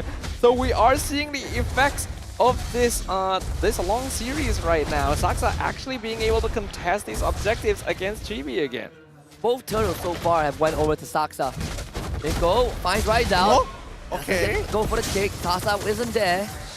All right, so they get the Purify from the side of Rizal, but what for? Rizal could have easily moved back and not put himself in that position in the first place. Subbot, he might actually die here. Petrify's coming up.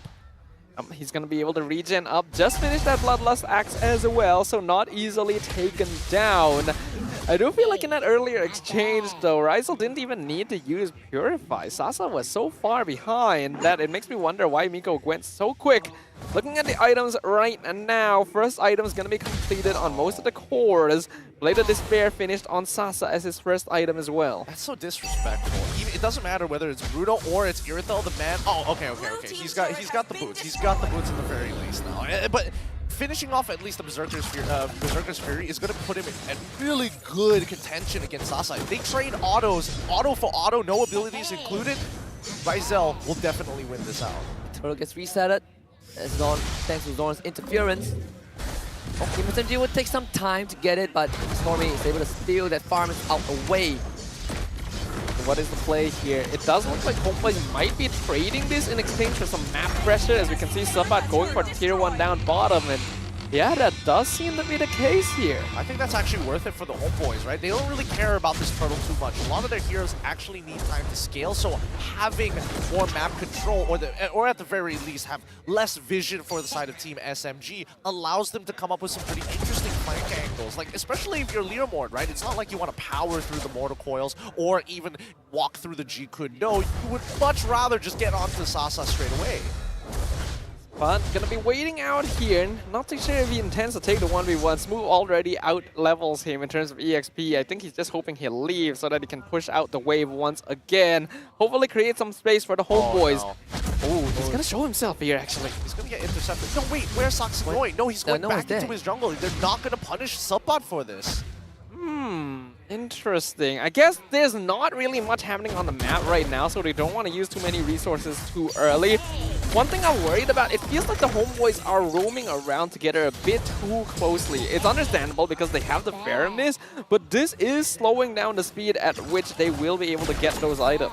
I mean, usually it will be Zorn kind of moving around the map, creating a lot of space, and Homebois being active. But this game definitely have been neutral a little bit. Subbot against spotting out Saksa, who is 2 levels ahead of Chibi right now. Alright, so Saksa by himself right now against 4. He can still get out of this. And he has plenty of health to deal with this, and he even takes the purple buff away from Chibi.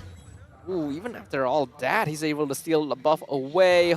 It's wise of Homebois not to engage on that. Again, they need time to scale up a bit more, and they see that Stormy has the Nether Realm in the background, so no matter how much they throw at him, it's probably not going to be enough. More so, I think this is a game of, like, both sides have really gotten a little nervous about each other, right? There's so little that's going on in the map. Vision has been cut off from either side.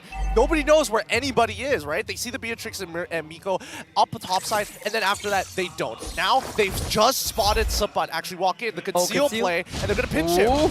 Yeah, and Miko is going to go for the flicker, doesn't get the knockout, but Subbot is going to take a long time, a lot of effort to get out of this. Sasa on his tail. Subbot still gets away with the jab. Sasa flickers for the kill. He knows that that's important. Now that's going to give Team SMG a man advantage for this Lord. Yep, they got that mid push at the same time. Homebois, they just have to give this up. They don't have an option. They don't have enough damage to rush it down. And with the majority of the forces of Team SMG coming in from top mid down into the Lord pit, it's better not to be put in a position where you can get pinched. Wow, calm, collected gameplay from SMG so far. This is the lowest kill count we had in this series. Honestly, the season, the entire season. Could be 7 kills in 10 minutes. Yeah, SMG has already controlled the game, the whole series, in fact, in the way that they want to play it. Homebois ideally want to take their momentum and end things as soon as possible. But that momentum has been stifled pretty hard. Now they're playing very respectfully. And this is a big shift in the way that they're approaching the game. Honestly, the one kid that has exams tomorrow, I wish you all the best. If you are still watching this in the stadium. Oh man. Here we go. I still got defenders. Miko. Again, just taking space. You can easily take this mid tier 2. Move the ultimate. So now Homebois. SMG trying to do as much damage as possible. Subot found at top again. 3 members of SMG on his tail. Terrified, kicked by Miko. Miko actually ends up saving him. Huh? Yeah, that's a mistake.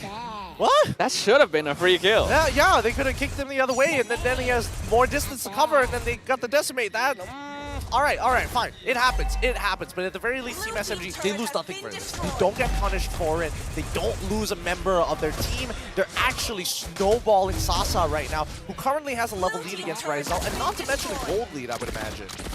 This Beatrix definitely paying off. Milestone achieved 2 million total building damage. If you need some tearing down, bring Sasa. He's good at that. Sasa Demolition Company. Yep, the demolitions expert right here. I have a better one, Kage Demolition Company. Kage Demolitions. 76 more seconds until the next Lord spawns, and in the meantime, it's just nice and slow here, right? Homebois, I would imagine, I would imagine that Sapat, considering that he's been getting away with the majority of these interactions, is actually not that bad, right? They're getting good, decent information. They're starting to pick up, at least I would imagine that Homebois are starting to pick up on the habit that Team SMG is walking around as 5 and not really spreading themselves very thin. And I think, you know, the good thing that comes out of this is also, even if Sapat doesn't get to really shove the wave, he gets to keep the wave in a manageable state, right? And he's escaped all these ganks. It's giving the rest of Homebois a lot more space to work with. It's allowing Chibi to power farm to catch up.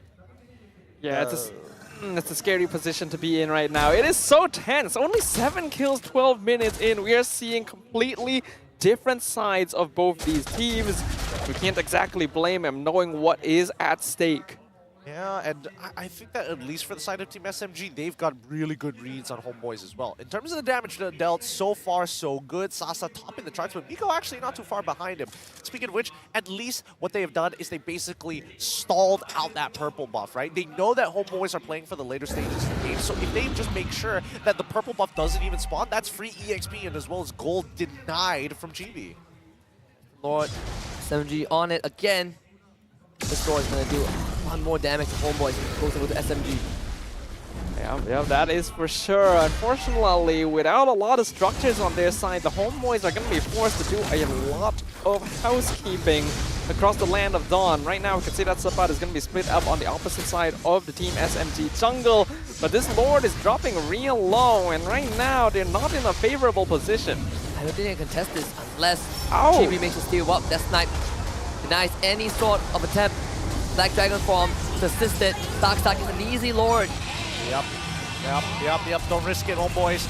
No point risking it. 5k gold lead, and especially with Team SMG significantly ahead at this stage of the game, it's just, you might as well sacrifice an inhibitor, right? Now, Team SMG, we know that they've been struggling to close out games. They made one really good call in game number 5, but here in game number 6, let's see whether this is consistent. This is where Team SMG are the strongest. They've been able to slow cook the Homebois, asphyxiate them the same way they did with the Red Giants yesterday. Will the Homebois fold? Lord gets charged, commit inhibitor. No structural damage, at least no structures falls for Homebois just yet. They keep all the inhibitors up. Sapat was able to shove out the top wave again. SMG, they want more, but it's not easy. Saksa doesn't get knocked up. That's good, but here's gonna be a flank. Miko looking to rise out. Kick, not used, but there's a Purify. Like Dragon Form was smooth. And maybe Bitter Passion alongside Stormy was able to get rid of Thorn. And now Petrify, knockup. They found Chibi. Miko dives in. Immortality pass. Miko able to shun post safety. The snipe from Sasa. Almost this on the Chibi. SMG only finding one. Darn, so close. The one time we see Team SMG actually try and fold on towards the side of the Homebois, with Smooth actually catching GB out with his Petrify and Furious Dive, unable to get a maximized capitalization on it. I mean, I'm seeing a lot of blade armors being purchased right now, being rushed in a matter of fact, but look at the gold lead that's being generated, right? 4 members from the side of Team SMG, and the only person who actually has a gold lead against their laner is Sapat, and he's already died twice.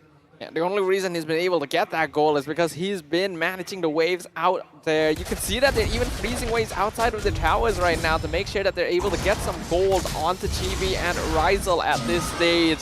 These are dire straits for the Homebois, but I will say there were signs of life previously, because in that fight, only a losing Zorn, despite everything, is actually pretty good.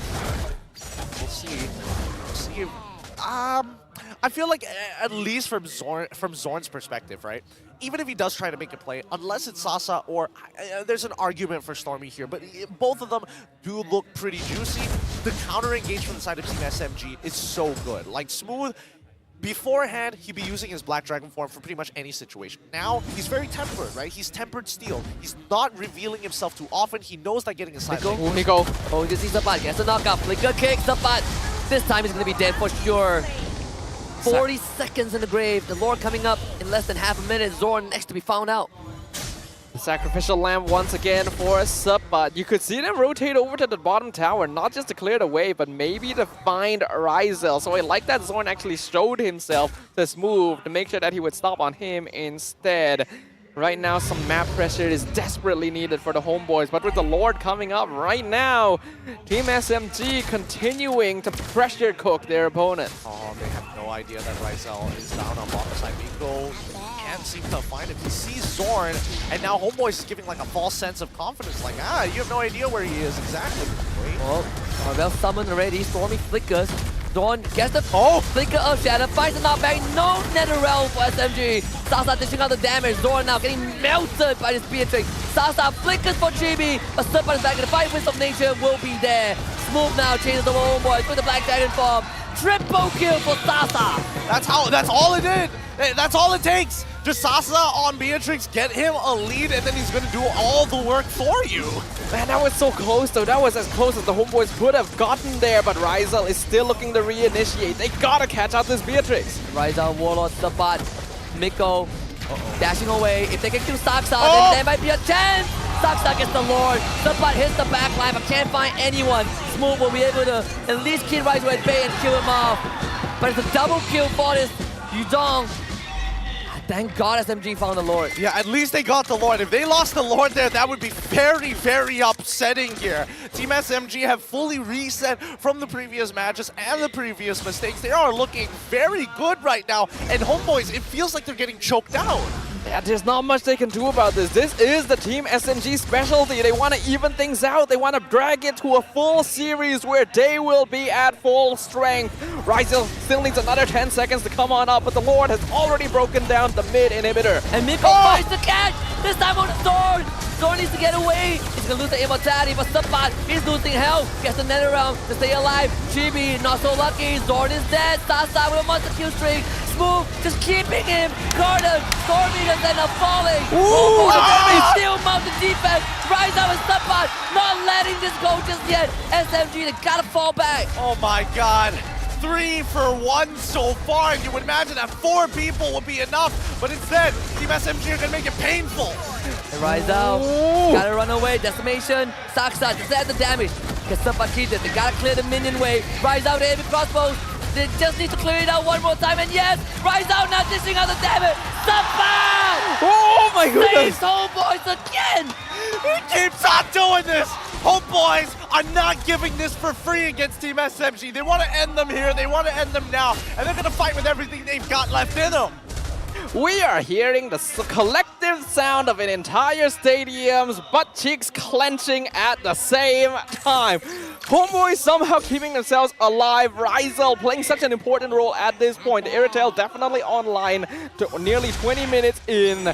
Team SMG knows they need to target him, but he is positioning very well, and the Purify not doing them any favors. Without Smooth, that tier 1 finally falls after 19.5 minutes for SMG. Homebois finally get to open up the map a lot more space to work with. Bottom tier 2 taken by Ryzel. Okay, this is the very tense moment for the Homebois. They've been able to regain some map control, but that means that they have to spread their resources across the map here. And Team SMG wants to find any isolated targets they can. The Homebois cannot afford to get picked off at this stage, not when they've clawed themselves back. Not when they've gotten this far as well.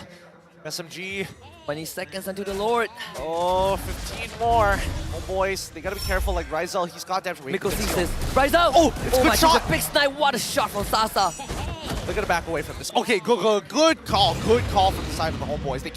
They cannot let themselves get ahead, right? They can't just assume that they're gonna win these team fights. They get pulled back. Series again, Flicker, kick on the Zorn. Zorn to go, lovely. Then around to keep Zorn alive. And Inhibitor's Passion, Black Dragon all coming in. Subpod from the flank. Warlord still alive. Zorn the same. No more Flicker for him. Rise out. The heavy crossbow is starting to hurt Sasa. Wants to snipe, can't find it. Samad playing with fire here. This is scary, Zorn. They found the flip on the Saksa. Gets away with the Mortal Quo. Knockout on the Subpod. That is it.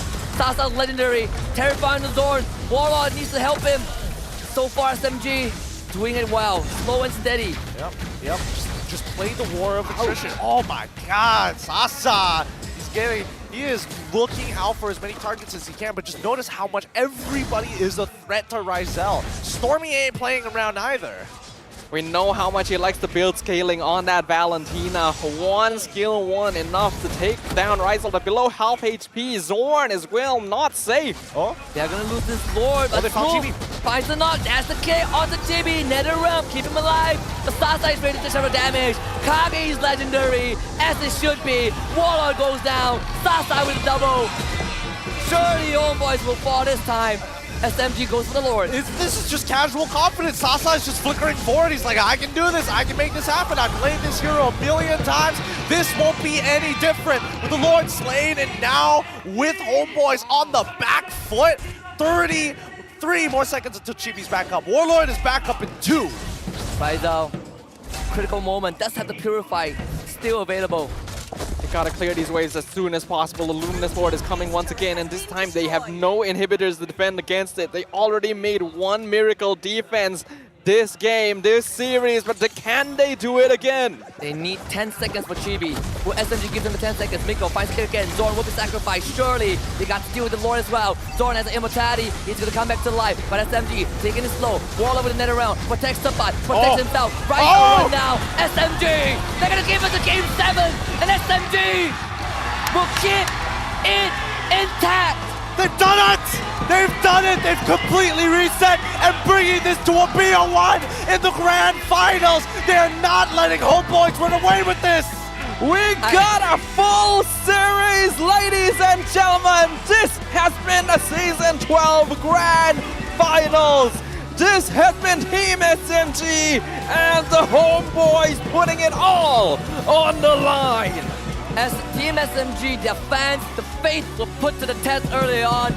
But Homebois fans, the Flame Boys, their faith will now be tested instead. I saw a fan in front of us who literally just buried his face onto the ground when that happened, and you can really see Homebois. They're feeling the heat. They really are. It's been a long time since we've seen Homebois in this position, and SMG, what a way to put Homebois, to humble them in the series. One more to go. This just means that this is going to be that much more of a crushing defeat for either one of these teams. They've come so far. They've worked too hard for this. It's been 10 games, 3 for 3. We're going to go back at 12, and I will have no complaints. This is a game I cannot believe this. This is a series I would stay up for a long time just to watch. Let's go backstage. SMG side this time to check out the MVP of game number 6, because my goodness, Sasa, the legend of MPL Malaysia, giving us this game number 7. Oh, we heard it from Sasa first, the foreshadowing. Just wait. We're going to turn it. We're going to make it a match point. And Sasa just nailed it in 2 games.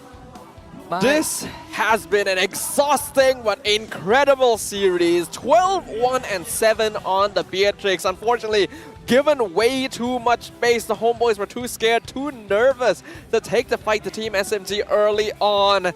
But all that space was fed all the way to the SMG gold laner. It's Homebois time to reset, right? We've said SMG needs it. They've been able to do it.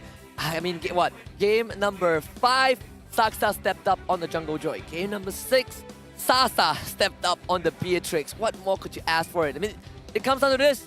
Everything is on the line. One last game to go. One of these teams will have that dream shattered. And honestly, Team SMG, they're working off of momentum for themselves, right? Coming back in those games, it's nuts. I gotta know what they've been talking about in the mic check. Yeah, let's listen in to Team SMG back behind the scenes for this game 6. Maju. Apa, Mat? Tak apa. Gaduh. Boleh ni Zong. Stop. Purify. Can mid, no arbor. Nice ulti. TP. Wow! Nice fine, nice show. Nice.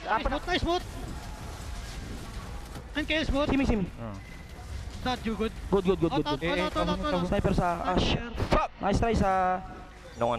The start. Leave. They 4v5 or 4v5. Maju. Nice. Tinggal boleh. Jaga position. Kati. Outside. Nice. Outside. Aku hidup. Yellow. Boleh tak? Oh, nice shot. Minen. Fokus minen. Sana mina kata. Nice one. Nice one. Nice. Lagi ke? Okay, nice one. Lagi. Wow. Can kill. Okay. This. Sasa you dying ah. Careful. Lord. Just Lord. F mina. Ui, nice. Our luck. Lock. I told you! When you say that Sasa always looks stoned, this is the first time I see him exhibit some sort of emotion. He is human after all. He may be a legendary Kage, but he still bleeds red. And I think as of right now, Homebois, I mean, this is rough. This has been really rough. They haven't been able to find any momentum for themselves. The energy isn't the same anymore. It's very clear that Team SMG are living in the Homeboys' head rent-free right now. This is their specialty, to be able to manipulate the behavior and the gameplay of their opponents. And it's especially prevalent when they're able to play long series like this. That's why they're able to make it so far in the playoffs so consistently. And I honestly am very worried for the Homeboys. Their mentality is being challenged. Their hero pool is being challenged. And this is what we like to see, right? The Cho pickup for Team SMG. Miko Cho, kind of unheard of, but he put on a spectacle. 0-0-12. This guy went deathless. I mean, in the early on in the regular season, we did get a little bit of a taste of his Cho. But since then, you know, with the meta changing so much, he's just going back to what he's comfortable with. We don't need none of this Enchanter support nonsense no more. Unless it's Angela, everybody else is off the table. Or maybe even Matilda, unless it gets banned out. But it's been quite a battle between both of these supports, right? Like, as much as Zorn on this Edith wants to be able to find that big flip, Miko is denying him that space. Even Saksa is being called to the helm to protect Sasa. Absolutely. I mean, we say that in terms of momentum, Homeboy should be the one coming into this grand finals with just on cloud 9, right? SMG suffered so many beatings yesterday, and even when 0-2 in the opening games of this grand finals, but the script has been flipped.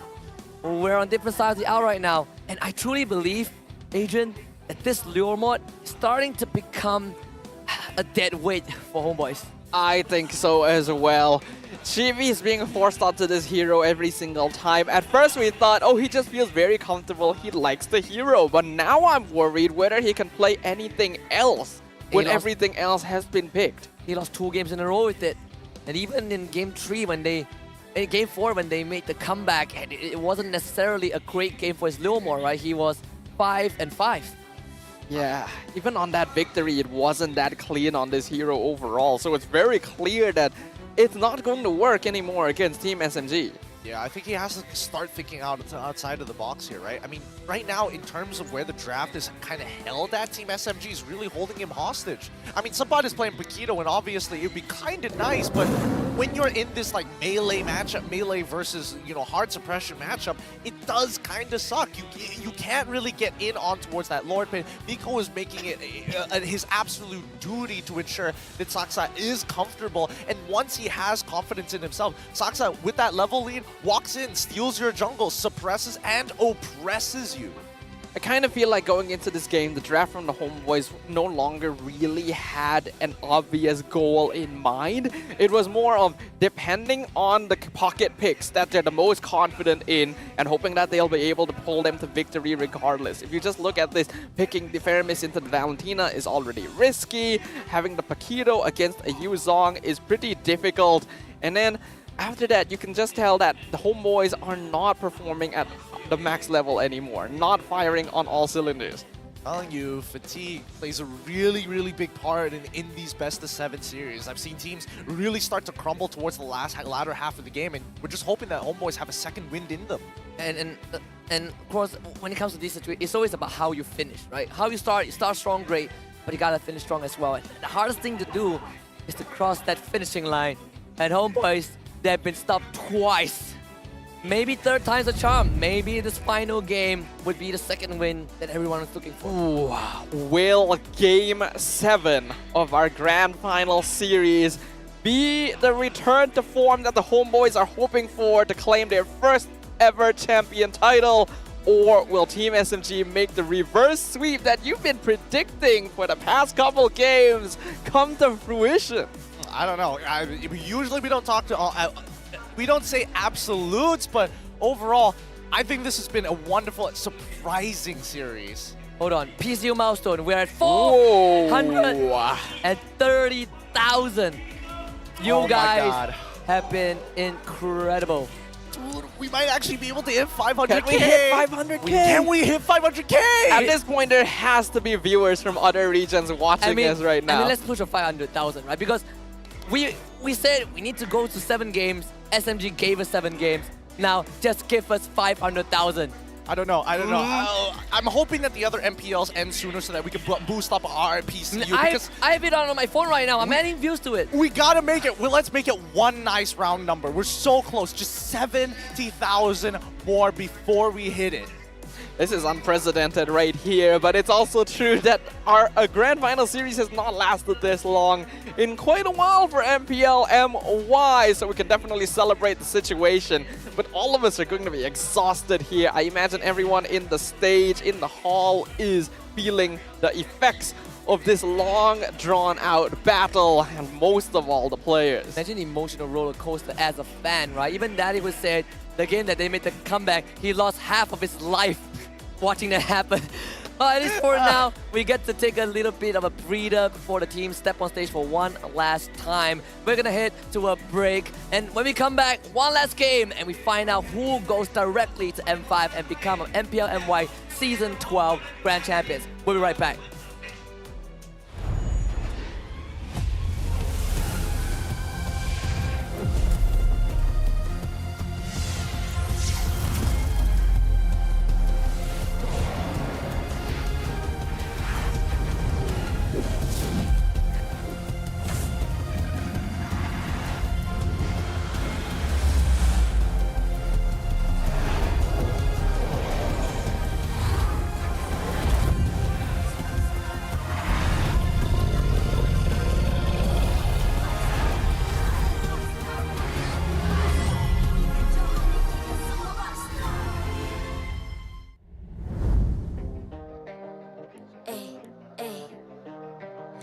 I'm a rock star. Yeah, rock star. Ay, ay, ay. I'm a rock star, baby. I'm a rock star. I'm a rock star. I'm a rock star. I'm a rock star. Panggil aku rock star. Ini kejohanan kita semua orang rock star. Kita rock star, kita buat saja gaya kita.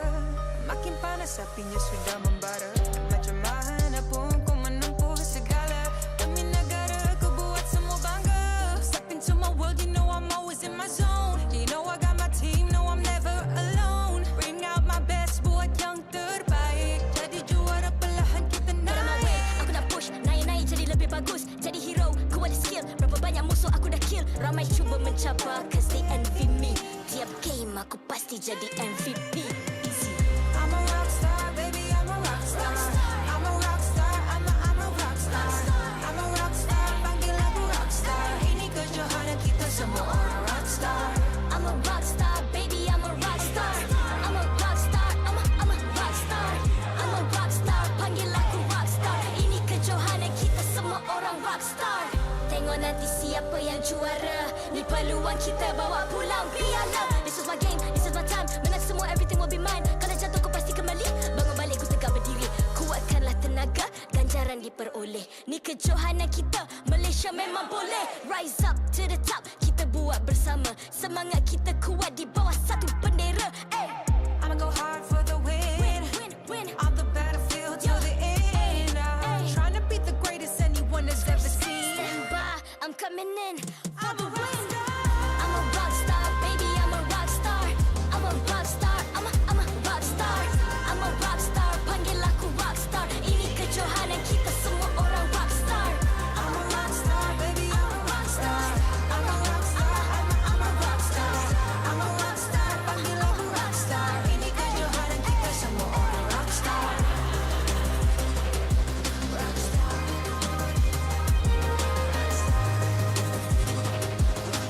Ini kejohanan kita semua orang rock star. I'm a rock star, baby, I'm a rock star. I'm a rock star, I'm a rock star. I'm a rock star, panggil aku rock star. Ini kejohanan kita semua orang rock star.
I'm a rock star.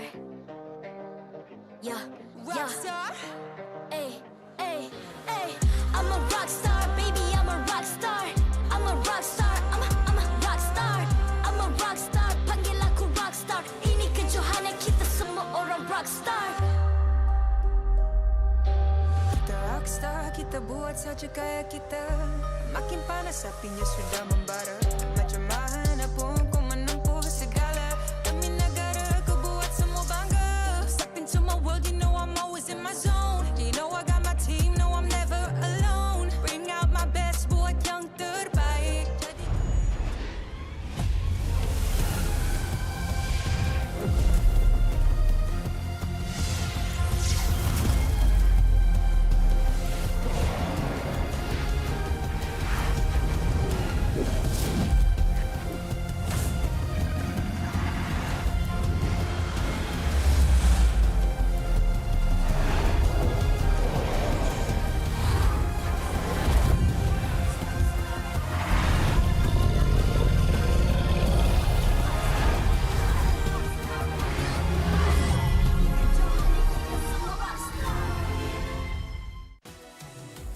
One more game, and we will be crowning the champions of MPL Malaysia Season 12. This grand finals has been nothing but amusing between Homebois and Team SMG, and it's an honor for the three of us to bring you guys the conclusion of this grand finals. My name is Sasuke, and I'm joined by Sadafa and KDQ.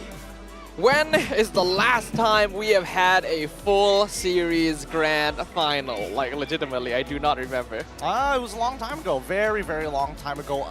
Recent one that I can remember, probably when it was Todak versus Eve Boss SG when we were still together, and then the one after that, it's been a while. My memory's a little fuzzy on a lot of the details, but overall, this has been one of the most impressive series so far, right? I think the momentum swing is one thing, the mental reset is another thing, but the fatigue really is coming into play. And don't say we don't give these players breaks. There have been some legitimate breaks between these games. I'm expecting them at tip-top shape, but for the Homebois, it's starting to fall apart. I mean, they were the one who put Team SMG to the knife in the very beginning, right? And Team SMG, they were able to wrestle their way out of it, and now they put Homebois in a chokehold. But the good and bad news is that no one is in the lead. It's an even game, one best of one. This is the last half an hour for both teams on the stage, but one of them will walk home a winner. But there's definitely going to be a team that's more favored going into Game 7 of the series. The team that has much more experience in these positions, and even a team that will often completely dominate their opponents once we get to the very end. That is, of course, going to be Team SMG. Whereas on the other hand, the Homebois, this is their first ever best of 7 on the MPL stage. So it's going to be an uphill battle for them. SMG played 2 full best of 5 yesterday. 3-2 RSG, 3-2 SRG. Yep. So it's a rough trend. one. It's a trend, and they've gotten us to this point. This is the equivalent of late game. Yeah, it is. It is, actually. It is the definition of late game, honestly. But adaptations honestly need to be made because Homebois refuse to break out of it. They're like, okay, blue side, we're just going to go for the same trap. We're going to get the Leomord, we're going to get the Irithel, and it should be an easy game once we open up with the Edith. It doesn't work. I think that Team SMG have finally cracked open, and at least they're playing sharp enough to crack open red side. Which is pretty crazy considering that the pick that kind of catapulted Homebois to a lead was also the pick that locked Homebois down. Well, hopefully they'll be able to overcome those odds right now. It's very clear from the past 2 games that the Homebois have been plagued by fatigue. Their hero pool being challenged and completely investigated by the side of SMG, understanding that they can force the Homebois onto slightly less consistent comfort picks, which they can punish with a greater hero pool. Alright, fun fact, right? Because Gideon said that only for Homebois that Edith can be flexed into 3 rows. Edith has lost in all 3 rows for Homebois. Yep, it is lost in all 3 rows. They might even consider just giving it over to Team SMG at this point to maybe open up something else in the draft. I think that's what I'm hoping to see, at least from Coach Pops. The biggest problem as we get into this drafting phase is that the tunnel vision is clear. They need to open up their minds a little bit more. Now, Team SMG going to be on the blue side. Let's see what this final ban is going to be from the side of the Homebois. Angela, it's the exact same thing. Which means... Was last game the first time we had a red side win in the series? It is. The I first feel time. like, yes. Actually, no, it's the second time technically if you consider that Team SMG were basically going to win game number 1, but in terms of draft, but they didn't execute as well. Yeah, for those who just tuned in and didn't know, it is the last game of MPL MY. Man, we are at the end of the road. This is it. This is that moment. And Homebois are like, Rizel, Chibi, you are in the position to carry this game. I've seen this before. Yep. I've seen this before. Every decider game, SMG has gotten Terizla. And every decider game, they have won with Terizla. And Terizla has a 100% win rate for SMG in the series. 2 games. Yep. So the fact that the Homebois have let it through this time means that they are testing their fate. This will be the biggest obstacle on their path to M5. I do like that they switch things up. They're gonna give Chibi the Martis early on in the draft here to make sure that he is not forced onto the Leomord, while Team SMG stick with good old reliable Valentina and Kufra. Okay, come on. Lock in the Cho. Let's see. No, they go for the Edith again! They go for the Edith again. I thought they wanted to go pick up something along the lines of Cho and see whether Zorn could really out-mechanic his opponent right at the very end of the line. The confidence might be waning, right? Even though it's his most confident series, but after 2 games in a row like that, it's gonna get affected. And even though we say that this Edith can still be flexed, the most effective role this hero can be put in is still the roam. I think mid Edith, kind of a wash. XP Edith, not as good as well. A Zorn on Edith instead of a Cho. Homebois, they just want to kind of play classic MLBB at this point. I think playing classic MLBB is a pretty good idea because, again, you're falling down to muscle memory, right? It's not like you're fine-tuning every single one of your movements. You're playing based on what your fingers can do faster than your brain can actually compute. Ban out the Akai, so sticking with what works. I like that the Homeboys haven't been totally rattled here in terms of the draft, but hopefully going with these options is going to allow them to secure the victory. I do like though that they are not going to allow... Actually, I just noticed that the Yuzong is open. Yeah. It is open for Homeboys if they want. Southern seas are Don't remember the Yeah, last they don't time. ban it. I remember the last time I saw Support on the Yuzong. Like, It's been a while since we've seen support on the Yuzong, but I think it's very interesting that Team SMG are opening up options to make sure that these Lord secures are going to be relatively easy if they get the Frederick, right? They got rid of the Lord, the natural counterpick, as well as the Kadita. A quick switch into this with Homeboys locking in the farm is once again. Wow, really? I mean, I'm looking at the Valentina, right? It could be a deterrent for the Yuzong pick, but the farm is... We've seen how Stormy really gets those stolen nether realm and put it to good use. I mean, there's a good chance we see the Sasa Beatrix again. It is true, not impossible here. Now, one thing to note is that one way of playing around the Valentina is to give lots of good ults, and we know that Stormy really loves that Decimate. So if they even lock like the Black Dragon form on top of that, then it could overload him in terms of options, but Team SMG stick with good old reliable. This is the gameplay style that has led them to many victories, 3 bulky front line, and consistent scaling cores. And it all rests on the shoulders of Kage Sasa. This is it. The legend has to be the one who does it. The legend has to be the one who does it, but his support system is what's making him stand on top of this mountain. Homeboys, they need to knock him down a peg. And who's going to be given that responsibility? Yep, there it It's is. going to be given over to Suppot. All right. So we get this Black Dragon form. Like Adrian mentioned, right? Yep. If you let the Valentina be spoiled for choices, and perhaps that's the way to kind of, mess with Stormy's mind a little bit. He loves to decimate. We've seen one of the best plays in this season was his decimate steals. But man, Kage Sasa on one side, you have Zorn on the other. This last game couldn't have been any better. And this is the one last time I'm going to ask you guys this question for the season. Win conditions, Gideon for Homeboys. For the side of the Homeboys, they're going to be looking to jump into that backline and play for the early game. Ryzel is a win condition as well, but he does take some time. So they have to abuse the EXP side of the map to create that lead in the first place and transition it over to Ryzel. SMG aficionado, Adrian, your turn. On the other hand, Team SMG have again a very balanced lineup. They can basically take the game however they want. They want to go active, that's fine. They want to play defensive, that's fine as well. The goal is just to get that farm onto Stormy and Sasa. The more gold they get, the better it will be. Final chapter of MPL MY Season 12 begins right here. The last half an hour. Game 7 in the Grand Finals. Team SMG against Homeboys.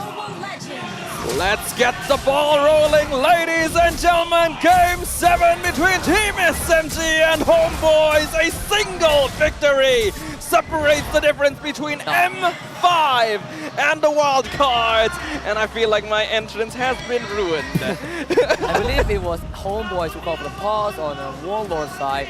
We'll give them some time. I mean, this is a tense game. Yep, so if there's any pauses that happens, might as well happen early on. Type 1. Okay, thank God. It's not going to be a very long one. It's just a Type 1 issue. It will get fixed relatively quick, and then we'll go to jump right back into the game. A couple of concerns that I have. Number 1, Fast 2. Is somebody going to die on this Fast 2? Ooh, okay. Oh, man. What's the Fast 2 going to be? It happened. There's this one game where they were close to dying, but not really, right? We've seen Smooth do it some few times yesterday, but Homeboys, at least they know not to mess with the Turista early on. But if that happens, I think we might get a good indicator of their state, because we want to do a vibe check with Homeboys. It's been a long time since I've seen them this tense and focused. Yeah. Yep. They stopped standing up to shout at SMG at one point. That's a good indicator. I mean, even in the mic checks, right? They're still shouting, right, Slava? I mean, there is that, but it's all about the heat of the moment here, and they know that they have to put that all in. I just worry whether or not it puts them in an unnatural state of mind. You gotta be as comfortable as possible going into this. Grumpy Faces isn't going to win you this series. It's about whether you can let it all out on the Land of Dawn. All right, we're ready. Let's wait for the bell. Come on. Here it comes. Here it comes. Let's we're go. back. Welcome back to Land of Dawn once again. The winner goes to M5. The loser heads to wildcards. The stakes have never been... Okay, I'm just going to stop doing this. Dang it, man. Come on. I'm just going to stop doing this. Hold on, I'm looking at our BM friends. I know the culprit. It's Sith and Mars. It's Sith and Mars? It totally is. So we know them as the full series duo, right? So what happened this morning when we were doing makeup behind the scenes, Mars came up to me, he shook my hand, and he was like, I'm gonna pass all my misfortune on to you. We're going 7 games today. And this was what happened, right? We got 7 games and all the pauses in the world. But I wouldn't complain. I am not complaining. I could not have asked for it to happen any other way. It has been some of the highest quality series that I've seen in a very long time, and I've been here with the MPL for a very long time. I'm not joking around that at least in terms of the level of competitiveness, is definitely increased here at the MPL MY. But at the very least, the two competitors at the end are not straying away from the path. They've just been sharper, a little bit more nervous to instigate these fights, but there's still a level of confidence that once they find that opening, they don't let go. Yeah, looking at the lineups for Game 7, while there are definitely some questionable decisions among them, these are very balanced comps overall and very much describe the essence of each of these teams. So I think if there's any way to decide the season, this is it. I mean, everyone watching in anticipation, because Poji has to steal a spotlight every single time. Yep. He's picking a spot. He's slowly changing the posters like one by one to even it out. All right, we're back second time. One game between M5 and Wildcards. I'm gonna take out the announcer voice because if I do that, we're gonna pause again. For now, it does look like the fast level 2 has been achieved without any issue for both teams. And Miko guesses, not just Miko, everyone from SMG got their comfort picks. You compare that to the side of Homebois, comfort pick for Warlord is definitely not the Faramis. Miko though shows up bot. The Triton rides out a little bit, he will have Zorn with him. And Miko gets out. Right, alright, so at the very least, Chibi... Looking for a Zorn got a flick up, dash. He's fine, he's fine. He's got his flicker, it's totally okay, right? Chibi's still ending up on the EXP side of the map, and at the very least, he's gonna help Subbat out actually proxy this wave. He doesn't want to take any risks with Subbat trying to go 1v1 against someone like Smooth, who has been extremely consistent, whether ahead or even behind in these matches against Subbat. An overall trade on lane pressure on both teams here. I don't think it's going to matter too much once that turtle timing comes around, but the lack of flicker on Zorn is definitely going to hurt the Homebois a little bit. Petrified. That's going to be a decimate coming in from Chibi. First blood for Homebois. Turtle on the table. There we go, that's what we're looking for. We want these aggressive plays from the Homebois here. Giving Chibi the Martis will allow them to do a lot more rather than just waiting. Inside. Ooh, They bleed out Miko.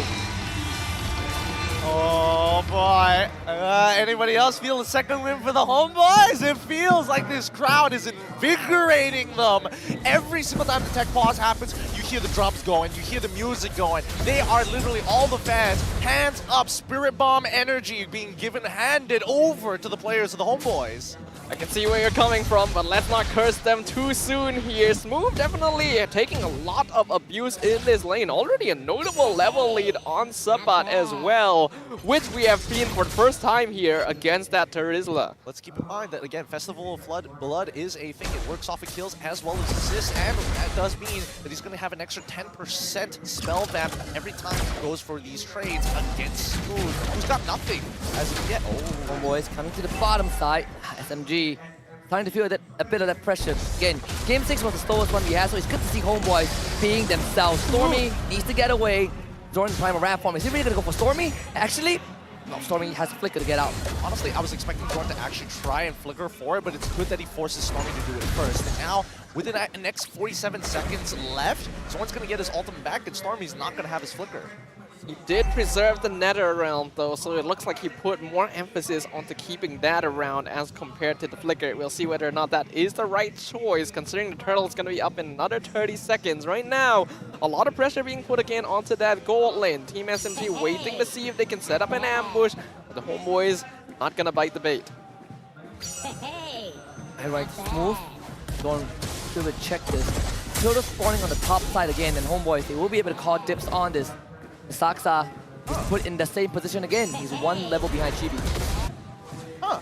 It looks like Team SMG aren't, well, they're not really setting up for this upcoming turtle, right? I think they're just really taking their time. They understand that there is a lead in the EXP side, but it doesn't mean that it's impossible. They're looking for the precise play. Go, target, knocked up, drag back, roll back, petrified from Sapat. Black Dragon straight to the back. Nether realm broken already. Smoke with the penalty zone to catch on the door. But Saksa is in danger. Now Saksa massively refracted, but just doesn't have the damage. Chibi for double kill. Oh, these lanes, it's starting to look like it all over again. The traditional MO of the Homebois. Get that early game, snowball it with sweeping momentum from every single angle and every single lane. And that you don't pick. Starting to really show his fangs. Ooh, Sasa, he got the Wesker out. He's looking for Ryzel, but I'm pretty sure he's not just gonna walk into the brush like that here. Not gonna be the case. What I want to see Homebois do with the lead they've created now is put some focus onto that gold lane. Previously, Sasa got too much space, came online too fast. This time, let's give Ryzel some attention. I'm so happy for the Homebois right now because this is the one of the very few times that EXP laners are getting some form of love. My jungler is actually showing up on the EXP side and helping me break tier 1. I'm unlocked. And they just found Saksa again. His good chance goes down. Doesn't get clipped by the mortal coil. Wow, but sure as aura, so walks away. And the taunt as well made sure that Shadow Stampede wouldn't connect, so Warlord could pull him back. So some nice movements there from Saksa. They know they cannot afford to give any more farm to the Homebois. A 3k network lead 5 minutes in is already bad enough. It's only going to get worse from here on out, right? Team SMG, they just have to staunch the bleeding right now. They need to minimize the overall gold deficit that they have, but knowing Chibi, he's not that kind of guy. Definitely not. Stormy most likely will be looking to steal the nether realm again. Doesn't know where Warlord is, and look at Homebois. They're so surgical. Bottom tier 1 now, taken out. I'm liking the reset that happened on the Homebois during that short break we had before this game, because they're looking quite revitalized here. I just hope that it doesn't get to their heads. It's important to keep up this momentum while not giving anything back to Team SMG. Not making any mistakes from this point on is their ticket to M5.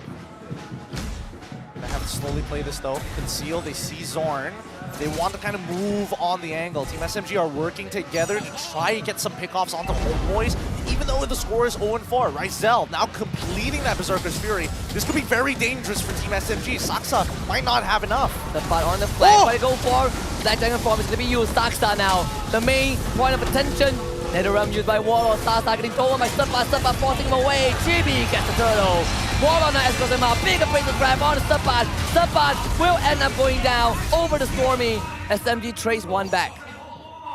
Maybe stayed in that fight a little bit too long here. Homebois needs to chill out just a little bit, but they get the turtle, they get the tier 1, so it's still a positive trade in the end. Ooh, 4.4k, so only a 400 differential from where Homebois were earlier. I mean, they were able to get the shutdown onto Sapat, which is good, which I think personally is almost good enough, but Sasa, he's really feeling it, right? He's feeling the overall damage of this pretty fed Yuzong. I mean, he's already got a Hunter Strike as well as the Dominance Ice completed compared to Sasa, who hasn't even completed his Blade of Despair. He had to get some steel leggings just to keep himself alive. And he had to use the Flicker just to get away. The Petrify will be back up before the Flicker does. Saksa, pressure again in the jungle. Ryzel caught up by Smooth with the penalty zone, but he just runs out of it. Now uses the Purify. I'm surprised how long he spent right next to him without realizing he was in that bush. Not too sure who secured that purple. It was Chibi, stolen away from Saksa now, aiming for the tier 2. Looking for Zorn, hangs him into a wall. Zorn goes down, but Sapat shows up, looking for Sasa again. Sasa wants to back away. Stormy survives, but the tier 2 top is gone. Homeboys, they're trading bodies for turrets. And I think that, honestly, at a certain point, you really start questioning it. Is it worthwhile? Because they are forgiving other sides of the map, allowing these minions to stack up on the bottom side for so long. This is going to eventually result into a swing for Team SMG if Homeboys have a singular bad fight.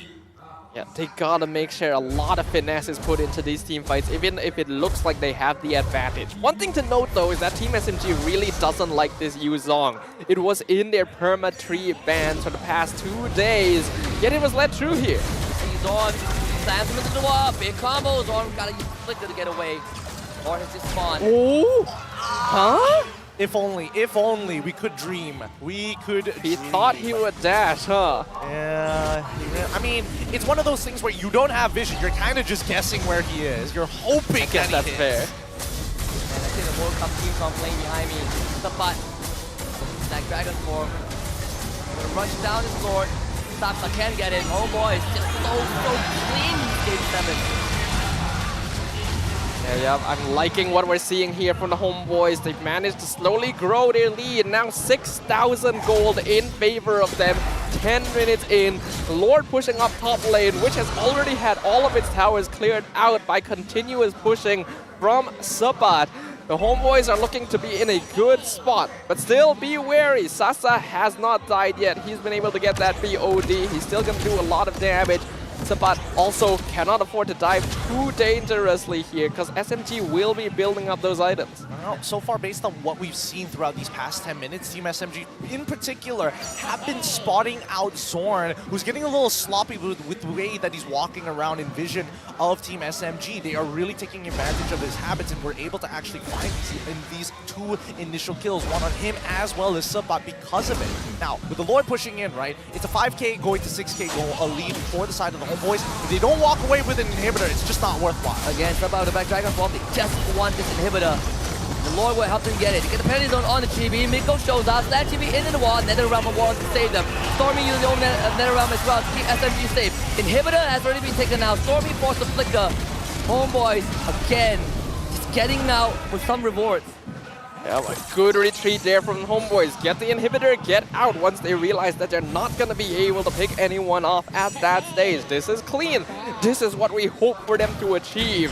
In fact, this is very SMG style that they're playing right now. Yeah, it looks like they ripped the textbook off of Team SMG. It was like, that, what are you reading over there, nerd? Oh, wait, this is actually some pretty good information because so far, if Homeboys continue to apply what they have learned, their usual MO of the early game, and apply it to the fundamentals of Team SMG, you've got a disgustingly good team.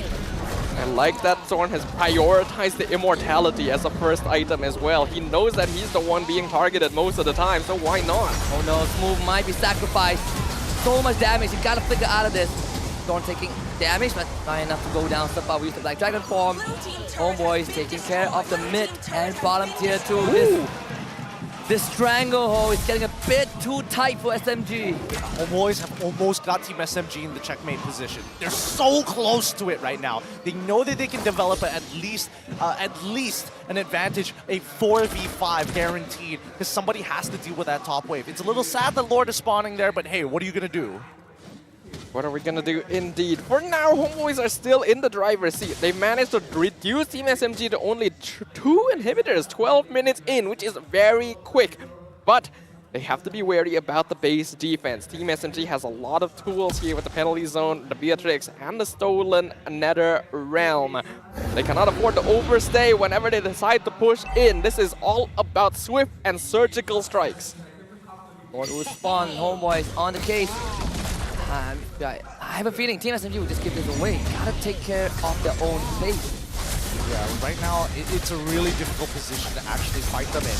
This is what I'm talking about, right? Homeboys, they basically sucked up the entirety of the jungle. GB's 3 levels ahead of Saksa. Their usual MO, of course, but Sasa, he's scaling up quick. He's scaling up really, really fast. He's dealing some decent damage, but not enough to really threaten the Homeboys. And with Homeboys, this could be their final leg. If they don't get a successful push on this team, SMG should be able to hold out to 42k. Yeah, they have quite a time constraint here, especially since Stormy, despite everything, still went for that 3rd item, Clock of Destiny. He intends to scale. Still gotta deal with Sabat. This Black Dragon has has not been dealt with, right? There's no solution from SMG right now. They might lose all inhibitors at this point. I mean, it's about the economy, right? Let's see how Homebois play this out. So far, they've just been using the Black Dragon form as a means to deter them from their structures. And then, wait! Zone! The flicker! Looking for the Stormy! He's dead! Homebois might be able to do this! They're picking up the kills on the SMG! Move to the back! Dream to come through! They've done it! The Homebois! The M5! After almost 3 years in the making, it has happened for Homebois. Ladies and gentlemen, your MPL MY Season 12 champions and M5 representatives, Homebois! A dream! 3 years in the making! 3 years! They have finally done it! They've achieved it! Welcome to the era of Homebois. A new dynasty have been ushered in. What a grand finals. SMG put up a heck of a fight. Reverse sweep was in sight, but that final game from Homebois, surgical and precise. Will Homebois had their moment with the host victory to Rose on the stage to talk to Homebois about their win, and SMG with their exit interview. Rose, take it away. Lepas 7 game yang panjang, pasukan yang akan pergi ke M5 di Philippines, Homebois!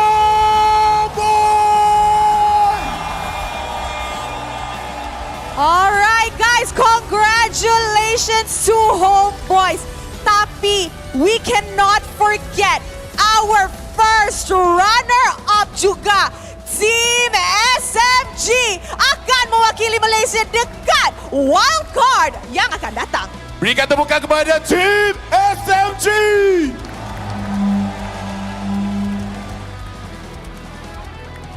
Baiklah, dekat sini sebelum kita gerakkan minta seorang wakil daripada Team SMG bagi final words to all the fans yang watching right now. Hello everyone. Saya nak ucapkan terima kasih kepada fans, family, kawan-kawan. Actually semua orang dekat sini. Ini pandangan yang sangat cantik. Tengok satu jadual ni. Lagi sekali, saya nak ucap tahniah kepada Homebois. They are the well-deserved champion team for season 12. And also all the 10 teams that playing here. Kali pertama kita ada best of 7 untuk grand final. Hopefully next season can still see you guys. Thank you. Tapi kita masih akan fight untuk wildcard lagi. Kami takkan pantang mengalah. Seperti sana. Thank you. Alright, kepada semua nak pastikan sokong Team SMG di wildcard. Tapi sebelum kita lepaskan, kita akan bagi the final bow kepada orang dekat sini. Jadi, get ready for Team SMG untuk bow in 3, 2, 1, bow.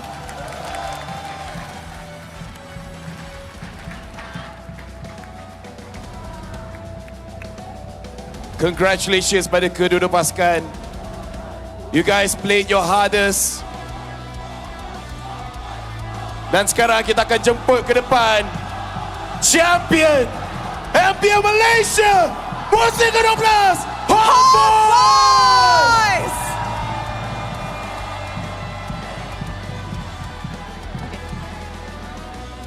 Dekat sini untuk kita rasmikan betul-betul.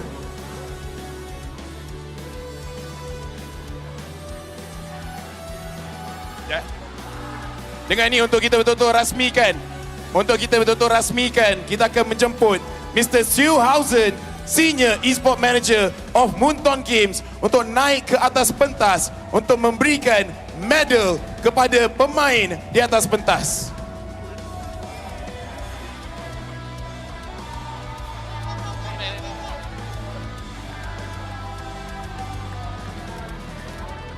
Lagi sekali kita nak cakap congratulations pada pasukan Homebois dari musim ke-7. Mereka berusaha dan musim ke-12 mereka berjaya untuk menjadi juara. And this is Homebois' first championship title dekat MPL Malaysia. I'm pretty sure these bunch will do an amazing job dekat M5 yang akan datang dekat Filipina. Kita boleh nampak mereka celebrate. Rasa sangat-sangat happy di sini. Tetapi selepas semua medal telah diberikan,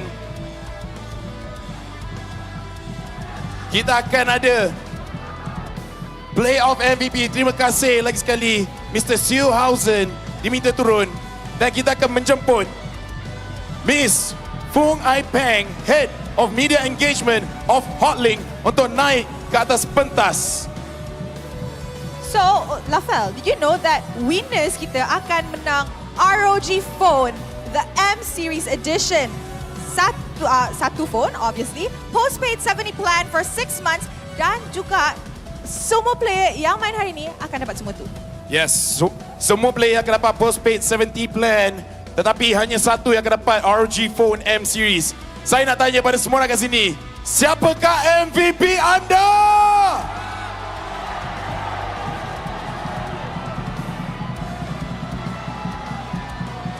MVP is... MVP-nya adalah... Zon!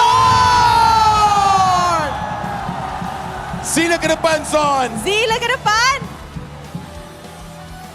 Tahniah kepada Zon untuk jadi playoffs MVP. Alright, Zon ke depan. Ambil check, ambil gambar dan juga ambil trophy. Alright, smile. All smiles for Team Homebois right now. It's such an amazing moment, such an emotional one too. Alright.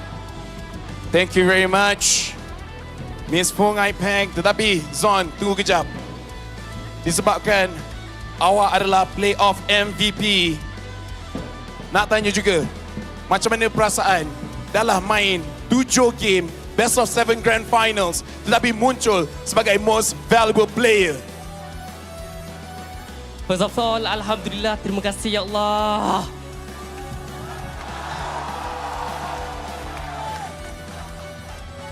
Saya sejujurnya rasa macam benda ni macam mimpi lagi.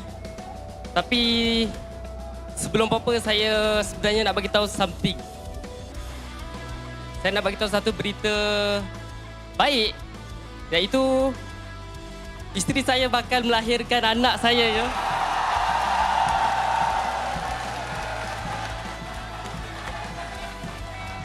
Dan ada lagi satu yang saya rasa ini mungkin pentas terakhir saya di MPL Season 12. Dan kemungkinan besar saya akan beraksi di M5 saja. Terima kasih. Terima kasih banyak Zorn. Dan sekarang kita akan minta pasukan Homebois untuk keliling trofi. Semua tangan di trofi.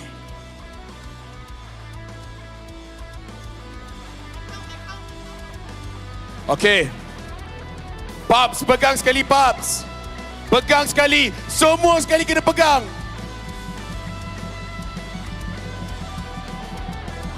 Baiklah, dalam kiraan 3, 2, 1 dan champion Homebois!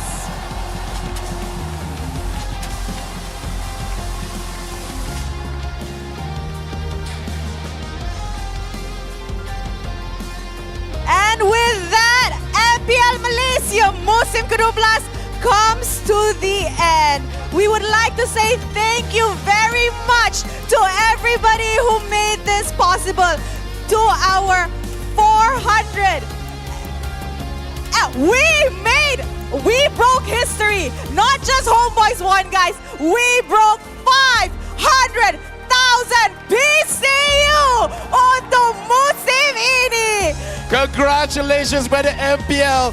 Dan dekat sini, sampai sini saja MPL Malaysia musim ke-12. Tetapi jangan lupa untuk menyaksikan World Kite M5 yang akan berlangsung di Kuala Lumpur pada 23 hingga 26 November. Mari kita sama-sama sokong Team SMG yang akan bertarung. Sampai situ saja. Kita akan berjumpa di M5 World Cup.